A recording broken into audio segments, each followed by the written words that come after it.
Welcome to Fiction Audiobooks. If you enjoy the content, like and subscribing would be greatly appreciated. If you have any recommendations for novels, comment below. Please join my Patreon at https://www.patreon.com/fictionaudiobook. Chapter 108, Chapter 109, The Mirror's Test. In an instant, all the hair on Dudley's body stood on end, and he felt his entire being stiffen. He didn't know why, but he felt genuine terror. This monocle, this scene, he seemed to have seen it somewhere before. Extremely terrifying. Very terrifying. Amon. This name suddenly appeared in Dudley's mind. Immediately, his brain felt a sharp pain, preventing him from thinking about any information related to this name. You're not him. Dudley's face was pale, but he finally calmed down. That person couldn't possibly appear here. Oh. Really? Why do you think I wouldn't appear here? The Dudley said, examining Dudley with interest. You've only read my fear, but you don't understand where this fear comes from. You're just blindly imitating, at most giving me a momentary fright. Dudley looked at the Dudley wearing the monocle across from him and said slowly. He was certain that the person opposite wasn't Amon. That person would never appear here, no matter what. Fine. Dudley removed the glasses. One last time, go back now, there's still time. He said. After I get the Philosopher's Stone, I'll go back. Dudley said. Then. Dudley raised his right hand, habitually reaching into his pocket to draw his wand, but suddenly discovered his pocket was empty. Dudley's gaze focused, noticing this action from his opponent. The corner of his mouth immediately curved up as he smiled and said, Sorry, I didn't bring a wand. The Dudley's expression changed, obviously not expecting such a situation. Dudley came here without bringing a wand, is this something a wizard would do? However, Dudley wasn't completely helpless. His expression shifted slightly as he directly chanted a spell at Dudley. Petrificus totalis. The Dudley's magic was almost instantly cast, shooting directly at Dudley. Bribe. Dudley reacted quickly, directly taking a stone from his pocket and throwing it at the opposite Dudley. His Beyonder ability instantly activated, weakening the power of this spell. Protego. Dudley didn't have time to dodge, nor did he plan to dodge. Bang. The spell hit Dudley's body but was intercepted by an invisible barrier, having no effect whatsoever. The spell's power is average. Dudley's gaze flashed as he quickly judged this Dudley's strength from the spell just cast. Incendio. Dudley cast another spell. This time, Dudley also threw out a stone, continuing to activate the weakening power of bribery. Flames instantly attacked, but Dudley didn't even need to use magic to intercept them, he directly charged forward. Average magical power, plus the briber's weakening effect, greatly reduced his spell power. Stupefy. Petrificus totalis. Immobilis. Dudley continuously cast spells, but all were significantly weakened by Dudley's bribery weakening ability. No matter how fast that Dudley's casting speed was, he couldn't deal effective damage to Dudley. I think I understand now. After this battle, Dudley had basically figured out this Dudley's situation. He's using spells I've used before or can use, meaning his abilities are all copied from me. I can cast spells without a wand, so he can too. But when I cast spells without a wand, I usually use Hermes language, which increases my spell power. But he doesn't know how to do this, meaning he can't copy the Hermes language I know. Besides that, he can't use the Beyonder abilities I activate. This is normal, after all, he can't create another Beyonder characteristic out of thin air. Overall, his spell casting speed, reaction speed, and spell power are all stronger than mine. From this perspective, this is a substitute who can perfectly display my current magical abilities. The strongest enemy has always been oneself, right? Unfortunately, he's facing me. Dudley analyzed his opponent's abilities while dodging attacks. If I'm not mistaken, the stronger the person who enters here, the stronger the copy becomes. At most, it shouldn't exceed Dumbledore's own strength. But he doesn't know that magical ability only occupies a small part of my overall strength. Stupefy. The opposite, Dudley, cast another spell. He seemed to have exhausted his tricks, using the same few spells over and over, all spells Dudley had learned. He couldn't cast any advanced magic beyond these. Protego. Dudley blocked this spell and steadied himself. Now, it's my turn. Dudley said with a light laugh. He hadn't fought back earlier because he wanted to probe this Dudley's situation. Now, he had almost completely figured out his opponent. Buzz. The next moment, a powerful aura of majesty was released from Dudley's body. The interrogator's dignity burst forth, directly making the opposite Dudley feel tremendous pressure. The spell that had already reached his lips was directly interrupted. bribe. Dudley threw out another stone, but this time he activated not weakening, but charm. This made the opposite. Dudley, who had just mustered the courage to attack Dudley again, suddenly feel strong affection for Dudley, making him completely unable to cast spells at Dudley. Reducto. Diffindo. Dudley released 2 spells in succession, giving his opponent no chance to retaliate. Under the suppression of powerful majesty, that Dudley found it very difficult even to cast defensive spells. He wanted to submit and no longer fight with Dudley. Boom, boom. Both spells hit Dudley's body, directly blasting that figure to pieces. Incendio. As if afraid that Dudley might fake his death, Dudley waved his hand and cast another flame spell, directly igniting all those fragments, destroying the other himself completely, leaving not even a trace behind. Finally resolved. The surrounding mist began to recede, and that Dudley had completely disappeared from this strange space. Too bad it was just a phantom without a spirit body. Otherwise, I could have used the interrogator's mental piercing and soul whip, making it easier to defeat him. Dudley said. He showed no mercy toward another version of himself. More than 10 seconds later, the surrounding mist completely dispersed, and Dudley returned to the previous circular room. On the platform not far from him, the ruby-like philosopher's stone glittered brilliantly. Chapter complete. Advanced chapters of all my stories. Exclusive novels and fanfics. Flexed Biceps community goal, 500 power stones unlocks a bonus chapter. Thanks for reading and supporting the story. Chapter 109, Chapter 110, The Stolen Stone. Dudley walked over and reached out to pick up the philosopher's stone, meeting no resistance whatsoever. The stone displayed a deep crimson hue, slightly cool to the touch, with mysterious and powerful spiritual energy constantly pulsing within it. So this is the philosopher's stone, so easily fallen into my hands.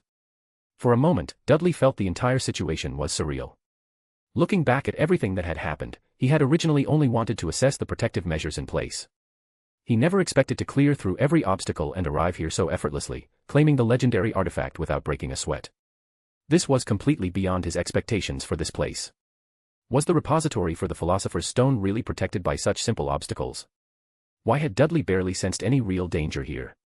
Instead, it felt like a final exam at Hogwarts, testing nothing more than first-year curriculum. Dudley didn't linger.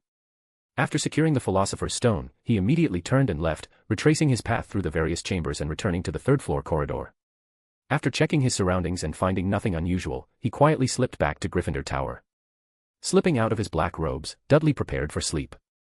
Beside him, Harry appeared to be caught in the grip of a nightmare, suddenly jerking upright and staring at Dudley with wide, terrified eyes. "Where did you go?" Harry asked, his voice still unsteady.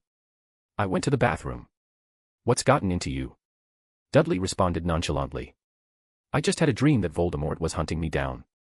He had countless followers in black robes surrounding him. "It was absolutely terrifying," Harry said, his words still quavering. "And then what happened?" Dudley inquired with genuine curiosity. Then their horses couldn't keep up with mine," Harry continued. Dudley's lips quirked slightly. "So Voldemort pursued you on horseback, his mount was slower than yours, and you managed to escape?" Harry nodded with complete seriousness. "How peculiar," Dudley remarked.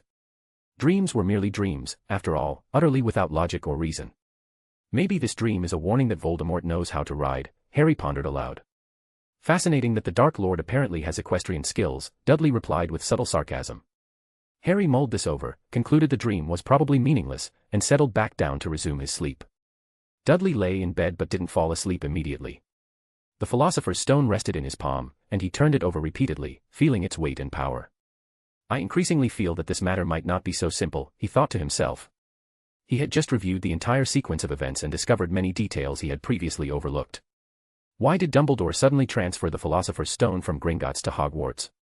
Did he foresee something, or did he discover something specific? Moreover, from my experience tonight, Hogwarts' protective capabilities aren't much stronger than Gringotts. In some aspects, Gringotts might even be superior.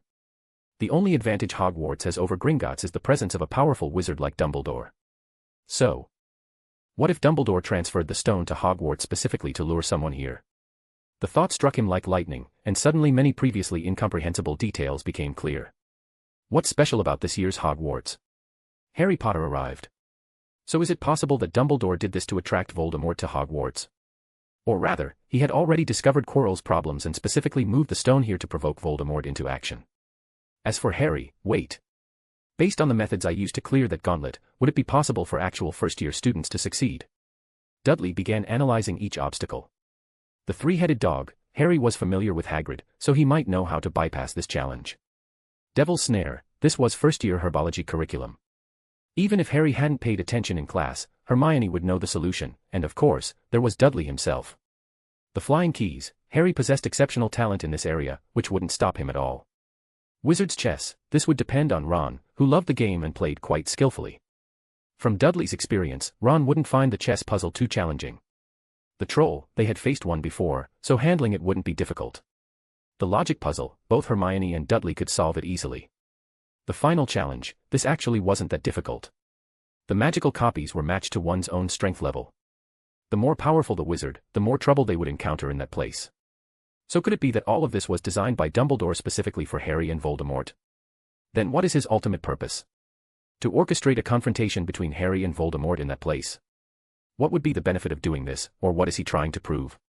Dudley frowned deeply. He had indeed uncovered some crucial information, but due to missing pieces in his knowledge, he couldn't see the complete picture.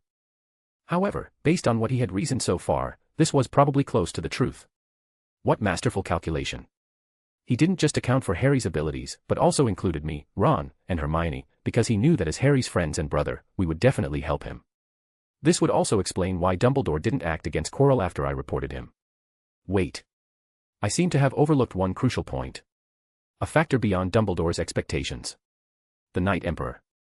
The appearance of the Night Emperor should have disrupted many of Dumbledore's arrangements. He asked me to help find evil influences. I always thought his target was Quirrell, but now it seems what he wanted me to help him locate might be the Night Emperor, not Quirrell. Because he knew about Quirrell's problems from the beginning and had sufficient confidence to handle them. What he truly feared was the suddenly appearing Night Emperor, a powerful existence he couldn't spy upon, a third-party force whose intentions he couldn't determine. Dudley's gaze grew distant as he stared at the canopy above his bed. Dumbledore, what exactly are you trying to accomplish? I don't like the feeling of being manipulated, and I don't like being arranged by others. Fortunately, I've now disrupted your arrangement. The Philosopher's Stone is in my hands, Quirrell can no longer succeed, and Harry will never venture behind that trapdoor. Before, you watched us perform. Now, it's my turn to watch your performance. Professor Dumbledore, don't disappoint me. Chapter complete. Advanced chapters of all my stories. Exclusive novels and fanfics. Flexed Biceps community goal, 500 Power Stones unlocks a bonus chapter. Thanks for reading and supporting the story. Chapter 110, Chapter 111, Winter Schemes. The next day, Dudley placed the Philosopher's Stone together with the Trunsoist brass book, storing them in his clothing pocket. The high status of the brass book could counteract divination and other mystical tracking methods.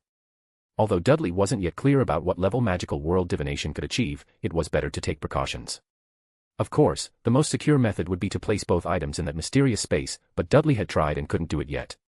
He might be able to do it after his strength increased, perhaps after reaching mid-sequence, though it was also possible he might never be able to do it.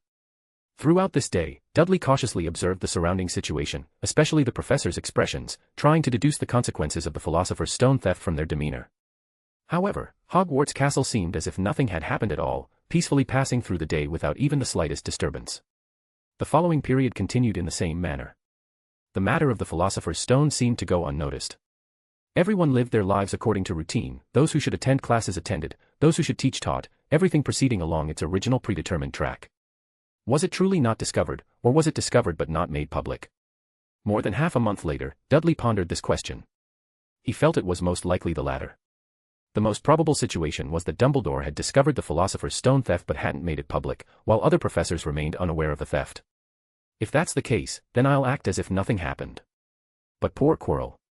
When he goes through all those obstacles and reaches that final platform only to find nothing there, his expression will surely be spectacular, Dudley thought to himself. After entering December, it meant Christmas was approaching. One morning in mid-December, upon waking, the entire Hogwarts castle was covered in heavy snow. The snow on the grounds reached almost knee-deep, the lake surface had frozen into hard ice, and many students ran to the lake to skate before being chased back by Hagrid. There were magical creatures under the Black Lake. It would be terrible if something happened. At this stage, everyone had little interest in studying, and all were anticipating the arrival of the holidays. Harry, are you going back for Christmas, or staying at Hogwarts? Dudley inquired. Harry thought for a moment. He didn't want to return to Privet Drive for Christmas, but Dudley might want to go back, so he felt conflicted. Why don't you both stay? I'm not going back either. My parents went to Romania to see my brother Charlie, so Fred and I aren't going back this year either. If you two leave, how boring would Hogwarts be for me? Ron said. Harry said nothing, glancing at Dudley. Then we won't go back. We'll return during summer vacation, Dudley said. Whether to go back or not didn't make much difference. Dudley actually preferred staying at Hogwarts. After all, good drama could unfold here at any time, and he didn't want to miss it. Scottish winters were long and cold. Whether in the common rooms or the Great Hall, Hogwarts had roaring fires burning, but the drafts through the corridors still made everyone feel bone-chilling cold. In the afternoon, they had a potions class. The unfortunate thing was that due to the extreme cold, the white steam rising from the cauldrons made it almost impossible for everyone to see clearly what stage their potions had reached, causing most people's brewed potions to fail to meet Snape's requirements. Only Dudley, Hermione, and a few others successfully brewed the required potions.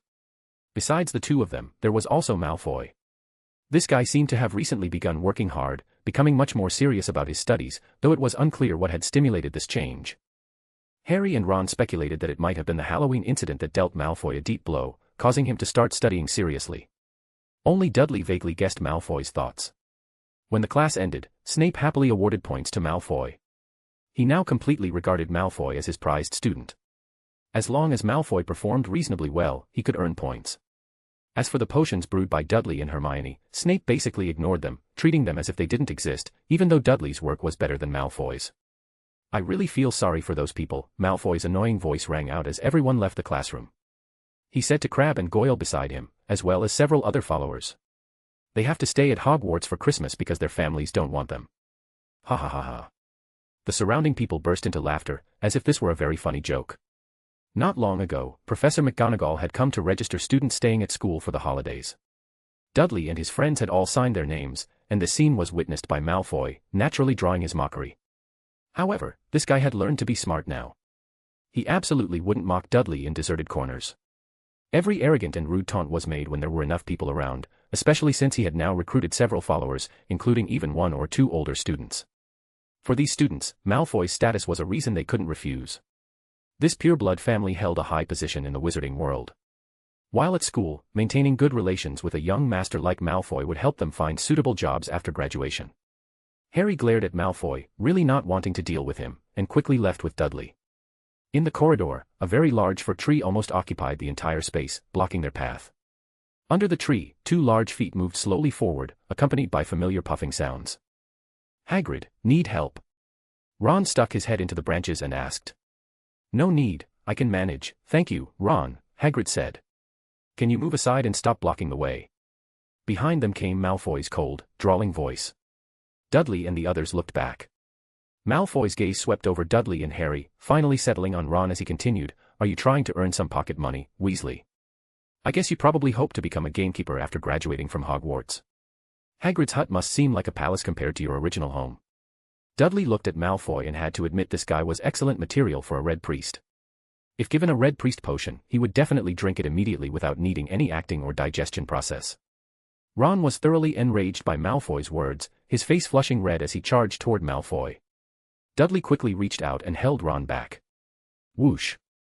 Not far away, Snape appeared at the classroom door as if by teleportation. He seemed to have been hiding at the classroom door watching outside. Seeing Ron about to attack Malfoy, he immediately appeared.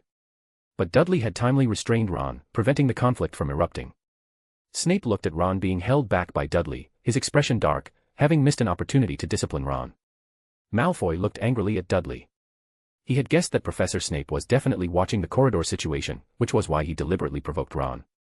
He also knew that Dudley and Harry had better emotional control, so he hadn't spoken to them but instead provoked Ron. He just hadn't expected that Dudley would see through all of this and timely prevent the conflict. What are you doing? Snape said, looking for trouble. We're waiting for Hagrid to pass through here, Dudley said with a calm expression. Professor Snape, sorry, excuse me, Hagrid said. Snape glared at Dudley, really unable to find a reason to discipline him, snorted, and left with a wave of his hand.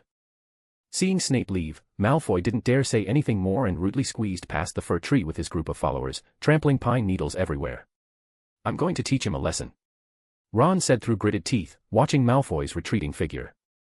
Someday, I'm going to teach him a harsh lesson. I really hate both of them. Harry said. Malfoy and Snape. Before coming to school, I never thought I could hate two people so much, even more than. At this point, Harry suddenly paused and stopped. Even more than. Dudley looked at Harry. Ah, hee. Harry showed a sheepish smile. All right, I understand. Dudley nodded. I didn't mean it that way, Harry quickly said. It's fine, I understand, Dudley said. What are they talking about? Hermione asked with a puzzled expression. Ron shook his head. He didn't understand either. Wingardium Leviosa. Dudley drew his wand and cast a levitation charm. Hagrid immediately felt the weight on his shoulders lighten considerably. Thank you. Hagrid looked enviously at the wand in Dudley's hand. You're welcome. Are you taking it to the Great Hall? Dudley said while directing the fir tree to float toward the Great Hall. His use of the levitation charm could now be described as masterful.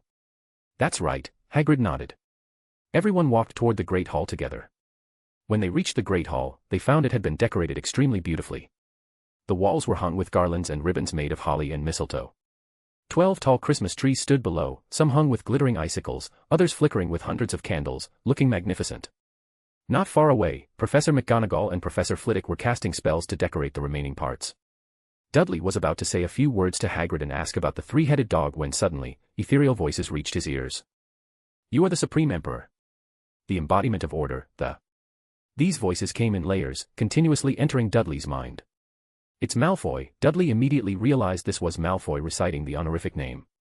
I'm going to the bathroom, Dudley said to the group and turned to run toward the bathroom. Chapter complete. Advanced chapters of all my stories. Exclusive novels and fanfics. Flexed Biceps community goal, 500 Power Stones unlocks a bonus chapter.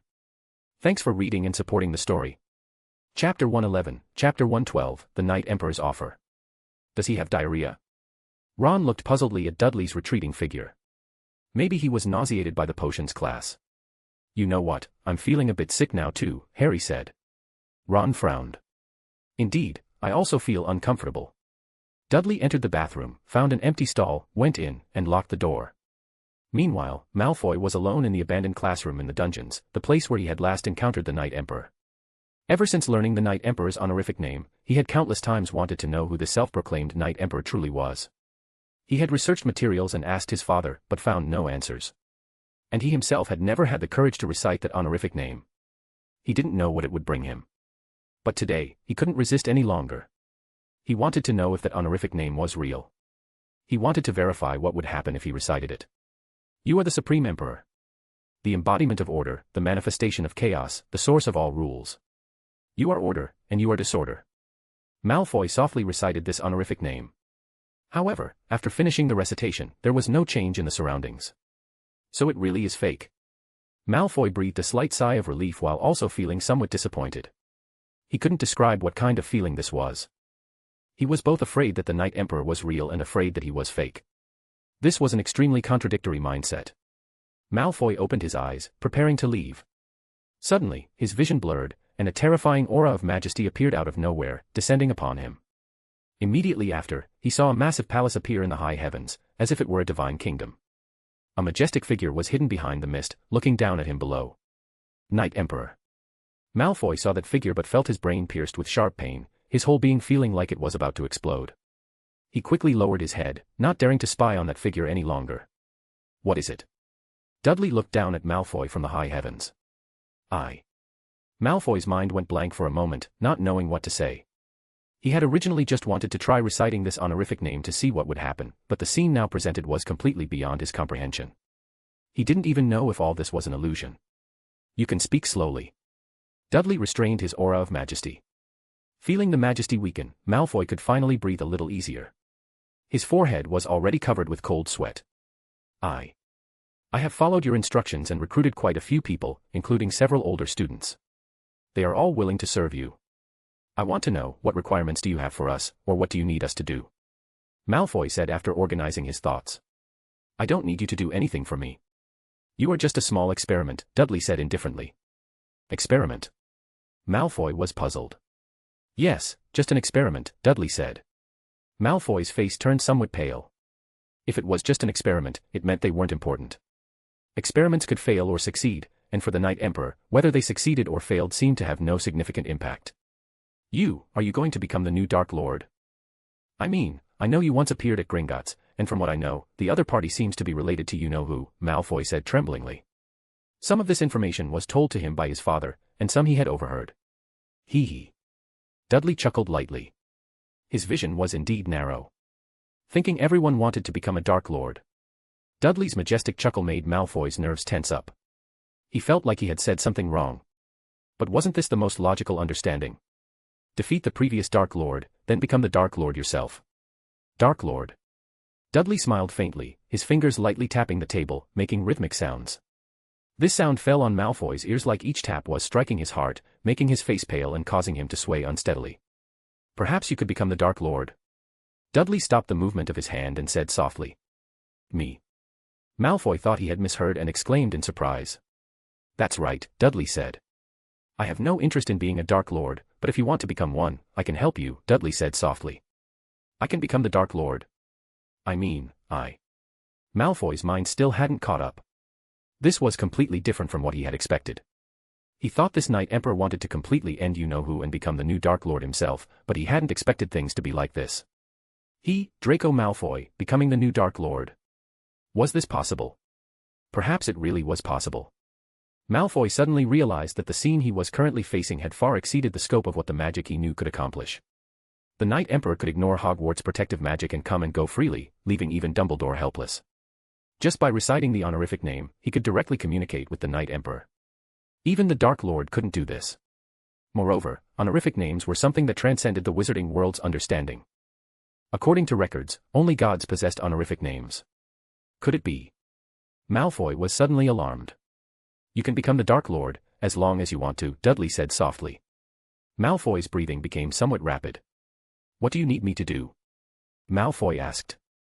The Knight Emperor couldn't help him for no reason. If so, the other party must have some purpose.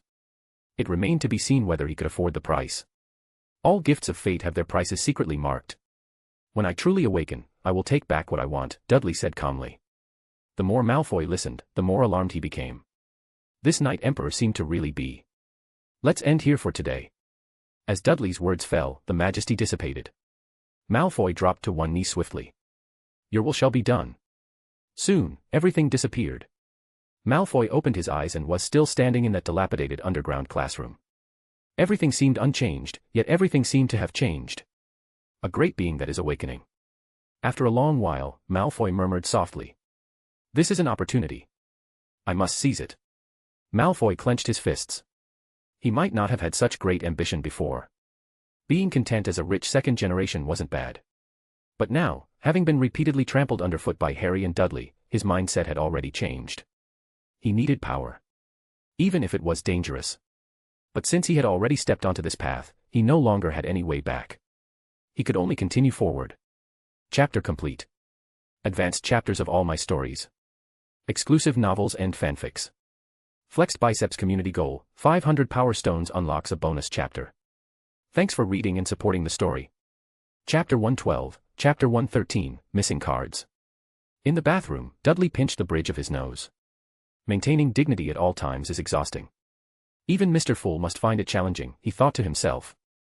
He reviewed his conversation with Malfoy. Some parts had been mediocre at best. Compared to Mr. Fool's masterful performances, he still had much to learn. But this wasn't a major concern. After all, the Fool dealt with seasoned veterans, while Dudley only faced an 11-year-old child. Deceiving Malfoy was relatively simple. Besides, even if the deception failed, he wouldn't lose anything significant. I wonder what Malfoy will do next. This should be entertaining to watch, Dudley mused with a slight smile. His father was once Voldemort's follower, and now I'm manipulating his son into becoming the next generation Dark Lord. The irony is delicious. He felt like someone who thrived on drama. Wherever there was a good show, he didn't want to miss it. He pressed the toilet flush, and in the rushing sound of water, Dudley ended the mystical communication. The bathroom stall felt suddenly ordinary again, a stark contrast to the divine authority he had just wielded. In the Great Hall, Harry asked with concern, "Why were you gone so long? Did you eat something bad?" "My stomach's bothering me." "Might have been the fumes from potions class," Dudley said casually. "I knew potions class was the problem. I'm feeling queasy too. Do you think Snape wants to harm us? Maybe he secretly poisoned something," Harry said. Ron's face went pale. "If he poisoned us, we'd never detect it." Not only would we miss it, but even if we died, it could look like an accident, Dudley added. Harry and Ron's faces turned ashen. They genuinely believed Snape capable of murder. Relax, I was joking. Professor Dumbledore is still here. If Snape poisoned us, Dumbledore would definitely discover it, Dudley said. That's true, but we should still be careful, Harry said, breathing easier though his face remained pale. Ron nodded vigorously. Snape was their #1 enemy. The day before Christmas, Hermione said goodbye to Dudley and the others. She was going home for the holidays. At Ron's request, Hermione promised to bring them gifts when she returned. Dudley had already informed his family that he and Harry wouldn't be coming home for Christmas. His mother was clearly disappointed, though she wrote in her letter that Dudley baby has grown up and can spend Christmas by himself, which made Harry shake his head in amusement. If your parents knew how incredible you are at Hogwarts, they'd be thrilled, Ron said to Dudley. Dudley and Harry exchanged glances. Aunt Petunia might be happy, but Uncle Vernon, that's harder to predict, Harry said. As long as they don't object, that's enough. I don't want them too involved in the wizarding world, Dudley replied. Ron seemed to understand and didn't press further. On Christmas Eve, Hogwarts prepared a magnificent feast. All the students remaining at school enjoyed the celebration and played until very late before retiring. The next morning, when Dudley woke up, Harry was already unwrapping presents. Look, Dudley. You received so many gifts, Harry said excitedly. Dudley glanced at the foot of his bed and saw quite a collection of wrapped packages. Most are from Aunt Petunia. Poor Hedwig must be exhausted from all the deliveries, Harry observed. She actually sent this many? Dudley was genuinely surprised. The gifts included toy guns, pastries, new clothes, and hats, everything imaginable. Aunt Petunia sent me a hat too. It's actually quite nice, Harry said with a genuine smile. He had expected no gifts at all, so receiving anything, especially something that wasn't Uncle Vernon's old socks, was cause for celebration. Wait, there's also a deck of tarot cards here. Who sent this? Harry suddenly said. What? When Dudley heard tarot cards, his expression immediately tensed. The last time, the Trunsoist brass book had been hidden among his birthday gifts. Dudley immediately focused on the deck in Harry's hands. The packaging appeared intact, showing no signs of tampering. Probably from Aunt Petunia. Maybe she thinks we're learning tarot divination. Harry said, offering the cards to Dudley. Possibly. Dudley took a deep breath and accepted the deck, opening it slowly and carefully. The tarot cards were beautifully packaged. From the outside, they looked unopened. Dudley unwrapped them gradually until he revealed the cards inside. Exquisite. And completely ordinary. This was just a normal deck of tarot cards with nothing unusual about them. Do we need to learn tarot divination later? Harry asked Ron. Ron frowned. I know there's a divination class, but I'm not sure if it involves tarot cards. Probably does, though. He wasn't particularly interested in divination, considering it mystical nonsense and unreliable. Dudley listened to their conversation while examining the cards in his hands. This was indeed just an ordinary deck. He breathed a sigh of relief. This should have nothing to do with that other world. When he'd heard tarot cards, his pulse had quickened, fearing some strange artifact might be hidden inside. After all, the Trunsoist brass book had accompanied him, so bringing 1 or 2 tarot cards wasn't impossible. Wait, the Trunsoist brass book came with me. Could it be because I was carrying it when I traveled back? Dudley pondered. Is it possible I was carrying other things at the time? Sealed artifacts, perhaps. And when I discovered the brass book, it was in my birthday gifts, not on my person. That means when I traveled back, the items I brought might have appeared with spatial deviations, not necessarily on my body. This realization made Dudley feel he had overlooked many things. He should have carefully searched his room at the time to check for other items. Unfortunately, he had been overwhelmed by the joy of returning, and later, due to Wizarding World affairs, he hadn't considered this possibility. Now it seemed he had indeed been careless. Perhaps what traveled back with him wasn't just the Trunsoist brass book. Seeing Dudley lost in thought, Harry took the tarot cards and began examining them himself. The artwork was exquisite, each card fascinating to look at. Wait, that's not right, Dudley. This deck is missing 2 cards, Harry suddenly said. What? Dudley startled. Which 2 are missing? Dudley felt his breathing quicken. Missing, the Emperor, and Judgment. Chapter complete. Advanced chapters of all my stories. Exclusive novels and fanfics. Flexed Biceps community goal, 500 Power Stones unlocks a bonus chapter. Thanks for reading and supporting the story. Chapter 113, Chapter 114, Missing Cards. Dudley quickly took the tarot cards from Harry's hands and pulled out all the major arcana cards, indeed finding that 2 were missing. The Emperor in judgment, Dudley said softly, his expression somewhat uncertain. What's wrong? Aren't there just 2 cards missing? Ron came over. Is there a problem? Harry was also somewhat puzzled. He felt Dudley's reaction was a bit severe, but these were just 2 missing cards. It shouldn't be that serious, right? Did Dudley really like this deck of tarot cards so much that missing 2 made him feel terrible? It's nothing. I was just thinking that since these are new cards, how could 2 be missing? Maybe someone stole them. Dudley restrained the expression on his face and said. That shouldn't be the case. Hedwig delivered these.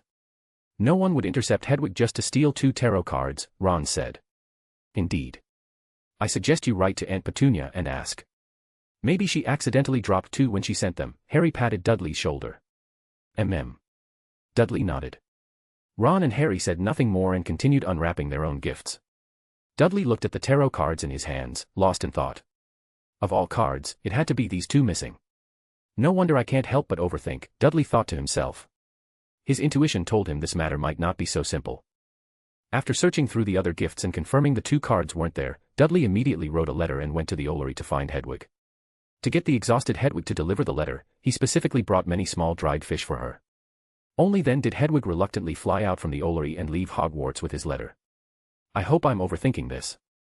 Watching Hedwig's figure disappear into the vast snowy landscape, Dudley thought to himself. In that world, Emperor Russell had once created a deck of tarot cards called the Cards of Blasphemy, with each card representing a pathway to godhood. The 2 sequences Dudley possessed corresponded to the Emperor and the Judgment cards. The fact that these 2 cards were missing from the tarot deck he received today couldn't help but make Dudley vigilant. When he returned to the dormitory, Dudley had been thinking about the tarot cards. Walking to his bed, he suddenly felt the dormitory was unusually quiet. Did they go out? Seeing no sign of Harry and Ron in the dormitory, Dudley was somewhat puzzled. Many open gifts were scattered on the beds, including sweaters sent by Ron's mother. Not only did Harry have one, but Dudley also had one with a large D on the front, cementing his nickname as Big D. Suddenly, Dudley frowned. He felt something wasn't quite right about the dormitory. He was too familiar with this place, so much so that even the slightest disturbance could trigger Dudley's spiritual intuition. As an interrogator, his abilities had additional bonuses within his jurisdiction, especially in places he was familiar with. Dudley's gaze swept across the entire dormitory. His eyes narrowed slightly as he activated his spiritual vision. Everything around him immediately became clear. Some magical items revealed their original traces under Dudley's gaze, but what made Dudley feel strange was that he didn't discover anything unusual. Everything was the same as usual. Something is definitely wrong.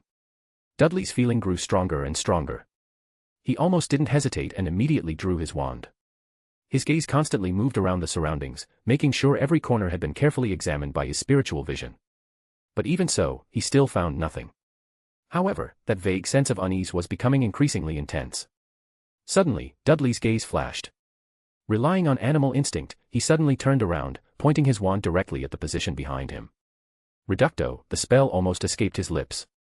At the same time, a hand suddenly appeared in midair, reaching toward Dudley. Don't. It's me. A familiar voice suddenly appeared. Dudley's gaze focused, and the spell about to be cast was immediately interrupted. Actually, when that hand appeared, he had already realized there was no danger. He recognized the sleeve of Harry's pajamas. Whoosh! Ron and Harry appeared out of thin air, and a liquid-like robe fell at their feet. You scared me to death. We were originally planning to play a prank, but we didn't expect you to discover us, Harry said with a pale face. Just now, he felt like Dudley's eyes wanted to kill both of them. Good thing we didn't ambush you, otherwise. Ron didn't dare imagine what would have happened next. Big D was still Big D after all. What were you doing? Dudley glanced at the 2, then at the transparent, liquid-like robe on the ground. Harry received an invisibility cloak. We don't know who sent it. There was a note inside saying, this thing belonged to Harry's father and telling him to use it well. After Ron finished speaking, he handed Dudley the note from the invisibility cloak. It's Professor Dumbledore. Dudley immediately recognized Dumbledore's handwriting. Obviously, Dumbledore didn't intend to hide anything. I also guessed it was Professor Dumbledore, Harry said. We were just trying out the invisibility cloak. Guessing you'd be back soon, we wanted to play a prank on you. We didn't expect you to still discover us. Is this the invisibility cloak's effect that poor? Ron said. Not poor at all. Dudley shook his head.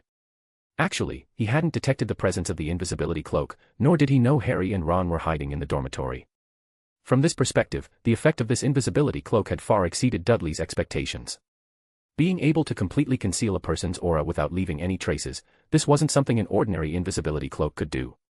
Even Dudley's spiritual vision hadn't detected any abnormalities.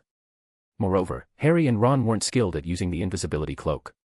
After becoming invisible, their gazes were definitely focused on Dudley, and they were thinking about how to prank him. In such circumstances, this would trigger Dudley's spiritual intuition.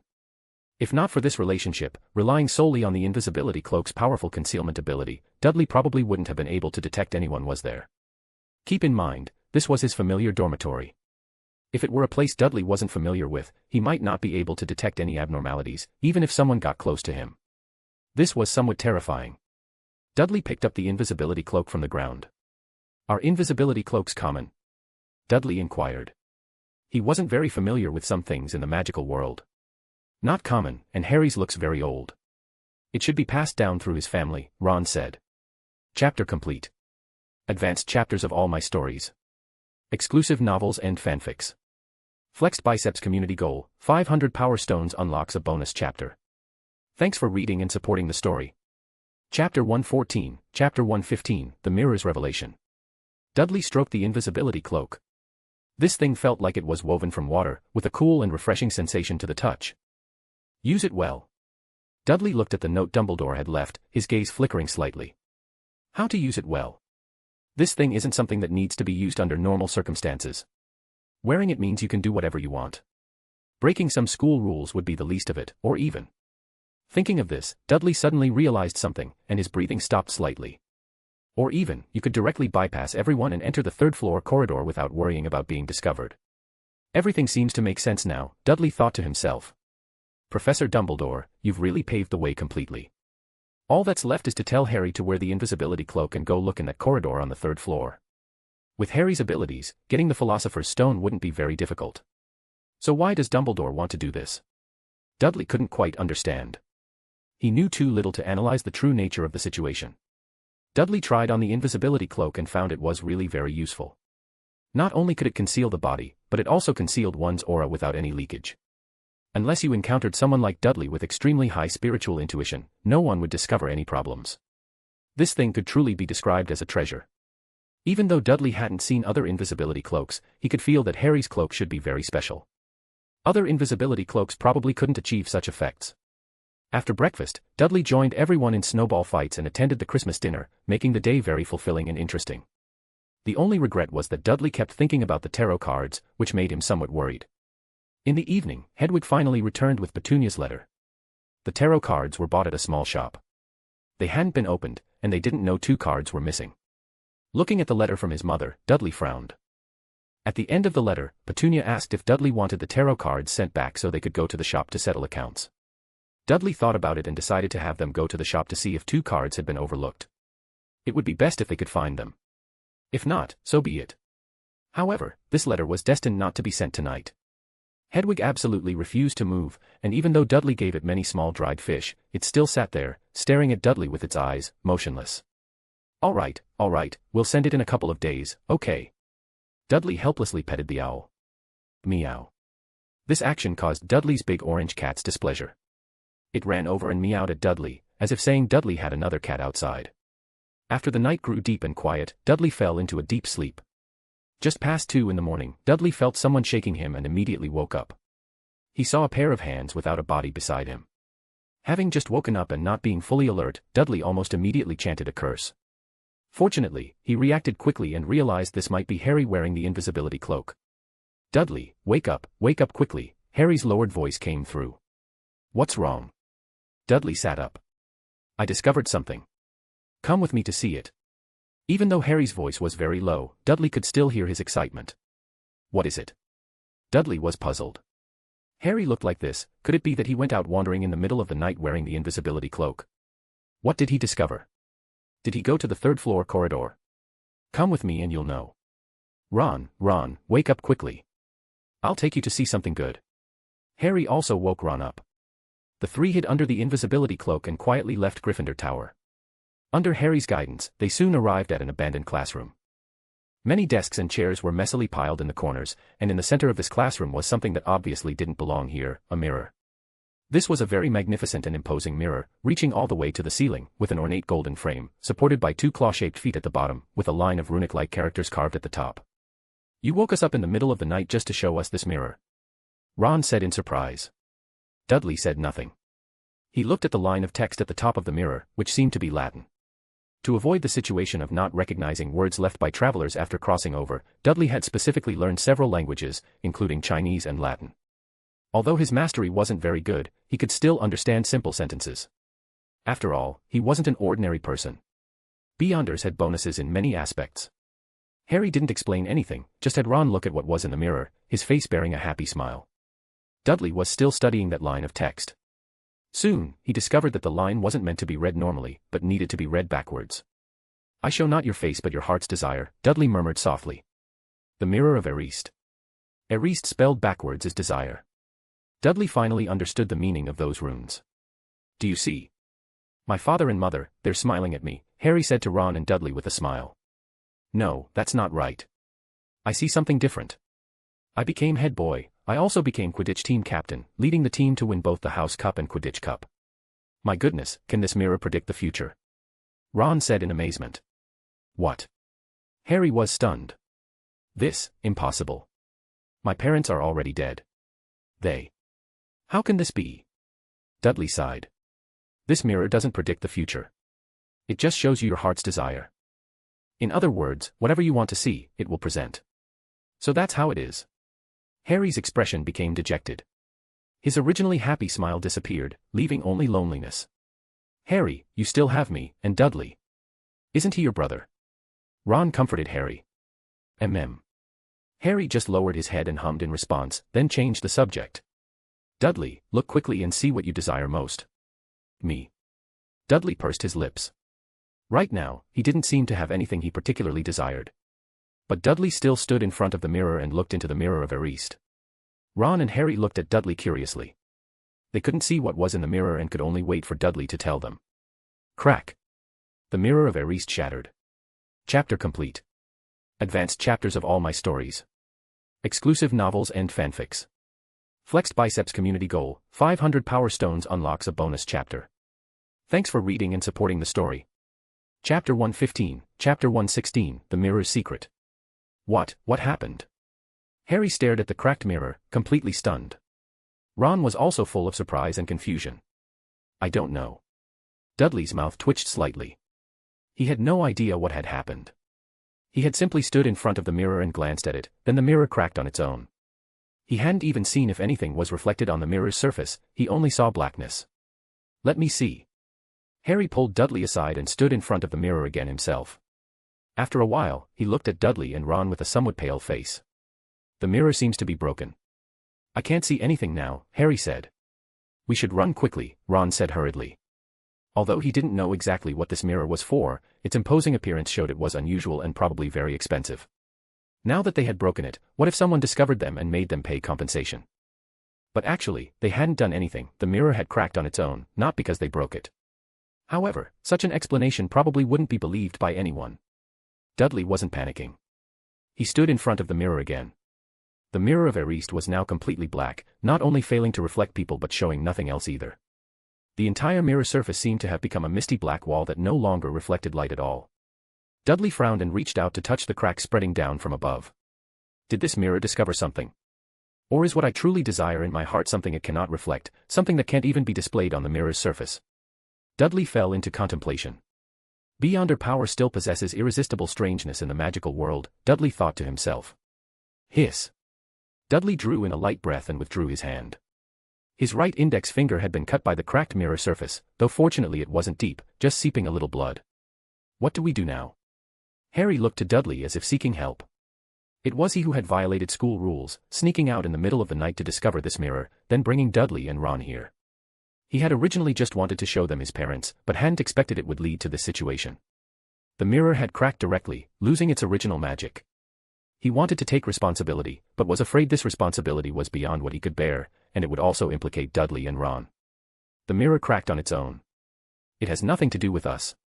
Let's go, Dudley said simply and directly. Without giving Harry time to react, he picked up the invisibility cloak from the ground, covered the three of them, and left the abandoned classroom. After returning to Gryffindor Tower, Dudley said to Harry and Ron before going to bed, "Forget about that mirror. It cracked on its own and has nothing to do with us, understand?" Ron immediately nodded. Harry still felt a bit guilty, but wasn't foolish enough to want to take responsibility for the mirror's damage. As Dudley said, none of them had touched the mirror, it had cracked on its own, which couldn't be blamed on them. Thinking this way, Harry immediately felt much better and no longer worried about the mirror issue. He just felt some regret that he wouldn't be able to see his parents anymore. When they smiled at him, it had been so warm, he had never felt as happy and joyful as in that moment. The three gradually fell into dreams. After an unknown amount of time, Dudley suddenly felt he was being watched, causing his consciousness to immediately awaken. Who is it? He looked around. There was no one here, just an empty room. I'm not in the dormitory. Dudley frowned, then quickly understood his current state. I'm still in a dream, just maintaining my consciousness. Dudley looked around. This was a very unfamiliar space, he was certain he had never been here before. It wasn't very large, about half the size of a classroom, surrounded by black walls of indeterminate material. Soon, Dudley's gaze fell on the wall about 5 meters away, where there seemed to be a door embedded in the wall. But this door was different from ordinary doors, it was very tall, reaching directly to the room's ceiling, giving a strange feeling. Dudley slowly walked toward the door. He felt that the watching gaze seemed to come from behind that door. The door was black. Dudley couldn't clearly see anything from the side, only discovering after approaching that the door seemed to be semi-transparent. After taking 2 more steps, Dudley finally stood before the door. At the same time, he finally clearly saw what was behind the door, causing his expression to change immediately. A white-haired old man stood behind the door, his withered palm gently brushing over the door's exterior. His gaze, through half-moon glasses, carefully examined a crack on the door, as if trying to smooth it with his palm. Dumbledore. Dudley looked at the scene before him in surprise. Outside the door, besides Dumbledore, was the abandoned classroom they had just left. Everything was exactly the same as when they left, with the only difference being the addition of an old man. How could it crack? Dumbledore murmured softly. Dudley held his breath, watching the scene outside the door. The mirror world. Dudley almost immediately thought of this. He just hadn't expected that in this magical world, he would have the opportunity to enter the mirror world.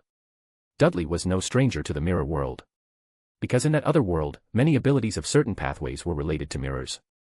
In mysticism, mirrors were often given symbolic meaning as passages to another realm, mostly associated with horror and terror. Strictly speaking, the mirror world wasn't a real world, it was more like a collection of doors connecting different mirrors and different mysterious realms. If one got lost inside, they might directly appear in the abyss or even among the stars. Descriptions of the mirror world surfaced in Dudley's mind. But he wasn't currently in that other world, he was in the magical world. The mirror world here probably had different meanings from the mirror world in that other reality. But regardless, Dudley entering this mysterious mirror world in his dream gave him a taste of horror. As if he had returned to that world constantly filled with mutation, loss of control, and danger.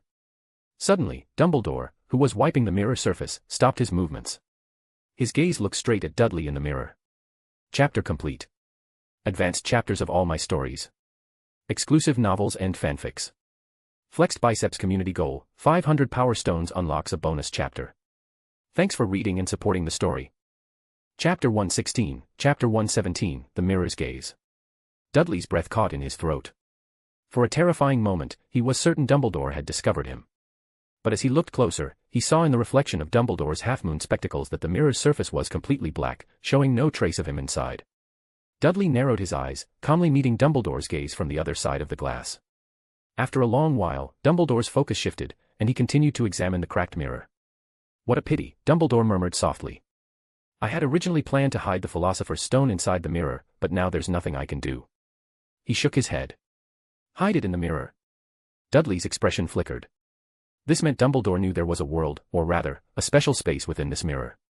But the current situation seemed to be that because the mirror was damaged, Dumbledore could no longer perceive the space within, and thus couldn't hide the Philosopher's Stone inside. Dumbledore can't perceive it, but I can, even though it's in a dream, Dudley thought. Perhaps this space can be utilized. Thinking of this, he immediately turned to examine the small, dark space.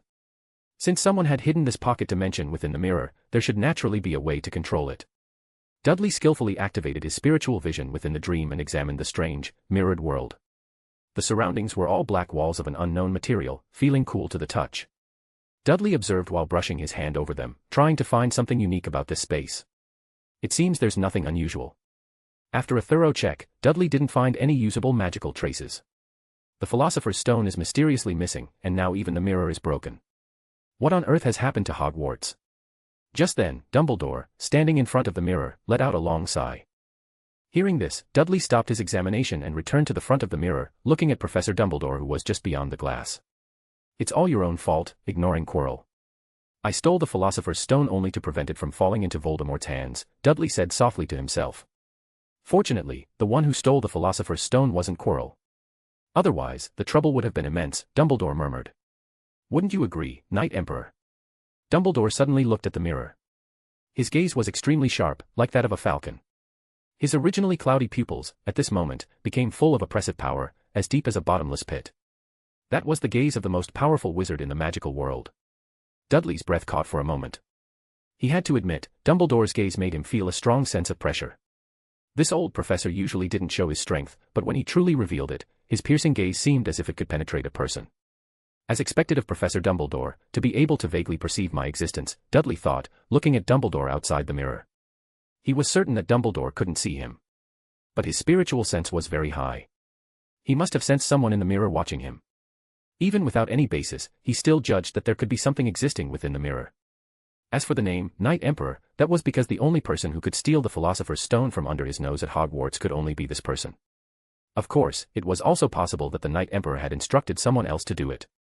But, the Philosopher's Stone was most likely in the Knight Emperor's hands now. Dumbledore slowly approached the mirror. He stared into its dark surface, walking step by step until his face was almost pressed against the glass, his breath forming a layer of mist on it. "I know you can hear me, Knight Emperor. Given that you previously saved Harry at Gringotts, I will tentatively consider you not an enemy. I can even let the matter of you stealing the Philosopher's Stone go. But if you dare to lay a hand on the children in this school, believe me, I will make you pay the price." Dumbledore looked into the mirror.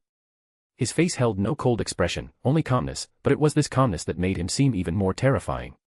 Dudley looked back at Dumbledore, the corners of his mouth slightly curving up. "Well, it's not like I ever planned to harm the children of Hogwarts.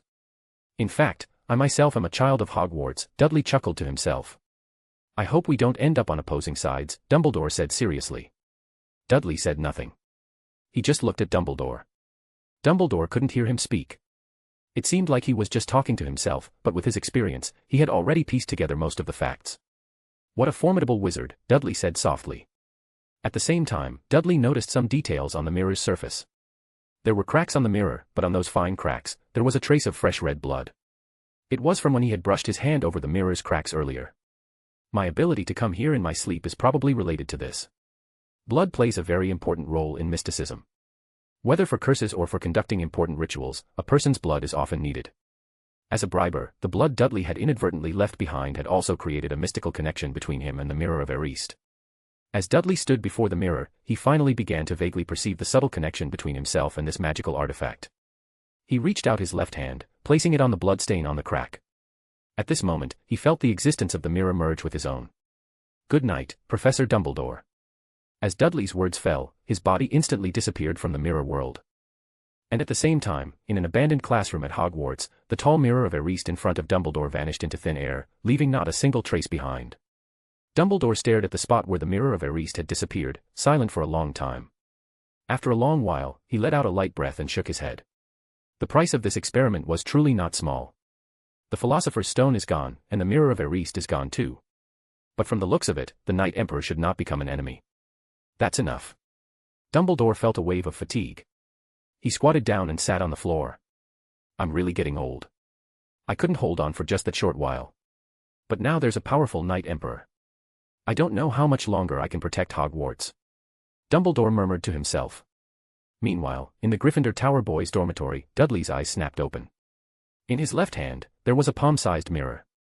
Chapter complete. Advanced chapters of all my stories.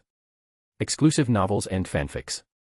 Flexed Biceps community goal, 500 Power Stones unlocks a bonus chapter. Thanks for reading and supporting the story. Want more? Check out my other stories. Chapter 117, Chapter 118, The Mirror's New Purpose. The Mirror of Erist. Looking at the mirror in his hand, Dudley's gaze tightened slightly. Everything that happened in the dream was still vivid in his mind. If he hadn't just woken up in his own bed, Dudley would probably have thought that everything that had just occurred had happened in reality. The intersection of dream and reality, Dudley mused, playing with the small mirror in his hand. It was much smaller than before. The surface still had fine cracks, but it could now reflect images and was no longer pitch black. It seems I've seen a similar mirror somewhere before, Dudley thought to himself.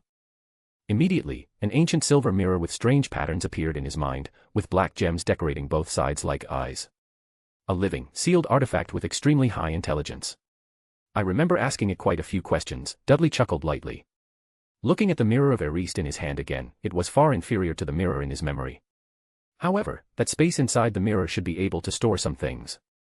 Thinking of this, Dudley picked up the mirror, released his spiritual power, and it slowly enlarged until it could reflect his entire face. He thought for a moment, holding the mirror in his right hand while his left hand reached into his clothing pocket and grasped the Philosopher's Stone.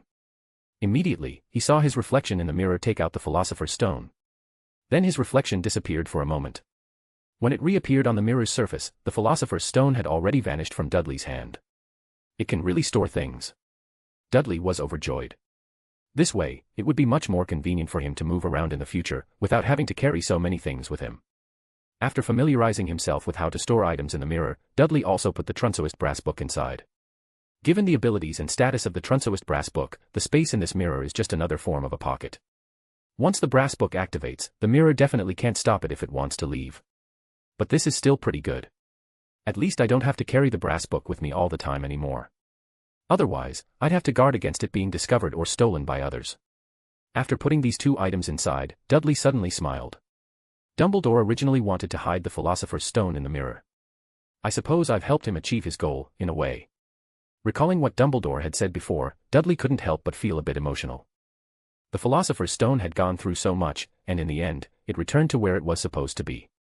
I haven't had time to study the Philosopher's Stone yet. This thing should have many wonderful uses, most likely not just turning metal into gold.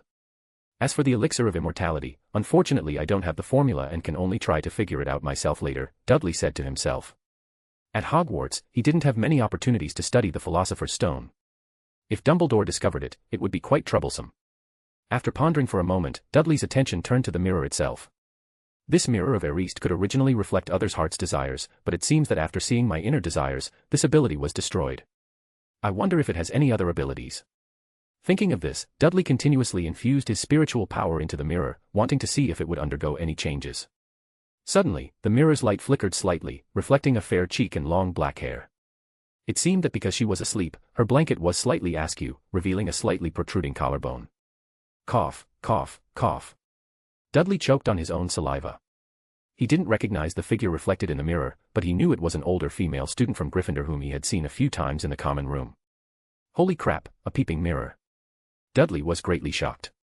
From the mirror's angle, he could tell that this should be a mirror placed on that female student's bedside table, and this mirror was facing her bed.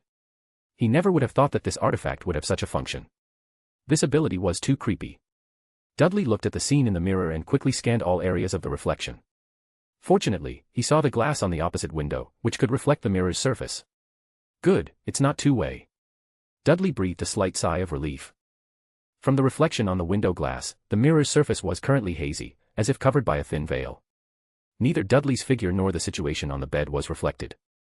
He adjusted the mirror of Ariste's angle and found that no matter how he changed it, this new mirror could only see in one fixed direction. Dudley calmed down and tried to continue controlling the mirror of Ariste. He needed to know its limits. Soon, the images on the mirror began to change, with scene after scene constantly appearing, all within Hogwarts. And only where there were mirror surfaces could the mirror of Ariste reflect them, which also included reflective glass and water surfaces. After some examination, Dudley could confirm that this mirror could reflect a range of about a few dozen meters. Further away, the images it reflected would become blurry until they were completely unclear. Moreover, the mirror's angle could not be adjusted, meaning what that other mirror surface could see was what Dudley could see. He couldn't see other things by adjusting the angle. In other words, there were significant blind spots. Of course, Dudley could circumvent this by switching to other mirror surfaces, but if there were no mirrors around, then Dudley would see nothing. After finishing his experiment, Dudley felt this mirror was somewhat useful, but not very. After all, it couldn't see very far, and the angle couldn't be adjusted. It was good for peeping, but was Dudley that kind of perverted person? Of course not. After playing with the mirror for a while, Dudley shrank it and put it in his pocket. This thing could just be used as a storage bag. After using a truly good mirror, the mirror of Ariste always feels a bit lacking. Alas, it's hard to go from extravagance to thrift, Dudley thought to himself. The mirror in his memory was much more useful than the mirror of Ariste. Unfortunately, that mirror didn't seem to be his. He had only borrowed it a few times. If that mirror had traveled through with me, it would have been much better. This magical world would no longer have any secrets for me. Dudley looked at the time. It was still early, so he decided to continue sleeping. And on the other side, Professor Dumbledore was still in that dilapidated classroom. For him, this night was destined to be a sleepless one. Chapter complete. Advanced chapters of all my stories. Exclusive novels and fanfics. Flexed Biceps community goal, 500 Power Stones unlocks a bonus chapter. Thanks for reading and supporting the story. Want more? Check out my other stories. Chapter 118, Chapter 119, The Watcher. The next day, it was still the Christmas holidays. Dudley's day was extremely leisurely, spent petting his cat and reading a book in the common room. Since many people had gone home for the holidays, Dudley managed to grab the soft, comfortable chair near the fireplace, enjoying the roaring flames in the hearth.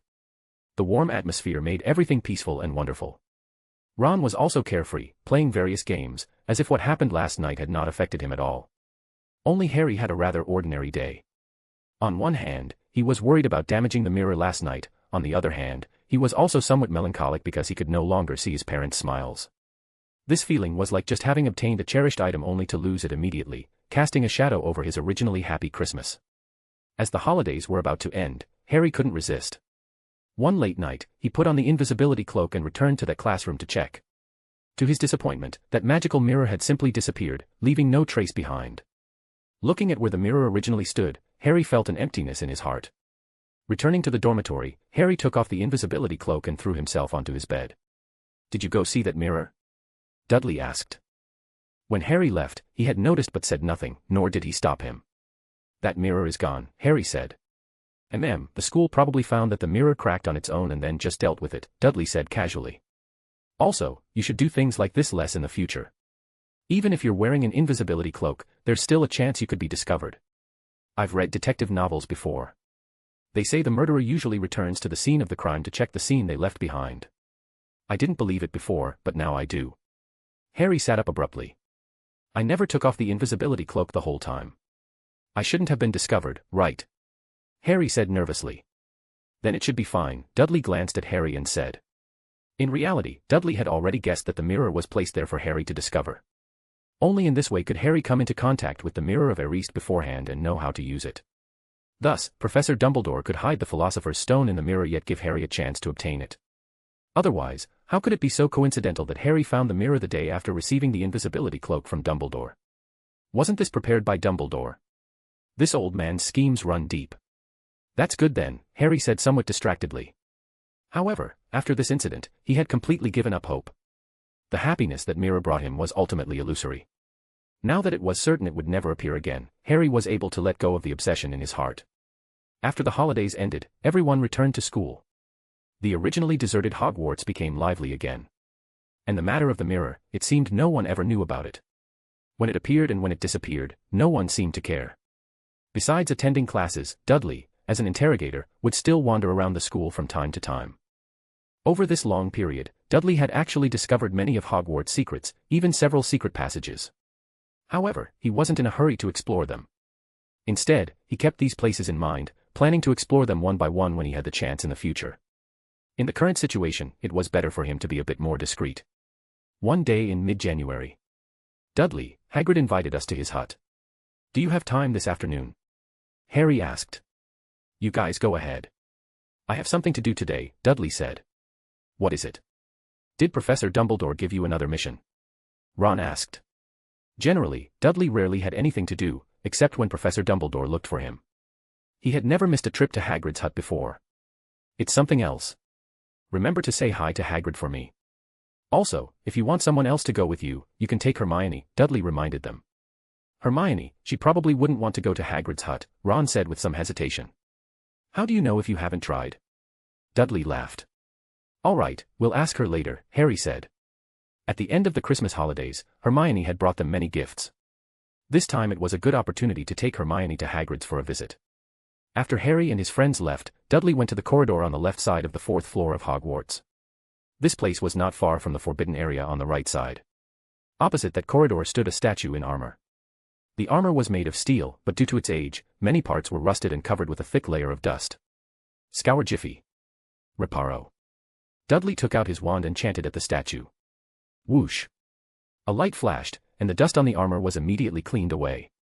At the same time, some damaged parts were repaired to a certain extent. However, this kind of thing obviously couldn't be completely fixed with just one spell. There were still many damaged areas with a dull luster. Then, Dudley took out the prepared tools and began to polish the armor. After a short while. What are you doing? The caretaker, Filch, appeared behind Dudley at some point, looking at him with a dark expression. I'm polishing the armor on the statue, Dudley said without hesitation. Filch's mouth twitched. Of course, he could see what Dudley was doing. He was asking why Dudley was doing it.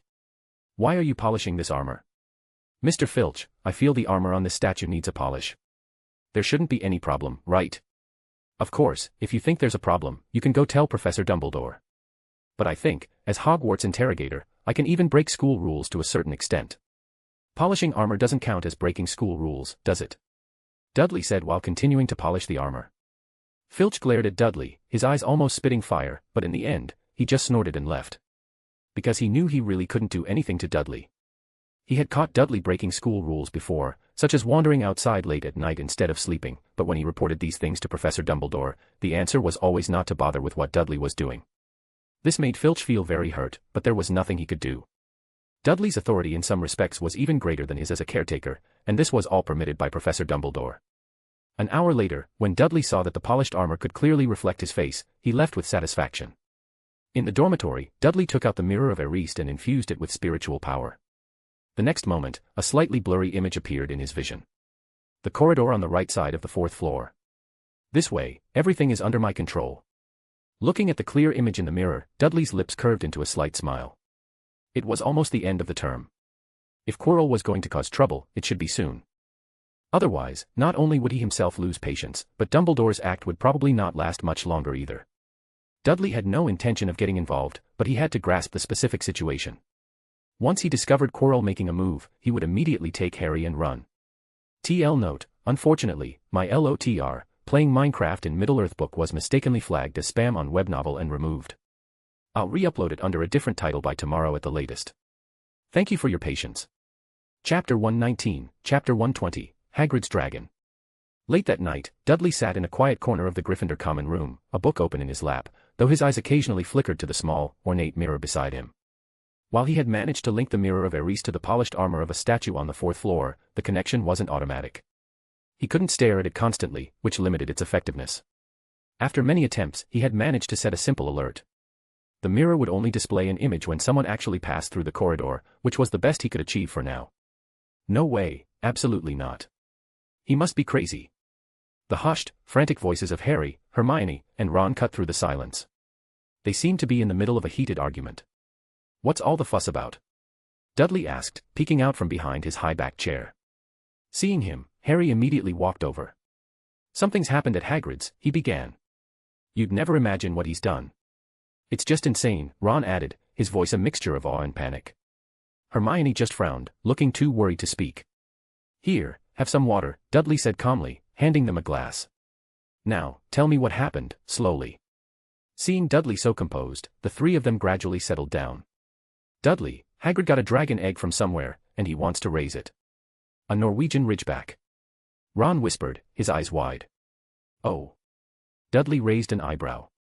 He hadn't expected Hagrid to be quite so bold. Hagrid had mentioned his desire to raise a dragon before, but everyone had assumed he was joking. No one thought he would actually go through with it. What's the situation? Is it already hatched? Where did he get it? Dudley asked, his mind racing. Not yet, the egg is still incubating. But this whole thing is just too crazy. If he's discovered, Hagrid could be expelled, or even sent to Azkaban. I don't know what he was thinking, Harry said. Raising dragons is illegal. Azkaban is the wizard prison, Hermione added needlessly. I know. Dudley nodded. We tried to persuade him to get rid of it before it hatches, but he won't listen. He said it was a life, how could he just give it up, Ron said, shaking his head. When he was talking, you could tell he already sees himself as its mother. We don't know what to do, Harry said, running a hand through his hair. Hagrid's our friend, we can't just betray him, but this is something that can't be hidden. According to the books, that dragon will grow incredibly fast. It'll be bigger than Hagrid's hut in no time, and then. Hermione trailed off, but they all understood the consequences. All three of us tried, but he won't listen to reason right now, Harry finished helplessly. The three of them fell into a troubled silence. It was a difficult situation. What do you do when your friend breaks the law? How about this, Dudley said after a moment of thought. I'll go see Hagrid and check on the situation. Now? Harry asked, surprised. Yes. I'm afraid if we wait, it will be too late, Dudley replied. You guys don't need to come. Just wait for my news. With that, Dudley stood up and walked out of Gryffindor Tower. It's so late, Hermione said, watching him go. It's no problem for Dudley. He has special privileges, Harry reminded her. Can he really persuade Hagrid? Ron asked uncertainly. Harry just shrugged. Dudley moved silently through the moonlit corridors of Hogwarts. To be honest, he was quite interested in dragons. These magical creatures usually only appeared in books. This was his first chance to see one up close, or at least, a dragon egg. Beyond his curiosity, however, his mind was analyzing the situation. Hagrid's desire to raise a dragon was well known. His love for magical creatures was practically legendary. And now, just like that, he had obtained a dragon egg. It was far too coincidental. Dragon eggs weren't common items you could find at any market. They were incredibly rare and difficult to obtain. It was obvious there was something suspicious about this egg. Either there was a problem with the egg itself, or there was a problem with the person who gave it to Hagrid. In short, this matter was not as simple as it appeared. Knock, knock. Dudley knocked on the door of Hagrid's hut. Who is it? Hagrid's voice boomed from within. It's me, Dudley. The door opened a crack, revealing one of Hagrid's small, bright black eyes. Oh, Dudley, good to see ya. But, it's not very convenient right now. Let's talk another day. Hagrid started to close the door. Aren't you going to talk to me about the dragon egg? Dudley asked with a knowing smile. All right, seems Harry already told ya, Hagrid sighed, giving up. Listen, that dragon is a life. I can't give it up now. If you're here to persuade me, you can go back. His tone was stiff. It was clear he was deeply attached to the dragon, and no amount of persuasion would work. No, I'm not here to persuade you to give it up. I brought you something to eat, Dudley said with a smile, taking a pastry from his pocket and handing it to Hagrid. Also, I really like magical creatures, especially dragons. Can you let me see the egg? Oh. Hagrid's eyes lit up as he took the pastry. In that moment, his demeanor softened, and he suddenly found Dudley much more agreeable. A wave of goodwill washed over him. Look at this, a good lad who loves magical creatures. Come in quickly, good lad, Hagrid said warmly, opening the door wide. Let me tell ya, this little one will probably hatch in about a week. I can't leave it during this time. Come, let me show you my little baby. It's already moving. Hagrid welcomed Dudley into the hut and pointed to a huge egg roasting in the embers of the fireplace. Activating his spiritual vision, Dudley peered at the egg. He could clearly see the form of a draconic creature incubating within, its body swirling with potent, chaotic spiritual energy. This power was violent and untamed, not the gentle magic that wizards could easily control. It was clear that once this dragon hatched, it would be extremely difficult to tame. What a magical creature, Dudley said, walking closer to the egg. I brought you some milk. Want to try some? Dudley took out a carton of milk from his pocket and let a few drops fall onto the warm shell, a subtle test of its properties. TL note, unfortunately, my LOTR, playing Minecraft in Middle-earth book was mistakenly flagged as spam on Webnovel and removed. I'll re-upload it under a different title by tomorrow at the latest. Thank you for your patience. Chapter 120, Chapter 121, The Dragon's Egg. As the milk dripped onto the dragon egg, it was immediately absorbed into the shell and vanished. Watching this scene, the corners of Dudley's mouth curled up slightly. Accepting his bribe meant an equal exchange. Oh! How did I not think it could drink milk like this? I was careless, Hagrid exclaimed. I was just trying it out. It seems to like it, Dudley said, pouring the rest of the milk onto the dragon egg. He didn't care if the dragon egg could absorb it all, but since it was something he had bribed it with, it had to be accepted. There would be no refusal. Thump, thump. Faint tapping sounds came from within the dragon egg, as if the Norwegian ridgeback inside was hitting the eggshell, expressing its affection for Dudley. Hagrid, I heard from Ron that this is a Norwegian ridgeback. Where did you get this dragon egg? Dudley asked, stroking the scorching hot surface. I won it playing cards when I was drinking at the tavern, Hagrid said happily. Won it? Who was the person playing cards with you that they would lose a dragon egg to you? Dudley continued to ask. I don't know either. He wasn't willing to take off his cloak, but I felt like he really wanted to get rid of this dragon egg as soon as possible. That's normal. All sorts of strange people are in the Hog's Head Inn. That guy might have been a small-time dragon dealer. Dudley's mind stirred. After pondering for a moment, he continued to ask, did you two chat a lot? How could he be willing to give the dragon egg to you? After all, raising dragons is not allowed. If it's discovered, it would be very troublesome. That's simple. I told him I'm the gamekeeper at Hogwarts and have raised many animals before, including some large ones. And even if I hatched the dragon, I could raise it in the Forbidden Forest, so there would be a place for it. The corners of Dudley's mouth twitched slightly. Hagrid really dared to raise anything in the Forbidden Forest. And from his words, it seemed Hagrid was quite familiar with this process. Had he raised other dangerous magical creatures in the Forbidden Forest before? Dudley suddenly felt that he had underestimated Hagrid before. This guy really dared to do all sorts of illegal things. I remember that person really liked chatting with me, constantly asking what magical creatures I had raised. So I introduced some to him, like Era, Ahem, like Fluffy and others. I can even take care of a three-headed dog obediently, so a dragon would definitely be no problem. Dudley's gaze slightly tightened. He clearly heard Hagrid pause while speaking, mentioning something like Era, which sounded like a name, and then he mentioned Fluffy. It seemed this might be another dangerous magical creature, but Dudley's focus wasn't here. He was more concerned about Fluffy. You told him about Fluffy? Dudley asked. Yes, I told him that as long as you understand their personalities, you can deal with these magical creatures well. For example, Fluffy. Just give it some music, and it will fall asleep, Hagrid said proudly. Hearing this, Dudley already had the answer he wanted. That dark-robed figure was almost certainly Quirrell. It seemed he really couldn't wait any longer and was eager to get past Fluffy and obtain the Philosopher's Stone. Fluffy probably caused Quirrell a lot of trouble, mainly because that three-headed dog is in the first room. If a battle happened there, it might alert others in the castle. This forced him to use the least costly method to get through there. Otherwise, I don't believe that as the host of Voldemort's soul, he wouldn't be able to deal with a three-headed dog, Dudley thought to himself. Hagrid, what do you plan to do after this Norwegian Ridgeback hatches? Dudley asked. This. I'll just raise it for now, and then I'll find a place in the Forbidden Forest and make a home for it, Hagrid said hesitantly. Obviously, he hadn't fully thought it through. Hagrid, a Norwegian Ridgeback is a fire dragon.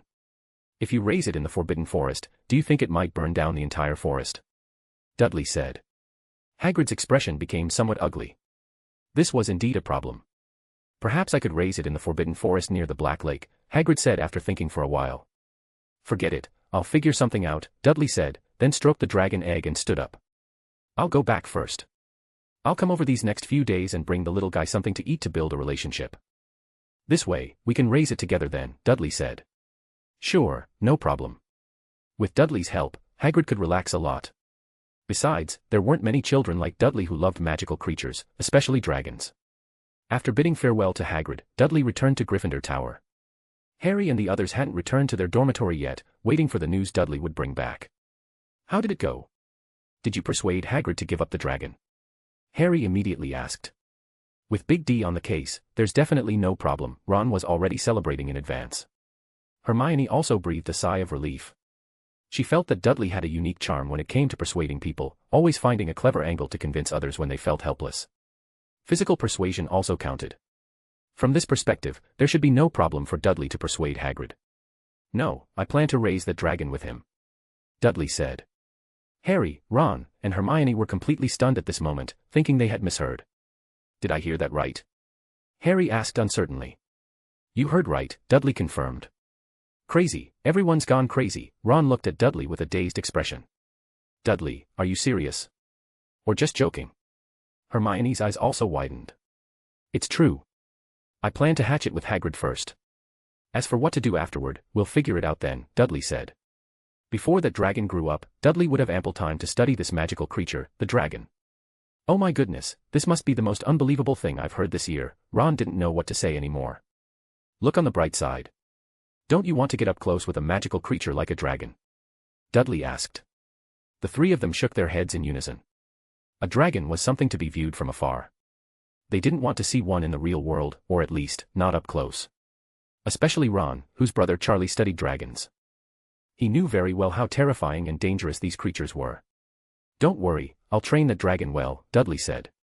TL note, unfortunately, my LOTR, playing Minecraft in Middle-earth book was mistakenly flagged as spam on Webnovel and removed. I'll re-upload it under a different title by today at the latest. Thank you for your patience. Chapter 121, Chapter 122/123, Meeting Centaur Again. TL note, Chapter 122 is missing because the author took a break from the story to update readers about his publishing schedule. After Dudley finished speaking, he simply turned and walked toward the dormitory, ignoring the looks of stunned disbelief on Harry, Ron, and Hermione's faces. He can't be serious, can he? Ron said, staring at Dudley's retreating back. I mean, he actually wants to raise that dragon. Harry hesitated for a moment before nodding grimly. Generally speaking, once Dudley decides on something, no one can change his mind. So what do we do? Hermione asked, her voice laced with worry. Pretend we don't know, Ron replied with a shrug. We can't exactly go and report Dudley and Hagrid, can we? Hopefully, this is just a momentary craze. After a while, when they lose interest, they'll send the dragon away. The next day, after their afternoon class, Dudley approached the group. I'm going to Hagrid's hut to take a look. Do you want to come with me? Dudley asked, grabbing some food from the dining table and making sure to get extra milk. Ah, is it safe? Harry asked. It's no problem. All right then, let's go together. Harry called Ron and Hermione, brought some food, and headed straight for Hagrid's hut. After Ron knocked, Hagrid opened the door a small crack. Seeing it was Dudley and his friends, he opened the door completely. Come in quickly. Hagrid waved his hand, glanced behind them, and after confirming no one was following, quickly closed the door. Hagrid, we brought you some food, and Dudley also brought you some milk. Harry began, but his words trailed off as he saw Dudley walk up to the huge dragon egg in front of the fireplace and pour milk onto it bit by bit. It drinks milk? Ron asked, looking at the scene in disbelief. Habits can be cultivated, Dudley said with a smile. For now, at least, it seems to like it. Thank you, Hagrid said, taking the food from Harry's hands. To take care of Norbert, I haven't been out to eat for several days. He started gobbling down the food. Norbert. Hermione looked at Hagrid in confusion. That's the name I gave it. What do you think? Not bad, right? Hagrid said with a smile. The corners of Harry, Ron, and Hermione's mouths all twitched slightly. I checked the books. Although there's no clear record, this Norwegian Ridgeback should hatch within a week, Dudley said after finishing with the milk. That's about the same time I estimated. You can all come and witness Norbert's birth then, Hagrid happily invited them. All right, okay. Harry nodded. He was indeed still a bit curious about dragons, even though he knew this magical creature was very dangerous. But honestly, Hagrid, you have to consider what to do after it grows up. Norwegian Ridgebacks grow very fast. It will only take a short time for it to become bigger than your house, Ron said. I know, so I plan to raise it in the Forbidden Forest then, Hagrid said. Ron muttered under his breath, did you ask if the creatures in the Forbidden Forest agree? They shouldn't have any objections. In the Forbidden Forest. Before Hagrid could finish his words, Dudley, who was stroking the dragon egg, suddenly changed his expression and got up to look out the window. What's wrong? Seeing Dudley's action, the faces of the others all changed. It was a familiar pattern. Dudley's almost preternatural ability to sense danger meant that any unusual action from him sent a jolt of alarm through the rest of them. It had been verified many times. Someone's here, Dudley said, looking outside. It was already pitch black, and almost nothing could be seen beyond the faint light spilling from the castle in the distance. Are we being followed? Hermione said with a pale face. There was no problem with them coming to Hagrid's hut, but the presence of an illegal dragon egg changed everything. If they were caught, the trouble would be immense. Ron and Harry's faces turned somewhat pale. They had committed quite a few offenses before. If they were caught again related to a fire dragon egg, Professor McGonagall would probably really expel them. Hagrid's face was as white as paper, and he froze on the spot. Don't worry, it's not someone from the castle, Dudley said quickly, seeing their fear. Not from the castle. What do you mean? Harry asked. It's from the direction of the Forbidden Forest. I think I probably know who it is. Besides, have a little confidence in me. Unless Professor Dumbledore himself decided to follow me, no one else would get this close without me knowing, Dudley added with a light laugh. Will you wait here, or come with me to take a look? Who is that person? Ron immediately asked. From the aura I sense, it's somewhat familiar. Guess who we know from the Forbidden Forest? Dudley said. Firenze. Harry's eyes lit up. This was the only creature from the Forbidden Forest they knew. Who? What are you talking about? Hermione was completely confused. Let's go, we'll talk as we walk. Dudley opened the door of the hut and was the first to walk out. Hagrid, we'll be right back, Harry said goodbye and hurried after Dudley. Be careful, you guys. Fong, go with them. I'll be right there. While telling Fong to follow, Hagrid quickly went to hide the dragon egg. Going into the Forbidden Forest at this time, Hagrid was worried about his friends. When we got detention out here before, we met a centaur, Ron explained to Hermione as they walked. He told us some things, but it was all about prophecies and planets moving around, stuff we couldn't make any sense of. You had an experience like that while on detention? Hermione asked, extremely surprised. Well, you should have joined us in dealing with Malfoy, Harry joked from the side. Then you could have become a glorious member of the detention club too. Thanks, but I'm glad I didn't join you, Hermione quickly shook her head. Dudley walked at the very front. He could already see the tall figure hidden in the darkness of the Forbidden Forest. Dudley understood. Centaurs held great faith in fate and the movements of the stars. And having experienced another, far more mysterious world, Dudley knew better than anyone the true power of fate and prophecy. Sensing Firenze's presence wasn't a coincidence, it was a sign. That's why he had to investigate. He believed that Firenze would not appear here for no reason. This centaur must have discovered something. Good evening, Dudley, Harry. Firenze walked out from behind a large tree and stood where the moonlight could shine on him. Good evening, Firenze. It's great to see you again, Dudley said with a smile. TL note, unfortunately, my LOTR, playing Minecraft in Middle-earth book was mistakenly flagged as spam on Webnovel and removed. I'll re-upload it under a different title by today at the latest. Thank you for your patience. Chapter 122, Chapter 124, The Guidance of Fate. I am also very happy to see you, Firenze nodded toward Harry and Dudley, then glanced at Ron and Hermione, who had hung back, not daring to approach. Did you come to find us for something? Dudley asked directly. Firenze did not answer immediately but instead looked up at the starry sky. The cold moonlight shone down, making his hair appear translucent and crystal clear, as if emitting a silvery white light. The celestial signs are in complete disarray, Firenze said. Harry and Dudley exchanged glances. They remembered that when Firenze first appeared, he had said that Harry's celestial signs were in chaos and becoming more and more chaotic.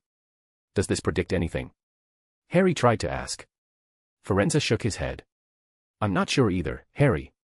Your fate can no longer be seen clearly. I don't know if this is a good thing or a bad thing.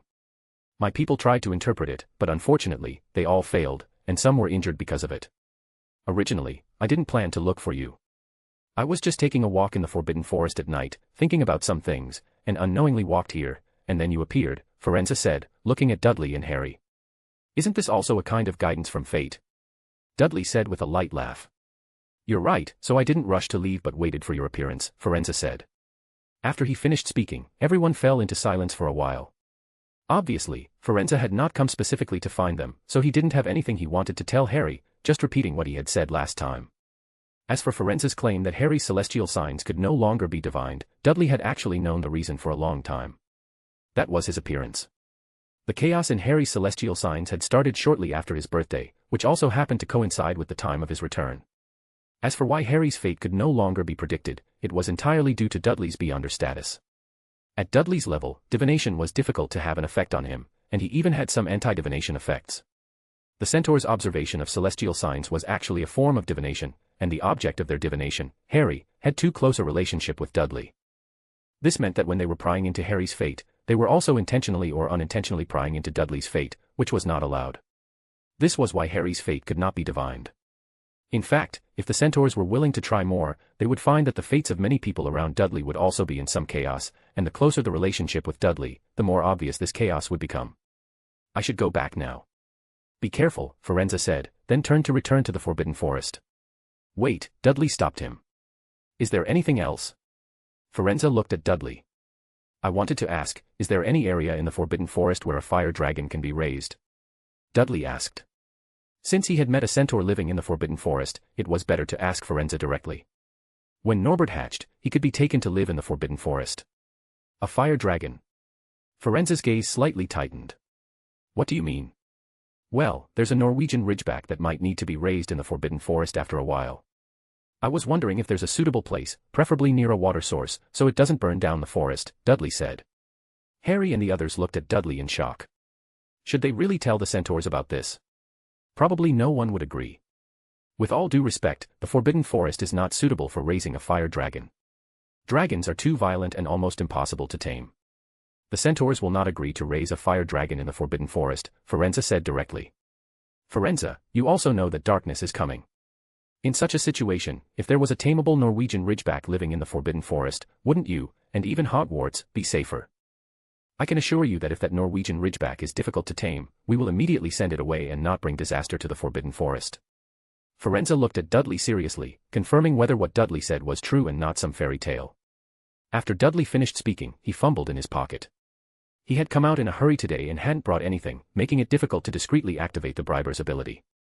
It seems I need to carry some small things with me in the future, Dudley thought to himself. But just then, Dudley felt something hard in his pocket.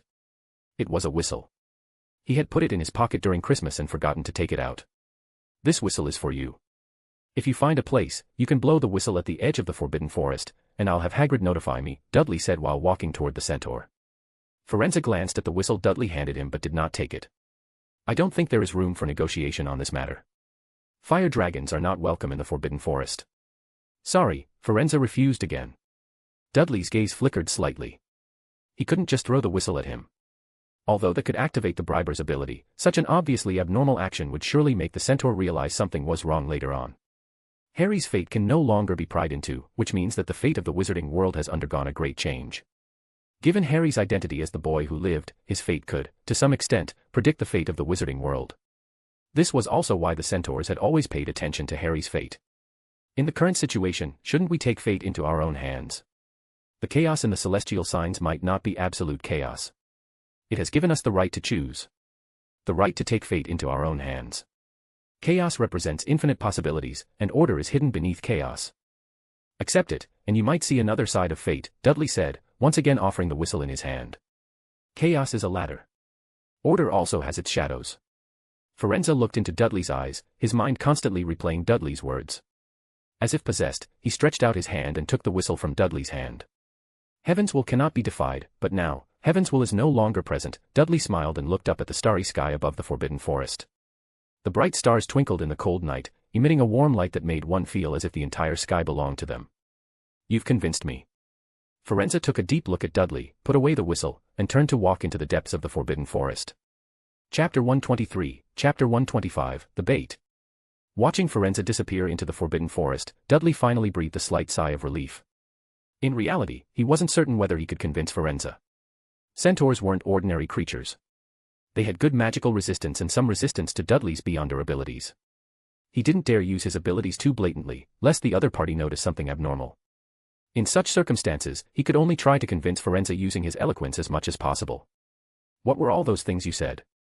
Why can I understand every single word, but when put together, I can't comprehend their meaning? Harry looked at Dudley in surprise. What chaos, what order, and what about the wizarding world's fate? Did you two exchange opinions on the future development of the wizarding world? Hermione walked over and asked. She too was completely confused by what she heard. I just said some things centaurs could understand. Nothing special. Let's go back, Dudley said, not bothering to explain anything and turning to walk out of the Forbidden Forest.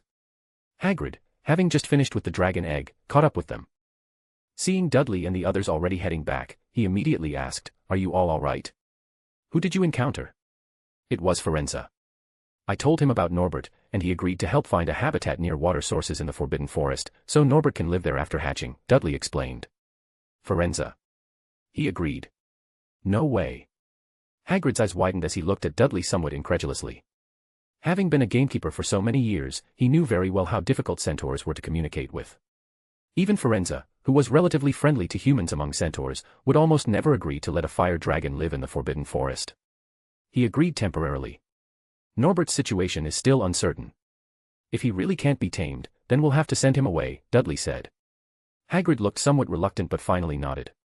He also understood that if Norbert couldn't be tamed, his living here would be a huge potential danger to Hogwarts. No matter how reluctant he was, he would have to send Norbert away. Dudley and the others didn't return to Hagrid's hut. After saying goodbye to him, the four of them returned to Hogwarts Castle together.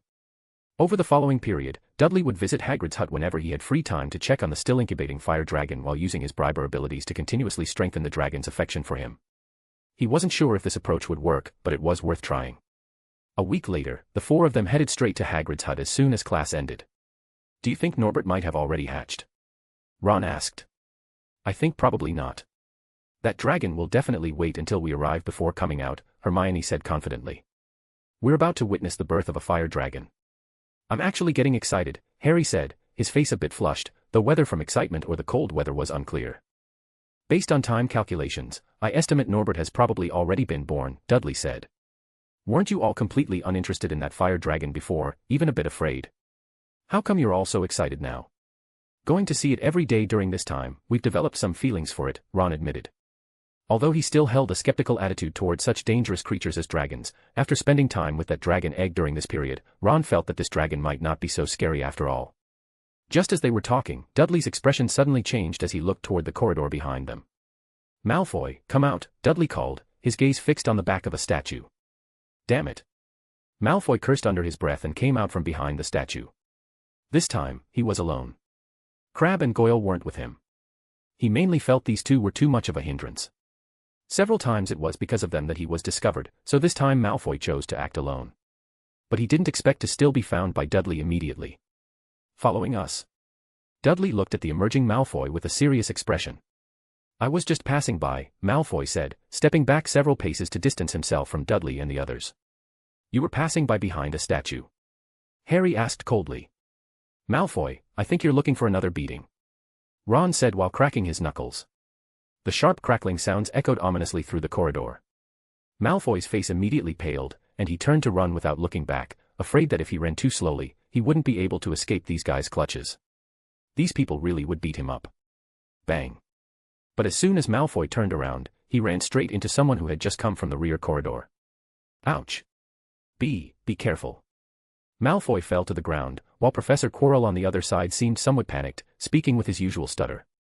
Professor Quirrell, I'm sorry, Malfoy said quickly upon seeing Quirrell. It's fine, Quirrell replied, glancing nervously at Harry and the others. He smiled awkwardly and turned to help up the fallen Malfoy. Ah. Suddenly, at that moment, Harry cried out sharply, covering his forehead with both hands. What's wrong, Harry? Hermione and Ron, standing beside Harry, were startled by this sudden exclamation. Nothing. Harry shook his head, though his face had gone pale. Just then, his forehead scar had suddenly sent a burning pain shooting through him. Dudley glanced at Harry and frowned but didn't say anything aloud. Quirrell. It seems Voldemort's condition isn't good. He can't even completely conceal his aura anymore, actually stimulating the scar on Harry's forehead, Dudley thought to himself. What's going on here? Just then, a cold voice cut through the air. Snape appeared from somewhere, looking impatiently at the people gathered in the corridor. Professor Snape, Dudley, and the others were doing bad things, Malfoy said immediately upon seeing Snape, as if he had found a savior. Don't talk nonsense, or you'll have to pay the price for your lies. Dudley stared hard at Malfoy. Don't threaten my student in front of me, Dursley. Snape looked at Dudley, speaking each word with deliberate emphasis. Professor Snape, perhaps you've forgotten that I have the right to interrogate students. Malfoy just slandered us, and I think on this issue, I could interrogate him to see why he's defaming us. Moreover, this isn't the first time he's done this, Dudley said without backing down. It's just a misunderstanding, Quirrell stuttered nervously from the side. Snape glared fiercely at Dudley. Don't let me catch you making mistakes. Snape said coldly. Malfoy, come with me. I have something to tell you. Snape turned sharply and left, his black robes billowing dramatically behind him. Malfoy immediately scurried after him like an obedient pet. Misunderstanding, resolved, Quirrell said with a nervous smile directed at Dudley and the others. Chapter 124, Chapter 126, Dragon Training. Dudley observed Quirrell, whose face appeared extremely pale, almost bloodless. The Defense Against the Dark Arts professor also looked gaunt, appearing somewhat malnourished, as if a gentle breeze could topple him over. Professor Quirrell, your turban is crooked, Dudley said with a cheerful smile. Quirrell had originally tried to force an awkward smile, but upon hearing Dudley's words, his expression immediately changed. He hurriedly raised both hands to straighten his turban with nervous, jerky movements. Fortunately, it wasn't too askew. Thank you, for the reminder, Quirrell stammered, his face growing even paler. You're welcome, Professor Quirrell. I think you should rest more. You look very unwell, Dudley continued with apparent concern. Good, thank you, for your reminder, Quirrell muttered, seeming unwilling to say more. He gave a brief response and hurried away down the corridor. Only after the corridor was completely empty did Dudley drop the smile from his face, his eyes becoming much more serious and calculating. Voldemort's condition is deteriorating rapidly. He should be making his move soon, Dudley murmured to himself, having already made his assessment. Just moments ago, Voldemort couldn't even properly conceal his own malevolent aura, which had stimulated Harry and caused his scar to react so violently. At the same time, Dudley had also detected the evil presence emanating from Quirrell's body, which was even more concentrated than before. Dudley, just now. Harry frowned, pressing his fingers against his forehead. He didn't know what had happened, why his forehead had suddenly felt such burning pain. He remembered the last time this occurred was at the sorting ceremony, when he saw Snape and his forehead suddenly felt that same burning sensation. But this time, although Snape had also been present, the burning pain didn't come after seeing Snape but seemed to occur when he looked at Professor Quirrell. Your forehead hurt again. Dudley looked at Harry with concern. Yes, I'm not sure what caused it, but it might be related to Professor Snape or Professor Quirrell, Harry said with a grave expression, his voice tight with worry. Let me take a look, Dudley said, moving closer to examine Harry's scar. Apart from the evil aura still hidden deep within it, Dudley didn't find any other immediate problems. Nothing serious for now. Let's not worry about it, Dudley said reassuringly. Fortunately, the scar didn't continue to cause burning pain afterward, so Harry didn't dwell on it further. The four friends quickly left the castle and made their way across the grounds to Hagrid's hut. The evening air was crisp, and their footsteps crunched softly on the frost-covered grass. Hagrid, we're here. Open the door quickly. Ron called out eagerly, rushing ahead to knock on the wooden door. Coming. Hagrid's booming voice came from inside the hut. The door creaked open on its hinges. Hagrid, Norbert. Ron began excitedly. Whoosh. A burst of orange flame suddenly erupted, heading straight for Ron's face. Oh. Ron let out a terrified scream as his hair caught fire instantly. Aguamenti. Dudley reacted with lightning speed, immediately drawing his wand and casting the spell. A powerful stream of clear water shot out from Dudley's wand, dousing Ron's head and extinguishing his burning hair with a loud hiss. Oh. Sorry, Ron. Norbert is a bit hard to control. Hagrid quickly apologized, his beetle-black eyes wide with concern. In his massive arms was the Norwegian Ridgeback, Norbert. The dragon had already hatched. Cough, cough. Norbert coughed several times, spitting out tiny sparks that glowed like embers. The dragon looked like a crumpled black umbrella, with spiny wings folded against its jet-black body. Its snout was large and prominent, with white nostrils that flared with each breath. A knobby horn protruded from its head, and its orange eyes bulged outward, giving it an extremely fierce appearance. Look, isn't it beautiful? Hagrid said while gently stroking Norbert's scaly hide. Hagrid, are you absolutely sure this thing can be described as beautiful? Harry asked, his face pale as he stared at the dragon. Ron, whose hair had been partially burned and was now soaked from head to toe, had all his previous romantic fantasies about Norbert completely shattered in that terrifying moment. Dragons were truly fearsome creatures. Hermione, having witnessed the earlier scene, didn't dare approach either. She stood a full 10 meters away from the hut, hesitating nervously. Come in quickly, come in and talk, Hagrid said, stepping aside and gesturing for Dudley and the others to enter his cozy hut. Let's go in first. Ron needs to dry his clothes, and it's getting quite cold outside, Dudley said practically. The group somewhat reluctantly followed Dudley into Hagrid's warm hut, the fireplace crackling welcomingly. Their first impression of Norbert had been decidedly poor. Hagrid, forgive me for being direct, but this dragon will burn down your hut sooner or later, Ron said resentfully while warming himself by the fireplace, steam rising from his damp robes. I also think keeping a dragon here is far too dangerous. If Dudley hadn't reacted so quickly just now, Ron might have been seriously burned, Hermione said seriously, her voice filled with concern. Oh my, look. It recognizes me. It recognizes its mother. Isn't it just adorable? Hagrid completely ignored what Ron and Hermione were saying, completely immersed in his role as Norbert's surrogate parent. Harry and the other three exchanged meaningful glances, all feeling extremely helpless. Hagrid in this state was simply obsessed beyond reason. Hagrid, let me see Norbert, Dudley said, walking over with purpose. Be careful, it might breathe fire, Hagrid said reluctantly but still handed Norbert to Dudley with obvious hesitation. Hey there, do you remember me? Dudley asked softly, holding Norbert carefully while touching its head with his finger. Norbert's orange eyes examined Dudley intently. The dragon felt this person's aura was somewhat familiar, stirring vague memories. The next moment, it opened its mouth wide, preparing to unleash another burst of flame. Silence. Dudley's voice carried unmistakable authority and pressure, and his gaze toward Norbert was no longer gentle but cold as steel. Norbert was startled by the commanding aura emanating from Dudley and began struggling violently in distress, small whimpers escaping its throat. Oh! Norbert, Mother is here. Mother is here. Hagrid immediately rushed over, seeing the dragon's distress. Hagrid, remember what I told you? If this dragon can't be properly tamed, then it must be sent away. Dudley's voice was full of authority, forcibly pulling Hagrid back to reality from his role as Norbert's doting parent. But Hagrid wanted to protest but was gently pulled away by Harry. Hagrid, I think in the current situation, it's better to let Dudley handle this. Otherwise, Norbert will definitely have to be sent away, Harry said diplomatically.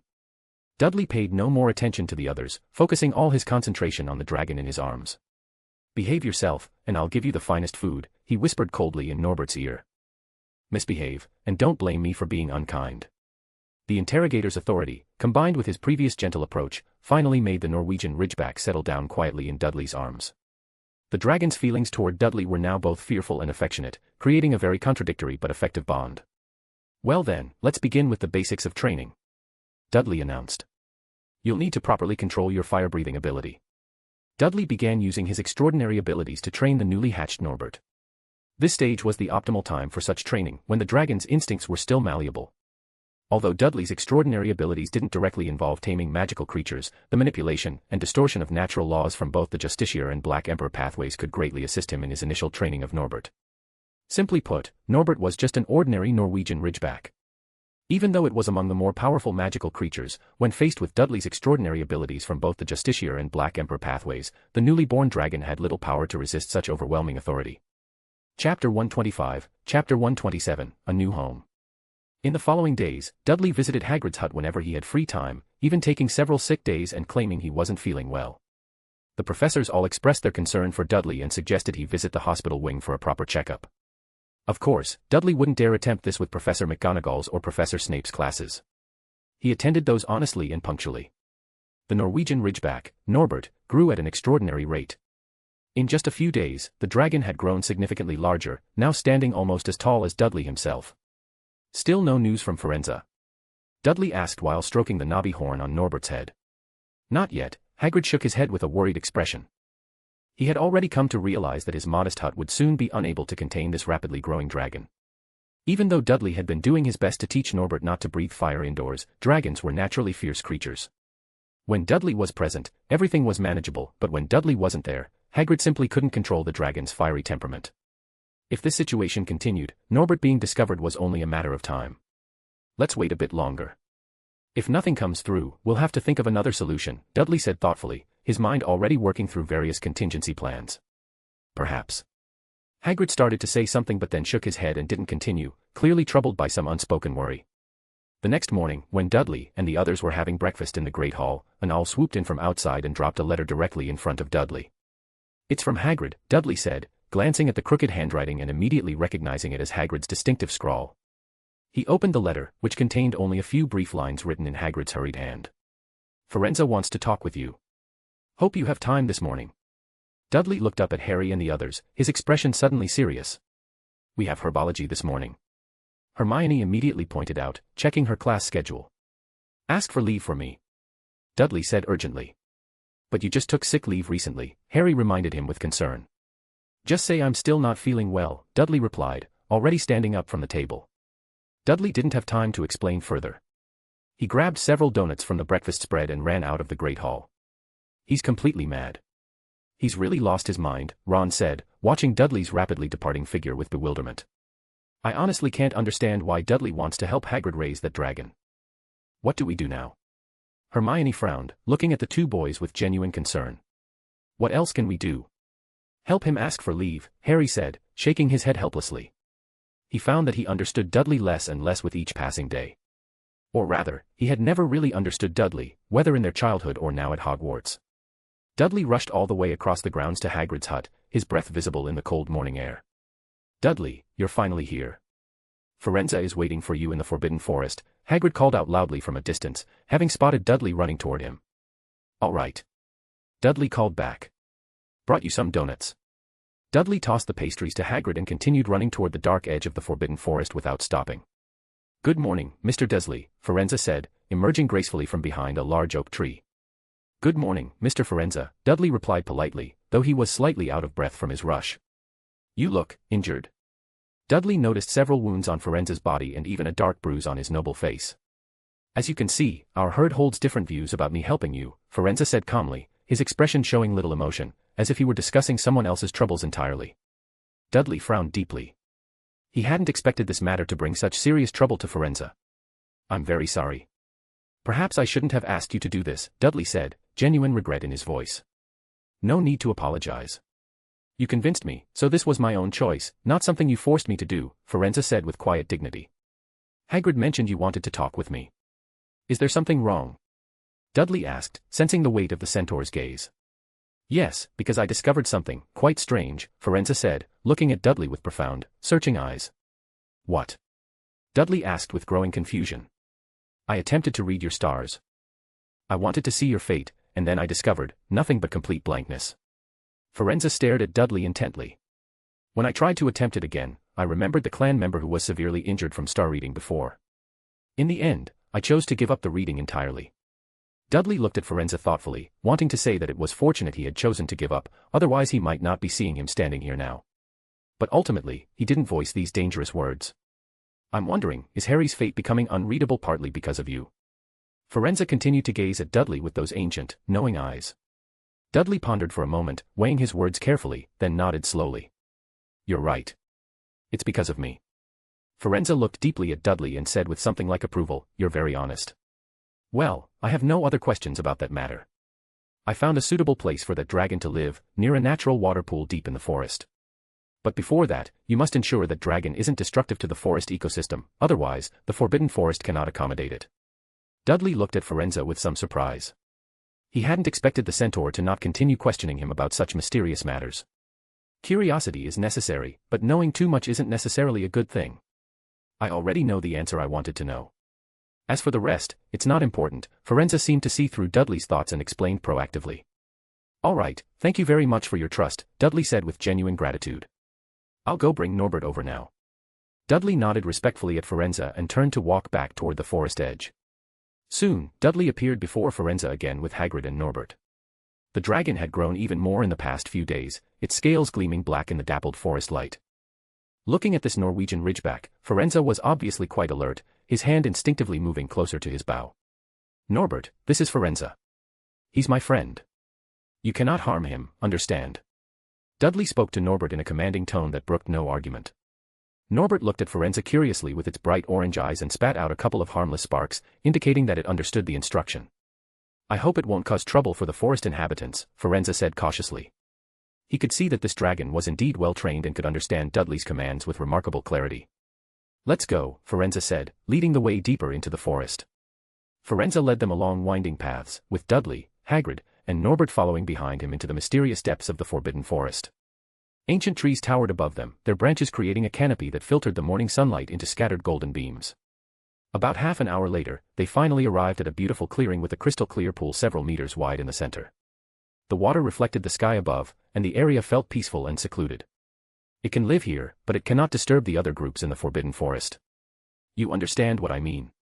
Forenza said seriously. No problem at all, Hagrid immediately replied, already envisioning how perfect this spot would be for Norbert. Forenza said nothing more.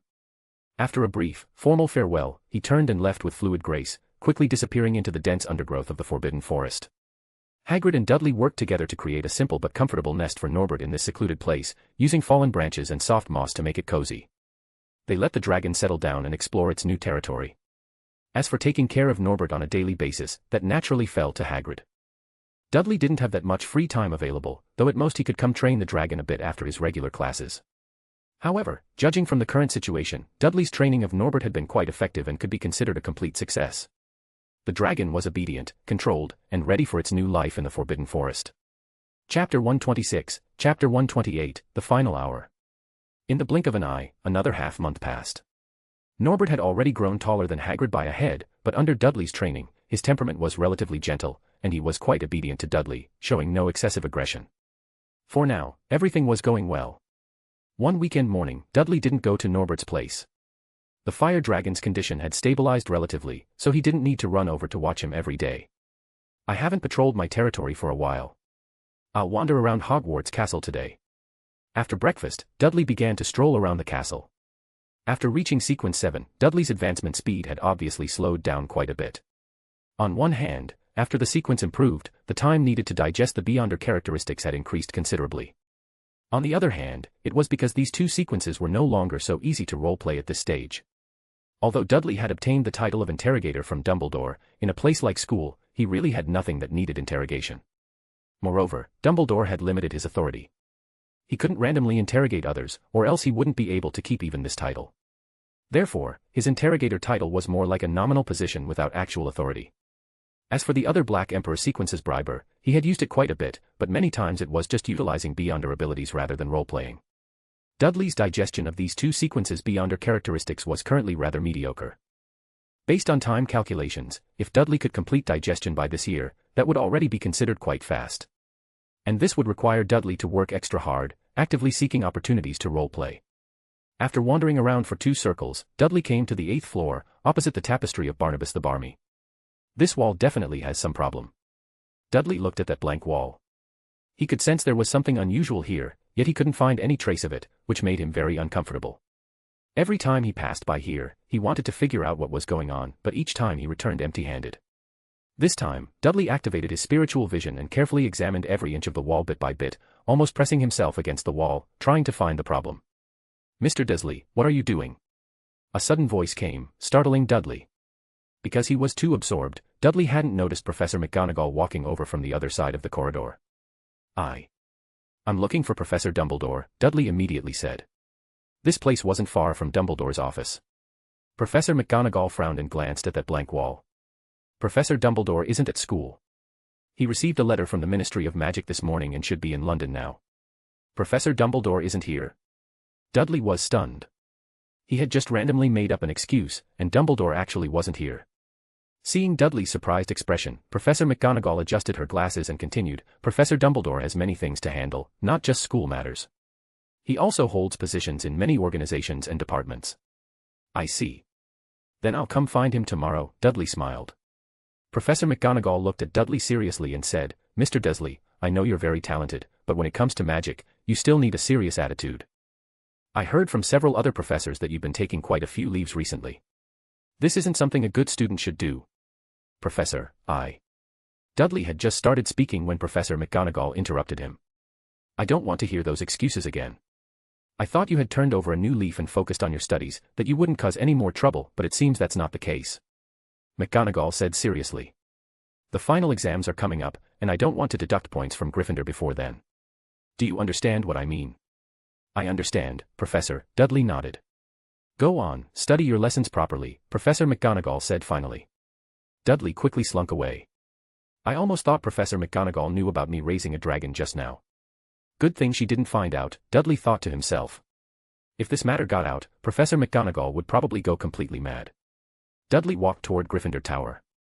The sunlight was nice today, so he planned to find a spot by the window in the Gryffindor common room to read books and pet cats, spending a pleasant weekend. "It seems like I've overlooked something important." As he was about to reach Gryffindor Tower, Dudley's brow furrowed. He always felt like he had overlooked something important. This was a kind of spiritual intuition. He slowed his pace and began to recall what had happened before, bit by bit. Before long, his gaze slightly focused. Dumbledore isn't at school. This was a very important piece of information.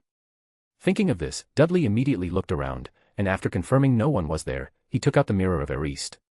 Spiritual power was injected, and the mirror surface rippled, soon showing the situation in the corridor on the right side of the 3rd floor. It was empty. Am I overthinking this? Dudley wondered.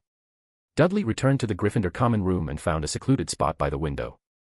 He moved the chair a bit to ensure his position wouldn't be seen by others, then lay down. He casually picked up a book and spread it on his legs, then placed the Mirror of Erist in the middle, pretending to read while actually monitoring the 3rd floor corridor. If only this magic mirror could have living characteristics and automatically help me monitor the corridor, Dudley said somewhat helplessly. Having used truly good mirrors before, he felt somewhat disdainful of the Mirror of Erist, which wasn't smart at all. Meow. A cat's cry came, and then a fat orange cat jumped onto Dudley's legs, found a comfortable position, and lay down. "Oh, it's rare that I have time to keep you company today," Dudley said with a smile while petting the cat. The big orange cat huffed twice, showing an indifferent attitude toward Dudley, this person who had cats elsewhere. Harry and Ron didn't know where they had gone, and Dudley didn't go looking for them. He petted the cat while watching the real-time images from the Mirror of Erist. At noon, the mirror surface suddenly flickered, and something appeared. Dudley's expression focused, and he immediately looked carefully. It was a harp, floating in midair, quickly flying toward the room at the end of the corridor where the three-headed dog Fluffy was kept. Soon, the mirror surface flickered again. This time it was a human figure. With a purple turban wrapped around his head, he looked nervously around, then quickly entered the room at the end of the corridor. Finally, you can't hold back anymore. Dudley whispered to himself, watching Quirrell enter the room. Chapter 127, Chapter 129, The Final Hour. Finally, you can't hold back anymore. Dudley whispered, watching as Quirrell entered the fourth-floor corridor. He immediately stood up. Meow. The big orange cat that had been sleeping on Dudley's legs fell to the ground, looking confused and meowing at Dudley. Sorry, I'll bring you something delicious later, Dudley said, reaching out to pet the big orange cat's head before running straight to the dormitory. After entering the dormitory, his gaze swept around, but he didn't see Harry and the others. Where did they go? Dudley frowned. He had thought Ron and Harry were sleeping in the dormitory. Not seeing the two of them, Dudley turned and left the dormitory, returning to the common room. Fred, have you seen Ron and Harry? Dudley asked when he spotted Fred and George huddled together discussing something. Haven't seen them, Fred shook his head. What are you two doing? Dudley looked at the two suspiciously, keenly sensing that they were probably brewing some scheme. Nothing, we're just discussing which toilet seats at Hogwarts look the best, George said with interest. And then send one to Ginny. Dudley blurted out. He still remembered that on the Hogwarts Express, Fred and George had said they wanted to send their sister a toilet seat. Hearing Dudley's words, Fred and George were stunned.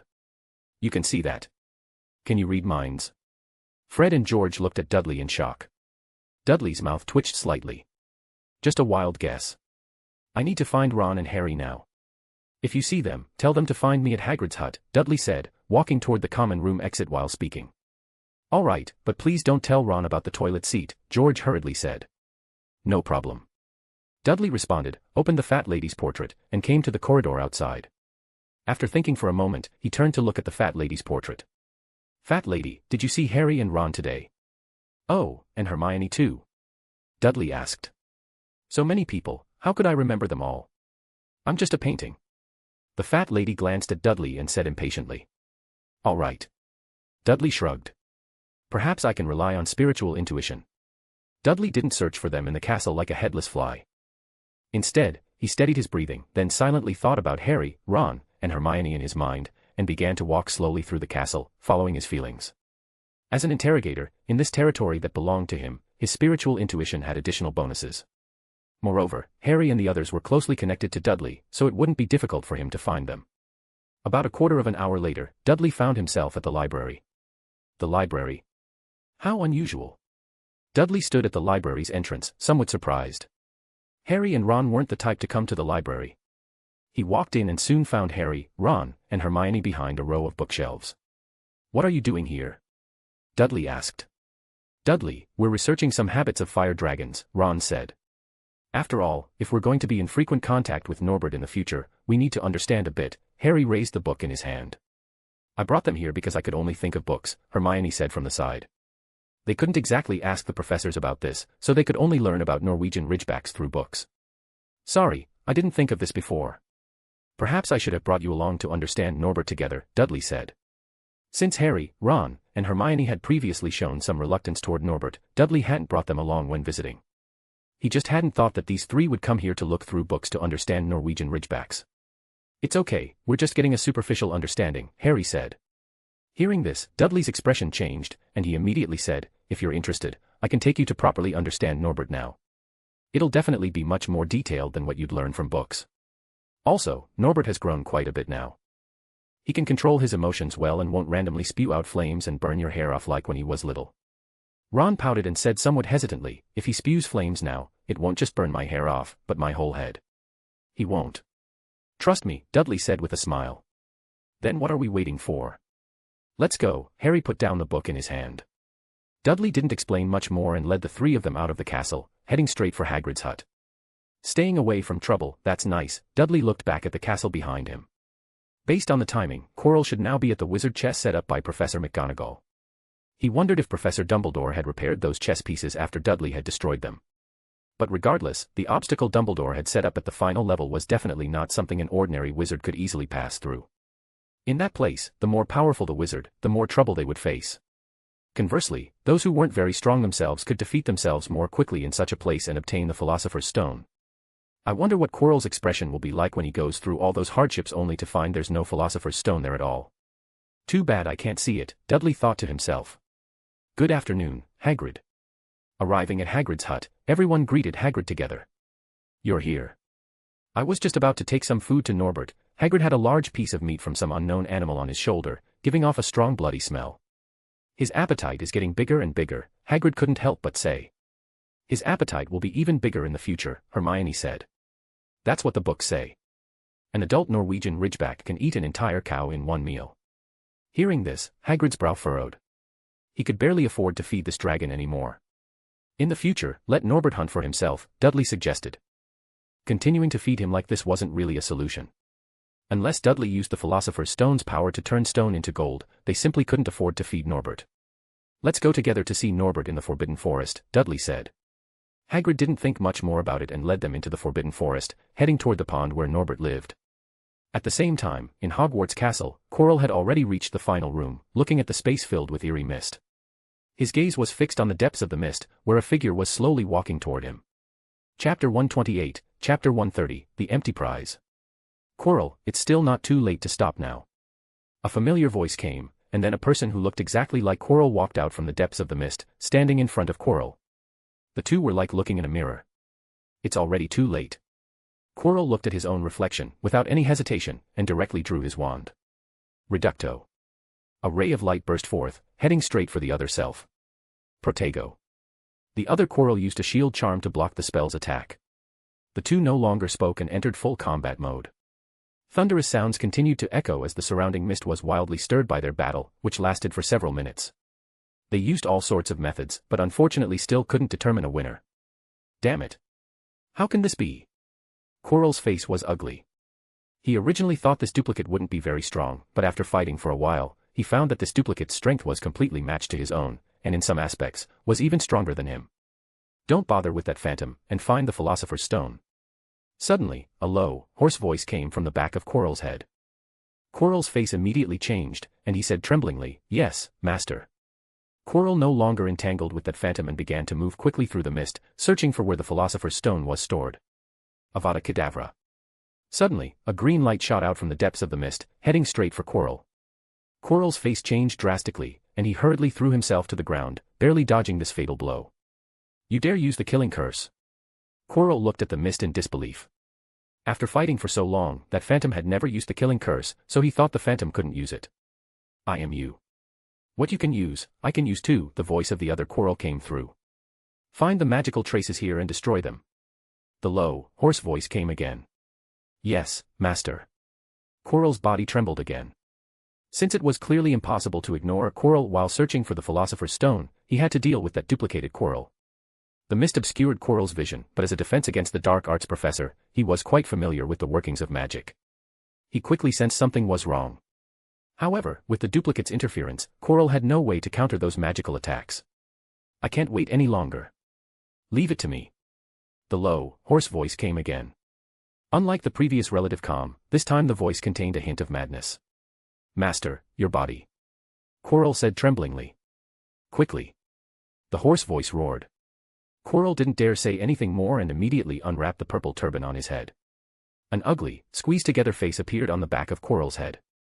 The next moment, Quirrell felt his body filled with cold power, and his whole body was almost frozen. Swoosh. He suddenly waved his wand, and the entire room began to shake violently. The surrounding mist seemed to boil, rapidly rolling back in all directions at extreme speed. Tom. Quirrell saw that twisted face and spoke. Dumbledore, you can't stop me. Boom. The next moment, Quirrell's phantom shattered with a crash, and the entire room returned to silence. Master, Quirrell said tremblingly. Quickly, find the Philosopher's Stone. We're leaving here. Voldemort's condition was very poor. The strength he had recovered using unicorn blood was almost exhausted. But as long as he could get the Philosopher's Stone, all of this would be worth it. Yes. Quirrell hurriedly looked around and soon saw a stone platform in the center of the room with a red stone on top. Quirrell hurriedly ran over and grabbed the red stone. The Philosopher's Stone is in hand. Quirrell said excitedly. However, Voldemort's face on the back of his head became incomparably ferocious at this moment. Fake. We've been played. This stone had no magical power at all. This wasn't the Philosopher's Stone at all. What? Quirrell, who had just been excited, was now completely stunned. Leave here, quickly. This was very likely a trap set by Dumbledore to lure him into action. And now, there were probably many people waiting for him outside. In the worst-case scenario, Dumbledore and the Aurors were already waiting to catch him. Quirrell didn't dare stay any longer. He turned into a black mist and rapidly escaped along the route he had entered. He never would have thought that after working so hard for so long, it would all turn out to be just a bubble. Dumbledore had already anticipated they would come to steal the Philosopher's Stone, so he had placed a fake one here. Was he really so calculating? Or had Dumbledore already discovered Voldemort hidden in his body? Just thinking about this possibility filled Quirrell with terror. Master, where are we going? Quirrell asked for Voldemort's opinion while escaping. Leave Hogwarts. No, wait, go to the Forbidden Forest first. I need unicorn blood. Voldemort said in a low voice. His aura was greatly weakened, and he had to replenish himself with some unicorn blood as soon as possible. This pure magical creature existed in very small quantities in other places, but quite a few lived in Hogwarts' Forbidden Forest. Therefore, this was his last chance, and he had to risk catching a unicorn. Yes, Master. Quirrell didn't dare to object. He soon rushed out of the third-floor corridor. There was no one in the corridor outside. Since this was a forbidden area, students wouldn't come here either. Seeing that Dumbledore hadn't appeared here, Quirrell breathed a slight sigh of relief. Without any hesitation, he directly broke through the third-floor window and flew toward the Forbidden Forest. At this moment, Voldemort was filled with rage and madness, wanting nothing more than to slaughter all of Hogwarts. But he couldn't do it. He had no body of his own, and all his schemes had been seen through by Dumbledore, who had set this trap in advance to lure him into action. Although from the final result, it seemed Dumbledore hadn't anticipated he would act at this time, so he hadn't intercepted him. But in this round, he had ultimately lost. Just thinking about the price he had paid for that fake Philosopher's Stone, Voldemort couldn't suppress the mad fury in his heart. He hated Dumbledore. He also hated the boy who had stopped him. He hated even more that Dudley Dursley, who had ruined his plans at Gringotts. If not for this person, he could have easily obtained the Philosopher's Stone after the goblin opened the vault door, without any effort, and none of the subsequent events would have happened. He might have even recovered his physical body by now. Chapter 129, Chapter 131, The Grilled Fish Incident. Look, what is that thing? A black cloud. That black cloud is moving so fast. At Hogwarts, many students saw Quirrell escaping from the fourth floor, but they didn't know what it was and just thought it was a black cloud or some student's prank. What are you looking at? Snape heard the commotion and immediately appeared at the window. Professor Snape, look over there, there's a black cloud, flying so fast, heading toward the Forbidden Forest, Malfoy immediately said. He felt that cloud seemed somewhat strange, but he couldn't tell exactly what was happening. Black cloud. Snape's gaze focused, and he immediately looked in the direction Malfoy was pointing. Sure enough, he saw a black cloud flying rapidly, having already crossed over Hogwarts Castle to the grounds outside, heading straight for the Forbidden Forest. This is bad. After seeing that black cloud, Snape's expression immediately changed. He could tell at a glance that it wasn't some cloud but rather a rapid flying spell commonly used by dark wizards. Hogwarts had special enchantments that made apparition impossible in this area, so obviously a dark wizard was fleeing from Hogwarts. Snape almost immediately realized the problem and without any hesitation, ran straight for the fourth-floor corridor. Professor, what's wrong? Malfoy asked in confusion. Go find Professor McGonagall, tell her the thing we're protecting might have been stolen, and have her pursue along the direction of the Forbidden Forest, Snape shouted to Malfoy before leaving. Snape wasn't sure who that fleeing figure was, but this could be a trap, since that person was escaping too brazenly. This might very well be to lure him into pursuit, while the real situation was that the person would only act after everyone left.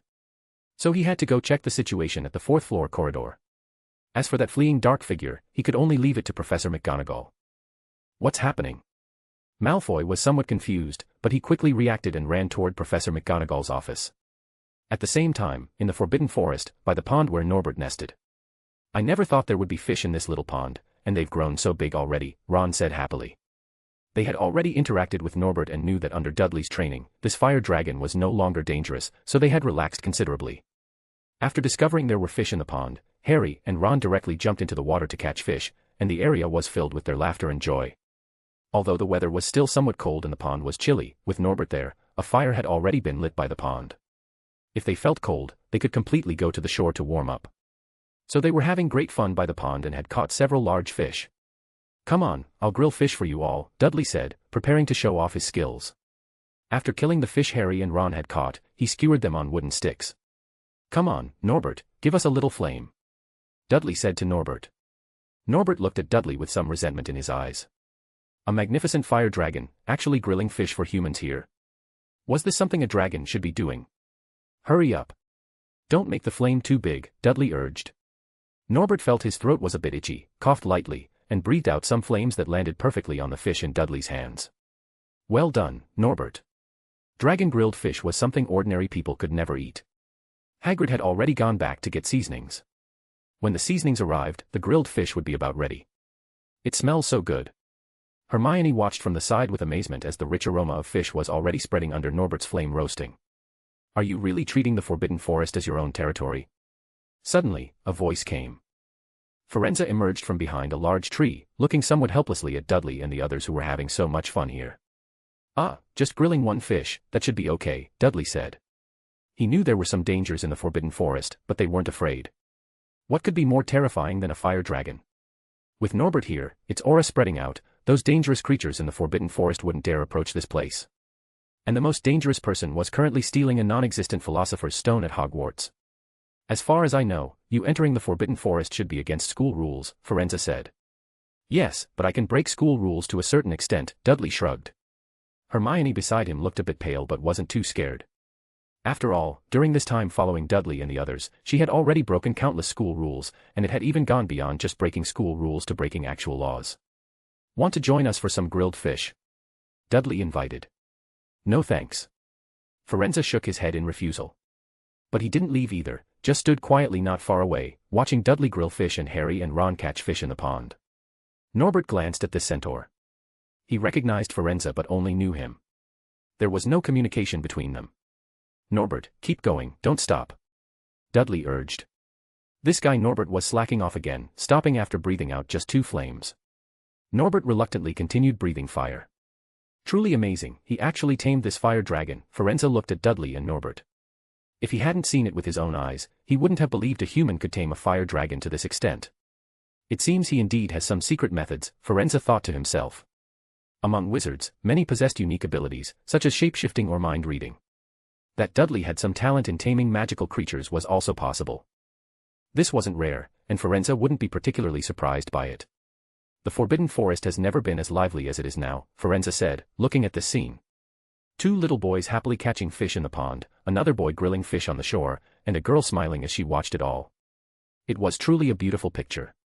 Of course, this was only part of the scene. The other part was a Norwegian ridgeback breathing fire nearby, helping the boy grill fish. The first part was like some Muggle children camping and grilling fish, but adding the second part instantly made it incredibly magical. A strange beauty revealed through the incongruity. Wind came, rustling through the forest treetops. Everyone looked up and happened to see the sunlight just right, with a black cloud quickly drifting past. Chapter 130, Chapter 132, The Final Confrontation. A wave of malevolent energy swept toward them. Dudley's expression shifted instantly as he sensed something terribly wrong with the approaching black cloud. The dark mass seemed to notice them as well, circling overhead like a predator. Kill them. A low, rasping voice emerged from within the swirling darkness, dripping with madness and hatred. Yes, master, came the subservient reply. The cloud plummeted toward them with terrifying speed. Before Harry and the others could process what was happening, the black mist crashed down at the pond's edge and solidified into a familiar figure. Professor Quirrell. Harry, Ron, and Hermione stared in complete bewilderment. Why was their defense against the dark arts professor here? And more unsettling still, where was the purple turban he always wore? Without hesitation, Dudley hurled the grilled fish in his hand directly at Quirrell while silently activating his abilities. Bribe. Weaken. Reducto. Quirrell's spell crackled through the air toward Dudley. Move. Dudley shoved Hermione aside as he dove for cover. The explosion thundered behind them, leaving a smoking crater where they'd been standing moments before. Thanks to Dudley's supernatural intervention, the spell's power had been significantly diminished, sparing them from serious harm. Quirrell's face twisted in confusion. What just happened? The grilled fish had seemed harmless enough when it struck him, yet the moment of contact had sent an icy chill through his entire body, drastically weakening his magical output. Focus on Dudley first. The sinister voice hissed from the back of Quirrell's skull. Of course, master. Quirrell's eyes locked onto Dudley with renewed intensity. Ron stood frozen, his mind struggling to comprehend the situation. How could a trusted professor suddenly turn violent? At 11 years old, such betrayal was beyond his understanding. Ah! Harry's agonized scream pierced the air. Searing pain exploded across his forehead scar, more intense than anything he'd experienced before. The agony blurred his vision and sent him tumbling into the pond with a splash. Ron! Get Harry out of here, as far away as possible. Dudley shouted while pulling Hermione to safety. Right. Though Ron didn't fully grasp what was happening, he understood one thing perfectly. When Dudley gave orders, you followed them. He hauled the writhing Harry from the water and began dragging him toward the forest edge. There's something on the back of his head, Harry gasped through gritted teeth. Despite the overwhelming pain, he could sense the source of his torment. Not just Quirrell, but something else. Something hideous and malformed clinging to the professor's skull. Ron ignored Harry's rambling, focused entirely on Dudley's command. They were clearly in mortal danger, and staying would only make things worse. Harry might even be the primary target. Roar! Norbert's furious bellow shook the trees. The young dragon had been startled by the magical attack and now turned his burning gaze toward Quirrell. Crimson flames erupted from his jaws in a torrent of draconic fury. Protego! Quirrell hastily conjured a shield, the barrier flickering under the intense heat. Dragon fire wasn't ordinary flame. It carried magical properties that could overwhelm standard defensive spells. The crimson inferno bathed Quirrell's pale features in hellish light, transforming him into something demonic. Firenza! Take Hermione and the others, get them away from here. Dudley thrust Hermione toward the centaur, who had courageously rushed to their aid instead of fleeing. I can carry all of you. Climb on quickly. Firenza lowered himself, abandoning centaur pride in the face of mortal peril. No. You take them. I'm staying. Dudley's voice carried arctic coldness. He tried to avoid this confrontation by hiding in the forest, ignoring Voldemort's theft attempt entirely. Yet here the dark wizard was, hunting him like prey. 3 times. First at Gringotts. Then the troll incident. Now this direct assault. Each time featuring the killing curse. Each time targeting him personally. He'd shown restraint before, preferring to let Dumbledore handle the situation. But restraint had been mistaken for weakness. That raspy voice had been crystal clear, kill Dudley first. No more. But you can't possibly. Firenza began. Go. The word cracked like a whip, carrying supernatural authority that made the centaur's protests die in his throat. Dudley, it's Voldemort, Harry managed weakly as Ron dragged him over. All of you, leave. Now. Dudley's tone brooked no argument. Their presence would only slow him down. Under his interrogator's influence, even Ron and Harry found themselves compelled to obey, scrambling onto Firenza's back without further protest. Stay alive, Firenza said simply before galloping into the forest depths with his precious cargo.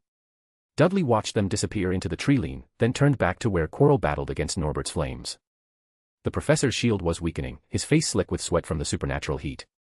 A cold smile played across Dudley's lips as he stepped forward. You've made a terrible mistake coming here. Chapter 131, Chapter 133, The Storm Unleashed. Dudley thought he wouldn't get angry anymore, at least not like this. Not angry enough to want to kill someone. After all, he was someone who had lived another lifetime. What scenes hadn't he witnessed? Compared to that bizarre world, the events in this magical realm were just small-scale troubles. Yet despite everything, Dudley found himself consumed by rage. All because of this creature called Voldemort. Bang. A thunderous crash echoed through the forest as Norbert was blasted away by tremendous force, landing in the nearby pond with a mournful cry. The young dragon had given everything he had. For an underage fire dragon to delay an adult wizard this long was already remarkable. Now, there are no more obstacles, Quirrell said, glancing dismissively at Norbert before turning his cold gaze toward Dudley. I'm very curious why you didn't run. Did you choose to sacrifice yourself for Harry? What a noble cousin. Just like that foolish woman years ago. Quirrell's tone dripped with mocking contempt. His speech no longer carried its previous stutter and had become terrifyingly smooth. The submissive look was gone, replaced by something cold and predatory. I'm not running because you've angered me, Dudley replied with supernatural calm. His face showed almost no expression, but anyone who truly knew him would recognize the storm brewing beneath that absolute tranquility. Oh. Quirrell seemed surprised by the response. How amusing. Getting angry and staying behind to die. I thought highly of you before, considering your talent exceptional. Now I see you're no different from those other fools. He raised his wand with casual confidence. Just one spell would eliminate this irritating boy. No, I'm not staying behind to die, Dudley said, his voice still eerily calm. I'm staying behind to kill someone. The spiritual power within him had been completely mobilized. Black Emperor Sequence 7 Briber, Arbiter Sequence 7 Interrogator, the abilities of both pathways converged on Dudley at this moment. Ha! Quirrell raised an eyebrow in mock surprise. Overestimating yourself, aren't you? Today, you and Voldemort will both die, Dudley declared in an ice-cold voice. His presence had already begun building as he approached step by step. Even without using Beyonder abilities, the opposing wizard could feel an overwhelming sense of oppression. Avada. Quirrell's expression tightened as he began the killing curse. Quirrell, let me have a word with him. Suddenly, a hoarse, low voice emerged from the back of Quirrell's head. Master, you. Quirrell's body trembled slightly. I'm fine, Voldemort said slowly. Yes. Quirrell didn't dare say more. After glancing at Dudley, he turned around, presenting his back. At this moment, Dudley finally got a clear view of the ugly, squeezed-together face imprinted on the back of Quirrell's skull. Dudley Dursley, Harry Potter's cousin. I never expected your talent to be so exceptional. You've thwarted my plans twice now. The face spoke with disturbing calm. I appreciate you. Now, I can offer you a chance to follow me. Together, we could achieve great things. How about it? As long as you're willing to submit to me, I won't kill you. Instead, I'll teach you unimaginable magic. I can show you how to enhance your reputation, achieve glorious power, become a wizard others fear, even how to conquer death itself. All of this can be yours, if only you kneel before me. Voldemort's words carried seductive power. He watched Dudley intently, anticipating his answer. Rather than simply killing the boy, he craved seeing such talent kneeling at his feet, serving him, fearing him, worshipping him. If what you call conquering death means being half alive like you are now, then forget it, Dudley replied coolly. The so-called Dark Lord is worse than a sewer worm at this point. Looking like that, you still want to recruit me? Utterly ridiculous. As his words fell, Dudley had closed to within 5 meters of Quirrell. At this range, his Beyonder abilities and even close combat skills could be perfectly utilized. All that conversation had been to prevent Voldemort from escaping. Kill him. Voldemort snarled. Since recruitment was impossible, death would have to suffice. Someone like Dudley absolutely could not be allowed to continue existing. Avada. Quirrell had been ready. The instant Voldemort gave the command, he spun around and began chanting the killing curse. Boom.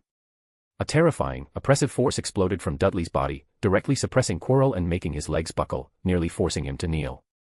This authority seemed almost tangible, as if Dudley could end his life with a mere thought. Fear flooded Quirrell's heart, an overwhelming terror that made him want to prostrate himself in worship without even considering resistance. Kill him. Voldemort roared again. He sensed the abnormality. The same supernatural pressure that mysterious phantom had wielded during the Gringotts battle. He had never known who that figure was or where it came from, but now he understood. That being who called himself the Night Emperor was connected to Dudley. Avada. Under Voldemort's fury, Quirrell barely maintained his sanity and resumed chanting the killing curse. Whip of pain.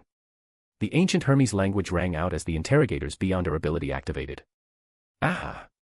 Quirrell's agonized scream echoed through the forest. He felt unimaginable spiritual torment, as if electric currents coursed through his soul, forming barbed whips that continuously lashed his consciousness. The sensation originated from deep within his mind, impossible to resist, leaving him trembling and weak. Reducto. As his Beyonder ability took hold, Dudley cast magic directly using Hermes language. Without any preliminary wand movement, pure destructive force blasted toward Quirrell. Bang. Quirrell was hurled through the air, blood streaming from multiple wounds. His left arm completely shattered, exploding into a crimson mist. If Voldemort hadn't reacted quickly enough to provide warning, that single blow would have been enough to end the fight. Dudley suddenly slammed his foot against the ground, clenched his right fist, and charged directly at Quirrell while he was still airborne with no way to gain leverage. Protego. Quirrell desperately tried to shield himself. Mental piercing.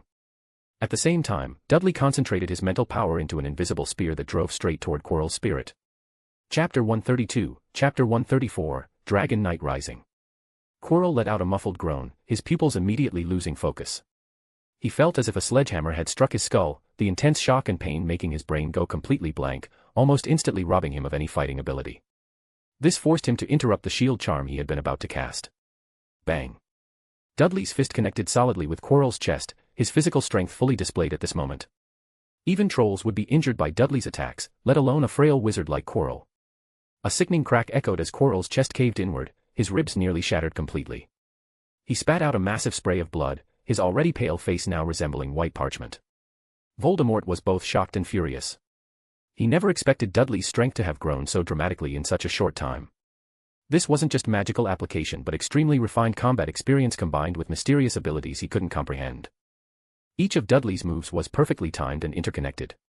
His attacks not only interrupted Quirrell's spellcasting but immediately flowed into the next assault without any breathing room, as if calculated with mathematical precision. The strike that had devastated Quirrell should have been easily blocked with a simple armor charm. But Dudley had feinted, launching that terrible mental attack first, only delivering the physical blow after completely disrupting his opponent's concentration. Even Voldemort couldn't predict this entire sequence and react accordingly. Especially that strange language. The magic it produced was incomprehensible even to the Dark Lord. He couldn't even be certain whether it was magic at all. Incendio. After delivering his punch, Dudley immediately chanted another spell in Ancient Hermes. Bang. Tremendous force suddenly struck back, blowing away both Dudley and the flames he had conjured. Voldemort was forced to use what little strength remained to control Quirrell's battered body. Stupefy. The wand flicked toward Dudley. Voldemort no longer had the energy to cast killing curses. He needed to ensure escape before more help arrived. Here's a gift for you. Just as Dudley landed, Voldemort's attack descended. With no time to dodge, Dudley was well prepared and threw a piece of candy from his pocket toward Quirrell. Whoosh! When the candy struck, Voldemort felt a cold force enter Quirrell's body, causing the spell to weaken significantly. Dudley's body swayed slightly as drowsiness crept over him, like he hadn't slept for days and desperately wanted to collapse. No, can't sleep. Dudley forced himself to remain alert. The weakened sleep spell wasn't enough to knock him unconscious, but it did slow his reactions. Just this one exchange showed Voldemort's terrifying power. Even in desperate circumstances, his magic still affected Dudley despite being weakened. Seeing that Dudley remained conscious, Voldemort didn't hesitate. He transformed Quirrell's body into black smoke and rapidly ascended to escape. Norbert. Seeing Voldemort fleeing, Dudley immediately shouted. The young dragon had already risen from the pond, shaking off water and minor injuries. Hearing Dudley's call, he immediately charged forward with wings spread, ready for flight. Dudley's feet slammed the ground with tremendous force, launching him nearly 8 meters through the air to land directly on Norbert's neck. Chase him! Dudley commanded. Roar! Norbert bellowed and soared skyward in pursuit of the black mist. His speed was impressive, and the dragon also held grudges. Having been injured by that wizard, he was eager for revenge. Reducto. Dudley cast magic at the fleeing shadow, but it was dodged. Undeterred, Dudley continued his assault while giving chase, with Norbert occasionally opening his jaws to breathe scorching crimson flames. As a dual sequence beyonder, Dudley had considerable spiritual power reserves. Reducto. Stupefy. Incendio. Spell after spell flew from his position. Though all were dodged, they forced Voldemort to slow his escape and cast defensive magic, creating exactly the delay Dudley wanted. The two engaged in an aerial chase battle above the Forbidden Forest. Meanwhile, at Hogwarts, chaos erupted. Oh my god. Look at the Forbidden Forest. What is that thing? That's a dragon. What's happening? It's breathing fire. That's a real fire dragon. There's a fire dragon in the Forbidden Forest. Wait, there's someone riding that dragon. The entire school was in an uproar. It was the weekend, so everyone was free to witness the spectacle. The earlier black cloud had already drawn attention, and though it had quickly vanished, many students continued watching the forest. Now they saw something unprecedented, a fire dragon with a human rider engaged in magical combat. Look, they're fighting. I can see spells being cast. What's happening? Exclamations filled the air as everyone realized something extraordinary was occurring in the Forbidden Forest. Move aside, let me see. Snape finally emerged from the third-floor corridor, having confirmed that someone had breached their defenses and stolen the Philosopher's Stone. His expression was thunderous. However, upon seeing a fire dragon battling black mist above the forest, his mood darkened further. What exactly is happening? Even Snape was confused. He knew nothing about any dragon. Was this Dumbledore's backup plan? Why hadn't he been informed? No time for speculation. His body transformed into black mist and burst through the window toward the Forbidden Forest. Simultaneously, other combat-capable professors throughout the school were alerted and quickly headed toward the disturbance. Professor McGonagall, having received Malfoy's earlier message, was already at the forest's edge and clearly witnessed the aerial battle. Good heavens. That's Dudley Dursley. Professor McGonagall stared in disbelief at the figure mounted on the Norwegian Ridgeback. She never would have imagined that under such circumstances, she'd see one of her own Gryffindor students riding a dragon into battle. If she hadn't witnessed it herself, she would have assumed she was hallucinating. However, McGonagall quickly regained her composure. Regardless of where the dragon came from or why Dudley was riding it, the black mist he battled was clearly a powerful dark wizard. Combined with Malfoy's report about their protected item being stolen, she immediately understood what had occurred. Boom. Professor McGonagall erupted with fury, transforming into white mist and rapidly ascending toward the battlefield. Stay away from my student. A crimson spell burst from the white mist, shooting directly at Voldemort. Her angry voice echoed across the Forbidden Forest, audible even from Hogwarts. Dudley noticed Professor McGonagall approaching from behind. Finally, reinforcements, he thought with relief. He'd been fighting alone for so long that he'd begun wondering if Dumbledore had completely abandoned the situation. On the other side, after detecting Professor McGonagall and other powerful auras rapidly approaching, Voldemort no longer dared remain. He fled desperately toward Hogwarts' outer boundaries. Suddenly, the black mist paused as he noticed movement in the forest below. A centaur was there, carrying Harry and the others as they fled rapidly. But their direction wasn't toward Hogwarts but deeper into the Forbidden Forest. The previous battle had erupted so suddenly that when Dudley entrusted them to Firenze, the forest depths had been their only viable escape route. Capture Harry. Use him as a hostage, Voldemort commanded. Quirrell had recovered somewhat by now. After consuming some potions, he barely retained fighting ability. Yes, Master. Quirrell's condition remained dire, but he didn't dare disobey Voldemort's orders and dove toward Harry and the others below. Damn it. It's Voldemort. He's caught up. Harry noticed the situation overhead, his scar once again blazing with pain. Firenze also spotted the diving black mist but at this point had no other options. He could only run while drawing an arrow and shooting it at the dark figure. Obviously, such arrows had no effect on Quirrell. Damn it. In the sky not far from Voldemort, Dudley also discovered Harry and the others, his expression turning grim. He could fight evenly with Voldemort and Quirrell because they were unfamiliar with his abilities, allowing him to inflict major damage quickly. But with his current powers, protecting Harry and the others from both enemies would be extremely difficult. Unless he once again used the Grade 0 sealed artifact, the Trunsoist Brass Book. Chapter 133, Chapter 135, Ashes to Ashes. Just as Dudley was still pondering his options, Quirrell suddenly let out a piercing scream. The black mist became much thinner, and his body rapidly plummeted downward. At the same time, a translucent phantom flew out from within his body and, without any hesitation, fled toward the distance. Voldemort abandoned Quirrell. Seeing this scene, Dudley's expression immediately changed. Voldemort's sacrificial gambit was executed with ruthless precision. Quirrell's falling trajectory would bring him dangerously close to Harry and the others. Although Voldemort had drained a massive amount of life force when he departed, leaving Quirrell barely clinging to existence, the dying wizard still posed a lethal threat. Just one killing curse could potentially eliminate Harry or the others. However, there was another possibility.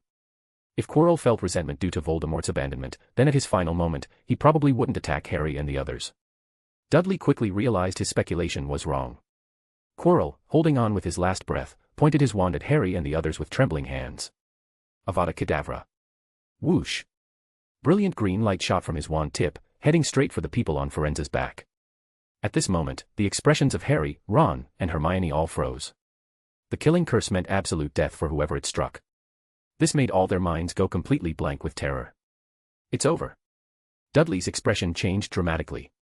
He reached for the Trunsoist Brass Book, but it was already too late. Chirp. Suddenly, a clear cry echoed through the Forbidden Forest, and a ball of golden-red flames materialized in midair near Harry and the others. Immediately after, a magnificent golden-red bird appeared from thin air, swallowing the death representing Avada Kedavra in one gulp, then transformed into flames and fell downward. That's Dumbledore's phoenix.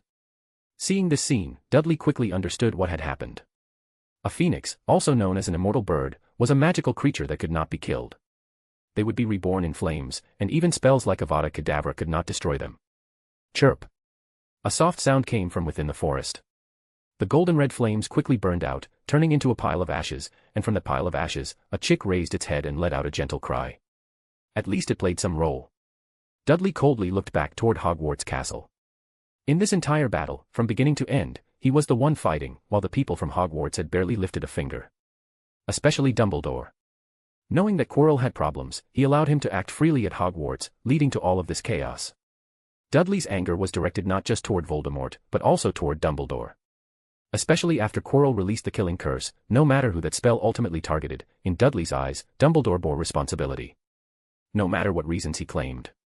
However, after this phoenix appeared, Dudley at least knew that Dumbledore wasn't completely unprepared. At the most critical moment, he had blocked the fatal blow, somewhat redeeming himself in Dudley's estimation. But this was still not enough. Dudley's heart remained full of dissatisfaction with Dumbledore. This disappointment had accumulated until now, making him very disillusioned with this Hogwarts headmaster. Norbert, descend, Dudley commanded. Voldemort had already escaped during the chaos, leaving only the half-dead Quirrell, who had fallen in the Forbidden Forest. Norbert circled once, then dove straight down, breaking through the forest canopy and landing in a clearing not far from Quirrell. At this time, Quirrell's face was completely drained of color, as if Voldemort had siphoned away his life force. His remaining time could be counted in minutes. Master, will resurrect me. Seeing Dudley land nearby, Quirrell forced an ugly smile and spoke in gasps. Resurrection. He himself is half dead, and he'll resurrect you. Stop dreaming. Dudley slowly walked toward Quirrell. No. Master will come back to life, he will. Blood trickled from the corner of Quirrell's mouth as he spoke intermittently. Then you just wait for his resurrection, Dudley replied, his gaze ice-cold. The anger in his heart had nowhere to vent except on Quirrell. Avada Kedavra. Whoosh. A green light materialized from thin air, striking Quirrell's body and freezing his ugly smile permanently. He seemed shocked that Dudley, an 11-year-old child, would use the killing curse on him. When he saw that green light, bewilderment flashed across his face, and then there was nothing more. Reducto. Bang. Quirrell's corpse exploded directly, with blood and flesh splattering everywhere. Incendio. Boom. Terrifying flames raged outward, consuming all the scattered remains and burning them to ash in an instant. At this point, not a single trace of Quirrell remained. He had been completely obliterated by Dudley. Not far away, some sounds approached. Dudley turned back and met the terrified gazes of Harry and the others. They had witnessed what just happened. They saw Dudley use the killing curse on Quirrell and completely destroy his corpse. Their faces were full of disbelief and terror, completely frozen in place. They saw Dudley's eyes, cold, fierce, violent, and full of indescribable authority and oppression. Dudley withdrew his gaze without comment. It didn't matter. So what if they saw? Just killing someone. It wasn't like he hadn't killed before. In that other world, he himself wasn't even clear about exactly how many people he had eliminated. Aguamenti. Ancient Hermes rang out as clear water flowed around Dudley, washing clean the bloodstains on his body. Then he sat down with his back against a large tree. Whimper. Norbert's head stretched over and nuzzled against Dudley's body, making gentle sounds, as if afraid of disturbing him. Dudley, are you hurt? Harry's concerned voice rang out as he approached ahead of the others. Immediately followed by hurried footsteps. Ron and Hermione, as well as Firenze, also came over. I'm fine, just a bit tired, Dudley said. Thank you for saving me again, Harry said, coming to stand before Dudley. I wouldn't say I saved you exactly. You saw, he came to kill me, Dudley shrugged. No, if it weren't for me, Voldemort wouldn't target you like this, Harry insisted. Thank you, cousin. Dudley glanced at Harry and smiled. He suddenly had the strange illusion of raising a child. Chapter 134, Chapter 136, The Aftermath. Just as Harry finished speaking, white mist rapidly descended from the sky, materializing into Professor McGonagall's familiar figure. Good heavens. Harry, Ron, Hermione, what are you doing here? Professor McGonagall stared at the gathered group in complete bewilderment. She had assumed only Dudley had violated school regulations, but apparently their entire Gryffindor contingent had decided to throw an impromptu party in the depths of the Forbidden Forest. Professor McGonagall, Hermione called out softly, her voice barely above a whisper. Never mind that now. Who was that dark wizard? Where has he gone? Professor McGonagall's sharp gaze swept the surrounding area, her wand trained in multiple directions as she searched for the mysterious attacker who had been dueling Dudley in midair. Compared to confronting dark wizards, students breaking curfew seemed rather insignificant. He's dead, completely incinerated. Harry declared before Dudley could respond. Dead. Professor McGonagall's eyebrows shot upward. Exactly. That was Professor Quirrell. Voldemort had possessed him and came hunting for us. Dudley made sure Firenze got us to safety first while he stayed behind to face Quirrell alone. Harry's words tumbled out rapidly. We saw a ghostly spirit escape from Quirrell's body. That must have been Voldemort fleeing. After Quirrell collapsed, he tried to kill me with the killing curse, but this magnificent golden bird appeared and absorbed the spell. Then Quirrell just crumbled to dust. Professor McGonagall's face went ashen, one hand clutching her chest as she struggled to process this revelation. "Are you absolutely certain?" she managed to ask. She had anticipated dealing with some random dark wizard who'd stumbled into Hogwarts territory. The reality that their own defense professor had been harboring the Dark Lord's soul was beyond anything she'd imagined possible. "It's completely true, Professor." Ron nodded so enthusiastically his head might have fallen off. "That's exactly what happened," Hermione confirmed, though her voice carried reluctance. Firenze remained diplomatically silent, neither confirming nor denying the account, but his subtle nod essentially validated Harry's version of events. Dudley observed this protective display without comment. He appreciated Harry's attempt to shield him, but such deceptions rarely succeeded against experienced wizards. Professor McGonagall could easily detect magical residue and reconstruct the true sequence of events. Besides, they weren't the only witnesses. The reborn Phoenix had observed everything that transpired. Rather than interrogate them further, Professor McGonagall hurried to examine the small Phoenix, confirming Harry's account. Fawkes had indeed sacrificed himself to absorb the killing curse. What in Merlin's name happened here? Professor McGonagall's usually pristine appearance was disheveled, her thoughts clearly scrambled. She turned toward Dudley, expecting a comprehensive explanation. Initially she'd been too focused on immediate dangers to fully process the situation, but now the implications were staggering. An 11-year-old first-year student had somehow managed extended combat against Quirrell while the men hosted Voldemort's soul.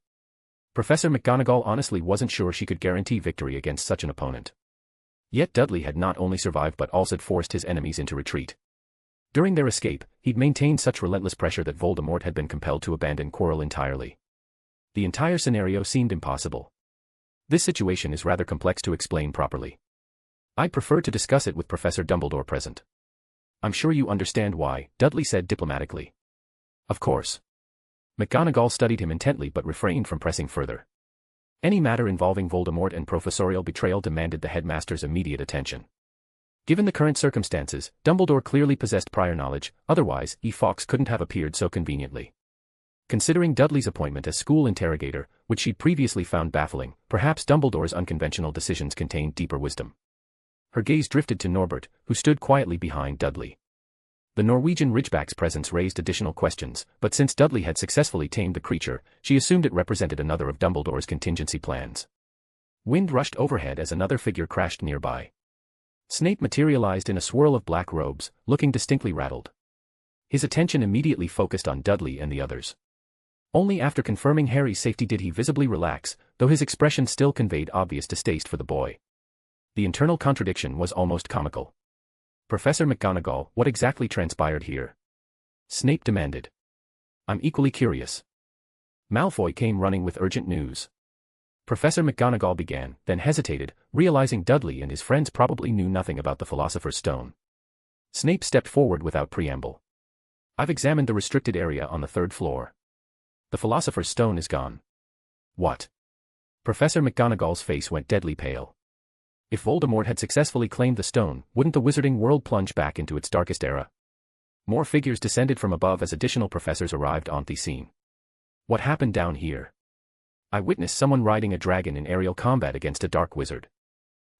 Good heavens, why are Dudley and the others involved again? Professor Flitwick landed with obvious bewilderment upon spotting the students. Several more Hogwarts faculty members appeared in rapid succession, having rushed over the moment they detected the disturbance. What's the situation? What was that battle about? Have dark wizards infiltrated our grounds? Professors, perhaps we should return to the castle before continuing this discussion. There are many questions that only Professor Dumbledore can properly address, Dudley announced, rising to his feet. Every adult gaze immediately converged on him. Without anyone speaking aloud, their expressions conveyed a single sentiment: why is it always you four? Since Dudley, Harry, Ron, and Hermione had arrived at Hogwarts, major incidents seemed to revolve around these particular students with disturbing regularity. Honestly, professors, I'd also like to understand why we keep getting targeted, Ron said with genuine frustration. All he wanted was a normal first-year experience. Why did that seem impossible to achieve? Chapter 135, Chapter 137, Explanations and Lies. More than half an hour later, everyone finally emerged from the depths of the Forbidden Forest. Thank goodness you're all safe. Hagrid had been pacing anxiously outside the forest perimeter, and seeing Dudley and the others emerge unharmed brought visible tears to his eyes. He couldn't help wiping them away with his massive hands. We're perfectly fine, Hagrid, Harry said, trying to sound reassuring despite his own exhaustion. I've already dispatched an owl to Professor Dumbledore explaining what transpired in the forest. He should be returning shortly, Hagrid rambled nervously, his words tumbling over each other. Honestly, of all times for Professor Dumbledore to be absent. How could such terrible events unfold otherwise? Perhaps his absence was intentional. Dudley suggested with casual indifference. What do you mean by that? Hagrid's beetle-black eyes widened with confusion. Nothing important, Dudley replied dismissively, clearly uninterested in elaborating further. The assembled professors exchanged meaningful glances at Dudley's comment but chose to remain silent for the moment. We should proceed to Dumbledore's office and await his return there, Professor McGonagall announced, carefully cradling the newly reborn fox against her emerald robes. Nobody raised objections, and the entire group moved as one toward the castle. Despite the ferocity of the recent magical combat, fortunately none of them had sustained anything worse than minor scrapes and bruises. Once they'd settled into Dumbledore's circular office, an uncomfortable silence descended over everyone present. The magical instruments hummed and whirred softly in the background, but no one seemed inclined toward conversation. Fortunately, Dumbledore didn't leave them waiting in awkward quiet for long. After perhaps 15 minutes, the office door opened and he strode inside with his usual measured pace. Professor Dumbledore. Headmaster. Professor. Multiple voices erupted simultaneously as everyone turned toward the elderly wizard. I'm fully aware of what transpired today. This entire situation represents my failure, and I offer my sincere apologies to all of you, Dumbledore said immediately, accepting complete responsibility without hesitation. However, please allow me to hear the details. One person at a time, if you would. There's no need to rush. His calm authority brought immediate quiet to the crowded office. Dumbledore settled behind his ornate desk, his sharp blue eyes surveying each person present before finally coming to rest on Dudley. Dudley, perhaps you'd begin by sharing your account. Dumbledore requested. This opening surprised everyone in the room, as they'd all anticipated he would start with the professors, particularly McGonagall or Snape, who had witnessed more of the overall situation. I have absolutely nothing to contribute, Dudley stated coldly, deliberately avoiding even looking in Dumbledore's direction. His hostile response sent ripples of shock through the assembled group. Nobody had expected such open defiance toward the headmaster. Dursley. Professor McGonagall's voice cracked like a whip as she glared at him disapprovingly. She had originally planned to speak favorably about his heroic actions, but his antagonistic attitude made such support nearly impossible. How refreshingly arrogant, Snape observed with obvious satisfaction, clearly relishing this opportunity to criticize Dudley publicly. It appears our young interrogator harbors some misconceptions about my methods. That's perfectly understandable, and we'll address those concerns privately later, Dumbledore replied with remarkable composure, showing neither surprise nor anger at the rebuke. He simply redirected his attention to the others present. In that case, Harry, would you be willing to describe what occurred? Dumbledore asked gently. Well. Harry stammered uncertainly, his gaze instinctively seeking Dudley's reaction. Since Dudley possessed the most complete understanding of events, and several crucial details directly involved him including Norbert's role, it would be extremely difficult to provide an accurate account without his cooperation. Perhaps that's not the best approach. Professor McGonagall, would you mind sharing what you witnessed? Dumbledore suggested after noticing Harry's obvious discomfort. Certainly, though I must admit my knowledge of the specifics remains quite limited. Earlier this afternoon, young Malfoy came rushing into my office in a state of considerable distress. Professor McGonagall began recounting the day's events as she understood them. Her account was indeed sparse on details. Without Malfoy's urgent warning, she would likely have remained oblivious to any problem until the spectacular aerial battle erupted above the Forbidden Forest, just like her fellow professors. Given the considerable distance involved, I attempted several offensive spells but was unable to strike the dark wizard effectively. Eventually he descended to ground level for reasons I cannot explain. When I finally reached the scene, Harry informed me that the attacker had been Professor Quirrell, who was apparently possessed by you-know-who, by Voldemort, and that he had been completely destroyed, though Voldemort's soul fragment seemed to have escaped during the confrontation.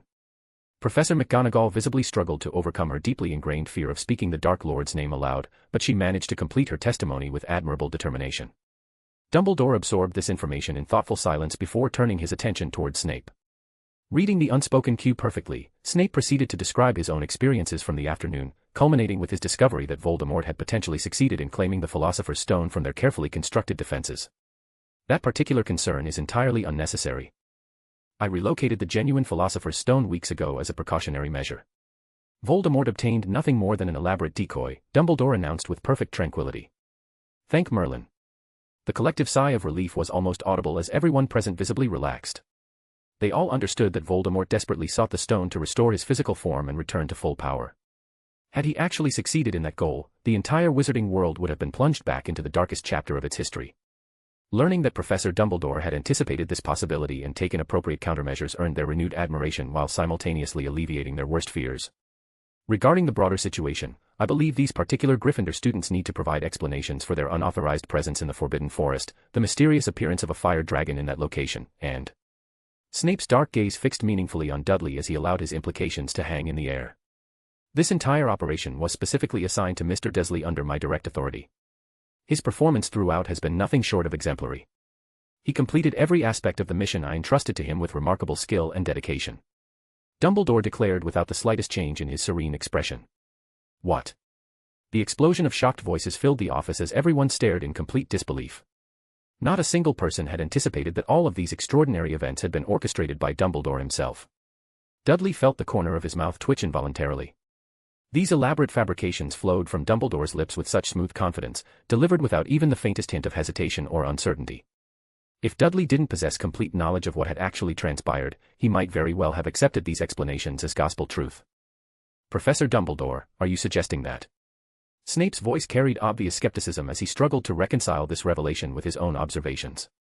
The Norwegian Ridgeback was deliberately raised within the Forbidden Forest through the combined efforts of Hagrid and Dudley, acting under my specific instructions, as preparation for exactly this type of emergency situation. Based on today's events, I'd say it fulfilled its intended purpose quite admirably during the battle, Dumbledore elaborated with the same unshakable calm. Of course. That explains everything perfectly. Otherwise, how could young Dudley have possibly maintained such an extended defense against such overwhelming odds? Professor Flitwick immediately chimed in with enthusiastic approval. I must confess I was thoroughly puzzled by the entire sequence of events, but now everything falls into perfect logical order, another professor added with vigorous nodding. Dumbledore's carefully constructed explanation seemed both eminently reasonable and entirely convincing to his faculty. Even Professor McGonagall's expression brightened with pleasant surprise and renewed respect. Indeed, Hogwarts simply could not function properly without Headmaster Dumbledore's guiding wisdom. Even during his physical absence from the school grounds, apparently nothing that occurred within its boundaries escaped his foresight and preparation. His planning seemed almost prophetic in its precision. Dudley decided that further commentary would serve no useful purpose. This crafty old wizard certainly possessed an impressive talent for enhancing his own reputation through selective storytelling. However, since these particular fabrications actually helped resolve several of Dudley's more pressing concerns, and since the arrangement benefited both parties involved, he saw no compelling reason to expose the deception publicly. These pronouncements left Harry, Ron, and Hermione in a state of complete bewilderment, as if they suddenly existed in an entirely different reality from everyone else in the room. I suspect Harry and his friends must be absolutely exhausted after their ordeal and are desperately in need of proper rest and recovery. Professor McGonagall, would you be so kind as to escort them safely back to Gryffindor Tower? Dumbledore suggested with grandfatherly concern. Certainly, Headmaster, Professor McGonagall agreed readily.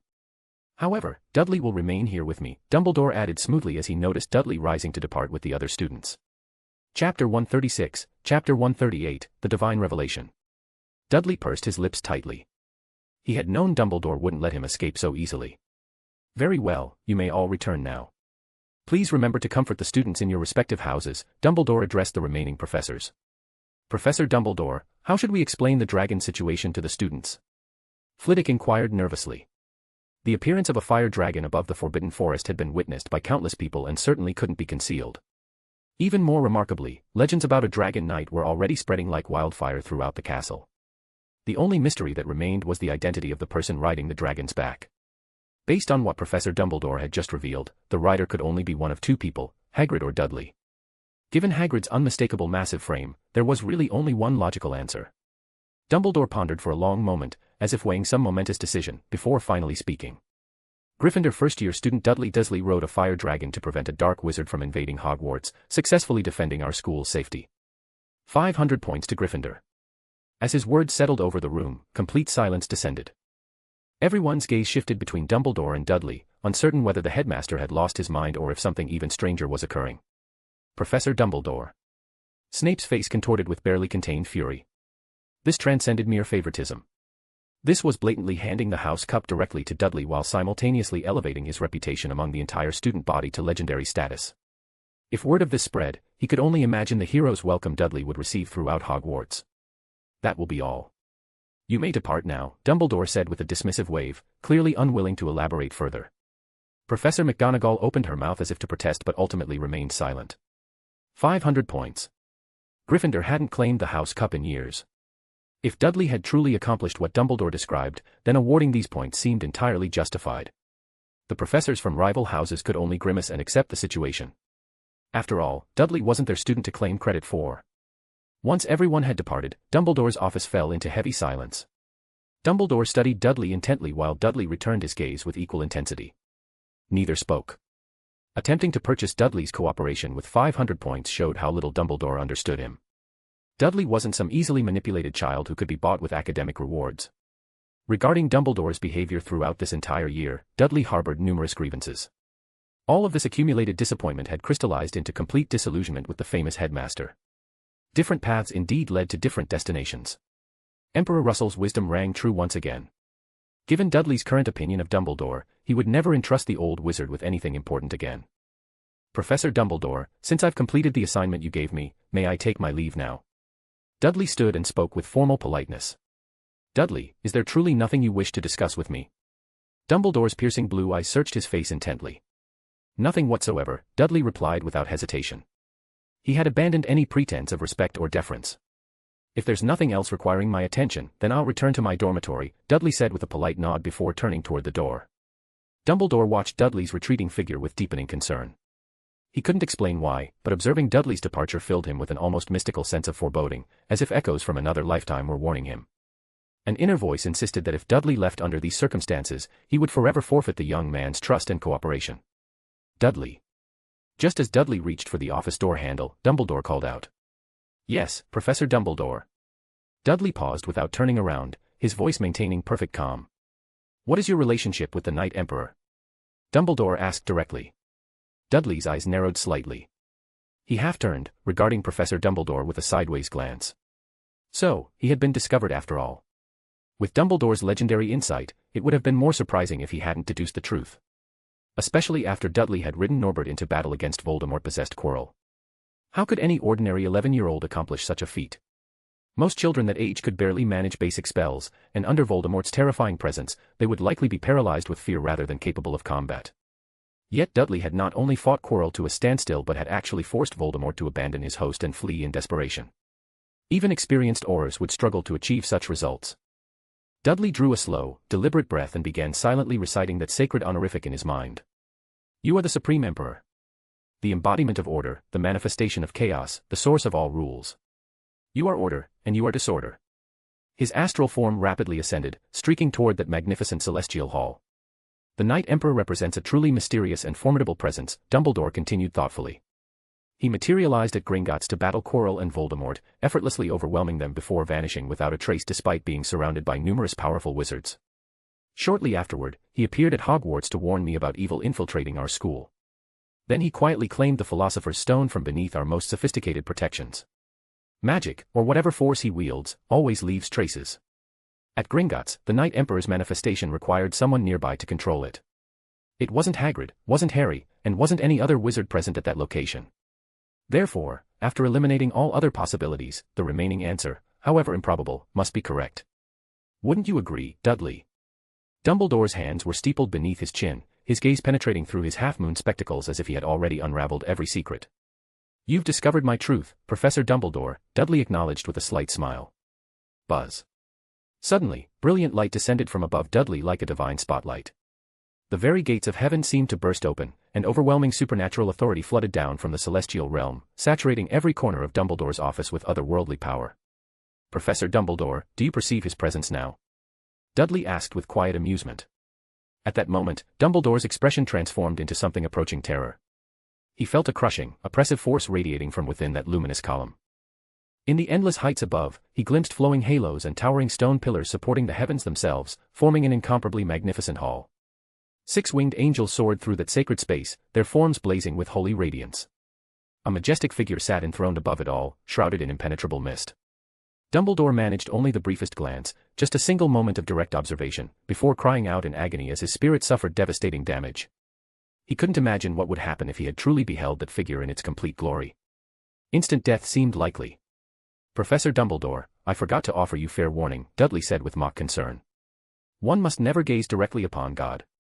Chapter 137, Chapter 139, The Weight of Truth. God. The word reverberated through Dumbledore's mind like a bell toll. He didn't fully comprehend what he had witnessed, but he understood that the figure shrouded in mist possessed unimaginable power. Perhaps Dudley spoke truth when he suggested that without the protective veil, a single direct glance could have ended his life instantly. Seeing Dumbledore bow his head and tremble slightly, Dudley withdrew his overwhelming presence. The supernatural light vanished from the air above, and the office returned to heavy silence. What exactly is a god? After what felt like an eternity, Dumbledore finally raised his head to meet Dudley's gaze.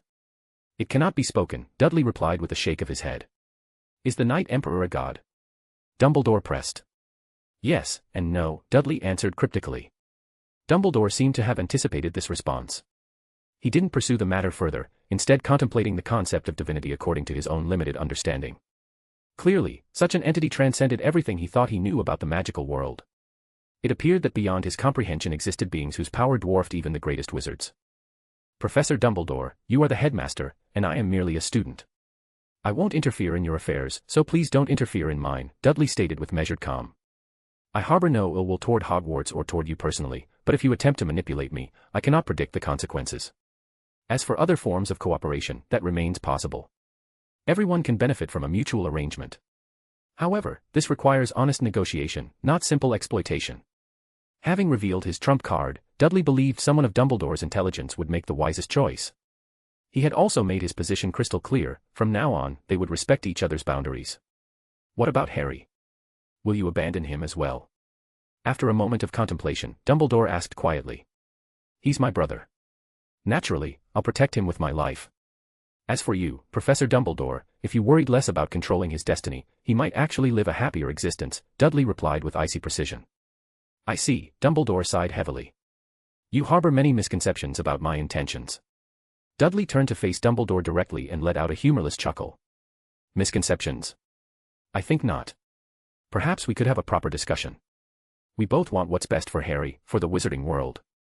Our ultimate goals align, Dumbledore suggested with meaningful emphasis. No, no, no. Dudley shook his head firmly. What does the fate of the wizarding world matter to me? Dumbledore's pupils contracted sharply. He realized with growing certainty that Dudley genuinely didn't care about the magical community's survival. His concern seemed limited to a small circle, Harry, his parents, and a few close friends. Beyond that intimate group, nothing else held value for him. He resembled a detached observer, standing at some incomprehensible height and looking down upon the wizarding world with complete indifference. Was this the transcendent perspective that divine connection had granted him? Dumbledore weighed his options carefully. After a long internal debate, he exhaled slowly, leaned back in his ornate chair, and regarded Dudley as if reaching a momentous decision. Perhaps today presents an opportunity for honest negotiation. Any questions you have about my actions, or about past events, I'm prepared to answer truthfully, Dumbledore offered. Whether the Knight Emperor qualified as a true god seemed less important than acknowledging his immense power. Dumbledore could conceptualize him as an ancient, incredibly powerful wizard who was gradually awakening to full strength. Such an individual was undoubtedly worth cultivating as an ally. At minimum, with Dudley's connection, the Knight Emperor could never align himself with Voldemort's cause. I'm sorry, but I have nothing I wish to ask, Dudley declined, turning toward the door once more. Lily Potter, your aunt and Harry's mother, used her final moments to protect Harry when Voldemort attacked their family. Her love merged into Harry's very blood, creating a shield against Voldemort's power. As long as Harry considers the place where his mother's blood flows to be home, he remains protected from direct harm. This is ancient magic of the most profound kind, powerful enough to rebound Voldemort's killing curse, and it will endure until Harry reaches adulthood. Dumbledore's sudden revelation made Dudley pause. The door he had half opened remained frozen in place. This is precisely why I had to place him with your family. Harry must remain with blood relatives for this protective magic to function properly.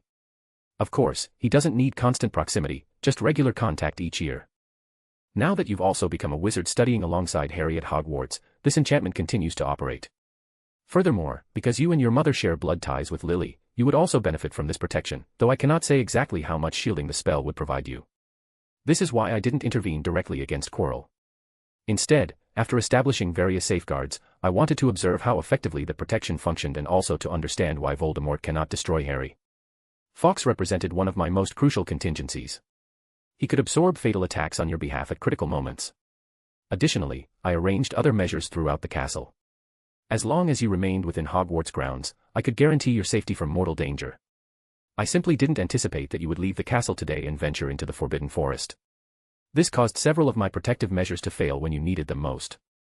For this oversight, I offer my sincere apologies. I failed to safeguard you properly. Dumbledore's explanation carried genuine remorse and vulnerability. Dudley closed the door completely and returned to face Dumbledore directly. However, rather than feeling appeased by this explanation, his anger intensified. According to your account, my mother, Harry, and I enjoy magical protection. But what about my father? Dudley's voice carried dangerous quiet. When you deposited Harry on our doorstep like an unwanted package, did you consider our feelings at all? If Voldemort's followers had come hunting us, could you absolutely guarantee no mistakes would occur? Why should my family bear the risks created by problems in your magical world? Dudley's question struck like hammer blows. Furthermore, since Harry's parents left behind a substantial inheritance, why didn't we receive a single coin from you while shouldering the burden of raising him? Yes, we are Harry's blood relatives, but that doesn't automatically obligate us to serve as his guardians. Professor Dumbledore, let me pose a question. Do you have siblings? If you had a brother you truly despised, who lived as a muggle in a world you completely failed to understand, and then one day he was murdered by his enemies, and someone mysteriously abandoned his child on your doorstep while expecting you to accept potential assassination attempts while raising him, what would you do?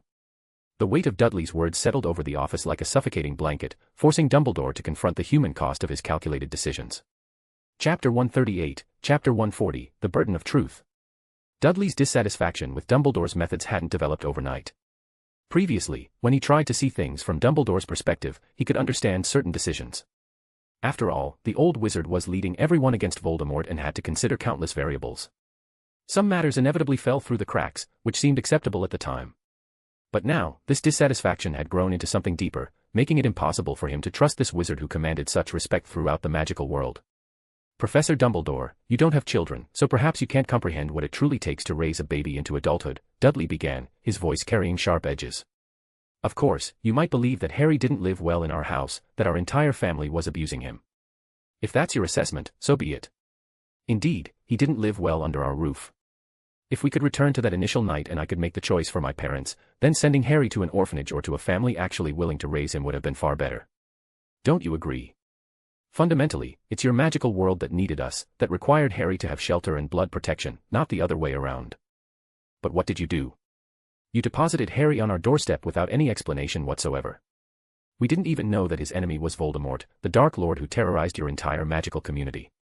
If Voldemort had returned, or if his followers wanted to resurrect him, you gave no consideration to the danger our family would face. Even if my mother and I could benefit from that magical protection, so what? What about my father? And if it wasn't Voldemort himself but his followers who acted, would this magic still function? The more Dudley spoke, the more his anger crystallized into cold fury. Oh, wait. I just realized something rather interesting. His tone turned dangerously quiet. Perhaps you deliberately refused to give our family a single penny for raising Harry precisely so we would view him as a burden and treat him poorly.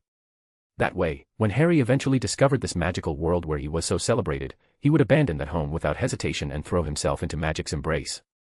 Otherwise, if he had lived too comfortably in the Muggle world and didn't want to return to the magical realm, what would you have done then? The boy who lived, a legendary figure in the wizarding world, ultimately chose to become a Muggle. How ironic that would be. Indeed, I was still far too naive. How did I not consider this layer of manipulation before? Dudley's bitter laughter filled the office. Dudley watched Dumbledore closely. The moment Dudley had brought up that hypothetical despised brother in his example, something changed in the old wizard's face. Dumbledore seemed to age before his eyes, a cascade of complex emotions playing across his weathered features. Dudley caught the change immediately. Don't tell me he actually has a brother he can't stand, Dudley thought with surprise. He had mentioned it casually, merely as an illustration.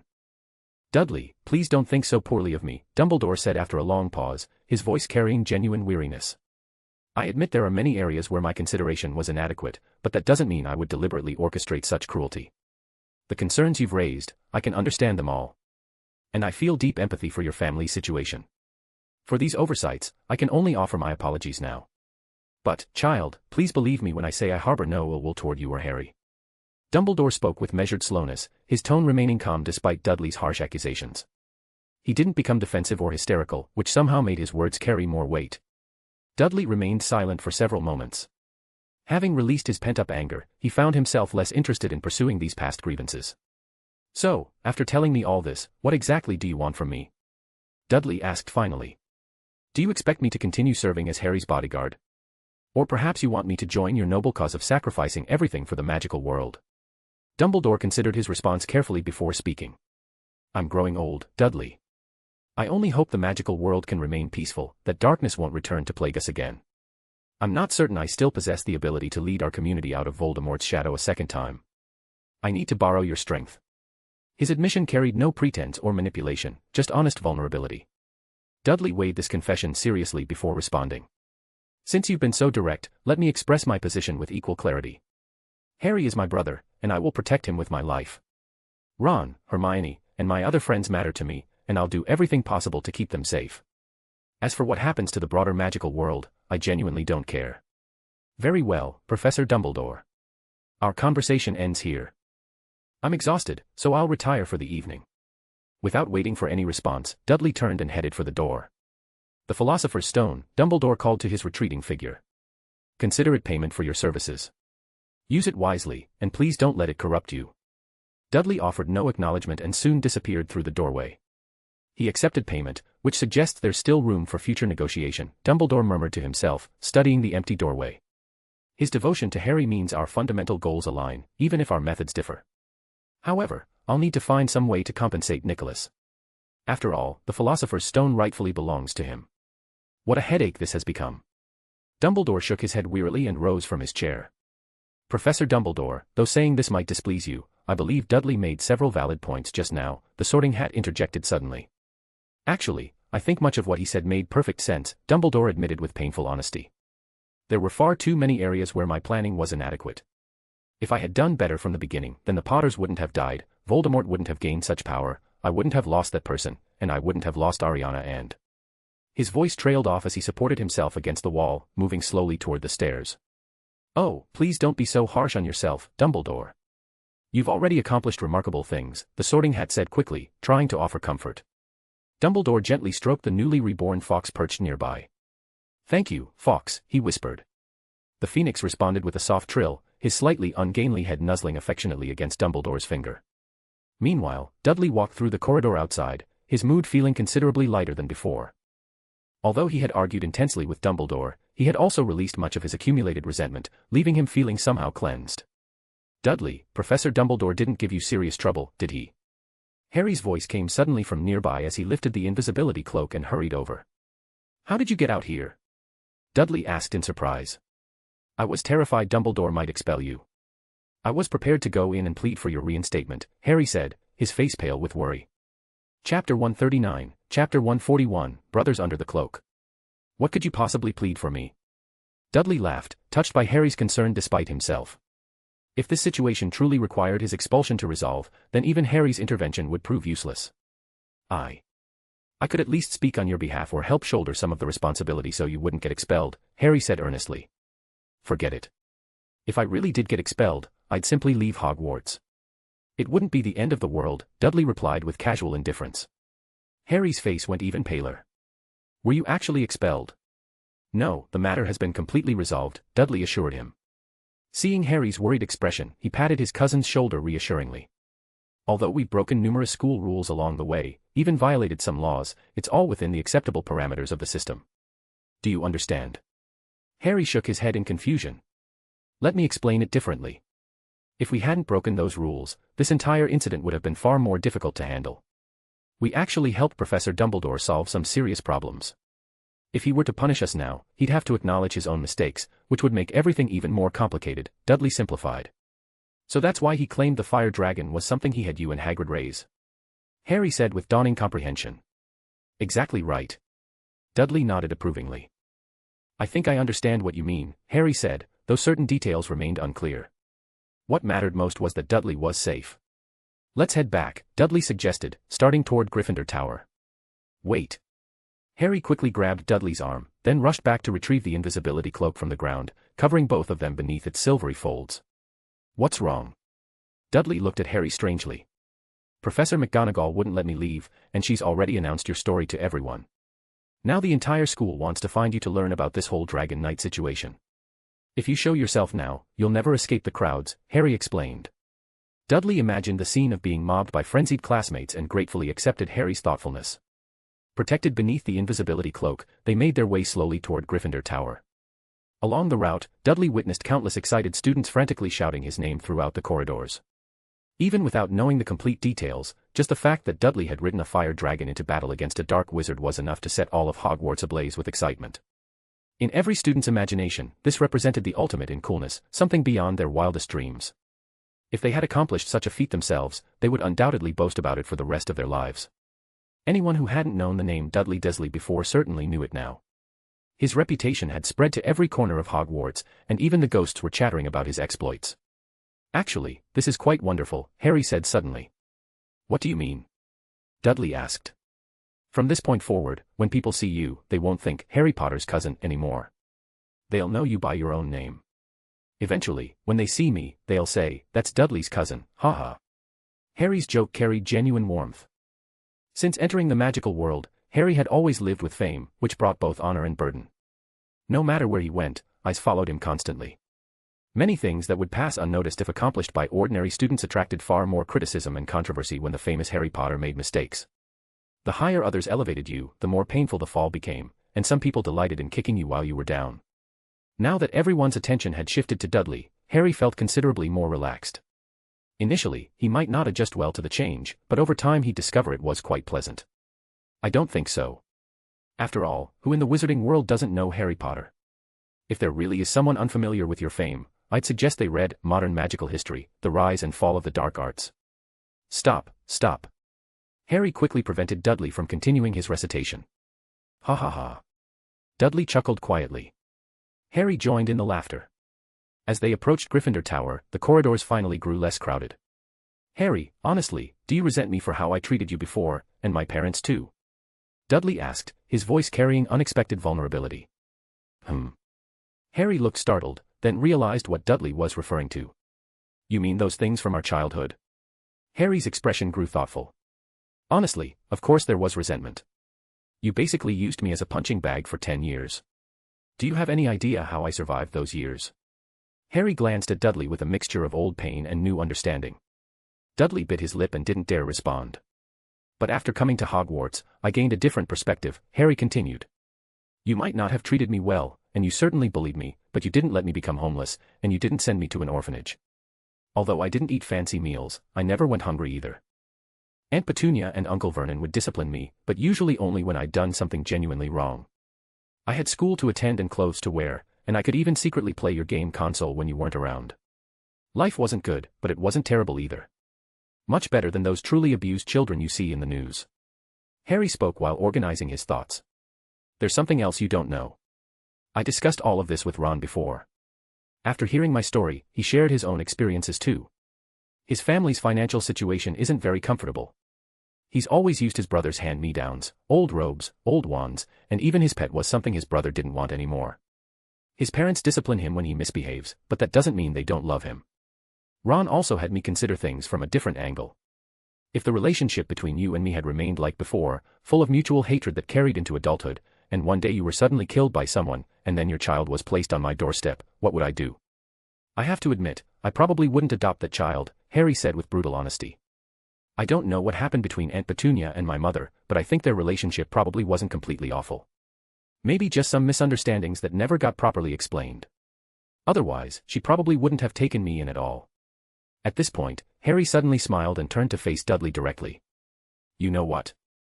I once thought you were the most detestable person in this entire world." "And then?" Dudley asked, bracing himself. "Until I met Malfoy." "Ha ha ha." Both cousins burst into laughter, their voices echoing through the corridor. The sound was too loud, attracting attention from several students nearby.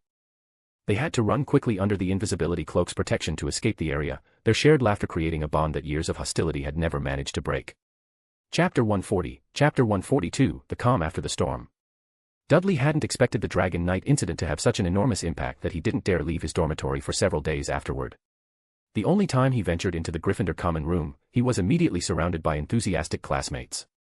Their excited shouting nearly lifted the ceiling, with everyone bombarding him with questions about the fire dragon and dark wizard, demanding to know how he had tamed such a magnificent creature. In the end, he had to use his beyonder abilities to escape the mob. This experience made him completely reluctant to visit the Great Hall for meals, forcing him to rely on Fred and the other Weasley twins to bring food back each time. Why didn't he ask Harry, Ron, and Hermione for help? Because they found themselves in exactly the same predicament for the same reasons, not daring to appear anywhere crowds might gather. Whether intentionally or not, Snape had let slip that Harry, Ron, and Hermione had also been present in the Forbidden Forest during the incident, making them the people closest to the truth besides Dudley himself. Consequently, they were pursued just as relentlessly by curious students. For the entire following week, they spent virtually all their time holed up in the dormitory, not even attending regular classes. Of course, this arrangement had Professor McGonagall's complete approval. In fact, she had proactively suggested they take a break to recover from their ordeal. The truth was, she didn't want all the attention in her Transfiguration classes focused on a dragon knight rather than on her carefully prepared lessons. This enforced absence made Hermione absolutely frantic. Missing a full week of classes felt like she'd lost an entire semester's worth of education. Combined with rapidly approaching final examinations, the situation nearly drove her to complete distraction, and she constantly fretted about falling behind in coursework. Harry and Ron, on the other hand, were thoroughly enjoying themselves. During class periods when everyone else was trapped in lessons, they could claim the best spots in the empty common room for extended wizards' chess matches or sneak outside to explore the grounds without interference. As for Dudley, he embraced a more leisurely approach. What could be more pleasant than settling into the soft armchair by the window in the Gryffindor common room, stroking his cat while reading a good book? Of course, he had to slip away before others returned from their classes or risk getting caught and mobbed again. A week later, when the incident had gradually begun to fade from immediate attention, Dudley and his friends finally resumed attending regular classes. They still couldn't completely avoid being questioned by curious classmates, though compared to the previous frenzy, everyone was much more polite now and wouldn't persistently surround them. As for Norbert, Dudley never learned exactly how Dumbledore had managed it, but somehow the dragon was now officially recognized as Hogwarts property. The school would provide all costs for his care and maintenance, meaning Hagrid no longer had to worry about Norbert's increasingly expensive appetite. There were even rumors that dragon-related courses would be offered in the future, allowing students to have supervised contact with the Norwegian Ridgeback. This possibility filled many people with eager anticipation, with some already fantasizing about riding a fire dragon through the clouds. Time passed swiftly, and before anyone realized it, only 1 week remained until final examinations. At this crucial stage, even Harry and Ron had to throw themselves into intensive studying, since nobody wanted to face the humiliation of failing their first year. Ron felt particularly pressured because if he dared fail his exams, his summer vacation would be completely ruined by his mother's wrath. As for Harry, he mainly worried that as someone constantly in the spotlight, any academic failure would give the Slytherins endless ammunition for mockery. So he didn't dare slack off either, determined not to hand Malfoy such perfect material for insults. Since the Forbidden Forest incident, Malfoy no longer dared openly mock Harry and his friends. As recognized heroes who had helped protect Hogwarts, they carried a certain aura wherever they went. If he spoke disrespectfully, older students from other houses would quickly teach him proper manners. In places where there weren't witnesses, Malfoy was even more cautious, completely avoiding wandering anywhere near Dudley for fear of receiving another beating. What Dudley found rather disappointing was that the rumored older Slytherin students who supposedly wanted to teach him a lesson never materialized and probably never would. Dumbledore hadn't sought out Dudley again after the incident concluded. Regarding the Dark Wizard who had attacked Hogwarts, it was only publicly announced that he had been a remnant of Voldemort's followers attempting to target Harry. There was no mention of Professor Quirrell's true identity or Voldemort's soul fragment. As for Professor Quirrell himself, Dumbledore simply explained that he had fallen seriously ill and resigned from his position. Nobody questioned this explanation, since Quirrell had always worn that purple turban with its mysteriously foul odor, leading many people to suspect he suffered from some chronic ailment. Dumbledore's statement seemed to confirm their suspicions. One stuffy afternoon in the library, Dudley and his friends had claimed a table near the windows, desperately reviewing their coursework as final exams loomed. "Hermione, are there any crucial points for potions class? Can you predict what content Snape will focus on?" Ron asked with a frown, staring at the intimidating potions textbook in his hands. "If I knew exactly what he planned to test, I wouldn't have memorized the entire book," Hermione replied with an exasperated eye roll. "Harry, is there any way to quickly transfer the book's contents directly into my brain?" Ron turned hopefully to his best friend. "Honestly, I'd love to know that secret too," Harry admitted with sympathy. Hermione shook her head disapprovingly. "Ron, if you have time for these ridiculous fantasies, you'd be better served actually reading the textbook. That would be infinitely more useful than dreaming about impossible shortcuts. Besides, I heard that the quills we'll use during examinations are specially enchanted to prevent any form of cheating. You should save yourself the trouble of even considering it." "I might as well just die now," Ron groaned dramatically, slumping forward onto the table. Other subjects seemed manageable enough, but potions class represented his personal nightmare. Not only was he constantly targeted by Snape's malicious attention, but he genuinely struggled with the subject matter. If Snape decided to find fault with him during the examination, he might actually fail spectacularly. "I deeply regret fooling around so much earlier," Ron lamented. If he had known things would become this desperate, he should have started serious reviewing weeks ago. Dudley glanced up from his own studies and smiled sympathetically at Ron's distress. "Dudley, I genuinely envy you and Hermione for having such brilliant minds," Ron said, forcing himself upright to continue his potions review. "Although I can't magically transfer all potions knowledge into your brain, if you're really struggling to keep up with your reviewing, you might want to focus specifically on the forgetfulness potion," Dudley suggested casually. Hearing this hint, Ron immediately perked up with renewed energy. Harry also looked over with surprised delight and growing hope. Even Hermione's attention sharpened with interest. Dudley shrugged with apparent nonchalance. "I noticed Malfoy and his cronies earlier, focusing intensively on reviewing the brewing process for forgetfulness potion. Given their typical attitude towards studying, I suspect this might be a key focus for the potions examination. After all, Professor Snape is the head of Slytherin House."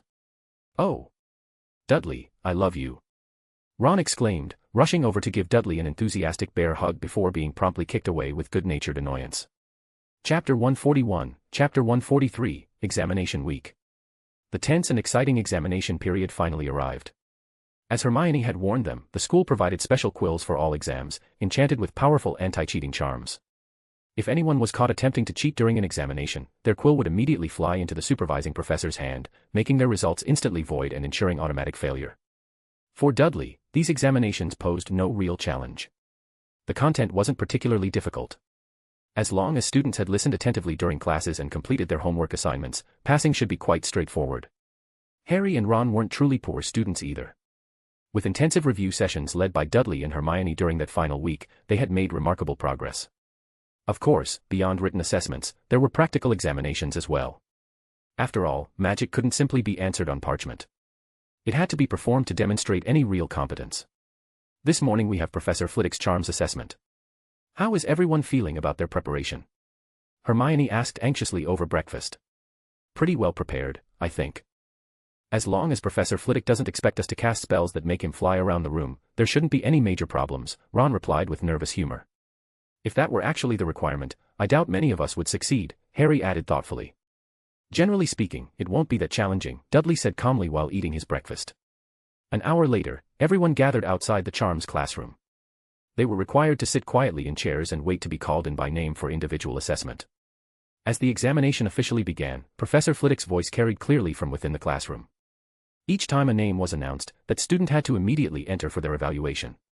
However, he seemed to call names completely at random rather than following alphabetical order.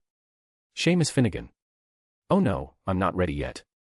Seamus, sitting beside Ron, went pale and froze momentarily before hurriedly standing up. Good luck. Ron called encouragingly. Seamus walked into the classroom with obvious dread written across his features. Dudley glanced up at the windows above their seating area. Let's move to different seats, Dudley announced suddenly, relocating to another section. Why? Although Harry and the others didn't understand Dudley's reasoning, they followed his lead anyway. The next moment proved his wisdom. Bang. An explosion erupted from within the classroom, shattering the windows completely. Glass fragments rained down exactly where Dudley and his friends had been sitting moments before. Bloody hell, everyone breathed collectively. Now I understand why you wanted us to move, Harry said, staring at the dangerous glass shards scattered across their former seats. Our little explosion expert lives up to his reputation, Dudley smiled slightly. Seamus had an uncanny ability to produce spectacular explosions at the most unexpected moments. When Seamus entered the classroom, Dudley had sensed exactly what would happen. Several minutes later, Seamus emerged from the classroom wearing a devastated expression, looking utterly defeated. How did it go, Seamus? Did you pass? Ron immediately inquired. Seamus shook his head dismally, then nodded in confusion. What exactly does that mean? I accidentally blew up the examination equipment, but fortunately Professor Flitwick gave me another chance. I did pass the exam, but my score definitely isn't impressive, Seamus explained mournfully. That's actually quite good, considering, Hermione wanted to laugh but recognized this wasn't the appropriate moment. Hermione Granger. Professor Flitwick's voice suddenly called from inside. Oh, it's my turn. Hermione jumped up quickly and walked into the classroom with obvious confidence. A few minutes later, Hermione emerged wearing a brilliant smile. Clearly no problems whatsoever, Harry observed. The examination content was much simpler than I had imagined. If I'd known, I wouldn't have memorized quite so many additional spells, Hermione said happily. Obviously, Professor Flitwick had been thoroughly satisfied with her performance. Ron Weasley. Ron, who had been laughing and congratulating Hermione, immediately stopped smiling and stood up nervously to enter. Several minutes passed before Ron reappeared. Did everything go smoothly? Everyone asked eagerly. Fairly smoothly, I suppose. My wand gave me some trouble, but Professor Flitwick still allowed me to pass, Ron said with a somewhat flushed face. His wand had suffered significant damage and frequently malfunctioned during spellcasting. Ron, you really should. Harry began, but Dudley stopped him with a subtle gesture. He knew what Harry intended to suggest, basically recommending a new wand, but didn't Ron already know he needed one? The issue wasn't desire but financial capability. Harry Potter. Harry had no time for further conversation and quickly walked into the classroom. Before long, he also emerged looking relieved. Pretty smooth experience, simpler than I'd anticipated. Harry appeared much more relaxed now. Dudley Dursley. Professor Flitwick's voice soon called out. Dudley bid farewell to his friends and headed toward the classroom. Nobody worried about his performance in the slightest, already congratulating him in advance for passing with distinction. Ah, our famous Dragon Knight has arrived. Professor Flitwick greeted him with obvious enthusiasm. Good morning, Professor Flitwick, Dudley replied with a respectful smile. Good morning, my boy. Flitwick regarded Dudley with growing fondness. You know, it would have been wonderful if you had joined our Ravenclaw house instead. Dudley smiled diplomatically. Professor Flitwick, are you certain you could have handled all the chaos I've caused this year? Ahem, well. Professor Flitwick laughed somewhat awkwardly. Reflecting on all the incidents Dudley had been involved in throughout the year, he wasn't entirely sure he could have withstood that level of constant pressure. Very well, let's begin. You simply need to make the pineapple tap dance across the desk. This should be quite elementary for someone of your abilities, Professor Flitwick explained the assessment requirements. Dudley noticed that the wall nearby was splattered with pineapple remnants from previous attempts. Yes, Professor. Dudley drew his wand, executed a graceful wave, and spoke the incantation clearly. The pineapple immediately began hopping onto the desk, then tap-danced across its surface with perfect rhythm and style. Excellent, absolutely excellent, truly perfect. Flitwick exclaimed with genuine delight. Dudley's wand movement displayed remarkable elegance, superior to every previous student's performance. His relaxed, effortless demeanor was something the other students completely lacked. Thank you, Professor. Dudley politely returned his wand to his robes. Professor Flitwick nodded with obvious satisfaction, indicating that Dudley had passed with flying colors and could depart. Before leaving, Dudley caught a glimpse of the record book in Flitwick's hands and noticed his grade marked the highest possible rating. The charm's practical assessment concluded without further incident, and everyone managed to pass, including Neville. The afternoon brought Professor McGonagall's transfiguration assessment. The examination process followed a similar pattern to Charm's class, with students taking individual turns in the classroom. The content wasn't overly challenging either, transforming a mouse into a snuff box. The more elegant and refined the resulting box, the higher the score achieved.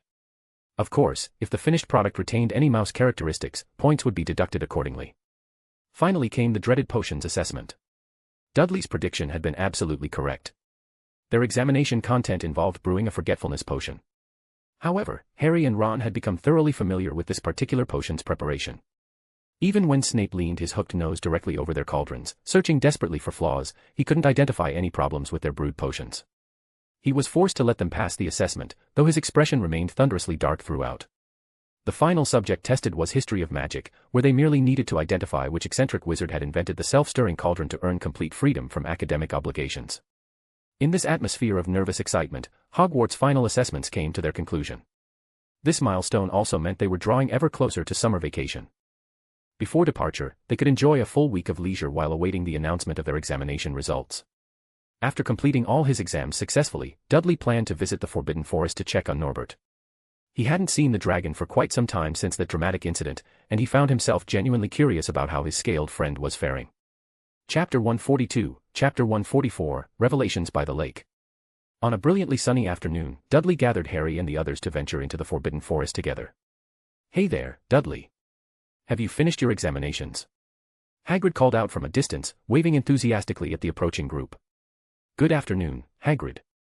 We've all completed our exams and passed every single one, though we won't know our specific scores until later, Dudley replied cheerfully. Dudley and Hermione are definitely claiming the top 2 spots. We just don't know who'll achieve first place, Ron observed with good-natured envy. I think it'll be Dudley.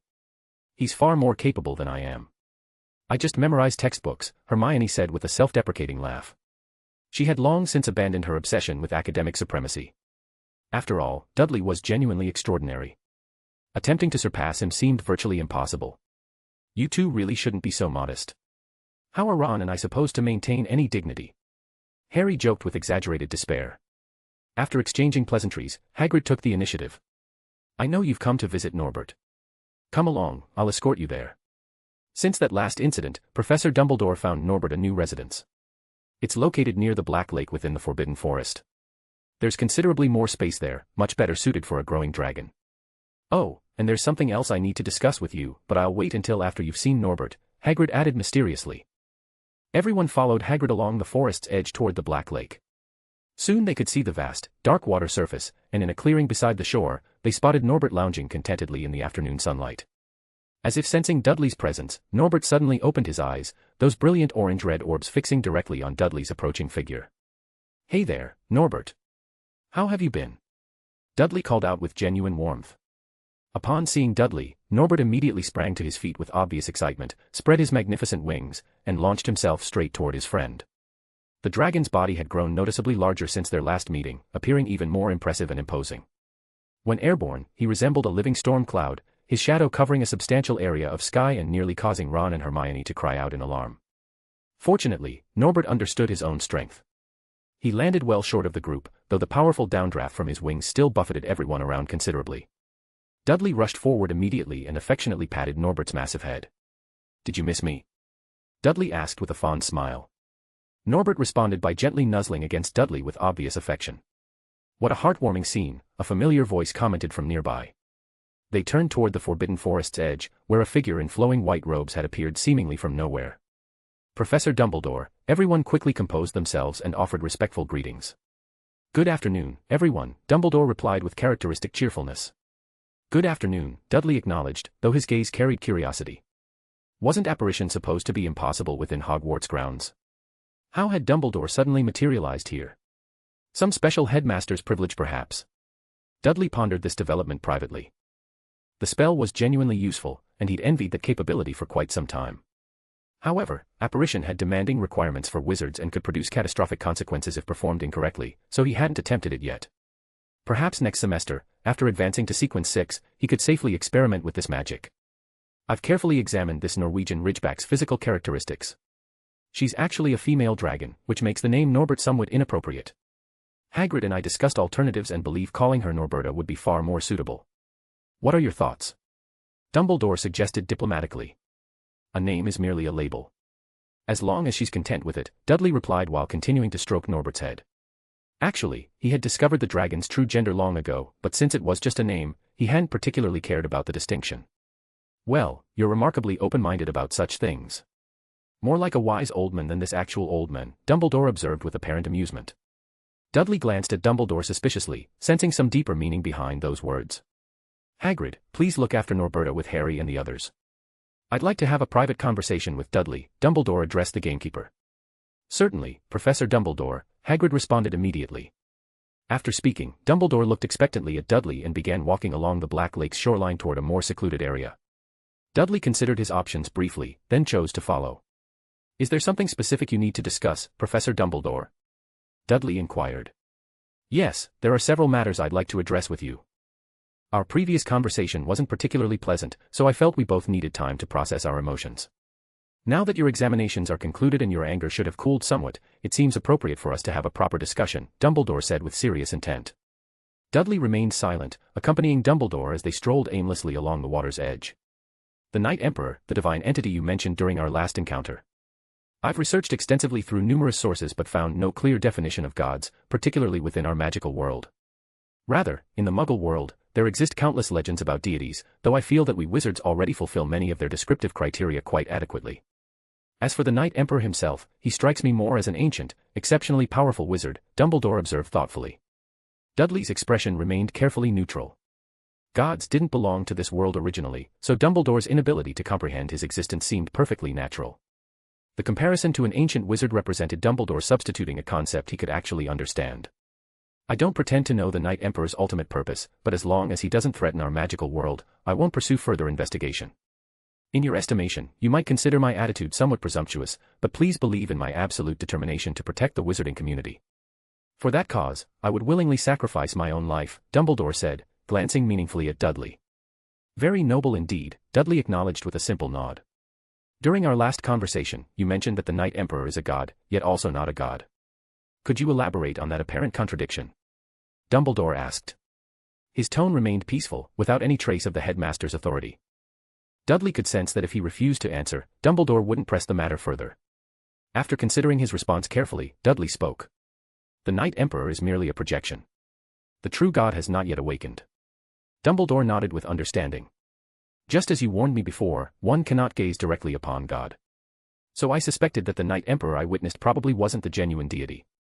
Otherwise, I would certainly have gone mad instantly and might even have died on the spot, Dumbledore reasoned.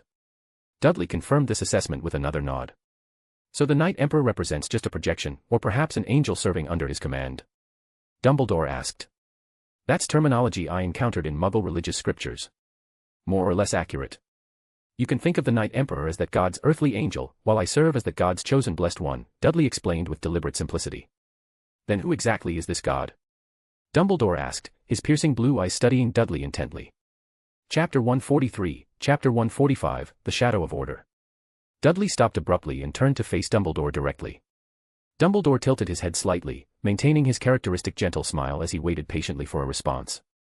After a long, contemplative silence, Dudley spoke a single word. Order. Dumbledore's eyes flickered with recognition as he repeated the word in a low, thoughtful voice. Order. Dudley offered nothing more and resumed walking along the lakeside path. After a moment of consideration, Dumbledore fell into step beside him. Dudley, I don't believe you're someone who truly abides by order, Dumbledore observed carefully. Is that so? Dudley feigned surprise, glancing at the headmaster. I feel like I follow order quite well. Dumbledore shook his head with knowing certainty. You merely utilize order, then shatter it when circumstances require. Order cannot truly constrain you. Therefore, it would be more accurate to describe your relationship as the shadow of order. Am I correct? Dumbledore winked with obvious satisfaction at his deduction. Dudley's expression remained carefully neutral, but internally, his estimation of Dumbledore rose considerably. This wizard commanded respect as the pillar of the magical world for excellent reasons. He possessed remarkable intelligence. From observing Dudley's behavioral patterns alone, he had intuited the fundamental authority that Dudley's pathway controlled. Of course, Dumbledore couldn't comprehend the intricate details, merely inferring broad concepts from observed behavior. Even so, his insight proved formidable. Dudley could easily imagine that if Dumbledore appeared in that mysterious otherworld, he would inevitably rank among the most powerful entities. However, something puzzled Dudley deeply. Would someone of Dumbledore's capabilities truly remain content operating within the current magical system without implementing meaningful changes? The more Dudley understood the wizarding world, the more he perceived its fundamental decay, the dominance of pure-blood aristocracy, magic hidden from broader society, and virtually no progress over hundreds or thousands of years. During Dumbledore's youth, hadn't he harbored ambitious dreams of transforming the magical world? With his extraordinary abilities, he should have achieved revolutionary changes rather than simply becoming a school headmaster. Dudley, there's something I've never been able to understand, Dumbledore said as they continued their lakeside stroll, the gentle lapping of water providing a peaceful backdrop. On Halloween, those prohibitions that manifested throughout Hogwarts Castle, was that the Knight Emperor's doing? Dudley shook his head definitively. It wasn't the Knight Emperor. Not the Knight Emperor. Yet it must still be connected to you somehow, correct? After all, those prohibitions possessed power remarkably similar to order, Dumbledore said, studying Dudley intently. That incident didn't cause any permanent damage, so I chose not to investigate thoroughly. However, I don't want such occurrences repeated. Do you understand my meaning? Dudley considered his response carefully before speaking. I cannot guarantee that similar events won't happen again, but I can promise that if such incidents occur, I will do everything possible to manage them properly. You cannot guarantee prevention. Dumbledore's eyebrows rose with genuine surprise as he regarded Dudley with new concern. Why not? That Halloween incident remained vivid in Dumbledore's memory. Even he couldn't completely resist that mysterious power. Once someone violated those supernatural prohibitions, punishment followed inevitably. Unlike others, he could utilize powerful magic to partially mitigate the damage but couldn't entirely ignore their authority. Dudley's expression grew troubled and conflicted. In this matter, he bore genuine responsibility. The awakening of the Trunsoist brass book remained beyond his current control. Whether such manifestations would occur again in the future, Dudley couldn't predict with certainty. Moreover, if the brass book awakened again, its power would most likely exceed the previous incident significantly. Previously it had been flogging. Next time it might begin with severing limbs or even directly sentencing violators to death. Is this something extremely serious? Dumbledore astutely detected the gravity in Dudley's demeanor. Yes. Order is awakening, and other forces are stirring as well. What I can do is minimize the consequences after events occur, but I cannot prevent these manifestations from happening. Hearing this admission, Dumbledore's expression grew deeply contemplative. If left completely unchecked, what would be the ultimate outcome? Dumbledore asked with obvious concern. Dudley looked directly at Dumbledore and spoke with chilling clarity. You could be sentenced to death simply for stepping through a doorway with your left foot first. Oh my, that would indeed be truly terrifying, Dumbledore said with genuine alarm. If my speculation proves correct, this risk was brought here by you, wasn't it? Although Dudley wished he could deny it, he nodded reluctantly. When he had traveled back to this world, he had brought the Trunsoist brass book with him. This danger was indeed trouble of his own making. Very honest of you, Dumbledore said with approval. He pondered the implications for several moments before speaking with careful precision. This danger exists wherever you are present, doesn't it? It will perpetually accompany you. Dudley nodded grimly. Indeed. If you want to expel me because of this threat, I have nothing to say in my defense. I will leave Hogwarts willingly. Dudley had already prepared himself mentally for this possibility. After Dumbledore fully understood these risks, the most logical solution would be his removal from the school. Otherwise, Hogwarts would face constant peril, which was completely unacceptable for any responsible headmaster. During his time here, Dudley had spent countless hours reading in the library. He had gained a comprehensive understanding of the magical world, so even if forced to leave, it wouldn't create insurmountable problems.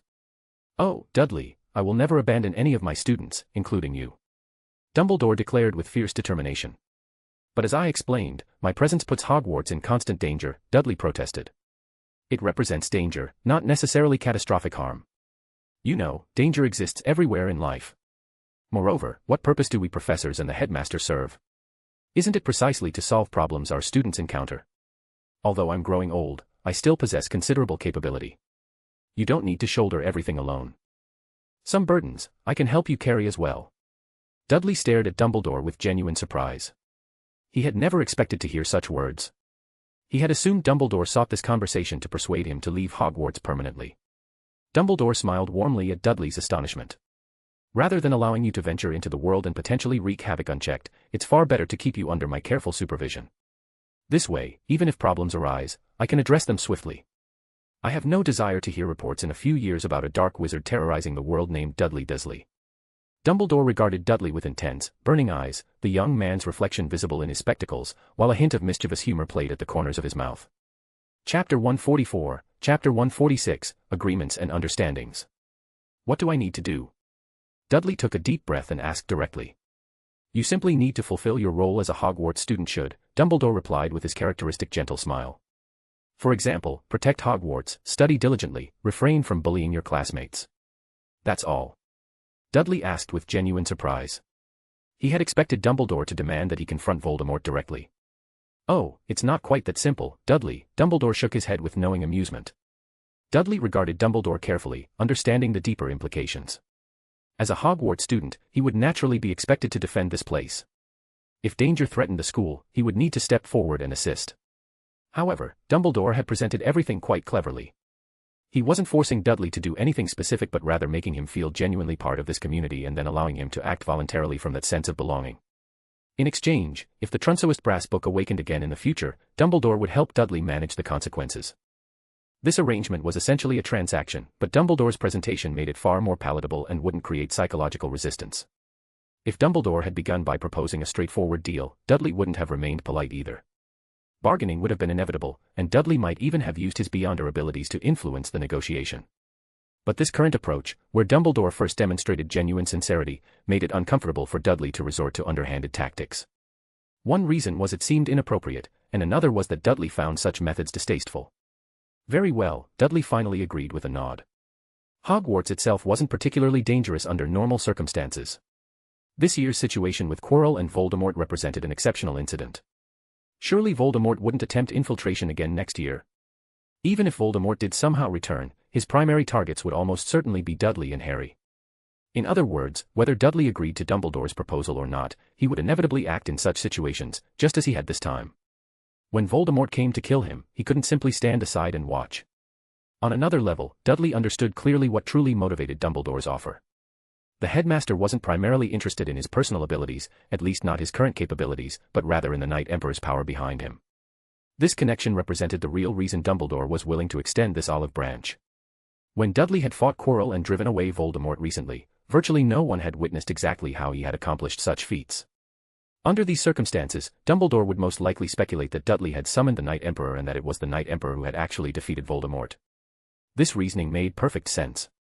No one could reasonably expect an 11-year-old child to achieve such results, even if Dudley had demonstrated remarkable maturity beyond his years. Seeing Dudley's acceptance, Dumbledore smiled with obvious satisfaction. The two continued their leisurely walk along the Black Lake's shoreline. There's another matter, Dudley. I've noticed that you seem to be deliberately pursuing certain objectives. For example, guiding me to appoint you as Hogwarts security officer and later as interrogator. I didn't recognize this pattern initially, but as time passed, I sensed something purposeful in your behavior. So, does this pursuit of official titles hold some special significance? Don't rush to deny it. If such positions can genuinely help you, you can approach me directly in the future. There's no need for elaborate maneuvering. Dumbledore's tone carried generous understanding. You're correct. I do require certain special privileges. The interrogator position suffices for now, but I hope to expand that authority and obtain genuine interrogation rights, Dudley admitted honestly. His interrogator role-playing hadn't progressed smoothly at all. After all, Hogwarts didn't present many situations requiring actual interrogation. Moreover, Dumbledore had explicitly stated previously that he needed to exercise proper restraint or risk having his interrogator title revoked. Consequently, regarding his interrogator duties, Dudley had been extremely cautious, to the point where his under-characteristic digestion remained at disappointingly low levels. Interrogation rights represent authority that can be either significant or minimal depending on application. Can you maintain appropriate restraint? Dumbledore asked with careful consideration. I won't abuse my position, Dudley assured him. Excellent, though this arrangement will need to wait until next semester. If you don't mind the additional responsibility, you could assist with matters requiring interrogation. For instance, when students commit infractions but refuse to admit their actions, I could have you question them. That would be perfect, Dudley agreed readily. Summer vacation approaches soon. I genuinely envy you students, Dumbledore observed, noting a group of Hogwarts students lounging by the distant shoreline, peacefully sunbathing and reading. Speaking of summer vacation, I'd like to understand how the Ministry of Magic detects underage magic use, Dudley inquired. The Ministry places something called the Trace on all underage wizards. It's a magical monitoring charm designed to detect when young wizards perform magic. This enchantment can locate the approximate position of underage wizards and detect magical activity within a certain radius centered on that individual. If it discovers underage wizards using magic in front of muggles or similar violations, the Ministry's improper use of magic office receives automatic warnings and sends written reprimands to the person involved.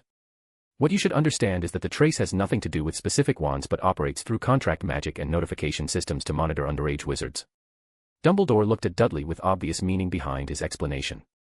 The trace, Dudley murmured thoughtfully. He had long suspected this monitoring system had nothing to do with individual wands. Otherwise, simply switching wands could bypass detection entirely. However, from Dumbledore's implications, this detection wasn't particularly precise. If several underage wizards were present in the same area, or if other adult wizards were nearby, misidentification could easily occur. Regarding this matter, you'll receive an official notice from the Ministry before summer vacation begins, prohibiting underage wizards from using magic outside school grounds. You'll need to sign and confirm receipt. Additionally, the trace isn't omnipotent.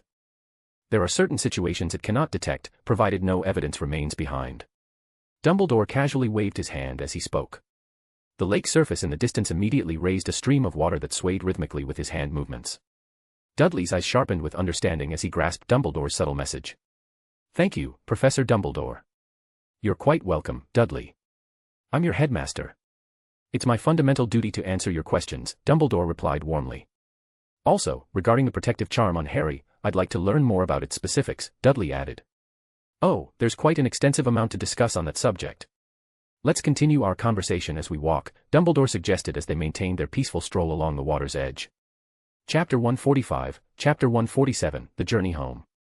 When Dudley and Dumbledore returned to Harry and the others, more than an hour had passed. What did you discuss? Why were you gone for so long? Harry asked with obvious curiosity. We talked about how to be an exemplary Hogwarts student. Dudley replied with a cheerful smile. You're already an outstanding student. I'd wager that even in all of Hogwarts history, you could rank in the top 10, Ron said with complete sincerity. Maybe top 3. At least I haven't seen in Hogwarts, a history, any first-year student who defeated a troll and bested a defense against the dark arts professor, Hermione added thoughtfully. Dudley replied with mock exasperation, isn't it possible that first-year students generally don't fight their defense professors? Excellent point. Hermione considered this logic and nodded approvingly. Ha ha ha. Everyone exchanged glances and burst into laughter. Hogwarts' end-of-year feast arrived with great fanfare. For everyone, this represented a magnificent conclusion. After tonight, their semester would officially end. Besides enjoying the elaborate banquet, the most significant event was the House Cup announcement. However, on this point, absolutely no suspense remained. The 500 points Dudley had earned completely demolished the competition, securing Gryffindor's victory well before the feast even began. Therefore, when they entered the Great Hall, they already saw crimson banners everywhere and the proud lion representing Gryffindor. That evening, Professor McGonagall appeared genuinely delighted, even indulging in a rare drink that left her face flushed and looking years younger. Some troublemakers, particularly Fred and George, shouted "Big D" when Dumbledore announced Gryffindor's House Cup victory, causing numerous others to respond enthusiastically. Soon echoes of "Big D" reverberated throughout the entire Great Hall. Dudley felt he had never experienced such mortification in his entire life. He desperately wanted to escape but found himself trapped by circumstance. However, observing Malfoy and Snape's expressions, which resembled people who had swallowed particularly unpleasant insects, still brought him considerable satisfaction. A week later, their academic results were announced as scheduled. Unsurprisingly, Dudley claimed first place with grades that far exceeded everyone else's performance. He even received the highest possible rating in potions class, clearly demonstrating that Snape couldn't identify any legitimate reason to reduce Dudley's scores. Hermione secured second place with truly excellent results. She possessed genuine magical talent, not merely the ability to memorize textbooks, as she modestly claimed. As for Harry and Ron, although both had worried intensely before examinations, with assistance from Dudley and Hermione, they passed smoothly and achieved quite respectable grades. What proved somewhat disappointing was that Malfoy's results were also quite impressive. For some mysterious reason during the semester's latter half, he had suddenly begun studying seriously. Although he ultimately couldn't surpass Harry and Hermione, he claimed first place within Slytherin House.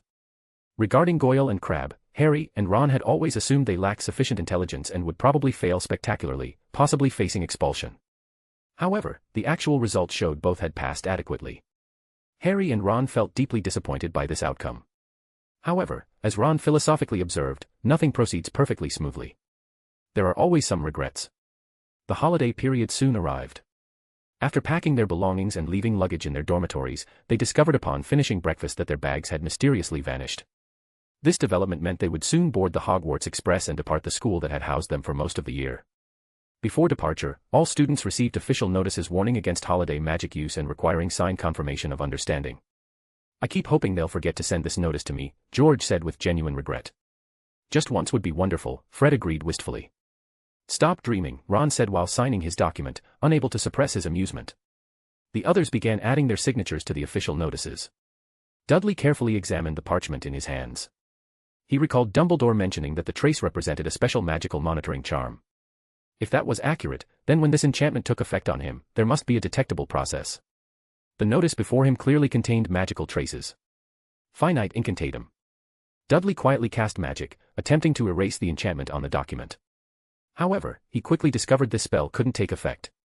The magic proved too deeply embedded or protected.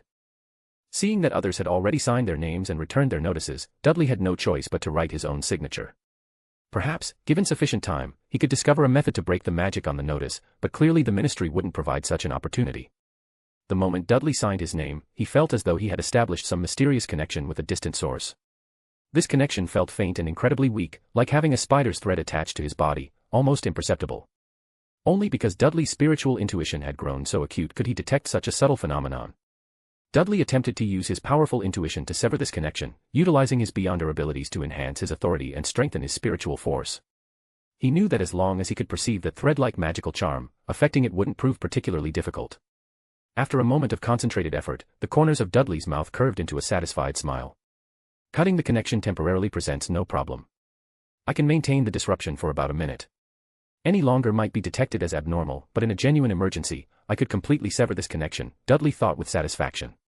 Moreover, he could sense that this magic would continuously weaken over time, which explained why they needed to sign new notices every year before holidays. Also, Dumbledore hinted that wandless magic could avoid trace detection to some extent and wouldn't leave incriminating evidence.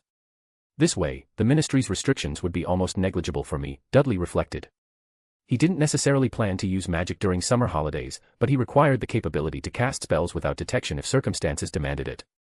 Shortly after submitting their notices, Hagrid appeared in the Great Hall, leading the first-year students to once again cross the Black Lake by boat and arrive at the Hogwarts Express platform.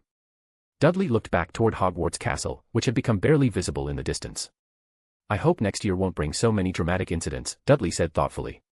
"Definitely not. Surely we won't encounter Voldemort again next year," Harry said with casual confidence. Chapter 146, Chapter 148, Homecoming. Before boarding the train, Hagrid presented Harry with a photo album containing precious pictures of his parents. This gift delighted Harry immensely, and it marked the first time Dudley had actually seen what his aunt looked like. You could clearly tell that Harry indeed resembled his father remarkably, but his eyes were unmistakably his mother's. People had mentioned this resemblance countless times, but this was Dudley's first opportunity to witness it personally. Everyone boarded the train and departed the school amid laughter and cheerful conversations. Time passed swiftly, and the Hogwarts Express arrived at platform 9 3/4 in King's Cross Station. Since they had chosen seats toward the rear of the train, they were among the final group of students to disembark. "Come visit my house this summer holiday, all of you." Ron extended enthusiastic invitations to Dudley and the others. "I'll send all invitations to everyone." "Absolutely, that sounds wonderful," Harry agreed happily. Hermione smiled and nodded her acceptance as well. "I'm genuinely looking forward to visiting a wizarding family," Dudley added with obvious interest. They walked together toward the station wall, where a weathered old wizard stood guard, carefully managing the flow of departing students to avoid attracting Muggle attention. "Goodbye, Dudley. See you later, Big D. Until next semester, Sir Dragon Knight." Various students called out their farewells to Dudley, and many to Harry as well. In terms of school-wide fame, these two cousins had become absolutely unrivaled at Hogwarts. "Look, Mum, I can see Harry. Is that Dudley beside him? The famous Dragon Knight?"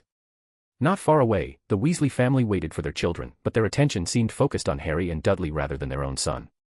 "Hush, Ginny, that's quite rude," Mrs. Weasley gently corrected.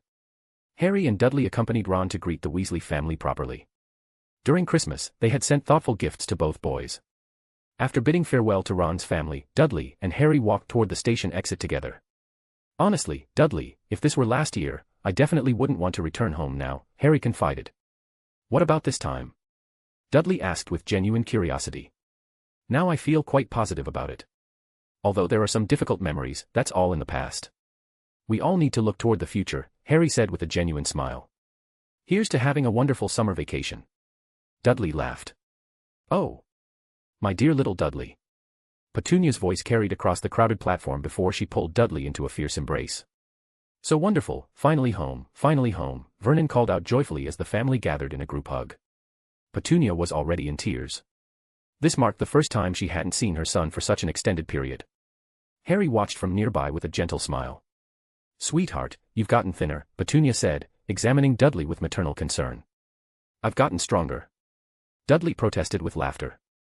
"Compared to you, Harry is the one who's really grown stronger," Aunt Petunia observed, releasing Dudley to give Harry an unexpected hug. "Welcome home," Petunia said warmly. This embrace caught Harry completely off guard, and he returned the hug somewhat stiffly. "Ahem, ha. Harry, thank you for looking after Dudley at school. Dudley told us all about your help," Vernon said with obvious awkwardness. "I." Harry looked at his uncle in complete disbelief, then glanced at Dudley. At school, it had clearly been Dudley who took care of him constantly. Soon, he noticed Dudley wink at him and immediately understood the hint. "We looked after each other," Harry said, his face slightly reddening. Well, mutual care is excellent. I mean, after all, you're brothers," Vernon declared.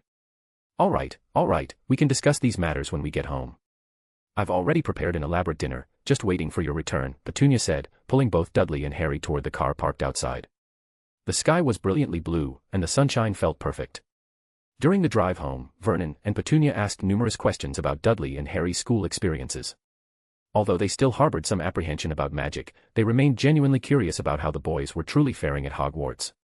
Although Dudley had already described life at the school in his letters, written words couldn't compare to hearing his personal accounts. Dudley and Harry tactfully avoided mentioning the various dangers they had encountered at Hogwarts, focusing instead on amusing incidents and positive experiences. Dudley specifically inquired about Snape, because based on previous behavior, his mother should have some knowledge of the professor. Unfortunately, although Petunia knew Snape, she wasn't familiar with him personally, and their relationship hadn't been positive either. This explained why Snape would target Dudley specifically. After returning home, Petunia even requested that Dudley and Harry demonstrate some magic. Dudley clearly remembered that previously Petunia had called Lily a freak for practicing magic at home during their youth, but now she obviously didn't mind her son using magic in her presence. She even looked at him with eyes full of eager anticipation. Only when Dudley explained that underage wizards couldn't legally use magic outside school grounds did she abandon this idea with slight disappointment. However, Dudley could see that Petunia felt tremendously proud of his excellent academic performance at Hogwarts. If she could share the news publicly, he believed his mother could spend entire days bragging until the entire neighborhood knew about his achievements. Harry also enjoyed a much more pleasant homecoming experience this time. Under Dudley's positive influence, his aunt and uncle's attitude toward Harry had improved dramatically, especially after Dudley told them that at Hogwarts, Harry had helped him deal with troublesome classmates, which made them considerably more attentive to Harry's needs. A week passed quickly. "Duddy, your birthday is the day after tomorrow. Do you have any special plans?" After dinner, Petunia cut a plate of fresh fruit, and the family settled in front of the television to eat and chat. "Birthday? Then let's visit an amusement park," Dudley suggested after brief consideration. "Certainly, that sounds perfect," Petunia immediately agreed. "Harry can come along too," Uncle Vernon offered proactively. "That would be great," Harry accepted without hesitation. "Let me plan this properly. We'll need to get up early. I'll drive directly to London since the amusement parks there are larger and more entertaining," Vernon mused aloud. "Oh, that reminds me. Last time we bought the tarot deck for Dudley at a shop near an amusement park in London," Petunia suddenly recalled. "You mean that tarot deck that was missing 2 cards?" Harry asked with surprise. "Exactly right," Petunia nodded. Hearing this reminder, Dudley suddenly remembered the tarot cards. So many dramatic events had occurred recently that he had nearly forgotten about this matter entirely. "Then let's visit the shop again while we're there," Dudley suggested with renewed interest. Chapter 147, Chapter 149, The Missing Cards. On the morning of Dudley's birthday, he received numerous gifts as usual. Perhaps because Dudley had been away from home for most of the year, Vernon and Petunia bought him an abundance of presents to compensate, double the amount from the previous year. "Happy birthday, Dudley," Harry said warmly, presenting his own carefully chosen gift. Harry had specially prepared something for Dudley, a complete set of magical world books detailing many fascinating and mysterious events throughout wizarding history. "Thank you, Harry." Dudley accepted the books and expressed his gratitude sincerely. "I wasn't sure what to get you. It seemed like you didn't lack anything important. Then I realized you've really grown to love reading lately, so I chose this collection." "I asked Hermione for recommendations," Harry said, embarrassedly rubbing the back of his neck. "It's a wonderful gift. I genuinely appreciate it," Dudley assured him. "I remember last year on your birthday, you had that brass book that you seemed to treasure deeply, but unfortunately, I couldn't find anything similar," Harry mentioned thoughtfully. He recalled that incident with perfect clarity because at the time, his relationship with Dudley had been quite strained. When Dudley asked him to help unwrap presents, Harry had assumed Dudley was deliberately trying to torment him. Moreover, Dudley had promised to give him a gift in return. Harry had thought Dudley disliked reading, so he'd selected that brass book as a joke. The result was that Dudley nearly exploded with anger and snatched the book away immediately. This reaction had convinced Harry at the time that Dudley was simply messing with him out of spite, but subsequent events proved that Dudley genuinely treasured that book. He hadn't been causing trouble just for harassment. After that incident, Harry had rarely seen the brass book again, except for one occasion when he accidentally noticed Dudley keeping it close to his body in his pocket, carrying it everywhere. This observation showed that Dudley truly valued that book tremendously.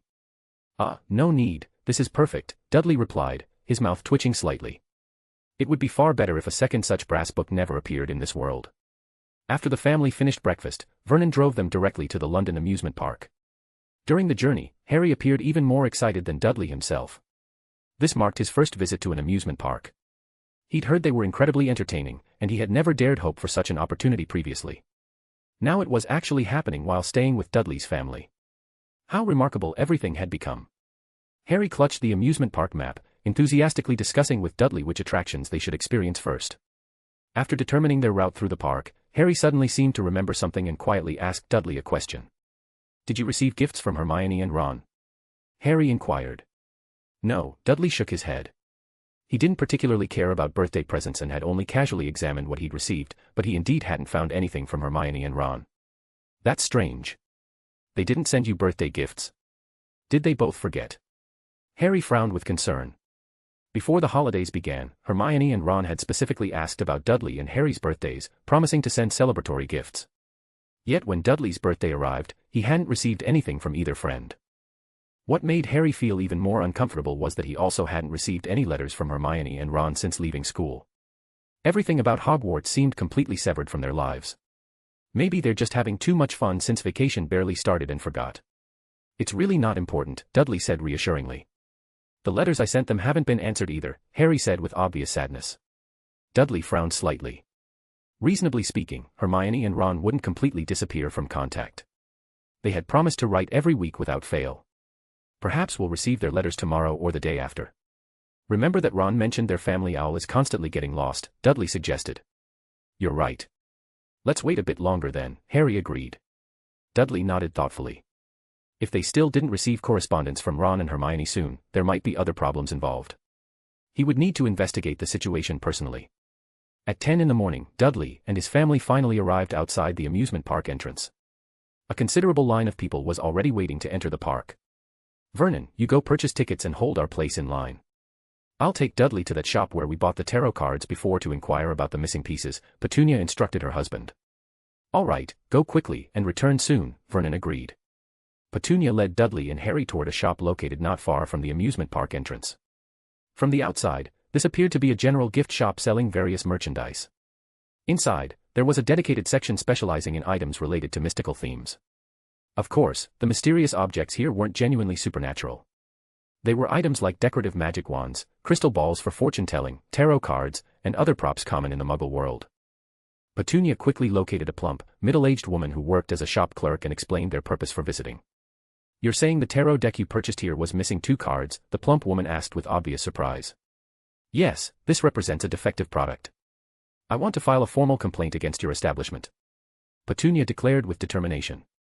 That tarot deck had been one of the Christmas gifts for Dudley that she had carefully selected, but discovering missing cards from the set had made her quite angry. It's been such a long time since then, we have no way to investigate the matter anymore, the clerk said with a troubled expression. Moreover, the employee who was responsible for selling tarot cards during that time period has already left our employment, so we can't verify anything with him either. Hearing this response, Petunia's face immediately darkened. What exactly do you mean by that? Do you think I'm making false accusations? Or are you trying to avoid responsibility? I'm telling you plainly, my son said 2 cards were missing, so 2 cards were definitely missing. You must provide me with a satisfactory explanation. Petunia's loud questioning attracted considerable attention from other customers. Soon her complaints drew the store manager, and Petunia repeated the entire situation for his benefit. Meanwhile, Dudley activated his spiritual vision and carefully examined the shop's interior but found nothing particularly unusual. Am I overthinking this situation? Dudley wondered to himself. He was primarily concerned because the 2 missing tarot cards were specifically the Emperor and Judgment. Otherwise, he wouldn't bother with such trivial matters. Excuse me, did your shop later discover 2 extra tarot cards that didn't belong to any set? Dudley interrupted the argument between Petunia and the store manager. His presence emanated an almost imperceptible sense of authority, making the originally somewhat arrogant store manager suddenly respectful when addressing Dudley. He quickly replied, we did find extra tarot cards afterward, but only 1 card. Chapter 148, Chapter 150, The Mirror's Secret. Only 1 card? Dudley asked with surprise, pressing for more details. What card was it? It was the Fool card, the store manager replied quickly. The Fool. Dudley's expression flickered momentarily before returning to normal. The tarot deck I purchased was missing the Emperor and Judgment cards, not the Fool, Dudley clarified with a shake of his head. Hearing this, the store manager considered the situation briefly before offering, how about this?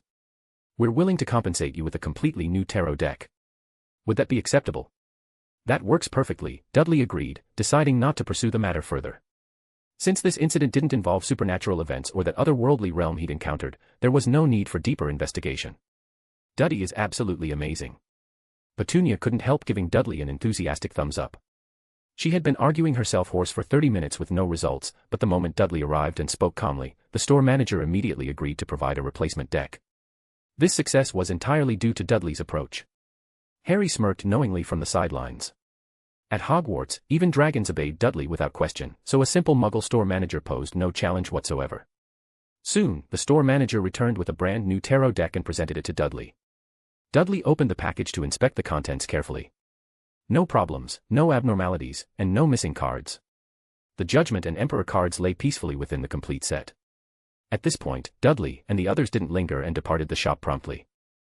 For the remainder of the day, Dudley and Harry experienced every attraction the amusement park offered. Although many rides required lengthy waits and queues, nothing could diminish their enthusiasm. For some mysterious reason, perhaps they were simply having exceptional luck, every time they joined a line, people ahead of them would suddenly remember urgent matters and hurriedly leave the queue, significantly reducing their waiting times. Moreover, Dudley frequently offered candy and chocolate to fellow visitors waiting in front of them. Whether due to Dudley's genuine kindness or his naturally charming demeanor, these people would happily surrender their positions and allow Dudley and Harry to move forward. All of this made Petunia and Vernon so proud they were nearly moved to tears. Their beloved Dudley had truly matured into such a considerate young man. When night fell and they finished watching the amusement park's spectacular fireworks display, the hour had grown quite late. Vernon decided they wouldn't return home that evening and located a themed hotel near the park for an overnight stay. Originally they had planned to share a single room, but Dudley felt he had grown too old to sleep with his parents anymore, so Vernon secured an additional room. Although this increased their expenses, this was Dudley's birthday celebration after all, and his happiness took priority above everything else. While Vernon and Petunia handled the check-in process, Harry spoke to Dudley as they waited in the hotel lobby. "Dudley, I've been thinking. Maybe I should withdraw some galleons from Gringotts and exchange them for pounds so I can contribute to my living expenses." Previously Harry had possessed no money, but now he had substantial funds available at the Wizarding Bank. Under these circumstances, not contributing financially seemed unreasonable. "That's unnecessary for now. You'll need that money for many years to come, until you graduate and begin living independently. If you convert it to pounds now, you'll just have to exchange it back later when you run short," Dudley explained logically. "But..." Harry began to protest, but Dudley cut him off gently but firmly. "Let's leave it at that.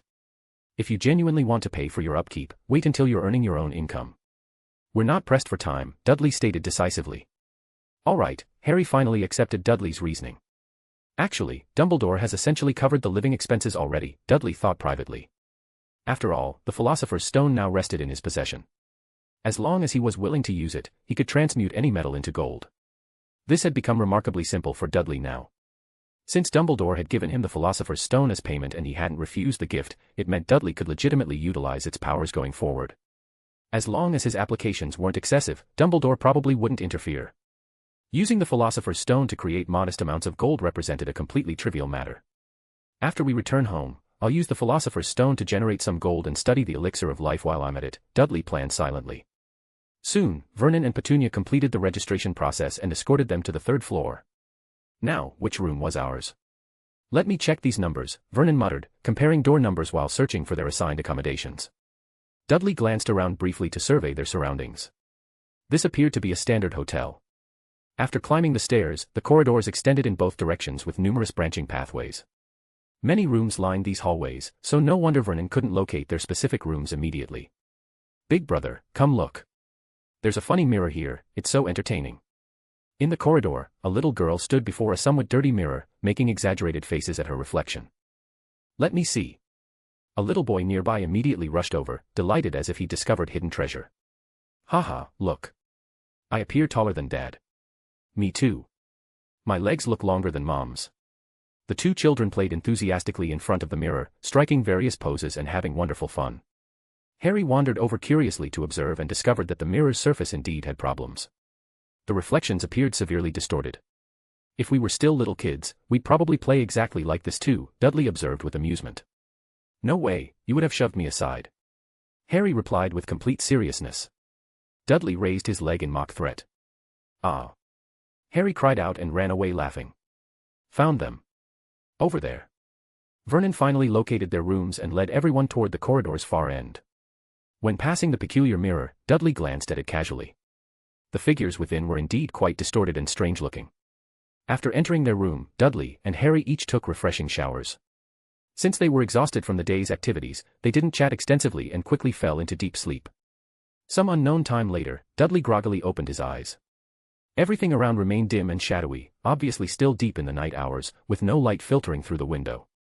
From the other bed nearby came Harry's steady, rhythmic breathing. Dudley rolled over, preparing to return to sleep. But soon, his eyes snapped open again. Something seems wrong, he realized. Dudley's somewhat foggy mind instantly became crystal clear. This feeling, a dream.